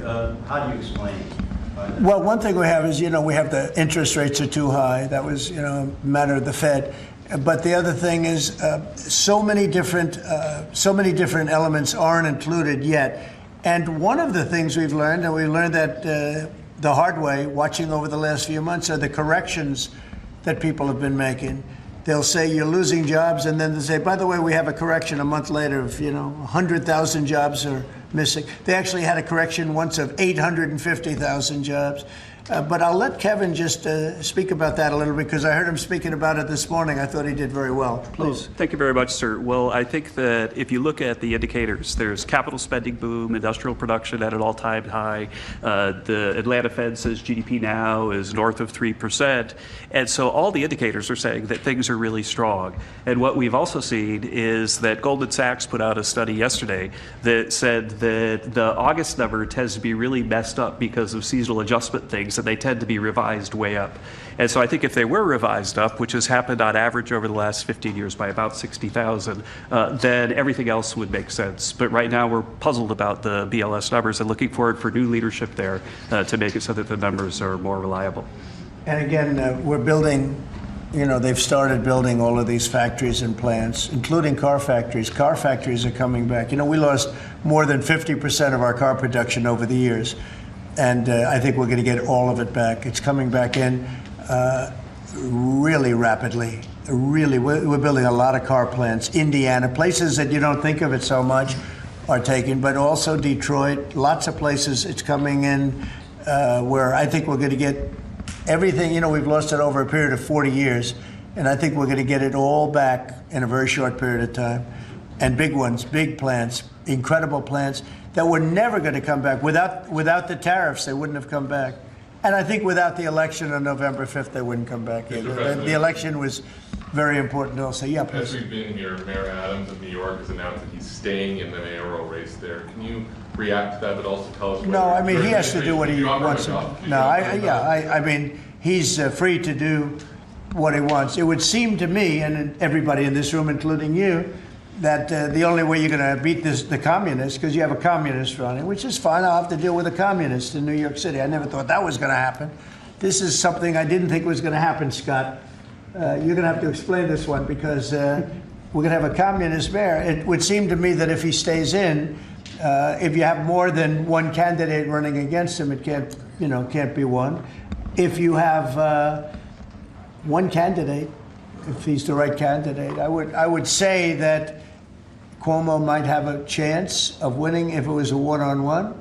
If it's not one-on-one, it's going to be a hard race. And we'll get used to a communist, and he's going to have to go through the White House and get approvals for everything. And we're going to make sure that New York is not hurt. We want to make sure that New York is cherished and taken care of. And so I didn't know he was running or not running. But you didn't offer him an ambassador? No, I didn't do that. No, I wouldn't do that. It's nothing wrong with doing it, but I didn't do that. We asked for the G20. We understand that it'll be held at Doral. Yes, it's going to be at Doral, yeah. You considered that with the G7 last time. You decided against it. Why go forward with it now? Well, I think that everybody wants it there because it's right next to the airport. It's the best location. It's beautiful. Beautiful everything. They actually requested that it be there because the location is the best, and we will not make any money on it. We're doing a deal where it's not going to be money. There's no money in it. I just want it to go well, and it's going to be each country will have its own building. I think it'll be really a beautiful thing, and Doral's been very, very successful. One of the most successful properties in the country, and frankly, it's the problem is in December. That's the biggest month in Florida. So, using it for you can't get a room in Florida in December, January, et cetera, that area, and that's the time we're talking about. So, from that standpoint, it's not good, but we want to make sure it's good. I think Doral would be the best location, and again, they'll have their own buildings. It'll be incredible for them, and being like less than 10 minutes from the airport. And it's a big airport, international. All of the planes will be able to land, go right into their quarters. So I think it'll work out very well. Earlier on your Fed answer, sir, you said that you're looking at maybe 3 candidates or 4. 3 candidates. Should we interpret that you like Secretary Bessent in his current role? Well, I like him too, but I had him as a 4th. I had 4. You were talking about 4. Now I'm talking about 3. He told me I'm not leaving. he wants to be doing, and if he was leaving, I mean, he would certainly be one of the people I'd want to, but I asked him specifically, I could ask him right now, would you rather stay where you are as treasury, or would you rather go to the... Sir, I'm the only person on the planet who does not want the job. Okay, I think he really told me, he said, I love what I'm doing. But we assume I wouldn't want to really take him because he is doing a great job. are the top three still then Mr. It's Mr. Warsh and Mr. Waller? I am looking at Kevin also, and I'm looking at, yeah, I would say you could say those are the top three. Good job. It's very good. Just to clarify, so you're saying you believe Andrew Cuomo would be the best one-on-one candidate against him? Well, I think if I'm only going by the polls. It's not an endorsement or anything. It just seems that he's second. And what you do to win is you take the guy who's second and you hopefully add one and two. But maybe if the one isn't getting out, then he's not getting out. And that's okay. I think the mayor's a very nice person. I helped him. He got caught up in a scam by the Biden administration, what they did. So I helped him out a little bit, but I would understand why he doesn't do it. I do think this. I think if you have more than one candidate, we've got ourselves a communist mayor in New York. And I don't like communist mayors. I don't like them. Yeah. You passed the one big beautiful bill, sir. 5 months, all these slew of events next year. World Cup, G20, all America 250. Given this, what's your economic outlook for the year 2026? How much growth do you think is reasonable for us to expect economically next year? Well, I heard, and we were on a very downward path with Biden, and I heard that the most we could do is 1% GDP, and now I'm hearing 3.2% and 3.5% and all. And our big year won't be really next year. I think it'll be the year after, because when these plants start opening up, it takes a period of time to build them. We're going to have tremendous job growth. It's unprecedented. We have unprecedented in history. There's never been anything like it, because we're going to have more than $17 trillion invested. There's never been anything like that. If we did $1 trillion in 1 year, and this is 6 months, 7 months, because we really focused on it over the last 6 months. But we're going to be doing. Nobody's ever seen numbers like this. When this stuff starts opening up, our country's being rebuilt. And by the way, Washington, D.C. is being rebuilt. In addition to the fact that we have a safe city now, and our National Guard was fantastic and worked with the mayor, worked with everybody, we're also doing a refurbishing of Washington. We're going to redo some of the roads, the surfaces. We're going to redo the medians. We're going to take the broken tiles off the tunnels and put brand new tiles up. And we're going to regrass all the parks. They're going to be regrassed by people that build world-class golf courses, and not necessarily people that work for me, because I don't care about that. I just want to, I'm very good at grass. Grass has a life, just like you have a life, right? It has a life. Well, this grass has been up longer than, it's like 4 lives, okay? That's why there's a lot of areas where there's just no grass. But we're going to regrass all of the parks. We're going to, in a year from now, you won't even recognize it. Graffiti's gone, the tents are gone, the medians falling into the roads are gone, the potholes will be gone, the marble's going to be polished and beautiful.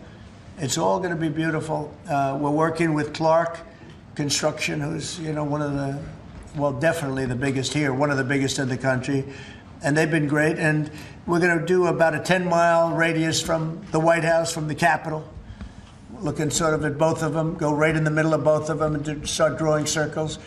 And everything is going to be spit-shined. When the head of Poland came here last week, and when other leaders came here, a lot of them have been here over the last 8 months. I said, what do you think? And they said that we're a little surprised at the look, the filth on the road. Now it's much better. We've got it much better, but we have to do some construction things. I mean, you have medians that are all broken and rotted and rusty and disgusting. And they're all going to be changed. You're going to have a very different look. You're going to have the look of prosperity, not the look of poverty. But the big thing right now, initially, is we have no crime in Washington. We literally have no crime. They said it's down 87%. It's not down 87%. It's down like 100%. We have almost no crime. People are going to restaurants that wouldn't have even thought about it. And I know families that have gone 4, 5, 6 times to restaurants over the last few weeks. And you people are in the same category. I mean, yes? I agree on that. Thank you. It's a whole different place, right?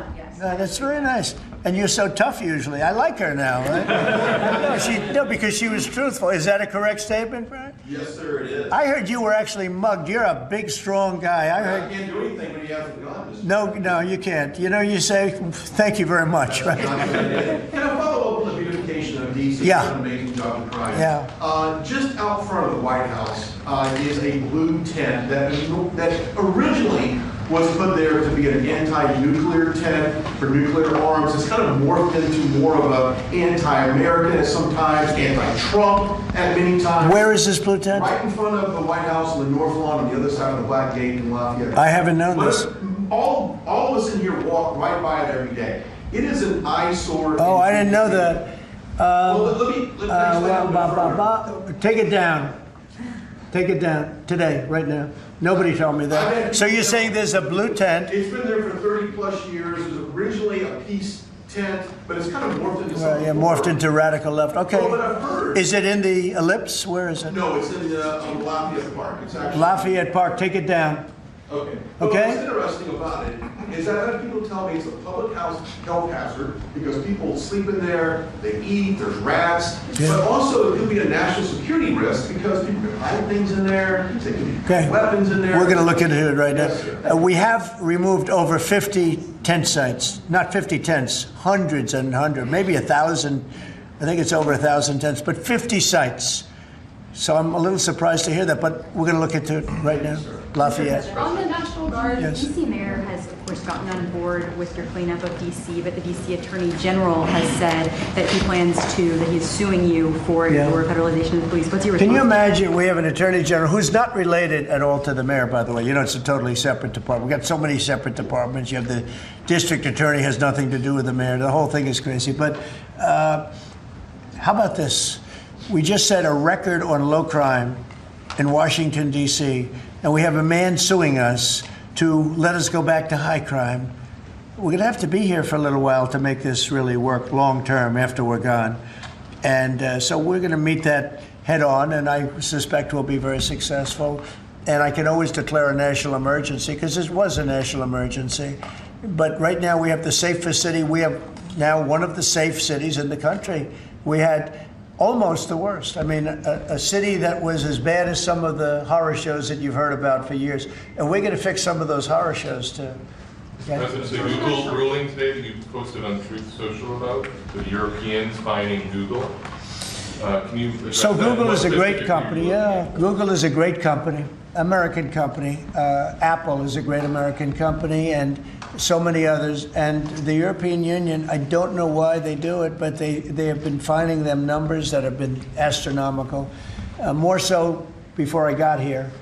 But Apple paid $17 billion a fine in the last year. Apple, $17 billion on a case that a lot of people think they weren't guilty of. And no, I'm going to be speaking to the European Union about it's not fair. Google just got fined $3.5 billion, and they've already paid $13 billion. They're up to $16.5 billion. And people say there was nothing wrong with what they did. It's almost a source of income to run Europe. It's become a source of income. And many other companies, too. Mostly tech companies, but we can't let that happen. What are you seeking from the Europeans and by when? No, I can just say you can't do that. I mean, you know, they respect us now. They didn't respect us a year ago.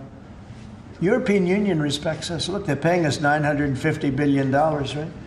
You got to respect us. They were very disrespectful of our country. I have great respect for Ursula. I've gotten to know her very well. And I just don't think it's fair that they're taxing, and really it's almost become like a tax. It's become so regular. And I've gone to lawyers and I've asked them, what do you think? They said, they didn't do anything wrong. We can't do that. It's not fair. And it's interesting. I don't hear that about China, and I don't hear that about other places. I hear it about the European Union. We were talking about it last night. I think we had a gathering. That was the highest IQ group of people I think any room has ever had last night, you know? It was about as high as you can have. All the tech geniuses were there. They love their computers. They would tell me more about chips that I want to know. Did this come up last night? Yeah, it did. It did come up. A couple of companies said that they were taxed by the European Union. It's interesting. They weren't complaining about, in that regard, China. They weren't complaining about other places. It's the European Union, and they have. Apple was again forced to pay $17 billion last year. So I think we're going to change that around. It's just not fair. We don't want that to happen to our companies. And you know, if somebody does that, we should be doing it to them. They've got to pay, let them pay us. But you just can't do that to our companies. Yes. Was Elon Musk invited to the dinner last night? I wanted to go back to the G20 real quick in Miami. You know South Florida very well. Many cities were being considered for the G20. Was this a hard decision, or did Miami just stand out to you? It wasn't a hard, really. I mean, look, it's got the weather. We're in December, so it's, you know, cold in some places, and that's beautiful too. Cold weather's nice. It's all nice, you know, depending on the city. But no, Miami really wanted it. The mayor really wanted it. The people down there really wanted it. You might just address that for a second, Mr. Mayor. Yeah, as I said, I mean, a conference of this kind does two things. Number one is it puts us on the global map with the great global cities. And I think that's something that we've been trying to achieve for a generation. And I think number two, it's a tremendous boom for your economy. I mean, as the president knows, he has, you know, multiple hospitality assets, and the working people of Miami, the small business owners, are going to benefit tremendously from the economic impact of a conference like this in our city. So it's an image thing, but it's also benefiting working people in our community. Do you think Xi and Putin will attend the G20 there, members? That's an interesting question. I'd love them to if they want to. I mean, they can, you know, as observers. They'd be observers, so I'm not sure they want to be an observer. But Sir, if they want to, we can certainly talk. Can I ask you another Florida question? The vaccine mandates that were rolled back for school children. What do you think about that? Well, I think we have to be very careful. Look, you have some vaccines that are so amazing. The polio vaccine, I happen to think, is amazing. A lot of people think that COVID is amazing. You know, there are many people that believe strongly in that. But you have some vaccines that are so incredible. And I think you have to be very careful when you say that some people don't have to be vaccinated. It's a very, you know, it's a very tough position. So I'd give you an answer. I'll give you a feeling. But just initially, I heard about it yesterday, and it's a tough stance. Look, you have vaccines that work. They just pure and simple work. They're not controversial at all. And I think those vaccines should be used. Otherwise, some people are going to catch it, and they endanger other people. And when you don't have controversy at all, I think people should take it. Okay. One more follow-up on your comments on the taxes. On the upcoming tax bill, are you discussing, do you want that new tax bill to eliminate inflation from calculating capital? When you say the upcoming tax bill, because when you have an upcoming, we just passed the biggest tax cut in the history of our country, so there's nothing upcoming. There's something that we just passed. So we passed the biggest tax cut in the history of our country for the middle class, for the worker, and that's the only bill that we're really talking about. We did a good job. It's very comprehensive, and I will say the Democrats, if you gave them every point that they wanted, every point that they've dreamt of all their lives, you wouldn't get one Democrat vote. They really are. They've become deranged, sick. It's crazy. If you gave them a list of the top 10 things that the Democrats wanted and you put them in a bill to get passed, you wouldn't get one vote. It's the only thing they have. They stick together, but they're dying. I mean, they're down to 16% approval rating, the lowest rating in history for either party. And we have the highest rating we've ever had. The Republicans have the highest rating we've ever had. On the National Guard, have you decided which city that you want to go into next? Yeah, I have. I have. I'm not going to say it now, but yeah, I have. We're going to go into another place and straighten it out. And I will say this: I watched today. I didn't know that was continuing to go on, but Portland is unbelievable. What's going on in Portland? The destruction of the city. Are you going into Well, I'm going to look at it now because I didn't know that was still going on. This has been going on for years. So we'll be able to stop that very easily. We'll be able to stop it. But, you know, that was not on my list, Portland. But when I watched television last night, this has been going on. You wouldn't be standing if you were the mayor. You would be. Can you imagine what they're doing? They're walking in throwing smoke bombs into the store. These are paid terrorists, okay?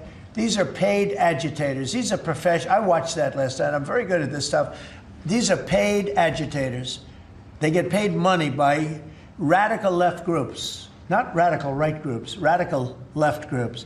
And they get paid a lot of money. And you see it with the signs. You know, they all have perfect signs that are printed. They look as good as that sign. Those signs aren't made in basements. They're made at professional printing offices, and they cost a lot of money. These are paid agitators, and they're very dangerous for our country.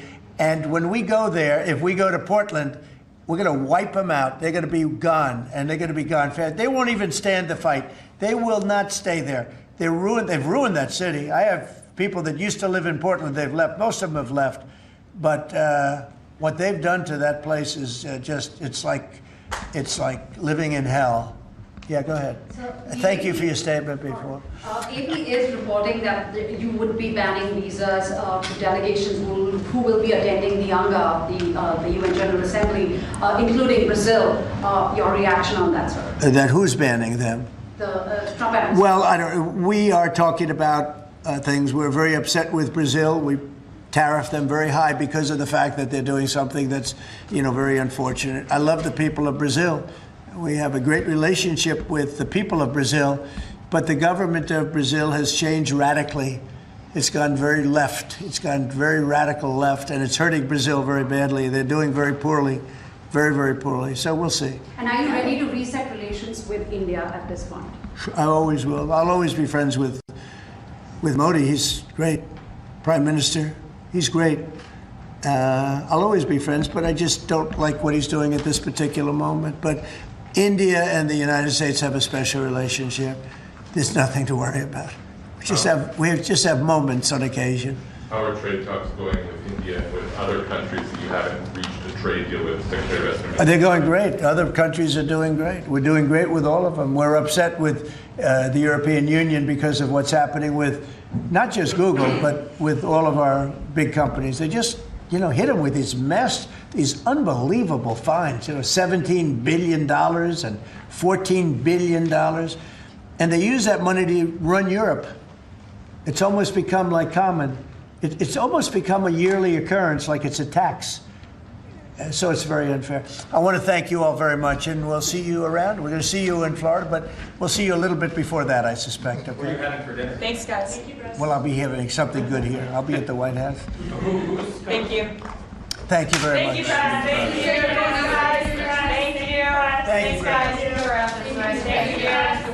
Wow, absolutely historic day. Friday, 5 September, year of our Lord 2025, right there, the President of the United States doing a couple of things. Number one, signing an executive order that changed the Department of Defense for the first time, I think, since 1947, right after the Second World War, to the Department of War to harken us back to days when we used to win things called war, not fought eternal wars or everlasting wars or wars that won't end, and to no victory. So President Trump seizing the institutions, as we say, and taking a maximalist strategy.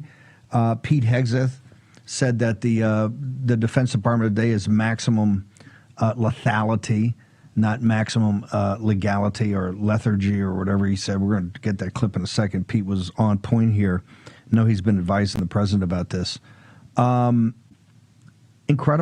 Incredible. Whole change of attitude over at the Pentagon, looking for war fighters, a whole new esprit de corps in there. So just absolutely incredible. Today, President Trump signed an executive order.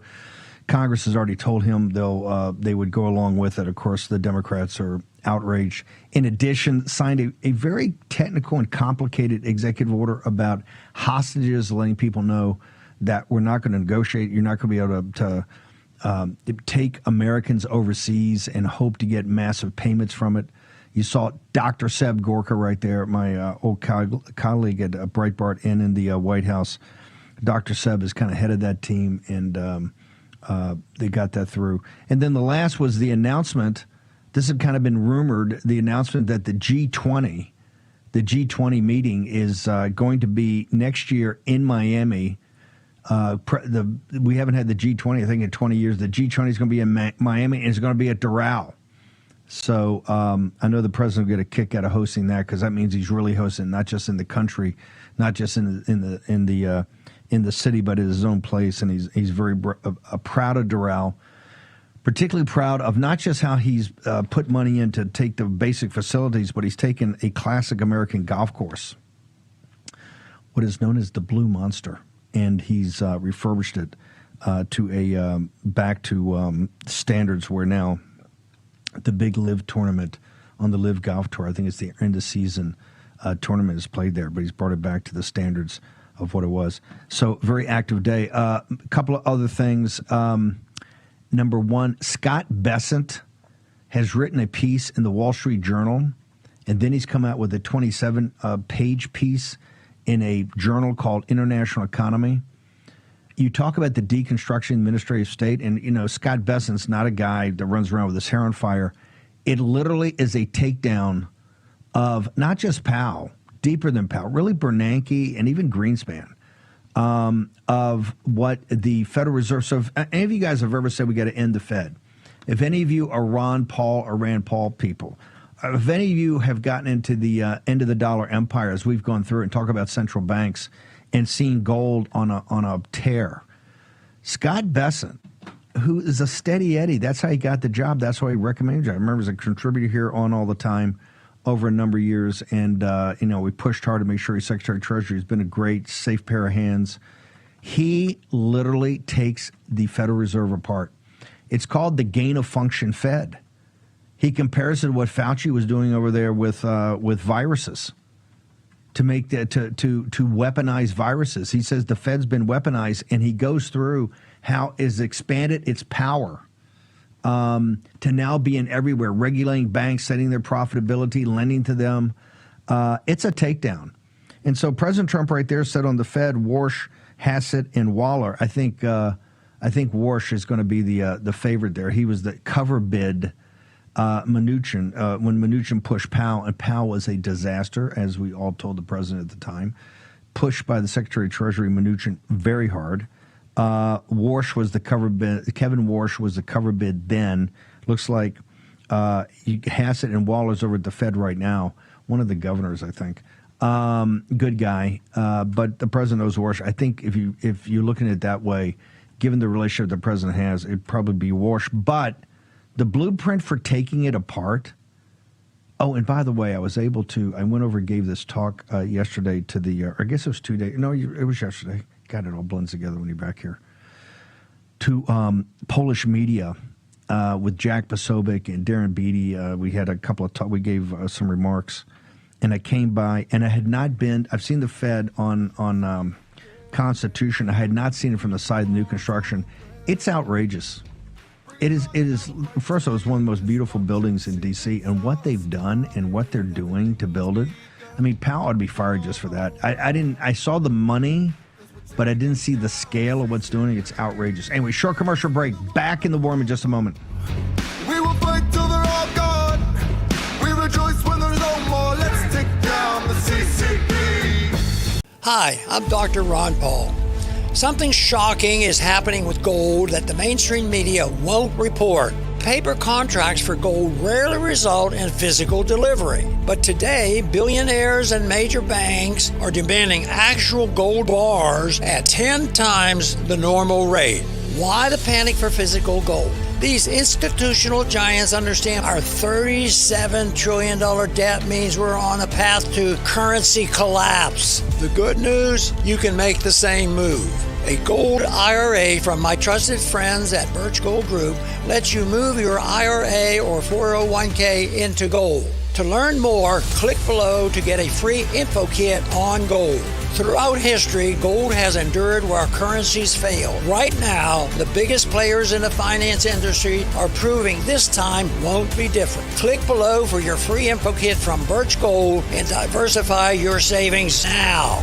Hello, friends. Pat Boone here with a message from the past. Imagine the shock of reading tomorrow's newspaper and discovering the price of gold has doubled to over $1,000 an ounce. Sound impossible? Well, it's not. That's right. Back in 2006, my friends at Swiss America forecast gold prices would top $1,000 an ounce, and they were right. Today, several financial firms are forecasting $3,000 gold.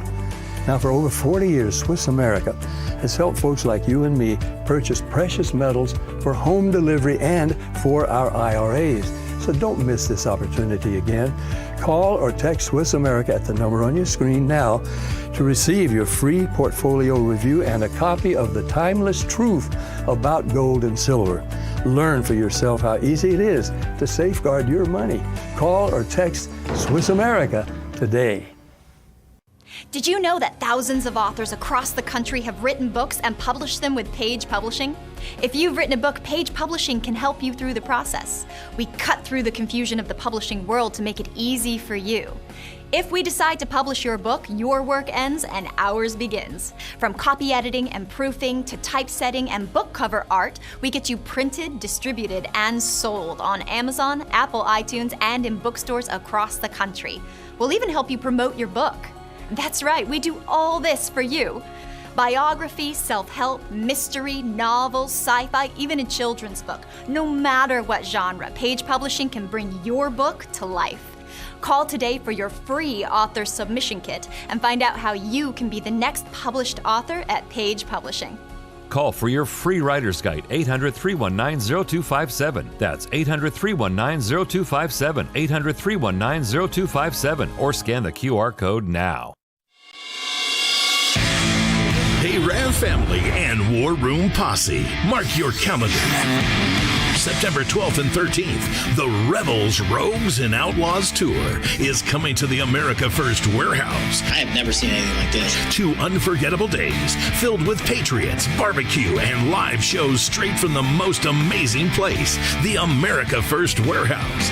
Get ready for a special guest to be announced, plus a 3-hour live episode of Studio 6B. And we're just going to go do it. On the 12th, Steve Bannon will host War Room Live at 5 p.m. And Steve will be back again on the 13th. Woo! Followed by 1 hour with Peter Navarro. I went to prison so you won't have to. The Rebels, Rogues, and Outlaws Tour, September 12th and 13th at the America First Warehouse.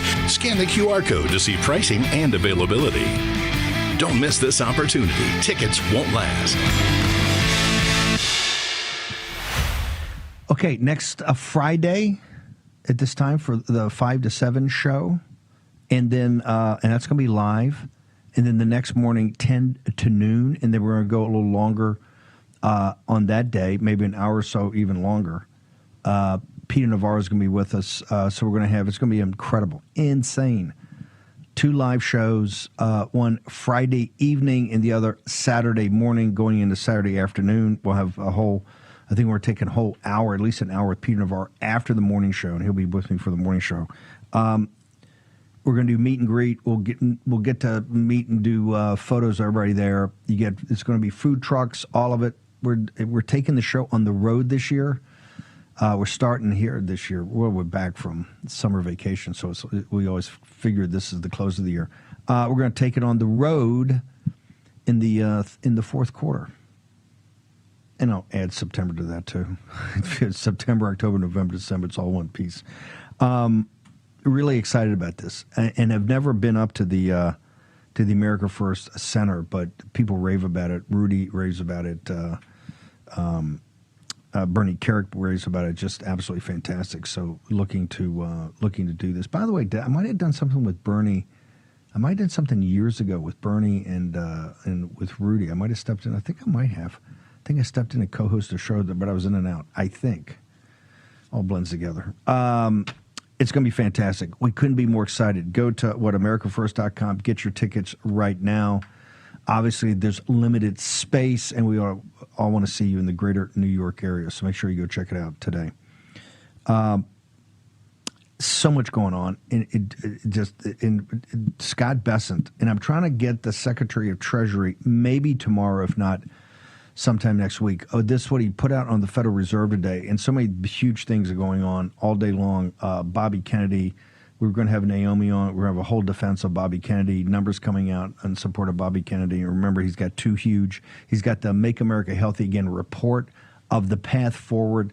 That's coming out in about a week or so. They're going to eviscerate him on that. And then he's got the autism report. He put out something today where it was leaked about Tylenol in autism, particularly, I think, Tylenol taken by pregnant women. I don't know. It's a Wall Street Journal, I think, it's got an exclusive breaking scoop.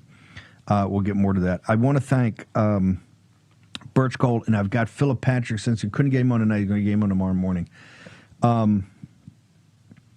Gold's been on a tear. What I think, would be helpful to understand is why that's so. We say all the time on here, it's not about the price, it's about the process. Make sure you understand how the value of gold is driven, particularly as a hedge. As we've explained this over the last 4 years with the end of the dollar empire, and this is what the BRICS nations are doing. This is why they had this call right after the Shanghai Cooperation Organization and the military parade with the Chinese Communist Party. Try to take credit for the victory in World War II, which they had nothing to do with. In fact, what they did is they fought the Chinese nationalists on the side of the Japanese, really, if you want to be brutally frank about it. So make sure you go and check it out. We've got 4 years of it, 7 free installments, working on the 8th and 9th. And also, I'm putting the finishing touches on a physical copy, because now they're teaching it actually in finance courses, undergraduate finance courses. I want to make sure you have access to it and can understand it, no matter what your education level is and no matter what your skill in mathematics is. Do not be intimidated. I think you'll find it quite a ride. Mike Lindell, brother, what's going on? Talk to me. The War Room Posse's had a long day fighting in the trenches. They're looking for a special. What do you got? Well, right on, everybody. This is like my 3-year anniversary where the FBI took my phone on this same hunting trip 3 years ago. I got it back yesterday. If you all want to see, I told the whole story about it on my show, and you can check that out at Lindell TV anytime. Go check out the episode. But you guys, how much has happened in the last 3 years? You guys helped my pillow to get through it. I'm so grateful that I'm even able to spend this weekend doing this this hunt, and you guys we're giving back to you, because this is the My Pillows, the My Pillow bed sheets. We're closing out. They're not coming back. This is when they're gone, they're gone. This is our per kill line. The kings are normally $119.98. Split kings, Cal kings, any size, any color, you guys, $29.88. When they're gone, they're gone. We have queens, fulls, twin extra long, kings, split kings, all the colors you can imagine. Go to War Room or mypillow.com/War Room, and there it is, everybody. Not only you get that, but you get free shipping on your entire order. This is a War Room exclusive. Yeah, we got the closeout sale. You have the My Employee Pricing sale. All of our pillows that made us famous, 85 million sold. You guys get them for these as low as $19.98 with the queens, and those employee pricings with free shipping. There's the My Store Square. Click on that. You get all that with free shipping. Over 1,000 entrepreneurs. Get those big ticket items. Sleep well. Promo code War Room. You guys call the number 800-873-1062. You guys talk to my operators. Promo code War Room Steve. And I can't thank the War Room Posse enough. You guys get everything you can. No limit. Brother, incredible. Have a good weekend. You deserve it. Mike Lindell, hardest working guy I know, and working on making sure our election platforms are secure, because 26 is going to be a dogfight. A dogfight. Okay, stick around. A couple of minute break. We're going to be back at the 6 o'clock. Ben Harnwell is going to pick it up. I'll be back at 10 a.m. tomorrow morning, Eastern Daylight Time. The show's already packed. We're going to go through Scott Bessent's takedown of the Federal Reserve, plus so much more. We got 3 weeks worth of news. We're going to cram in to a on fire show tomorrow morning. The right stuff takes us out. Couldn't be a better way to take you out on a Friday. Magnificent book, classic movie, great score, Academy Award winning. Turn it over to Ben Harnwell right now. See you tomorrow morning at 10. Oh. Hey, did you find the manual? Yes, of course I found it. No, I need that. Summon Dale. Who's Dale? A real human. I'm Dale. American Home Show now provides video chat with live repair experts for home fixes over the phone. Let's go fix that oven. Okay, Dale. I need my phone back. Fix it over video chat with American Home Shield. Sign up today at ahs.com. Selling your home shouldn't be expensive or stressful. At Ideal Agent, we'll connect you with a top local agent that'll sell your home fast for top dollar, and all this for as low as a 2% commission. Ideal Agent connected me with the best realtor in my market, and I saved $12,500 as a result of it, and I got more than my asking price. Ideal Agent is available nationwide, there's no obligation, and best of all, our service is completely free. Call today or visit idealagent.com. Now is the moment to put your brand in front of an engaged, loyal audience through Real America's Voice. When you advertise on Real America's Voice, you're not just running an ad, you're partnering with trusted voices like Steve Bannon, Charlie Kirk, and other influential hosts. Backed by millions of monthly listeners. What's happening? Because of a Real Voice, man. I watch it all the time. Real America's Voice rocks. Real America's Voice gives sponsors the chance to put their product front and center, displayed on screen and highlighted by our anchors during exclusive segments and live events. Head to freetrumpknife.com. This means your brand becomes part of the conversation as it happens. Secure your spot before it's too late. Join us today and make your brand part of the news conversation that America's viewers trust. Real America's Voice, where your message is seen, heard, and remembered.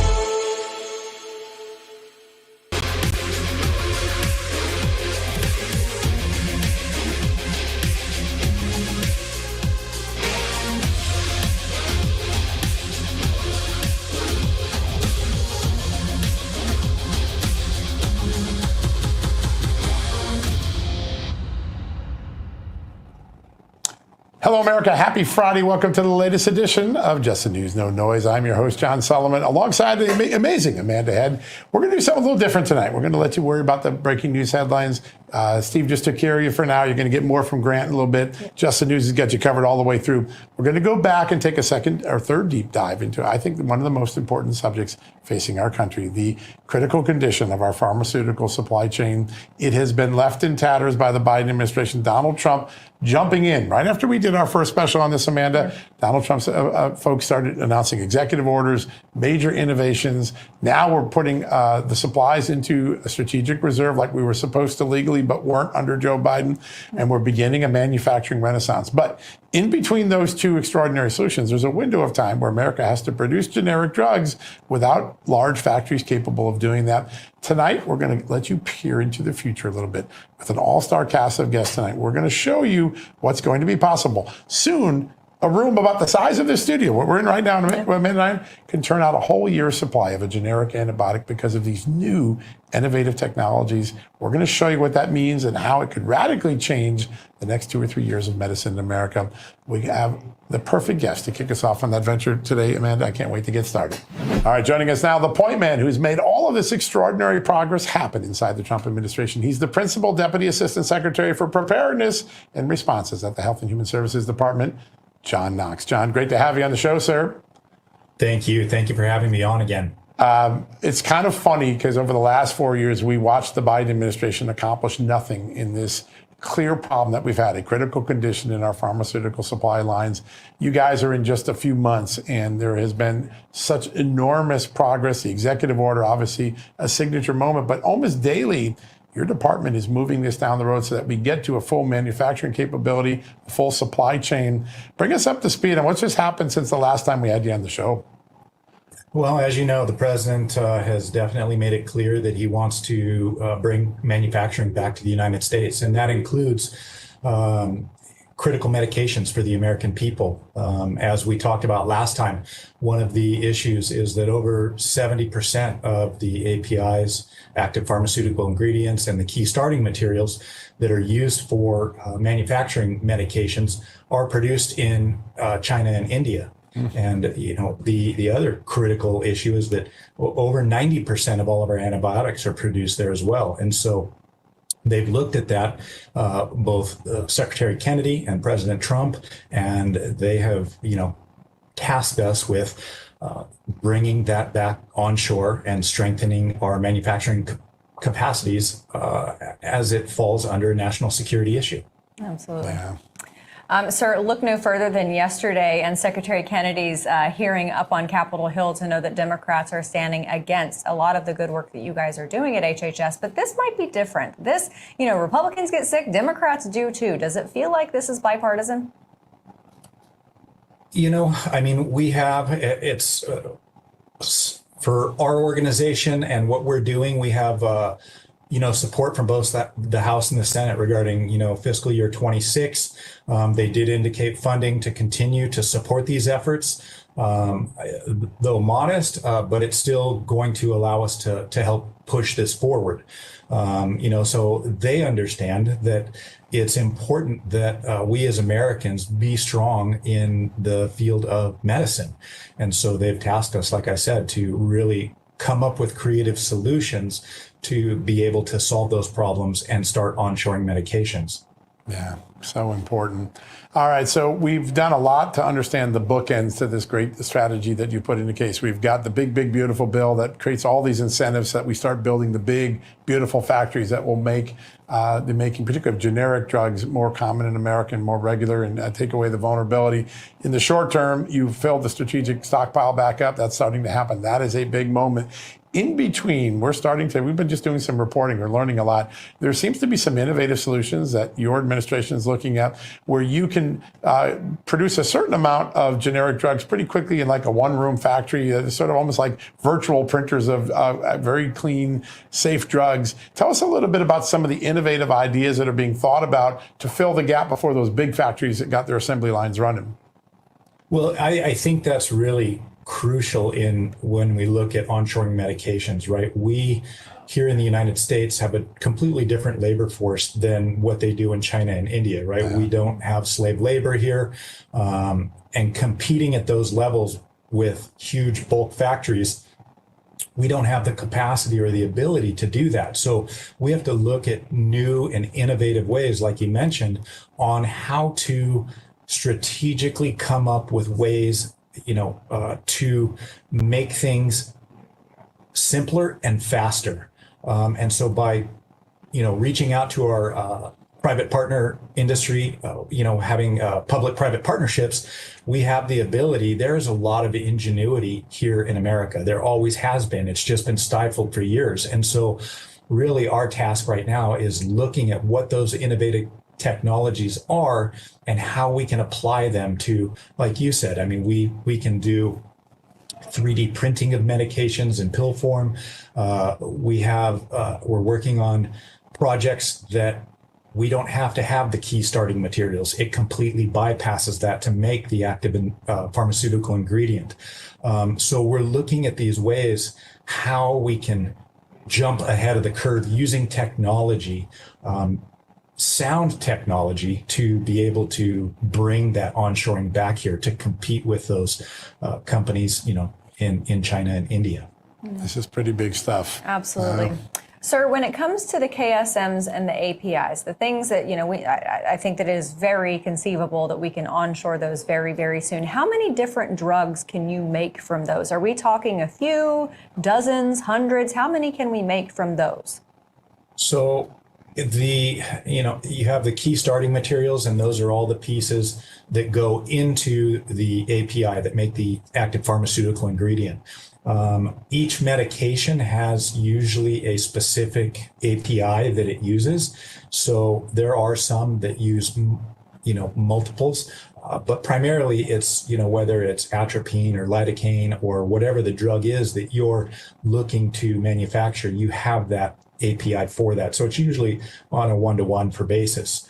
So we do have companies that we're working with that are actually now producing APIs here in the United States. And that's super exciting.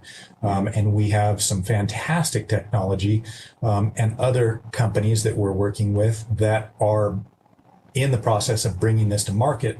to where, it used to take us months to create an API, and we will be able to do, but moving it forward through the regulatory process, we will be able to do that in hours. The technology is there, and American innovation is striving to, take back the market that we've lost over the past 50 years.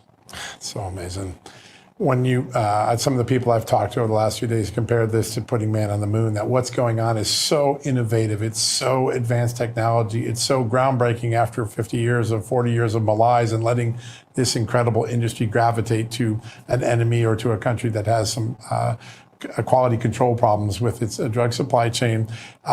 When this administration is done, how significant is this to the future of America, achieving this sort of in-house pharmaceutical capability again? It's huge. If you look at it from different standpoints, we've offshored everything in manufacturing over the past 50 years, and we've become a service industry, right? Yeah. A lot of this technology that will be able to move forward, if you look at it, trade schools, the president's talked about trade schools and things like that, right? Using those types of things, we can train people up to be able to work in these facilities to be able to bring jobs back to America, right? We're suffering from a lot of things, I don't want to go into everything, but the point being is that at the end of this, this will be significant. Not only will we have onshored, medications and be able to do them cheaper and faster. Yeah. You mentioned the big, beautiful bill, that's provided significant funding for DPA, which is the Defense Production Act. Yep. And so using those authorities, with ASPR and our partners, we're working on how to use those authorities to create success. Regulatory relief through the president's, one of his executive orders on promoting domestic production for critical medicines. All of these levers and things that are being pulled right now are being done so that we can help the manufacturers start onshoring this, whether, he's using tariffs, tax incentives. There's a lot of different things that he's working on to move that through. And with the Secretary Kennedy, they're on the same page. They want to make Americans healthier. We do know that we have a sick population in our country, and having specific critical medications that help in that. Not only his vision of getting people healthier, but there are always going to be a need for critical medications. And so, moving that forward, I think is really crucial at this point. And at the end, I think we're going to be sitting in a really good place. Yeah, I think that's true. And the reporting that we've done on this is just amazing to us. It really is an incredible process. And you, sir, are right in the middle driving this. It's a great honor. I know how busy you are, but a great honor to kick off our show tonight with your time. And thank you so much for making yourself available. I appreciate it. It's an exciting time to be, an American, and looking at what the administration wants right now is really to boost the economy and bring manufacturing back. And so we're going to do everything that we can to make that happen. Making that access to those generic drugs will be so important. What an amazing milestone to be aiming for. Thanks again for your time, sir. Thank you. All right, folks, a quick commercial break ahead. When we come back, we have a congresswoman, a doctor, Marinette Miller-Milks. She'll be here. Meeks, will be here to discuss more about what Congress is doing on this important issue. That's right. Quick break, but right after this. Hey, folks, let's be honest. Our body lets us know, right? We're not getting any younger. And if you want to look and feel your best, you need to check out our good friends at Pure Health Research. They have 45 premium health supplements designed to help with every health goal, whether it's boosting your energy, trimming belly fat, supporting healthy blood sugar, pumping your testosterone up, or even reducing swelling in your legs. Pure Health Research Supplement Store has you covered. Each formula is crafted with natural, non-GMO ingredients backed by clinical research and manufactured right here in the good old USA. And here's the best part. Pure Health Research is offering you an exclusive 35% discount. You heard me right, 35% off. Just go to purehealthresearch.com and use the coupon code JUSTNEWS at checkout. With their 365-day money-back guarantee, there's zero risk in trying something new, so why wait? Head over to purehealthresearch.com right now. Explore their 45 amazing supplements and save 35% before this deal ends with the coupon code JUSTNEWS. Don't miss this chance to feel your best. It's just like our new house. I hope you have an American Home Shield warranty. Leaky toilet? Fixed. Oven beyond repair? If AHS can't fix your covered item, then replace it, no matter its age. Sign up today at ahs.com. Selling your home shouldn't be expensive or stressful. At Ideal Agent, we'll connect you with a top local agent that'll sell your home fast for top dollar, and all this for as low as a 2% commission. Ideal Agent connected me with the best realtor in my market, and I saved $12,500 as a result of it, and I got more than my asking price. Ideal Agent is available nationwide, there's no obligation, and best of all, our service is completely free. Call today or visit idealagent.com. Did you know that thousands of authors across the country have written books and published them with Page Publishing? If you've written a book, Page Publishing can help you through the process. We cut through the confusion of the publishing world to make it easy for you. Call or scan for your free writer's guide today.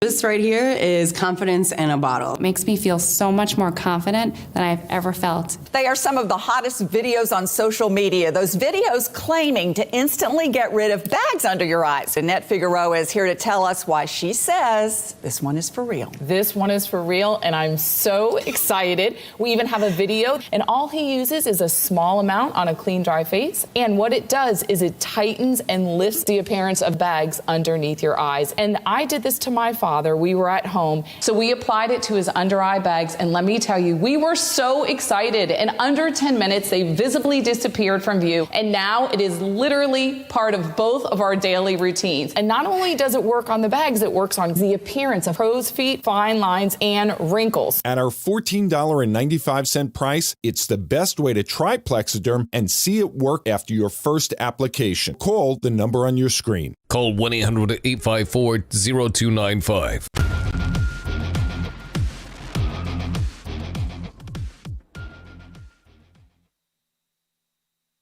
Welcome back, everybody. Because we had such positive reception the first time around, we are taking another look at America's pharmaceutical industry tonight because President Trump has taken steps to get some crucial pharmaceuticals made here in the United States as opposed to countries like China and India. So joining us now to talk about those steps and what Congress might be able to do as well is a doctor and Iowa Congresswoman Marionette Miller Meeks. Congresswoman, thank you so much for being here. It's great to be with you both. You know, President Trump, along with Congress, you guys have supported some really, really innovative measures to bring the pharmaceutical industry back to the United States. It seems like maybe one of the most influential is the regulatory relief that could be offered as an incentive to bring that industry back home. But what are going to be some of the next steps that are important to making sure that this solution is finally brought home, sewed up with a bow on it so that the American people can feel secure about the drugs that they might need in a crisis? What's interesting about this is that certainly the pandemic highlighted the need to have pharmaceutical supply chains here in the United States. We talked a lot about this. We talked about the strategic national reserve and how we onshore, how we have things available. As you know, we have drug shortages for different drugs intermittently throughout the years. We know that there was difficulties getting medications or milk or pet food from China. If people remember a decade ago, those issues that had arisen. And so even though we know this is a problem and both candidates talked about it in the run up to the 2020 election, we had 4 years where absolutely nothing was done. So this president is finally doing something about it. And so I think the platform that they have put forward on advanced pharmaceutical ingredients or APIs, also key pharmaceutical ingredients, KPIs. We've done some things in Congress. We just had a hearing on this in the Energy and Commerce Committee, on the Health Subcommittee, of which I'm a member. So we've had a hearing on that. We will be doing more. We'll be addressing drug shortages. And so in alignment with what the president is doing, recognizing the need for manufacturing, generic manufacturing, having more competition and more available. And let me also say that in addition to what the president has just released, what Congress did and the president signed was the One Big Beautiful Bill.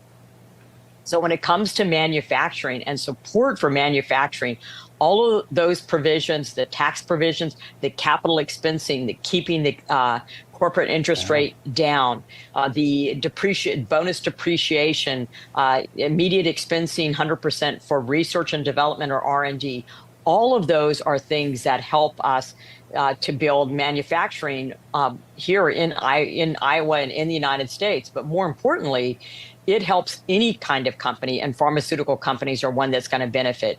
The other thing is we have to make sure that the FTC does its job. And when there's too much vertical integration, so it ends competition, then that's where the FTC needs to step in when you have consolidation in a marketplace, so you don't have competition that helps bring down costs.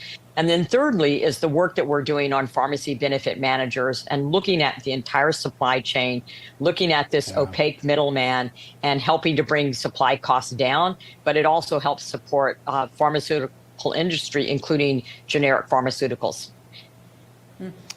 Pretty impressive what's been accomplished in a few short months. And Congresswoman, you've been at the forefront of this in Congress, one of the most influential persons there. Now we got Jay Bhattacharya, the president, on the administration side.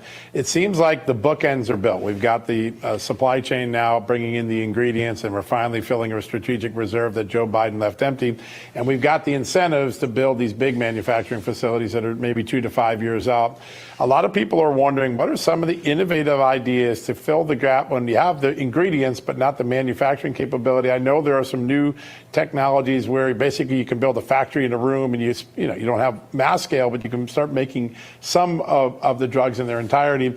Can you give us some of the things you've been looking at that maybe is a good interim solution until we get those big, beautiful factories back? Well, first, let me say what you mentioned about the Strategic National Reserve. So it's critically important. And so we're looking at, when we're talking about advanced pharmaceutical ingredients, our key pharmaceutical ingredients, those are the building blocks for medications, be they generics, be they generic antibiotics. Having a reserve of those is critically important because that's how you build those medications. So first and foremost, I think that portion of it, looking at the building blocks, the supply chain, people hadn't really looked at that. And as I said, we just had a hearing on this in the Energy and Commerce Committee. So I think that's important. The tax provisions are important also, but we also have to expand that to testing reagents, those ingredients that we know that there was a short supply chain, and then looking at where we have drug shortages and how we have those components. So you can have tax provisions that help with manufacturing. To your point, we have some manufacturers already here. Can we use compounding pharmacies in the interim for short-term shortages? That's not a long-term solution, but it is a solution to use compounding pharmacies already in the United States. And we're already doing that with some of the medications we have in shortages until we allow larger manufacturing facilities to be stood up. So I think that we've got the key building blocks to be able to do this. And then we've got some interim provisions that will assist also. So I think we're on the right track. We just need to, recognize the problem, which we've done, and then put forth solutions to that problem. Absolutely. Congresswoman, as a physician, do you see a delineation between what gets prioritized and what doesn't? Because, you've got issues like, psoriasis or restless leg syndrome. While I'm sure those are awful to deal with, it's not the same as a chemo drug or even an antibiotic, where if it's not treated, you can become septic and die. Do you see a delineation where we can prioritize certain things to come back home and other things maybe can come home, but just later? Yeah, absolutely. I think that looking at that, and that's why it was important to address both the APIs and the KPIs, those building blocks for drugs. We know that most of our generic drugs and antibiotics are developed overseas. So bringing that back in and addressing those shortages, and then also antibiotic resistance. So I do think that there is an opportunity for a tiered approach. And this is also how we sell drugs, how we dispense drugs. So it's an entire supply chain that we have to look at. But yes, we should prioritize, and we also have to pay enough for medications that these generic medications can be made here in the United States. part of that is what we've done on energy. And I know it sounds like a strange thing to bring in when we're talking about, prescription drugs and pharmaceuticals. But in order to have manufacturing, you have to have energy. And so low cost, affordable, abundant energy in the United States is critically important. And those provisions that we had in the One Big Beautiful Bill, the reconciliation bill, to support energy of all sources in the United States, and so that it's affordable and abundant, I think is also very important to what we're doing in onshoring and bringing back manufacturing of pharmaceuticals, especially antibiotics and some of those lower cost generic drugs that are widely used, but you can have run into shortages. Yeah. You touched on something that a lot of people have a question. You and Senator Grassley have been leaders on this, trying to get the pension or the pharmaceutical benefit managers, the middlemen, out of the way, or certainly from inflating the prices. It's been talked about a lot in Congress for a long time. What do you think the chances are that in this next year that gets done? I think that it's going to get done within this term in Congress, so within the 119th Congress.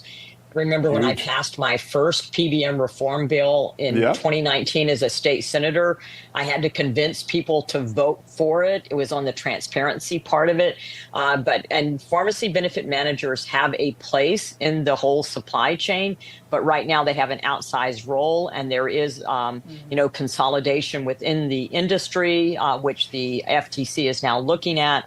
But it is a reason why certain medications aren't available, why tiers are changed from 1 year to another, where a drug may cost a certain amount, and then the next year it's 2 to 3 times that. The rebates and administrative fees, it's absolutely an area we need to look at, and we are. And I think we're going to finally see some legislation. And states are now outpacing us. As I said, my first bill was in 2019.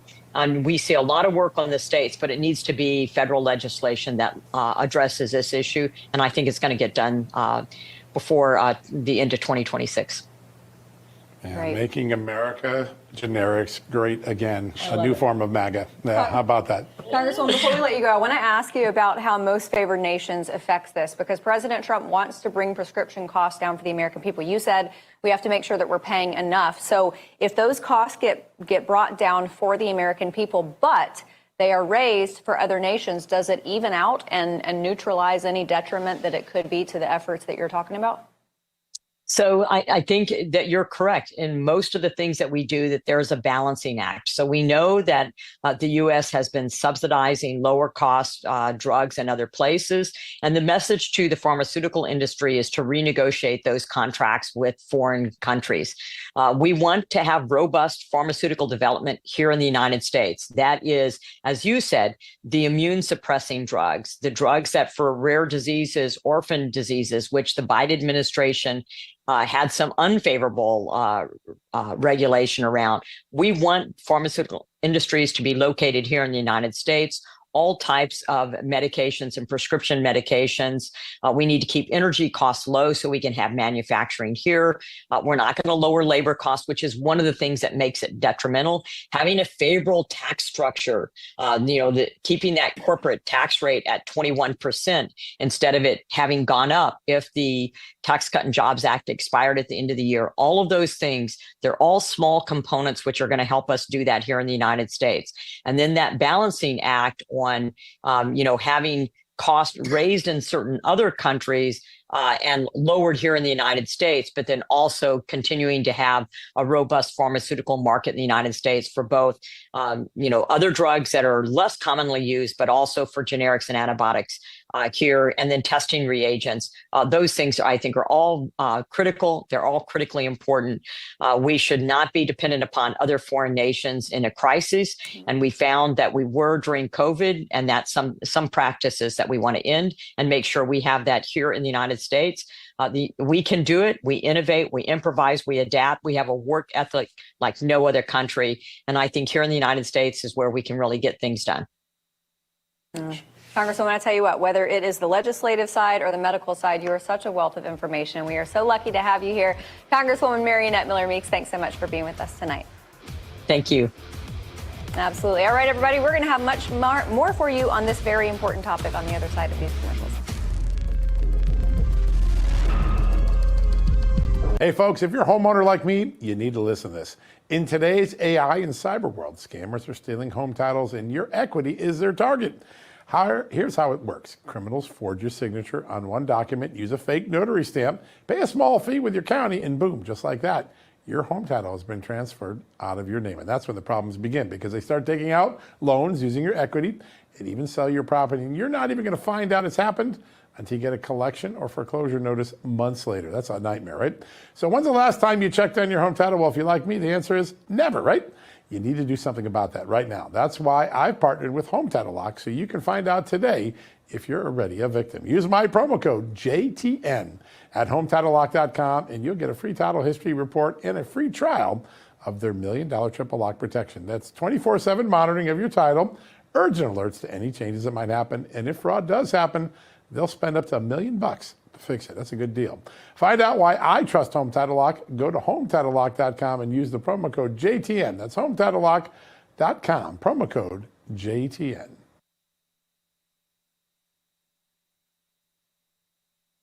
Fellow Americans, did you know a war is being waged right now for how you spend your hard-earned dollars? Over 100 countries worldwide are preparing to switch to a digital currency. Now, this means cash will be replaced by money governments can monitor and track. This tracking makes it possible to collect data from every purchase you make and the ability to decide what you can buy and when you can buy it. What's more, your assets can be frozen or even seized. I'm appalled at such an assault on financial privacy. My friends at Swiss America have a report called The Secret War on Cash with an action plan to protect your financial privacy. So please, call or text the number on your screen for a free copy. With the growing reality of a government-backed digital currency, the time to act is now. So call or text the number on your screen for your free Secret War report. If your flow doesn't go like it used to, if it's pee o'clock again, it could be an enlarged prostate blocking the way. The Urolift system is a minimally invasive, non-destructive treatment for men 45 and over that simply lifts the problem out of the way. Ask your urologist about the Urolift system. Most common side effects are temporary and can include discomfort when urinating, urgency, inability to control the urge, pelvic pain, and some blood in the urine. Rare side effects, including bleeding and infection, may lead to a serious outcome and may require intervention. The Urolift system for rapid symptom relief. There's nothing worse than losing your dog before their time. That's why I created Dr. Marty Nature's Blend, designed to help dogs with everything from digestive issues to itching, even moving better. Nature's Blend works because it's freeze-dried. So instead of destroying the nutrients with high heat, they all get right into your dog's body. Take it from a veterinarian with over 50 years of experience saving dogs' lives. I have never seen a food make this much impact on a dog's health. For a limited time, get up to 54% off Dr. Marty Nature's Blend, plus a free gift with our special TV offer. Call or go to drmartypets.com/TV.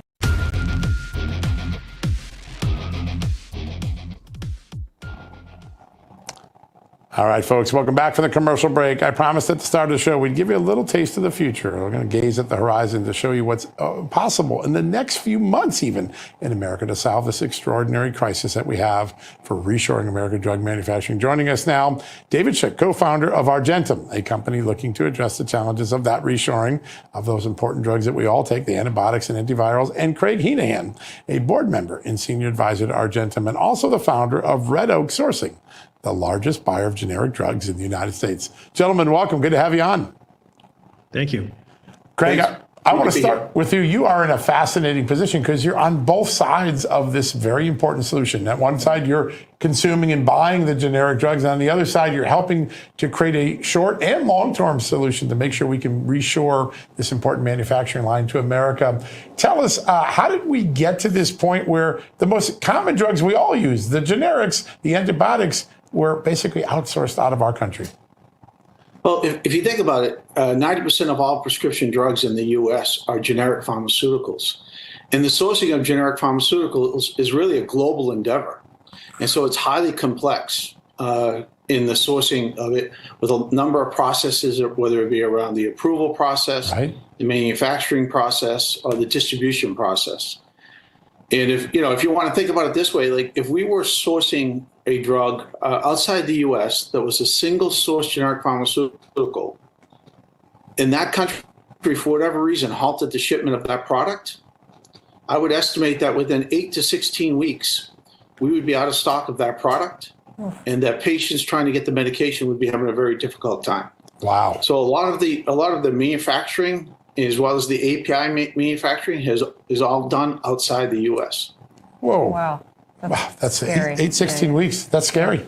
Yeah. David, I want to ask you, because Argentum is obviously already doing a great job, but when it comes to regulation, for you to do your job better, to provide more drugs for the American people, for you to do that, what needs to happen as far as regulation? Or is this administration, have they already stripped away enough such that you can really ramp it up? So thank you for having us on. I really appreciate it, and letting us maybe say a few words about our company. So Argentum is, one of the only true U.S.-based and U.S.-owned generic drug companies in the United States. Since we founded the company in 2015, we've worked to obtain a number of settlements with several branded drug companies. These settlements allow us to enter certain generic markets with a generic form of a drug once it goes off patent, and that is our business today. However, along the way, as we built the company, Argentum has sort of come to realize just how hollowed out our generic drug manufacturing industry has become here in the United States over several decades. We've recognized this to be a real concern for the country, something which should be a strategic national interest. Hundreds of the most important drugs used in hospitals, antibiotics, blood pressure medications, they're just not made here. They're largely made in Asia. And we believe that some of these drugs should, to a certain extent, be reshored, meaning that investment should take place to bring some of this manufacturing back to the U.S., both finished dosage drugs and the APIs that go into making those finished dose products. So we've been working with a number of partners and investing our own capital into addressing this problem. And we would like to be and plan to be an important part of the long-term solution to this. And just to get back to answering your question, the administration, the EO that came out, it's incredibly encouraging to see that. We want to see more interest in this problem. We think it is a hugely important national concern, and Argentum plans to be a big part of coming up with that long-term solution. It's so amazing. All right, so we know that to build a big brick and mortar factory that has large scale, it's going to take 2 to 5 years with all the things that go into building a factory, staffing it up, permitting, et cetera. You have some pretty remarkable solutions that fit in like an office space or a little small building. Tell us about what that could do short term to fill up our supply before those big factories get roaring. Yeah, I mean, the way that we think about this is that there's really two phases to addressing this issue. And one would be to maybe look at, there are in the United States some strategic stockpiles of certain PPE and other healthcare equipment and some drugs. But one thing that we would like to be involved in is building a larger, more lasting strategic reserve of many different medications across many different therapeutic areas. And this could be done for just the U.S. military, the Defense Department. It could be done on a state-by-state basis. It could be done on a nationwide basis, taking a percentage of the use of those products over a year and focusing on that as a stockpile. That stockpiling would be what we would consider to be phase one. Phase two would be building new next generation continuous manufacturing of some of these products. A lot of these generic drugs that are so critical to the health and well-being of millions of Americans are drugs that are actually quite easy to manufacture. They've been manufactured for decades. And there are a lot of, we don't have a lot of time to go into it, but there are some really incredible new technology around manufacturing pharmaceutical products very quickly in, as you said, a very small space. This does not have to be to make a drug that is enough supply for an entire year. You really don't need an enormous factory to do that anymore. That's amazing. Yeah. Amazing. Before we let you guys go, Craig, I know at Red Oak, you guys are the largest buyer of generic drugs in the United States. When you are sourcing these drugs from, I mean, we've already been talking about it, China and India most likely, what are the biggest issues that you run into? Is it quality control as far as contamination? Is it, improper orders fulfilled? What's the biggest issue you run into with them? No, I left Red Oak back in 2016. But when I was there, the things that kept me up at night were really the continuity of supply. Yeah. It was, making sure that we had the product that our patients were going to need with their medicine. So price, we used to always say, we may arm wrestle over price, but if you don't have the product, it doesn't do you any good. So that would be the number one concern. As far as safety and efficacy, we relied heavily upon the FDA to ensure that the products that we were sourcing were safe and effective for the patients. Yeah, so amazing. David, one last quick one. We got to go, but I want to ask, it seems as though that you could take a bunch of these micro processing plants that are now this new age of innovation, string them together and get a large scale pretty quickly, even before a factory could come up. Is that maybe a way of re-envisioning manufacturing even on the grander scale? We think it is, absolutely. Is that happening right now? No. Is it possible for that to be happening 2 years from now? Absolutely. So we want to be very much involved in this. I think that it is going to be a collective effort of a number of companies that are U.S.-based, U.S.-owned companies, and Argentum plans to be a big part of this effort.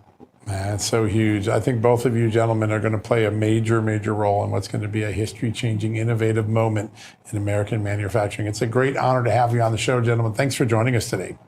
It's an honor to be here. Yeah, what a great conversation. What two great men. Yes. All right, folks, we're going to take a quick commercial break. When we come back, we're going to wrap up with some more conversations on this topic with a man who just met with some of HHS officials to talk about this very issue. You had him on before. He's a retired colonel, one of our favorites, Vic Suarez, right after the commercial break.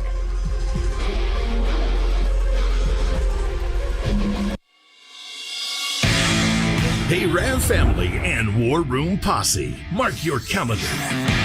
September 12th and 13th, the Rebels, Rogues, and Outlaws Tour is coming to the America First Warehouse. I have never seen anything like this. 2 unforgettable days filled with patriots, barbecue, and live shows straight from the most amazing place, the America First Warehouse. Get ready for a special guest to be announced, plus a 3-hour live episode of Studio 6B. And we're just going to go do it. On the 12th, Steve Bannon will host War Room Live at 5 p.m. And Steve will be back again on the 13th. Woo! Followed by 1 hour with Peter Navarro. I went to prison so you won't have to. The Rebels, Rogues, and Outlaws Tour, September 12th and 13th at the America First Warehouse. Scan the QR code to see pricing and availability. Don't miss this opportunity. Tickets won't last. Thinking about Social Security? Think AMAC. The AMAC Foundation takes the confusion and stress out of understanding Social Security's thousands of rules and regulations. Our nationally accredited advisors offer a personal touch that is unmatched. But that's not all AMAC has to offer. AMAC is America's leading conservative advocacy and benefits organization, guided by the principles of faith, family, and freedom. So when it comes to Social Security and so much more, think AMAC. Tired of the hassle and high costs of selling a home? We can help.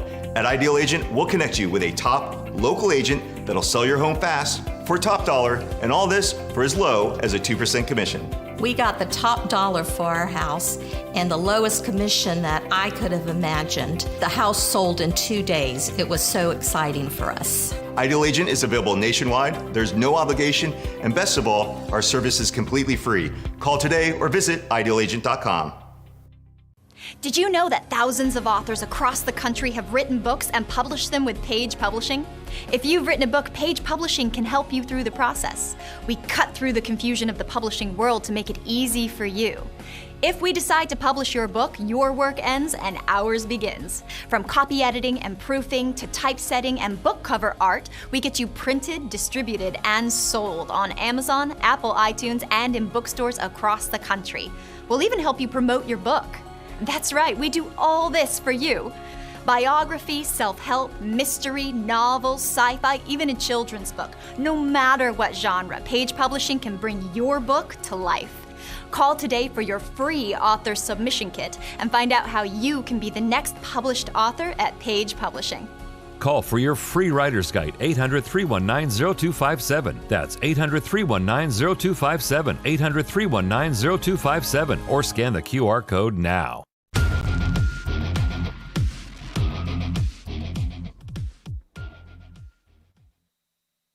Welcome back, everybody, to this very special edition of Just the News, No Noise. We are talking all about America's pharmaceutical industry and the steps that we need to take so that we aren't dependent on foreign countries for some very crucial medications. So joining us now is someone who knows about this problem very well. He's a retired Army colonel and now is the founder and principal growth partner at Blue Zone Bioscience and Supply Chain Solutions. Back on April 30th, in 2024, he appeared before the Senate Armed Services Subcommittee on Personnel, and his focus was holding the Pentagon accountable for making sure our service members get safe, high-quality medications. Vic Suarez. Vic, thanks so much for being back with us. It's a pleasure to be back. Hello, Amanda and John. Thank you. Great to have you. And this is a forward-looking conversation, but for those who missed our previous conversations, you gave us some harrowing information about some supplies and drugs that were desperately needed on some of our bases where our service members work. And I just want you to recount that a little bit, just a few minutes worth for our audience before we get into what we should be doing next. Sure thing. A couple of years ago, when I was on active duty, I was in a pretty senior position managing kind of a global supply chain of pharmaceuticals, med-surg items, and I saw a real big vulnerability over the last several years, specifically from a national security perspective, where we weren't, our formations, our special forces units, our frontline units were not able to get basic medicines that would be needed for trauma care on the far forward areas. And this is not something I saw 15, 20 years ago at the early part of my career. And so I started looking into it more, and I started to see that, our global dependence on adversarial nations and strategic competitors has led to this problem now where we can't even get basic medicines for trauma care. Wow. That's just stunning. It's just stunning. You were, a lot of people, I've done a lot of reporting on this the last couple of months, and a lot of people say you were the most important siren, that when you gave that testimony to Congress, people were shocked. So much has happened. We've got the executive order. I think you were meeting in the last few days with folks at the Trump HHS. Tell us what you're learning on the inside of where they're moving this next. Yeah, so I think there's a lot of excitement and buzz. I was meeting with some officials yesterday here in the DC area. And really the next steps is they have the charge under John Knox's team to really implement this new executive order. And some of the exciting things that they're working on is they're working with industry. And I was in a room yesterday with like 20 or 30 industry reps working with the government team under John Knox to identify capabilities and performers that could use next generation technology. So we're talking about advanced manufacturing technology, continuous flow technology, and on-demand manufacturing capabilities that really is the next horizon to save a lot of costs in the manufacturing, gives us a lot more strategic flexibility of where we make these medicines, but also shifts us away from where the Chinese and the Indians and their manufacturers have caused a lot of quality issues, and that's old chemical synthesis methods. It uses a lot of toxic solvents and certain reagents that are not of the highest quality. And we can pivot that to continuous manufacturing where we can produce higher quality yields of some of these medicines. But we're starting to see that right now. There's, again, over 20 people in the room. And so I think it's a good sign. And some of the folks that are on John Knox's team are pretty motivated and excited to press this forward with industry. Yeah. And just to bring the direness of this situation into the conversation, oftentimes when we're talking about mineral mining, especially with respect to China, we're thinking about technology, but that trickles down into the pharmaceutical industry as well, doesn't it? Yes. I mean, there's a good number of medicines that rely on critical minerals. I mean, if you think about the chemistry table you saw in high school, a lot of those, I mean, think about magnesium, calcium, potassium, a lot of those are actually used in our critical medicines every day.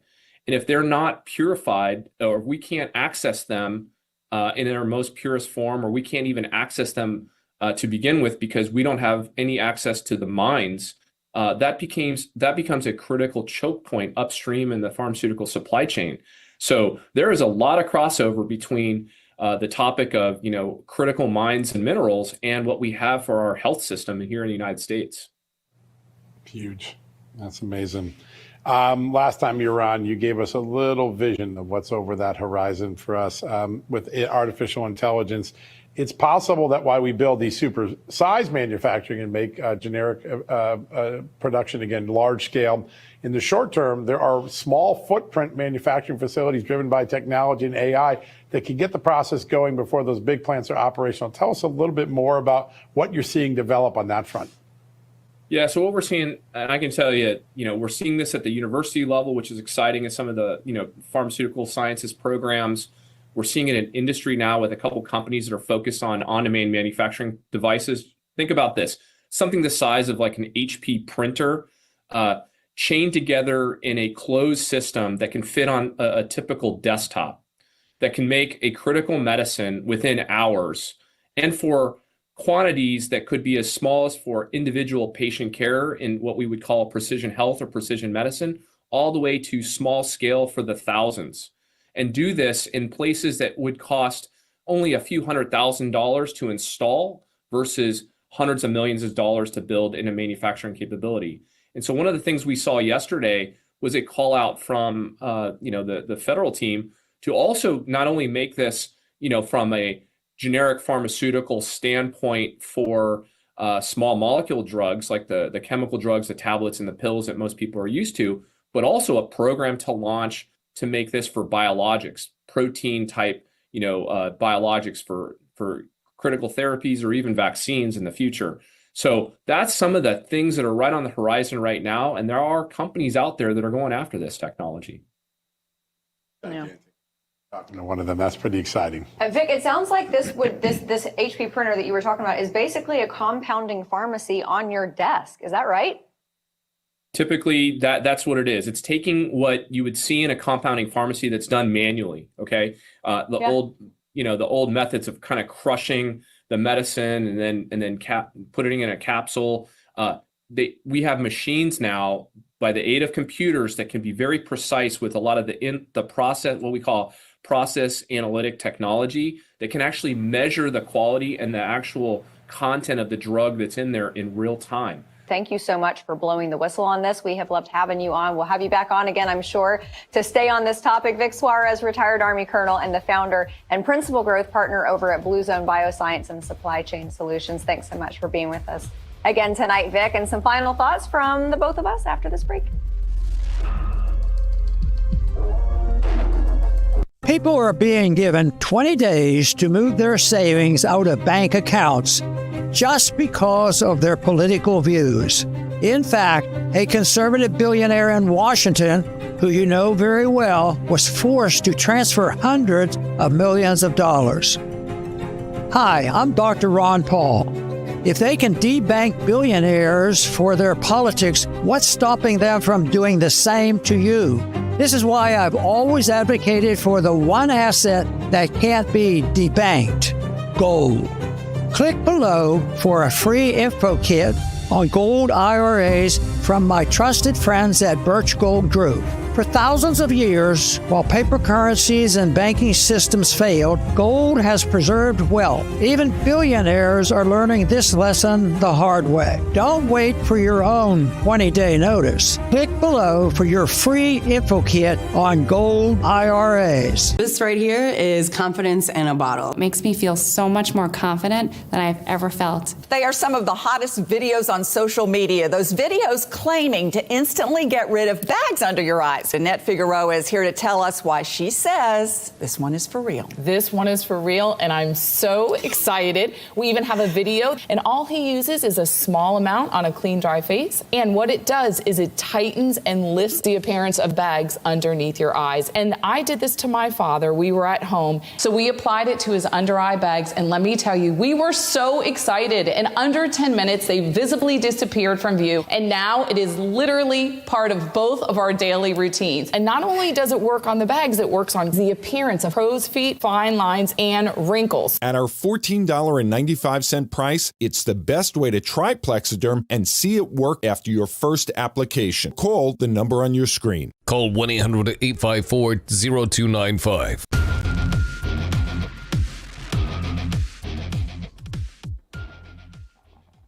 Welcome back, everybody. We want to close with a piece of an interview that we did last night, because sometimes you have questions and you get answers that are so important. So we want to use some of that from last night with Congressman, Marine Corps veteran, and he's also a doctor, which is why he's perfect to be here to talk about, yes, indeed, an overachiever. His resume is about as long as my leg, which is actually not that long. It's a lot longer for his resume. All right, everybody. So we're going to play this piece of our interview with Congressman Rich McCormick. Enjoy.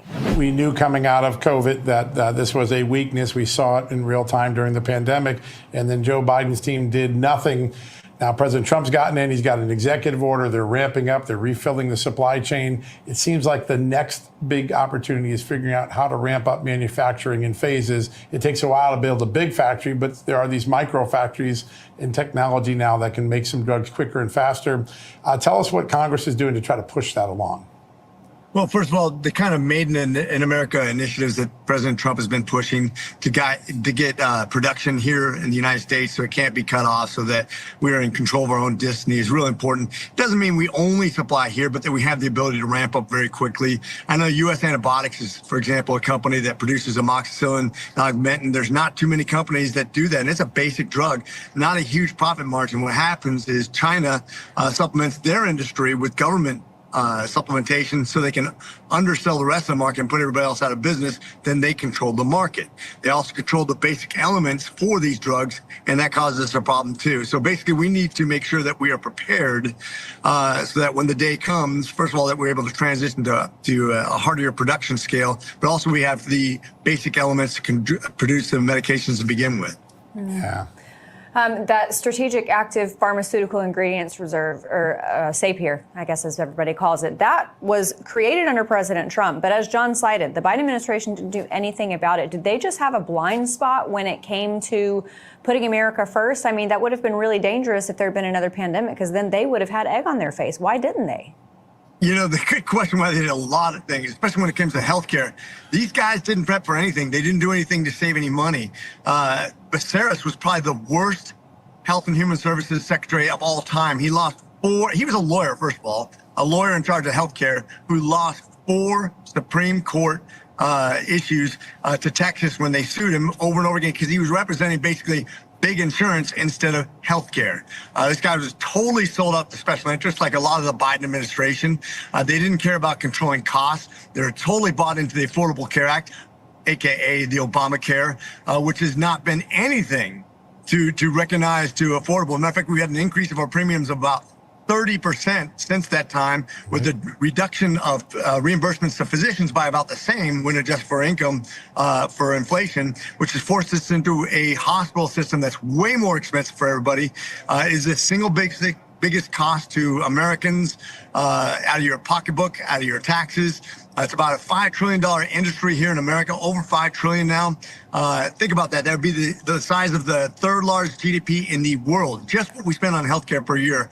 He didn't do anything to address that. Absolutely a blind spot in their administration, just like so many things else. They were not prepared. They didn't do anything to make us independently, strategically secure. Yeah. And by the way, don't forget the oil reserves. Yep. We don't have our own oil reserves to replenish yet. Thinking we go to war right now, we are not ready. And that's all on Biden's head, trying to buy votes by warping the market. Yeah. Sir, another issue that is parallel to this, we not only have trouble getting medicines to our men and women on the front lines because of the dependency on China, but our system for developing our weapons and our supplies for our troops is so antiquated and creaky, it's broken. You've been taking an extraordinary lead on this. Everyone I talk to is praising the work you're doing. Tell us where that process stands and what sort of procurement system we might be able to look forward to in the next few years. You know, I just met with the Secretary of the Air Force today. It was a bipartisan meeting, just talking about procurement, talking about which programs are doing well, which ones are not. When you talk about procurement, it always, if it starts well, it ends well. And if it starts badly, it ends badly. We are done with the broken process where we're 50%, 100%, 150% over budget, 6 months a year and a half behind on timeliness. We have really been doing a poor job on this, and the time for those kind of wasteful days is way over. Luckily, we've kind of got our arms around this. Chairman Rogers has been super aggressive in this regard, and I think it's just time to do things right. Dr. Marine Corps veteran and Congressman Rich McCormick, sir, thank you so much for being with us tonight. We hope you enjoyed that. I have to admit, John, when we first started these conversations, I went from very, very scared to now feeling pretty darn good about the options and the solutions that our country has. We were hanging this far from the abyss of a major crisis. Now we got a solution in place. We just got to keep it running fast until it gets there. But I feel better too. Absolutely. We saw the future tonight. Back from the cliff, thank goodness. Yep. And thank you to all of our guests who have been here for 3 different specials, giving their opinions on this and offering wisdom on all of these critical issues. We hope you all have a fantastic evening, a wonderful weekend, and we'll be back here on Monday at 6 p.m. Eastern. Thinking about buying a new cell phone? Think AMAC. AMAC members have access to special pricing on talk, text, and data plans for as little as $10 per month. It's one of the many ways joining AMAC can save you money on everyday things. But that's not all AMAC has to offer. AMAC is America's leading conservative advocacy and benefits organization, guided by the principles of faith, family, and freedom. So when it comes to saving money on cell phones and service, think AMAC. Tired of the hassle and high costs of selling a home? We can help. At Ideal Agent, we'll connect you with a top local agent that'll sell your home fast for top dollar, and all this for as low as a 2% commission. We got the top dollar for our house and the lowest commission that I could have imagined. The house sold in 2 days. It was so exciting for us. Ideal Agent is available nationwide. There's no obligation, and best of all, our service is completely free. Call today or visit idealagent.com. Did you know that thousands of authors across the country have written books and published them with Page Publishing? If you've written a book, Page can help you through the process. We cut through the confusion of the publishing world to make it easy for you. If we decide to publish your book, your work ends and ours begins. From copy editing and proofing to typesetting and book cover art, we get you printed, distributed, and sold on Amazon, Apple iTunes, and bookstores. We'll even promote your book. Call for your free writer's guide, 800-319-0257, or scan the QR code now.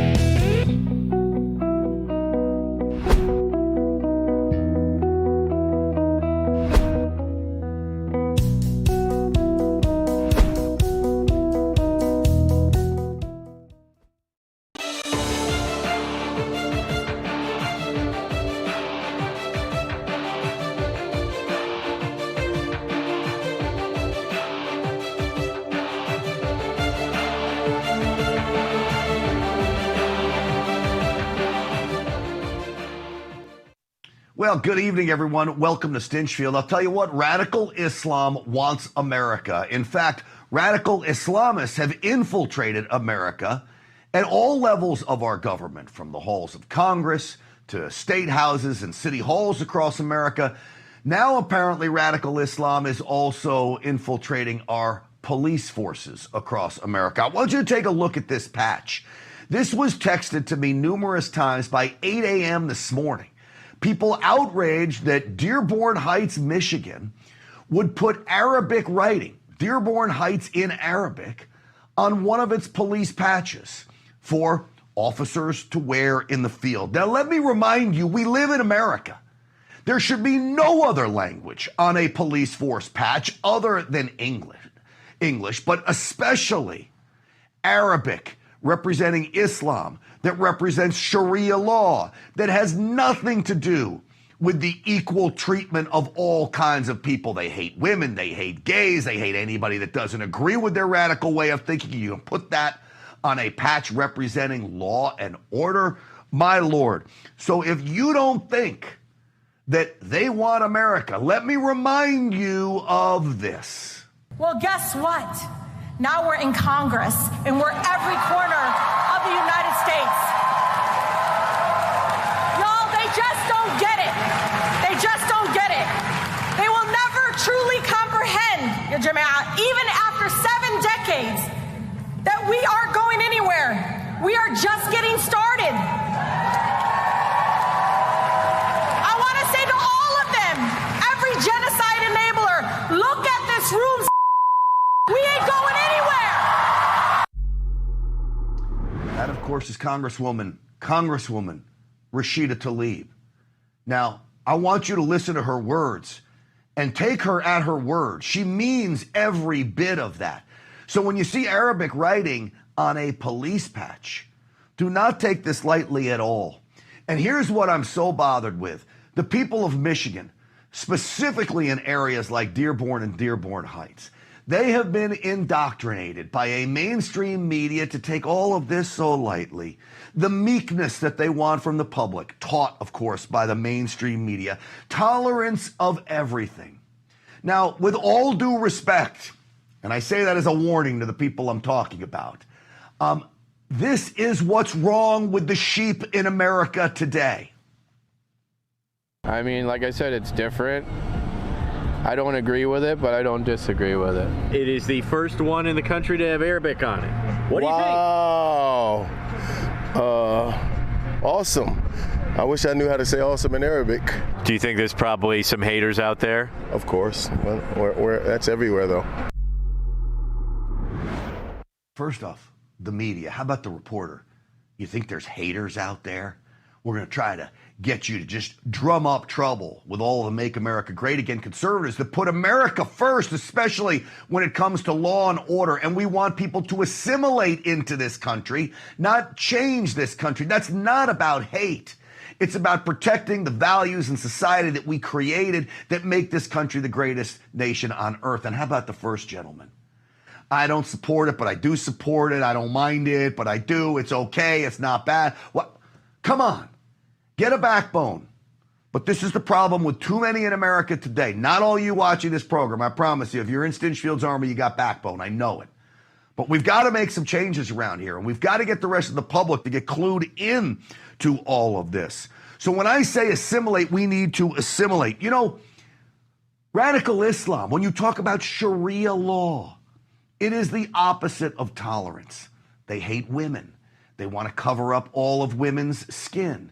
Forget about it. If you're gay, they will throw you off a roof, and that's what we're going to put on a police officer's uniform. This was the now deleted Facebook post from Dearborn Heights, Michigan. It reads, this patch was created by Officer Emily Murdoch, who designed it to reflect and honor the diversity of our community, especially the many residents of Arabic descent who call Dearborn Heights home. By incorporating Arabic script alongside English, this patch represents unity and respect and our shared commitment to service. This patch was created by a woman. Do you not understand that when it comes to Islam, you, Officer Emily, have no rights? But I'm sure you're clueless to that.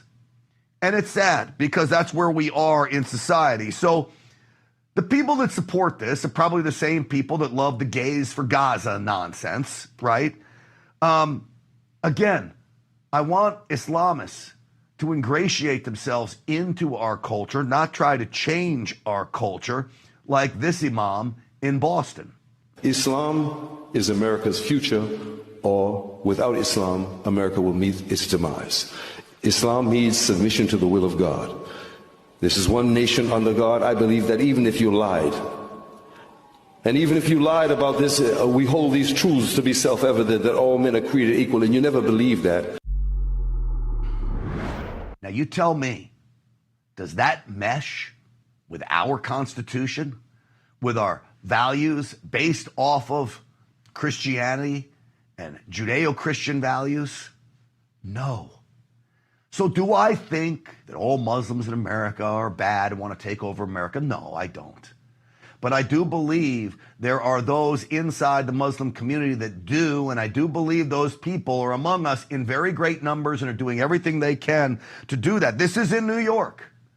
New York City, public spaces. This is a drone shot of massive amounts of Muslims praying inside New York. It looks like a scene out of the Middle East. It is not. And so I will say this as we turn back to Michigan. This is a so-called Islamic scholar Listen to him very carefully. This needs to be cleared from the hearts of the Ummah. And that when they teach you about having pride in that flag, you take that flag down and put it as a mat in your house. That's where it belongs. He's talking about the American flag. The flag that I am so proud to fly anywhere I go, but especially in front of my house. The flag that we also hold dear. The flag that is a symbol of American greatness and freedom throughout the world. He wants to use it as a doormat. So when I tell you, believe them when they say this, please, folks, take this seriously.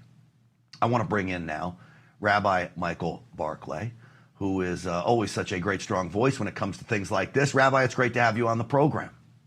It's great to see you, Grant, and thank you for all that you and your followers do. It's really pretty terrific and incredibly important.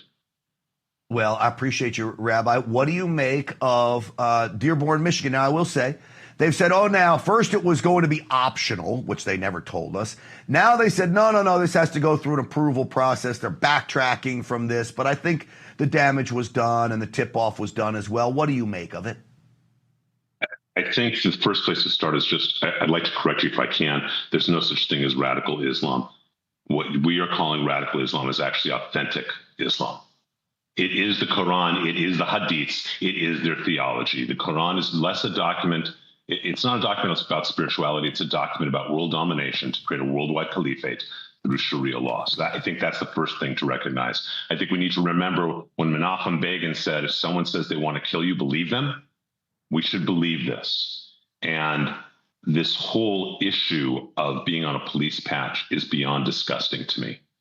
I don't see in San Francisco, there's been an Asian population for centuries. No one's ever asked to put a police patch in Chinese. No one's asked in Brooklyn to have a Russian police patch. Even in Southern California or Arizona or Texas, you don't have Spanish police patches. This is the United States. And if you're not willing to be an American, then don't come here. And if you realize that America and our values are against your Islamic theology, then get the heck out. Go somewhere else. I'm sorry. And I've read Rumi for years, every day of my life, for a number of years. There is beauty in Islam, but it is not traditional Islam.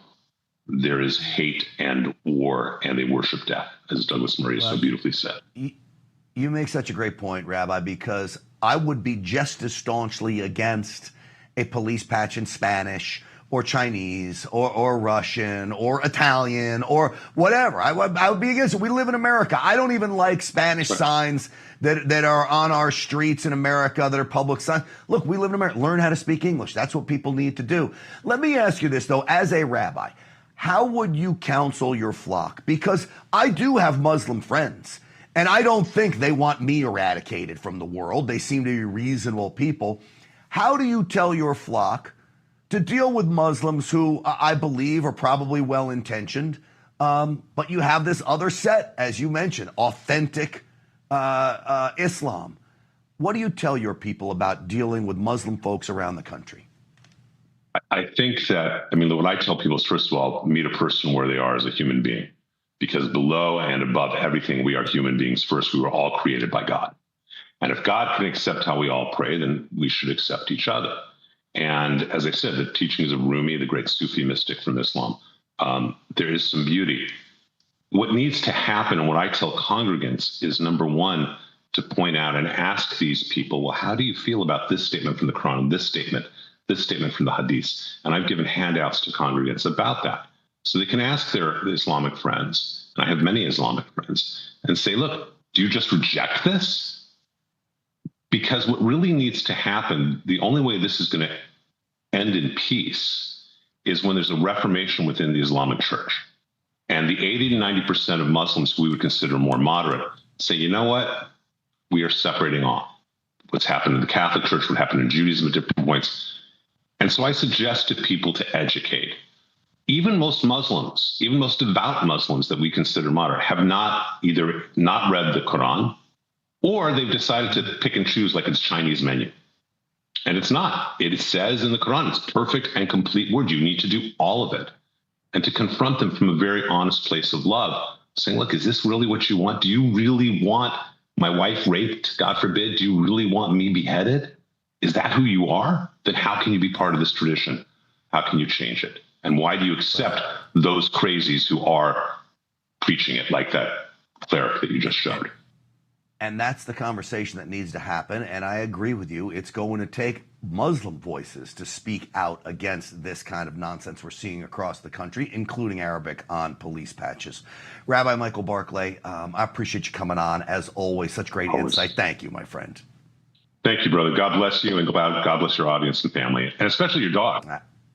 Absolutely. My dog Goose, who's not far away right now. Thank you for that, Rabbi, and right back at you. All right, folks, I want to turn now talking about Democrats and this looming idea that fairly soon we could see troops in Chicago, Baltimore, and quite possibly New Orleans as early as this weekend. Well, the Democrats are going crazy over this, and I just want to point to Congressman Cleo Fields of Louisiana, whose only reaction to the National Guard going into New Orleans, which, like Chicago, is a crime-plagued city, is this.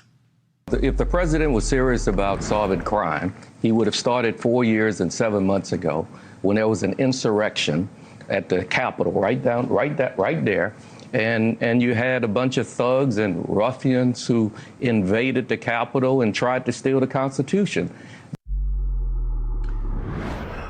I hate having to go back and defend January 6th over and over again.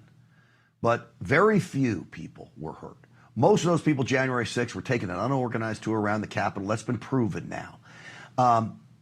What happened on January 6th does not plague an entire city day in, day out. Murder after murder, 60 people shot in Chicago. Now, I'll tell you, in D.C., crime's down 85% in some categories, 50% overall, says CBS News.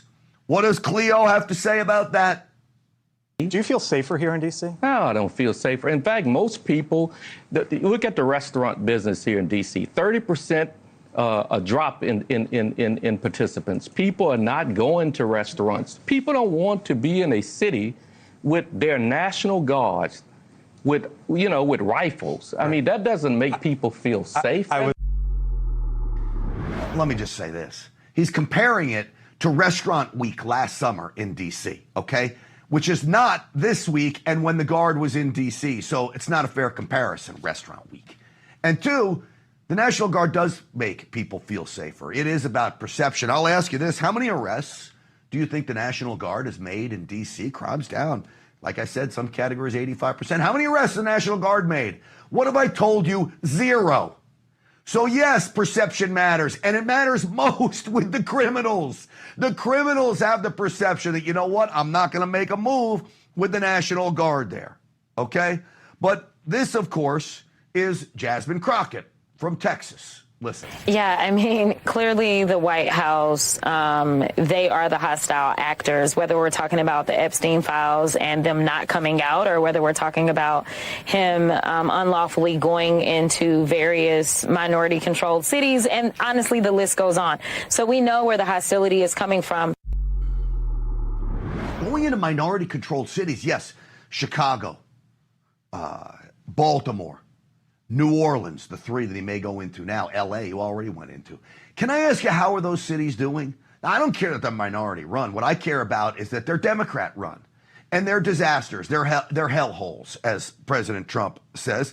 One of the reasons, because you have idiots like Mayor Brandon Johnson in Chicago, who I don't say this lightly, okay, folks? I don't like to just call anybody an idiot. But this guy is not only an idiot, but he's an effing idiot, if you know what I mean. Okay? Listen to him on why crime is so bad in Chicago. The vast majority of guns do not come from Chicago. They are not made in Cook County.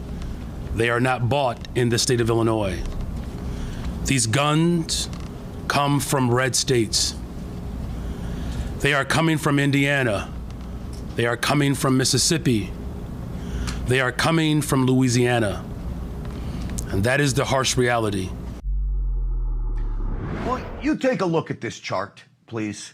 We got this from the ATF.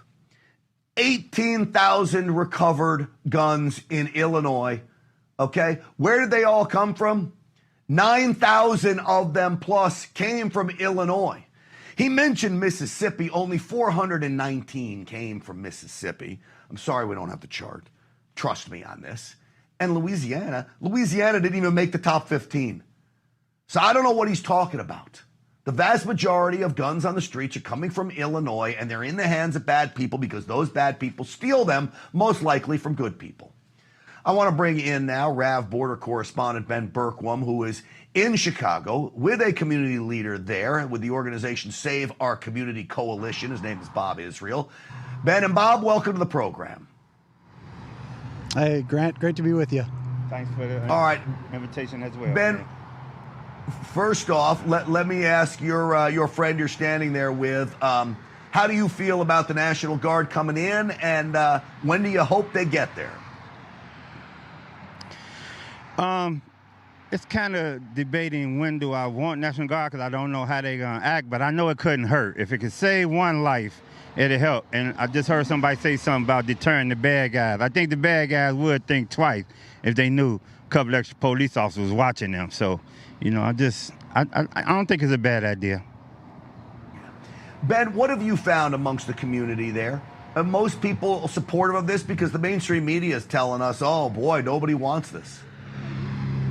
Yeah, well, one thing, first off, everyone you talk to, in particular on the South Side, and Bob Israel is one of the community leaders that invited me here initially when all the illegals were flooding in. Actually, Bob was the one who took me into the police stations to show me all the illegals covering the floors there.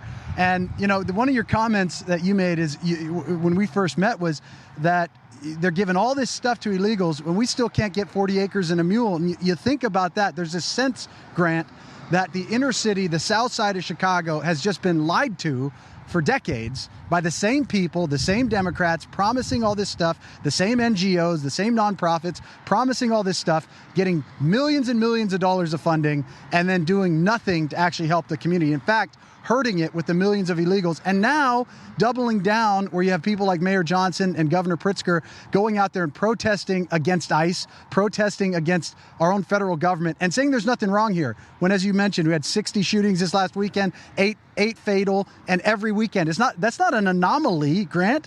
That's every weekend here. And these guys have the nerve to say that President Trump's wrong. It's insane. Can I say something? Yeah, absolutely. I want to give you something else to go back. Democrats have been in control in Chicago since the Al Capone era, and they say it was safer then. So safer when the mob was here in control than it is now. I mean, that it is. It's insane. It really is. Bob, I'll ask you, I've been covering crime in Chicago since the time I worked for the National Rifle Association, going back almost 10 years now.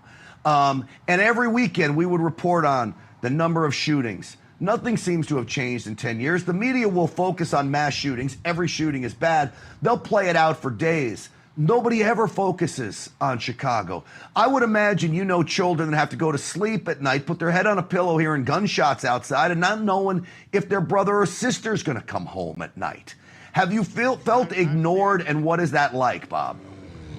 Oh, we most definitely been ignored, but unfortunately, I'm being in Inglewood area. We kind of immune to it, gunshots. It's so often, so much. And I think they be undercounting. It was more than 50 people. They just, man, it's just sad, man. But we need Trump. We need National Guard. I agree. Because the bad guys would think twice if they know somebody going to hit them gunshots and react. So don't believe the fake news. I remember Trump used to say fake news, and like, what are you talking about? But now, trust me, the news is fake. That's why they come out. We believe that. Yeah. Bob, they sure have. That's why you got Ben next to you. He's not going to lie to you. Bob Israel, thank you for coming on. Ben, before I let you go, I had a feeling I called Ben. I just happened to think. I said, let me call Ben, because I felt it. I said, I think he's coming to Chicago. He said, I'll be there tomorrow. So I say, I'll be here too. He'll go anywhere he's wanted. If there's chaos there, Ben's going to be there. Ben, you shot some video of ICE boarding up facilities in preparation for what? There it is on the screen there. What are they worried about most right now, Ben?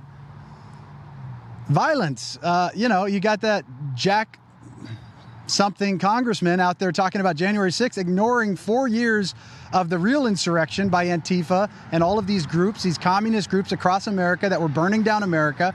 And now they're planning for it again. It's going to be a rehashing of the first 4 years of President Trump. They knew his policies worked, so they couldn't attack his policies. So what do? They send their brown shirts out, the communist brown shirts out into the streets, and that's what they're preparing for. And unfortunately, when you have a city that stands down, that doesn't prosecute criminals, you got Soros DAs that allow criminal activity, that right behind me. Oh, by the way, we're standing out in front of the jail. Let me just give you a little update. We don't even know how many illegals. I was talking to ICE directors here locally. We don't even know how many illegals are in there. There's an estimate between 300 and 500 illegals in there at any one time, but they don't know because the jail doesn't share information with them. So instead of picking up the illegals and deporting them directly out of the jail, these guys have to go into the city. Well, what is the city doing? They are inviting the criminals in their community, and this isn't like the inner city criminals. This is the Antifa, the communists, the leftists that want to destroy this country, to go out and cause mayhem. The illegal aliens, the jihadists now, all of these groups. So they're anticipating it at the ICE offices, at the federal buildings, all over the city. They're anticipating that. So instead of actually protecting their community, Mayor Johnson and Governor Pritzker are actually inviting more violence into the community. Yeah, they sure are. Ben Berkwam, great work as always. Bob Israel, know that we pray for you and your community, and really, quite frankly, all we want is peace, not just for Chicago, but for every city across the country, and I mean it. Thank you both for coming on tonight. All right, moving on, folks. We're going to continue to cover that story. Ben did some great work about ICE Air, and maybe we get him on Monday to talk about that and basically the airlines to deport people and how ICE is running its own right now. It's pretty impressive. All right, folks, you need to learn about energized health and intercellular hydration, supercharge your energy, boost your immune system, and dramatically increase your brain function. Look and feel years younger, all through a simple and natural process. Don't believe me? Go to EnergizedHealth.com and check out hundreds of amazing testimonials. Energized Health offers a 100% money-back guarantee. They're A+ rated and have helped thousands over 20 years. Go to EnergizedHealth.com. While you're there, check out their free masterclass. That's EnergizedHealth.com, and you tell them that Grant Stinchfield sent you. All right, the Russia-Ukraine war could be coming to an end, but not how you may think. It's next. If we've learned anything over the past few years, it's that devastating events can strike without warning.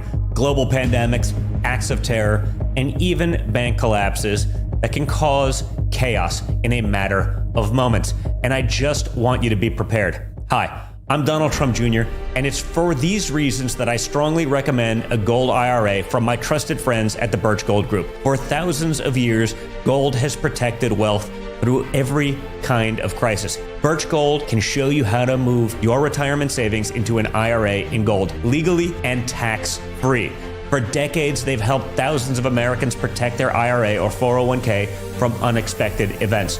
To learn more, click below for your free info kit on gold IRAs from the Birch Gold Group, the only gold company I trust. Don't wait for the next crisis to strike. Take action now to protect your family's financial future. Click below for your free info kit on gold IRAs from the Birch Gold Group.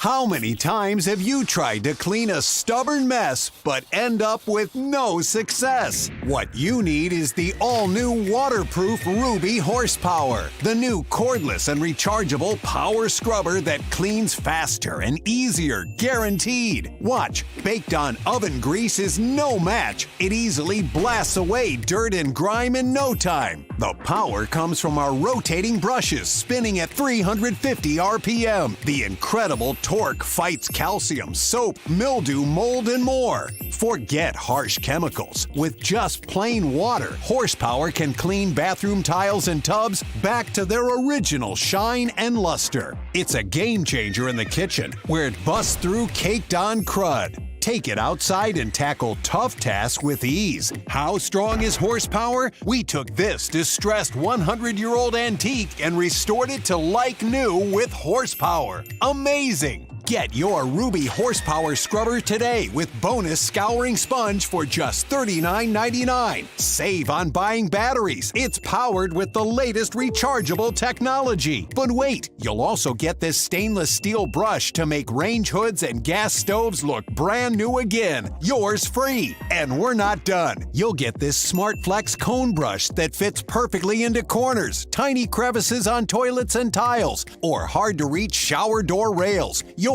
free. And to top it off, we'll include this microfiber cloth to clean delicate surfaces and polish cars sparkling clean. It's also free. Great news! Horsepower is now in stock and ready to ship, but due to high demand, there is a strict limit of 2 per order. Order now. Call 1-800-953-8622. That's 1-800-953-8622 or visit horsepowerscrubber.com. So call 1-800-953-8622 now.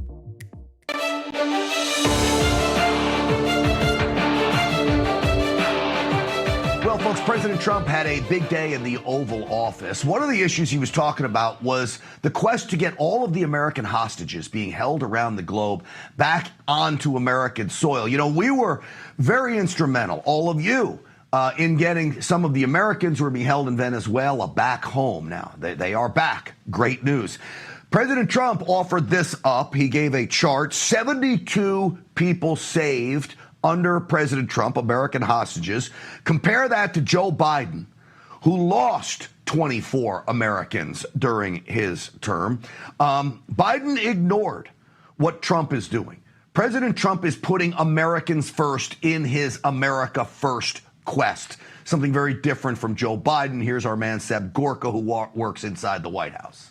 We were told by numerous families who had missing loved ones during the Biden administration that this building, Biden's National Security Council, told those families not to talk about their missing loved ones, to be quiet, not to create any pressure on Biden and on Jake Sullivan, the key propagator of the Russia hoax. Well, there you have it. Will the mainstream media play any of those clips? Probably not. But many of the families of the hostages are speaking out now. President Trump's team springing into action, including Sebastian Gorka, who's one of the members of the hostage team that's getting so many of these hostages back. Great work on behalf of President Trump. Okay. The Ukrainian military, folks, right now. This is something the mainstream media does not want to tell you, but I believe the Ukrainian military is beat up and battered. Not because Putin says so. Because what I assess right now is Putin not wanting peace. I believe he believes he's on the verge of victory. Listen to this. It shows that the Ukrainian armed forces do not have these capabilities. They are not capable of large-scale offensive operations. They are only trying to defend the front line that they have. All right, so Putin says the Ukrainian military's fighting forces, the elite combat units, are down to about 47% staffing. Reserves are very, very thin. He is claiming that Russia has taken over many of the regions with drone attacks. We could throw some of that video up there, guys. Drone attacks, all kinds of attacks where you see firefighters trying to put out these fires from the Russian attacks. 75% of Donetsk, Kherson, Lugansk, the list goes on. Lugansk, 97%. Vladimir Putin claims to have. Is this legit? Is Russia on the verge of winning this war? I want to bring in a man that I have so much trust and respect for when it comes to these issues. Former Special Assistant to President Trump, Army Colonel retired Derek Harvey. Colonel, it's great to have you back on. Good to be here. Colonel, there's something about the way Putin is going about this peace process that I feel like he thinks he's on the verge of victory. Why engage in a peace deal when he feels like he's going to win? Now, is he delusional? Am I on to something? I'd love your input on this. Well, you are onto something, and unfortunately, this has been Putin and Russia's plan. A long-term strategy, attrition warfare, realizing they have all of the strategic advantages. You know, population, size of military, the political will, unity of effort, all of these things. And Ukraine is a smaller country and it's dependent. And it's not politically unified. It's demoralized amongst its population. There's questioning about what the end game is going to be. Can they actually achieve the recovery of their territories, which doesn't look at all possible? And Putin has said that he will not allow Western forces, even as part of a secure. Well, did we lose? I think we did. We lost Colonel Harvey. Let's try to get him back. So interesting that Colonel Harvey believes, just as I do, that Russia is making great strides here. One more time, guys. Okay. We got some new people in the chair. All good. It looks like they are making great strides. And I believe we have Colonel Harvey back. Colonel Harvey, sorry about the technical difficulties there, but you were saying about Russia and Putin. Putin believes that he's in the catbird seat, that his strategy is working, that Russia is wearing down through attrition warfare the army of Ukraine. They continue to hit targets, civilian targets, indiscriminately. Ukraine politically is in a very difficult situation, and Putin has just said that he's not going to allow the security guarantees required of putting military forces, Western military forces, into Ukraine as part of any peace deal. This indicates that he is not interested in any negotiated outcome at this point in time. He wants a puppet regime in Kiev, and he wants to achieve all of his geographic objectives. He is not backing down. When I see Putin claim that Lugansk, 99.7% in Russian control, Donetsk region, Kherson, 75% in Russian control, should I believe Putin on this? Has he made that much ground? And can Ukraine sustain fighting Russia for much longer? Well, he can sustain the Russian offensives, but they're minor and they're tactical. And Ukraine is, paring back and hitting back tactically in some areas. But you're right, the Ukrainian forces have been attrited, and we have put significant restrictions on offensive warfare by the Ukrainians, and whether it's long-range missiles or other capabilities that have been provided by our allies. It's going to take a major effort to upgun, arm, and sustain the Ukrainian military, and they probably don't have the manpower, the population support to sustain this over the long term. All right, let me play one clip from you from President Trump yesterday in the Oval Office, cut 7. Roll that. You've expressed many times your frustration and disappointment with Putin, but there's no action since you took your office. How do you know there's no? How do you know there's no action? But really? Wait. Who are you with? I'm with Polish radio. Okay. How do you know there's no action? Would you say that putting secondary sanctions on India, the largest purchaser outside of China, they're almost equal? Would you say there was no action? That cost hundreds of billions of dollars to Russia. All right, Colonel, you had the Prime Minister of India, Putin, with Xi Jinping. They posted a picture of everyone together. Real quick, if you can, how does President Trump navigate this? Because clearly we really don't want India running to China and Russia running to China either.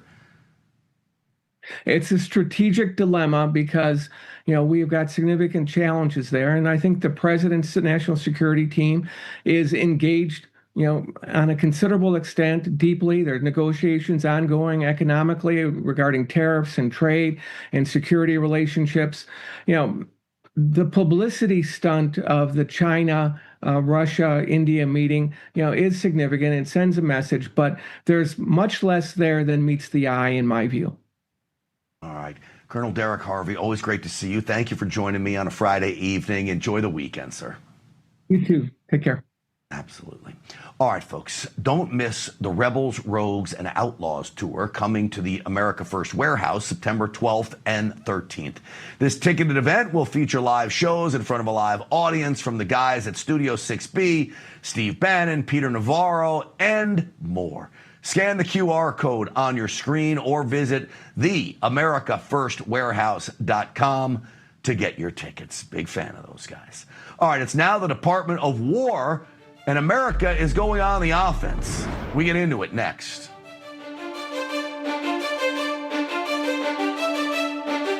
Hey, did you find the manual? Yes! Summon Dale! Who's Dale? American Home Show now provides video chat with live repair experts for home fixes over the phone. Let's go fix that oven. Okay, Dale. Sign up today at ahs.com. Thinking about travel? Think AMAC. AMAC members have access to special money-saving discounts on hotels, car rentals, cruises, and more, so you can save money on every adventure. But that's not all AMAC has to offer. AMAC is America's leading conservative advocacy and benefits organization, guided by the principles of faith, family, and freedom. So when it comes to saving money on travel and so much more, think AMAC. Tired of the hassle and high costs of selling a home? We can help. At Ideal Agent, we'll connect you with a top local agent that'll sell your home fast for top dollar, and all this for as low as a 2% commission. We got the top dollar for our house and the lowest commission that I could have imagined. The house sold in 2 days. It was so exciting for us. Ideal Agent is available nationwide, there's no obligation, and best of all, our service is completely free. Call today or visit idealagent.com. Did you know that thousands of authors across the country have written books and published them with Page Publishing? If you've written a book, Page Publishing can help you through the process. We cut through the confusion of the publishing world to make it easy for you. If we decide to publish your book, your work ends and ours begins. From copy editing and proofing to typesetting and book cover art, we get you printed, distributed, and sold on Amazon, Apple iTunes, and in bookstores across the country. We'll even help you promote your book. That's right, we do all this for you. Biography, self-help, mystery, novels, sci-fi, even a children's book. No matter what genre, Page Publishing can bring your book to life. Call today for your free author submission kit and find out how you can be the next published author at Page Publishing. Call for your free writer's guide, 800-319-0257. That's 800-319-0257, 800-319-0257, or scan the QR code now. Do you suffer in pain? Are you stiff, tense, or less active? Introducing the EasyWell Remedy Massage System, a triple fusion of therapeutic experiences. Full body vibrational therapy increases blood circulation and reduces inflammation. Infrared heat penetrates deep to reduce pain, soothe, and relax. The Ultra Shiatsu pillow with 6 heated nodes mimics a professional massage. Plus, it's detachable for deep relief anywhere you need it. Experience the true remedy for your pain and stiffness. Call now. The bathroom of your dreams is only a phone call away with BCI Bath and Shower. We can make your ordinary bath and shower extraordinary. This is not a cookie cutter design. This is a complete custom build that will fit your every need, and discounts for seniors and military.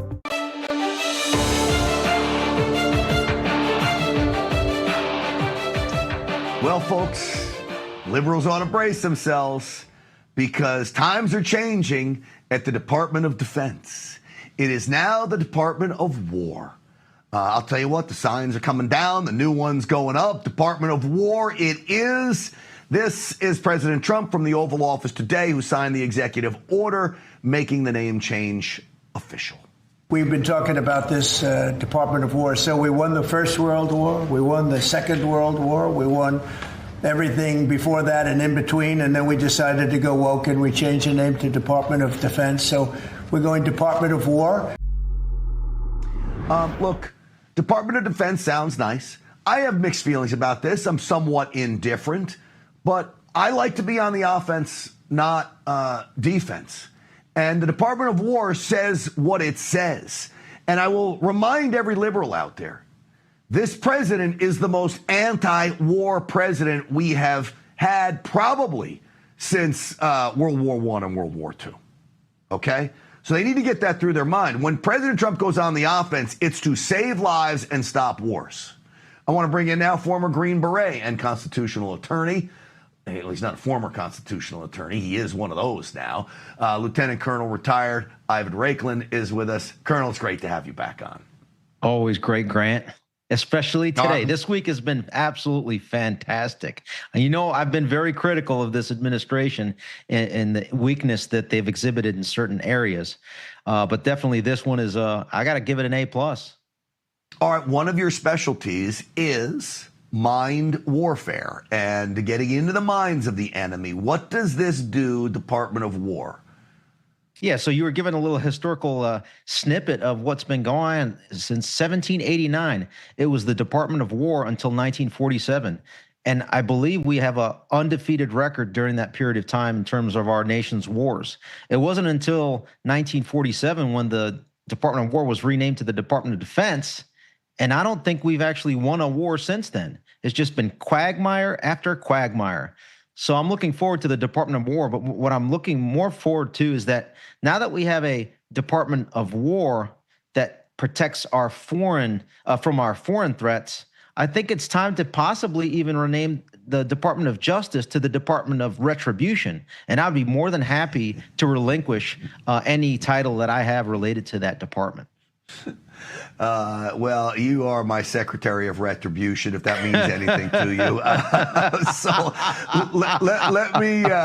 let me play you a clip from President Trump today, talking about something you just talked about. We have not been letting our military win wars. Cut 11 for the guys behind the glass. And we were very strong, but we never fought to win. We just didn't fight to win.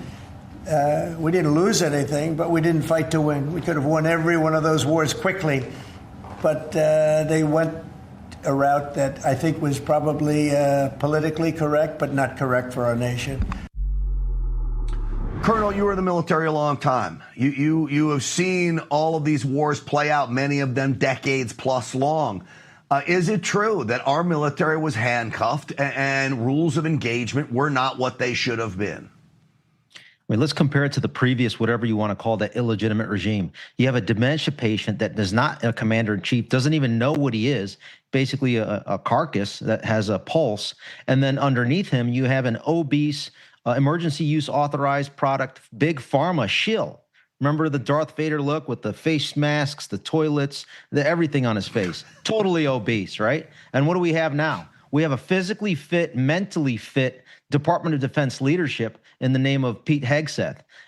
Anthony Tata, the Undersecretary of Defense for Personnel and Readiness. His senior advisor, Stu Scheller. We have an Undersecretary of the Air Force, Matt Lohmeyer, who's pushing out and just destroying the DEI that was destroying our previous military within the last 4 years that I had to leave in order to be able to push back externally. I'm at a point now that I'm seriously considering actually returning into the Department of Defense, maybe even as a reservist, because when all these mandates, the unlawful mandates were going down and the training to promote mutilation known as trans, I said, you know what, I can't deal with being an unconstitutional actor within our department.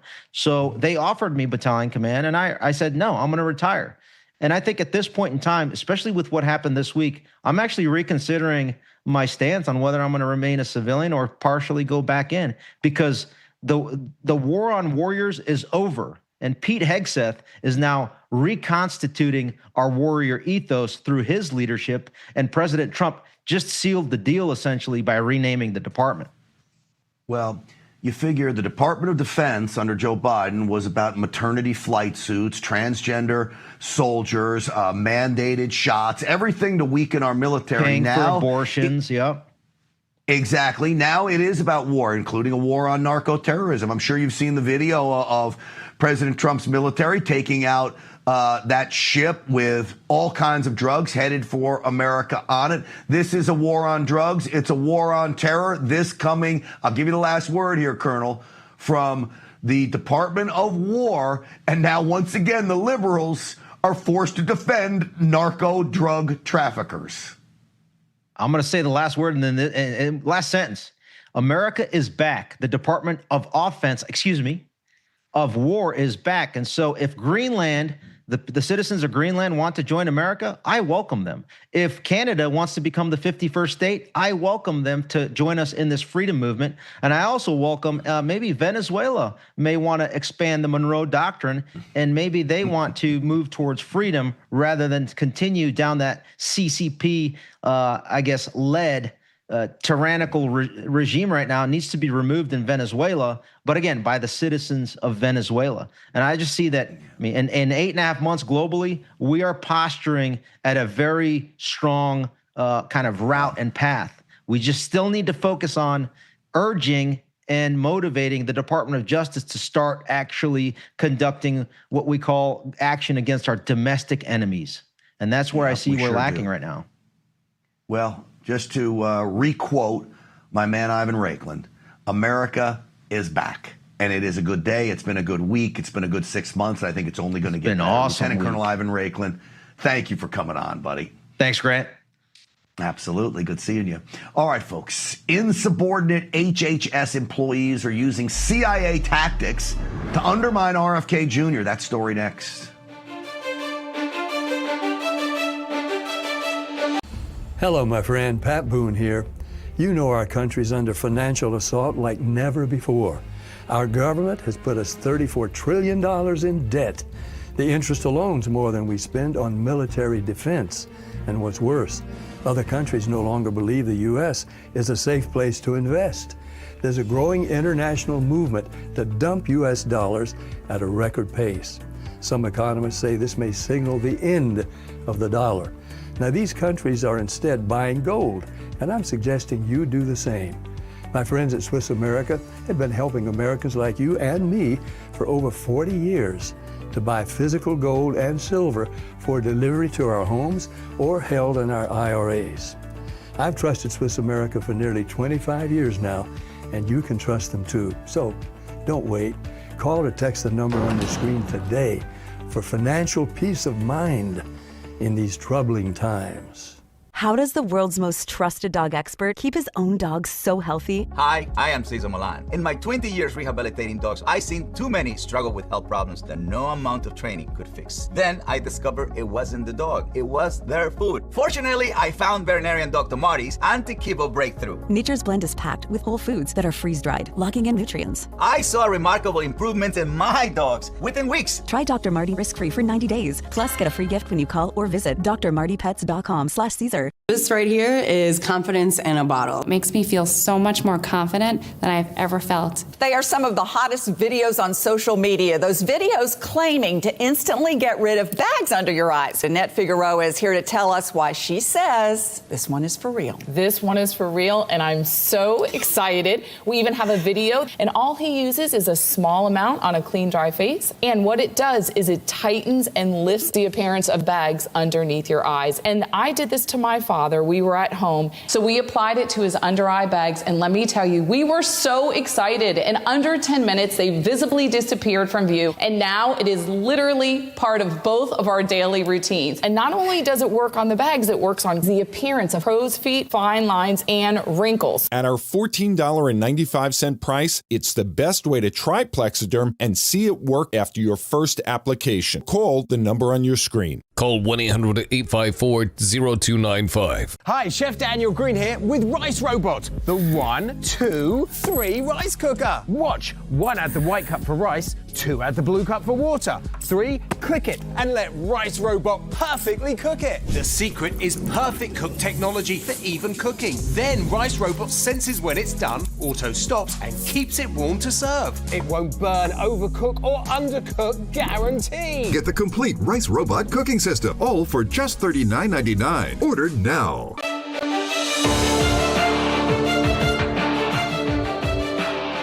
Welcome back, everyone. Conservative influencer Benny Johnson is reporting that sources are telling him that inside Health and Human Services and the CDC, quietly being passed around among the ranks is an old, decades old, CIA manual on how to gum up the system, on how to create sabotage in government agencies. It reads to managers and supervisors, demand written orders, misunderstand orders, ask endless questions, or engage in long correspondence about such orders.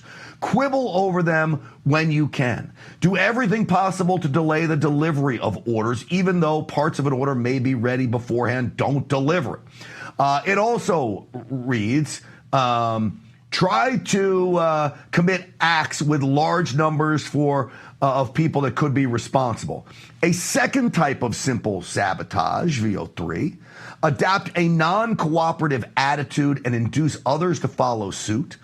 General devices for lowering morale and creating confusion, give lengthy and incomprehensible explanations when questions, act stupid, be as irrational and quarrelsome as possible. It goes on and on. This is designed to cause chaos inside CDC and HHS because RFK Jr. is there. I want to bring in now Chief of Disaster and Emergency Medicine for the Wellness Company, Dr. Kelly Victory. Back 2 days in a row, Dr. Victory, but you know RFK Jr. He's taking criticism for firing large numbers inside CDC. But if this is what he's up against, these people have to go, Dr. Victory. Absolutely. I think this is great. I think the people who have this document and are passing it around ought to pack their bags, because Robert Kennedy Jr. has no problem in sending them on their way, as well he should. He has been the change agent that we have needed for a long time at HHS. I don't have to agree with all of his decisions. I don't have to agree with all of his opinions or policies. The reality is he has exposed much of the graft, corruption, fraud, and partisanship that's been going on in these different agencies for decades. And he has shown that he is not afraid to send people on their way. The hearing in front of Congress yesterday was quite illustrative in terms of his commitment to do exactly that. If he finds out that people are not in lockstep with what he is doing with the Maha movement and with President Trump, then he will not waste any time in firing them. And I think that's what needs to happen. Dr. Victory, are you surprised at all that employees inside HHS and the CDC would use a 1940s CIA operation manual to gum up the system and make life miserable? I mean, your thoughts of using this to literally derail agencies meant to keep the American public safe and healthy? Well, it's really treasonous. I mean, you are undermining the U.S. government. The problem here, Grant, is that many of these people are holdovers, not only from the Biden administration, but from previous administrations, that really there's tremendous partisanship. Bobby Kennedy Jr. has upset the status quo. There are many, many people who are going to lose a lot of money because he's exposed the amount of monies that have been granted from Big Pharma and others, Big Food, Big Ag, to a lot of these people, and they're going to lose those funds. You just had to look at the faces and see sort of the hair on fire in Congress yesterday as these different Congress people, senators, were understanding that they may well lose. Hey, there's one, Pocahontas. She may well lose the amount of money that she's gotten from Big Pharma, and she's not going to have it. So I have no question that these people, there are a lot of loyalists in these agencies. HHS, unfortunately, is not immune to it. And unfortunately for us, Robert Kennedy Jr. is one of the few people in the cabinet who have really exposed it and said, bring it on. I don't care. I will fire you. I'll walk you out. This is why they despise him so much, and this is why he has become one of my favorite cabinet members. And I was not the biggest fan of RFK Jr. We disagree on probably a lot of issues. As President Trump says, just keep him away from my Department of Energy. But he's doing a great job inside HHS, right where he needs to be. Dr. Kelly Victory, Chief of Disaster and Emergency Medicine for the Wellness Company, thank you.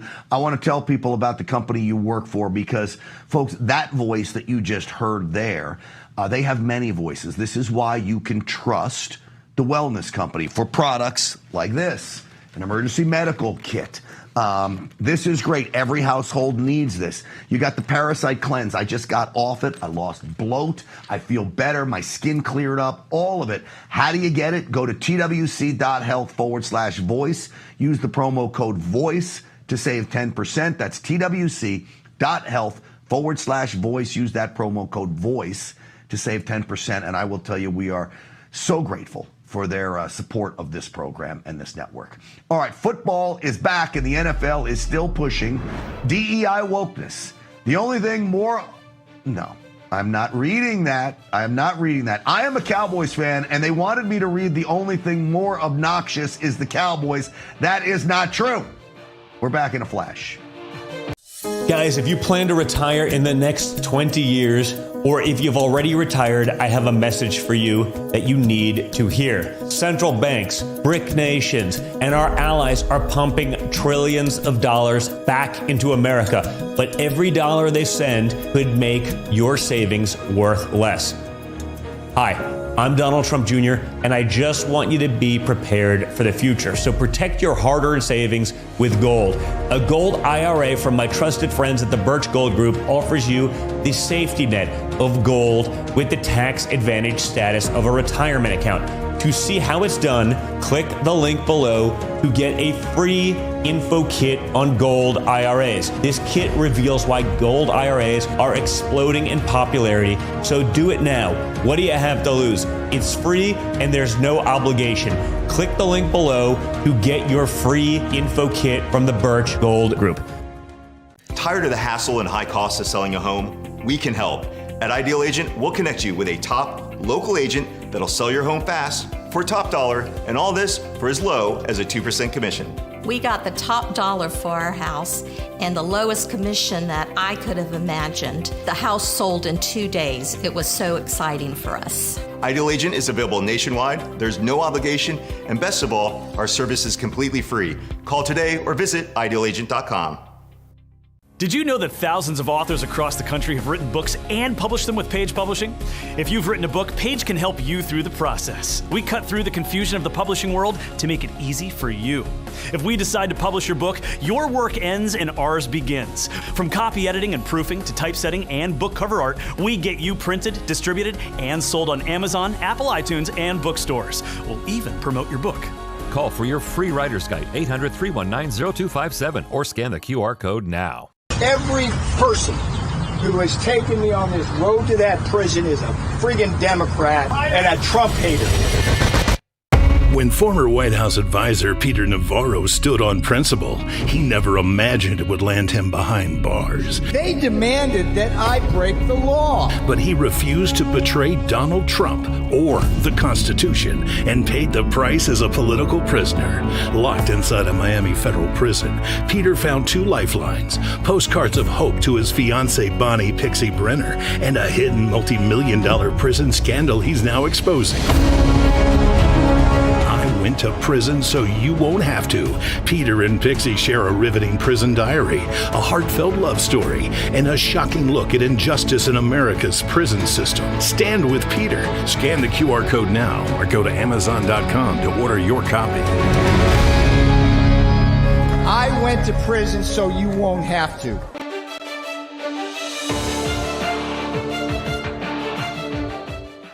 Welcome back, everyone. Here's a tip to the NFL. America only has one national anthem, okay? We don't need a black national anthem, a Hispanic national anthem, an Asian national anthem, just like we don't need police patches with Arabic. But we got this last night.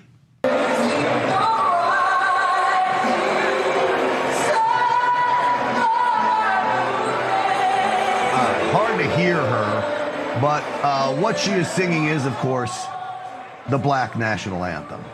Not what we need. The DEI stuff is dead in America. It's not what Americans want anymore. It's going to do it for us today. It's going to do it for us for this week. We'll see you Monday. Have a great weekend. Stinchfield's Army rolls. Thanks for watching, folks.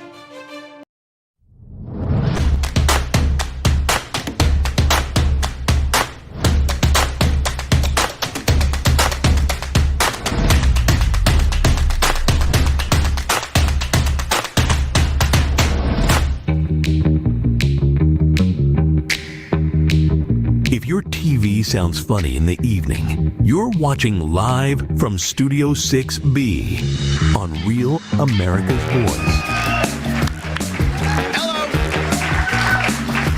All right, it is live from Studio 6B, Real America's Voice, on a Friday night all across the country on your television, 103.9 LI News Radio, on your radio, Suffolk County and Long Island. Glad you're in, everybody. And we are live once again at the America First Warehouse. Woo! Room full of Patriots again here. It is great to be here as always. Joe the Box and his staff, always the best, welcoming us in to his absolutely fabulous place. And if you haven't been here, we hope to see you here on a Friday night, maybe next Friday night for the RAV special. It's going to be quite a weekend here next weekend, Friday and Saturday.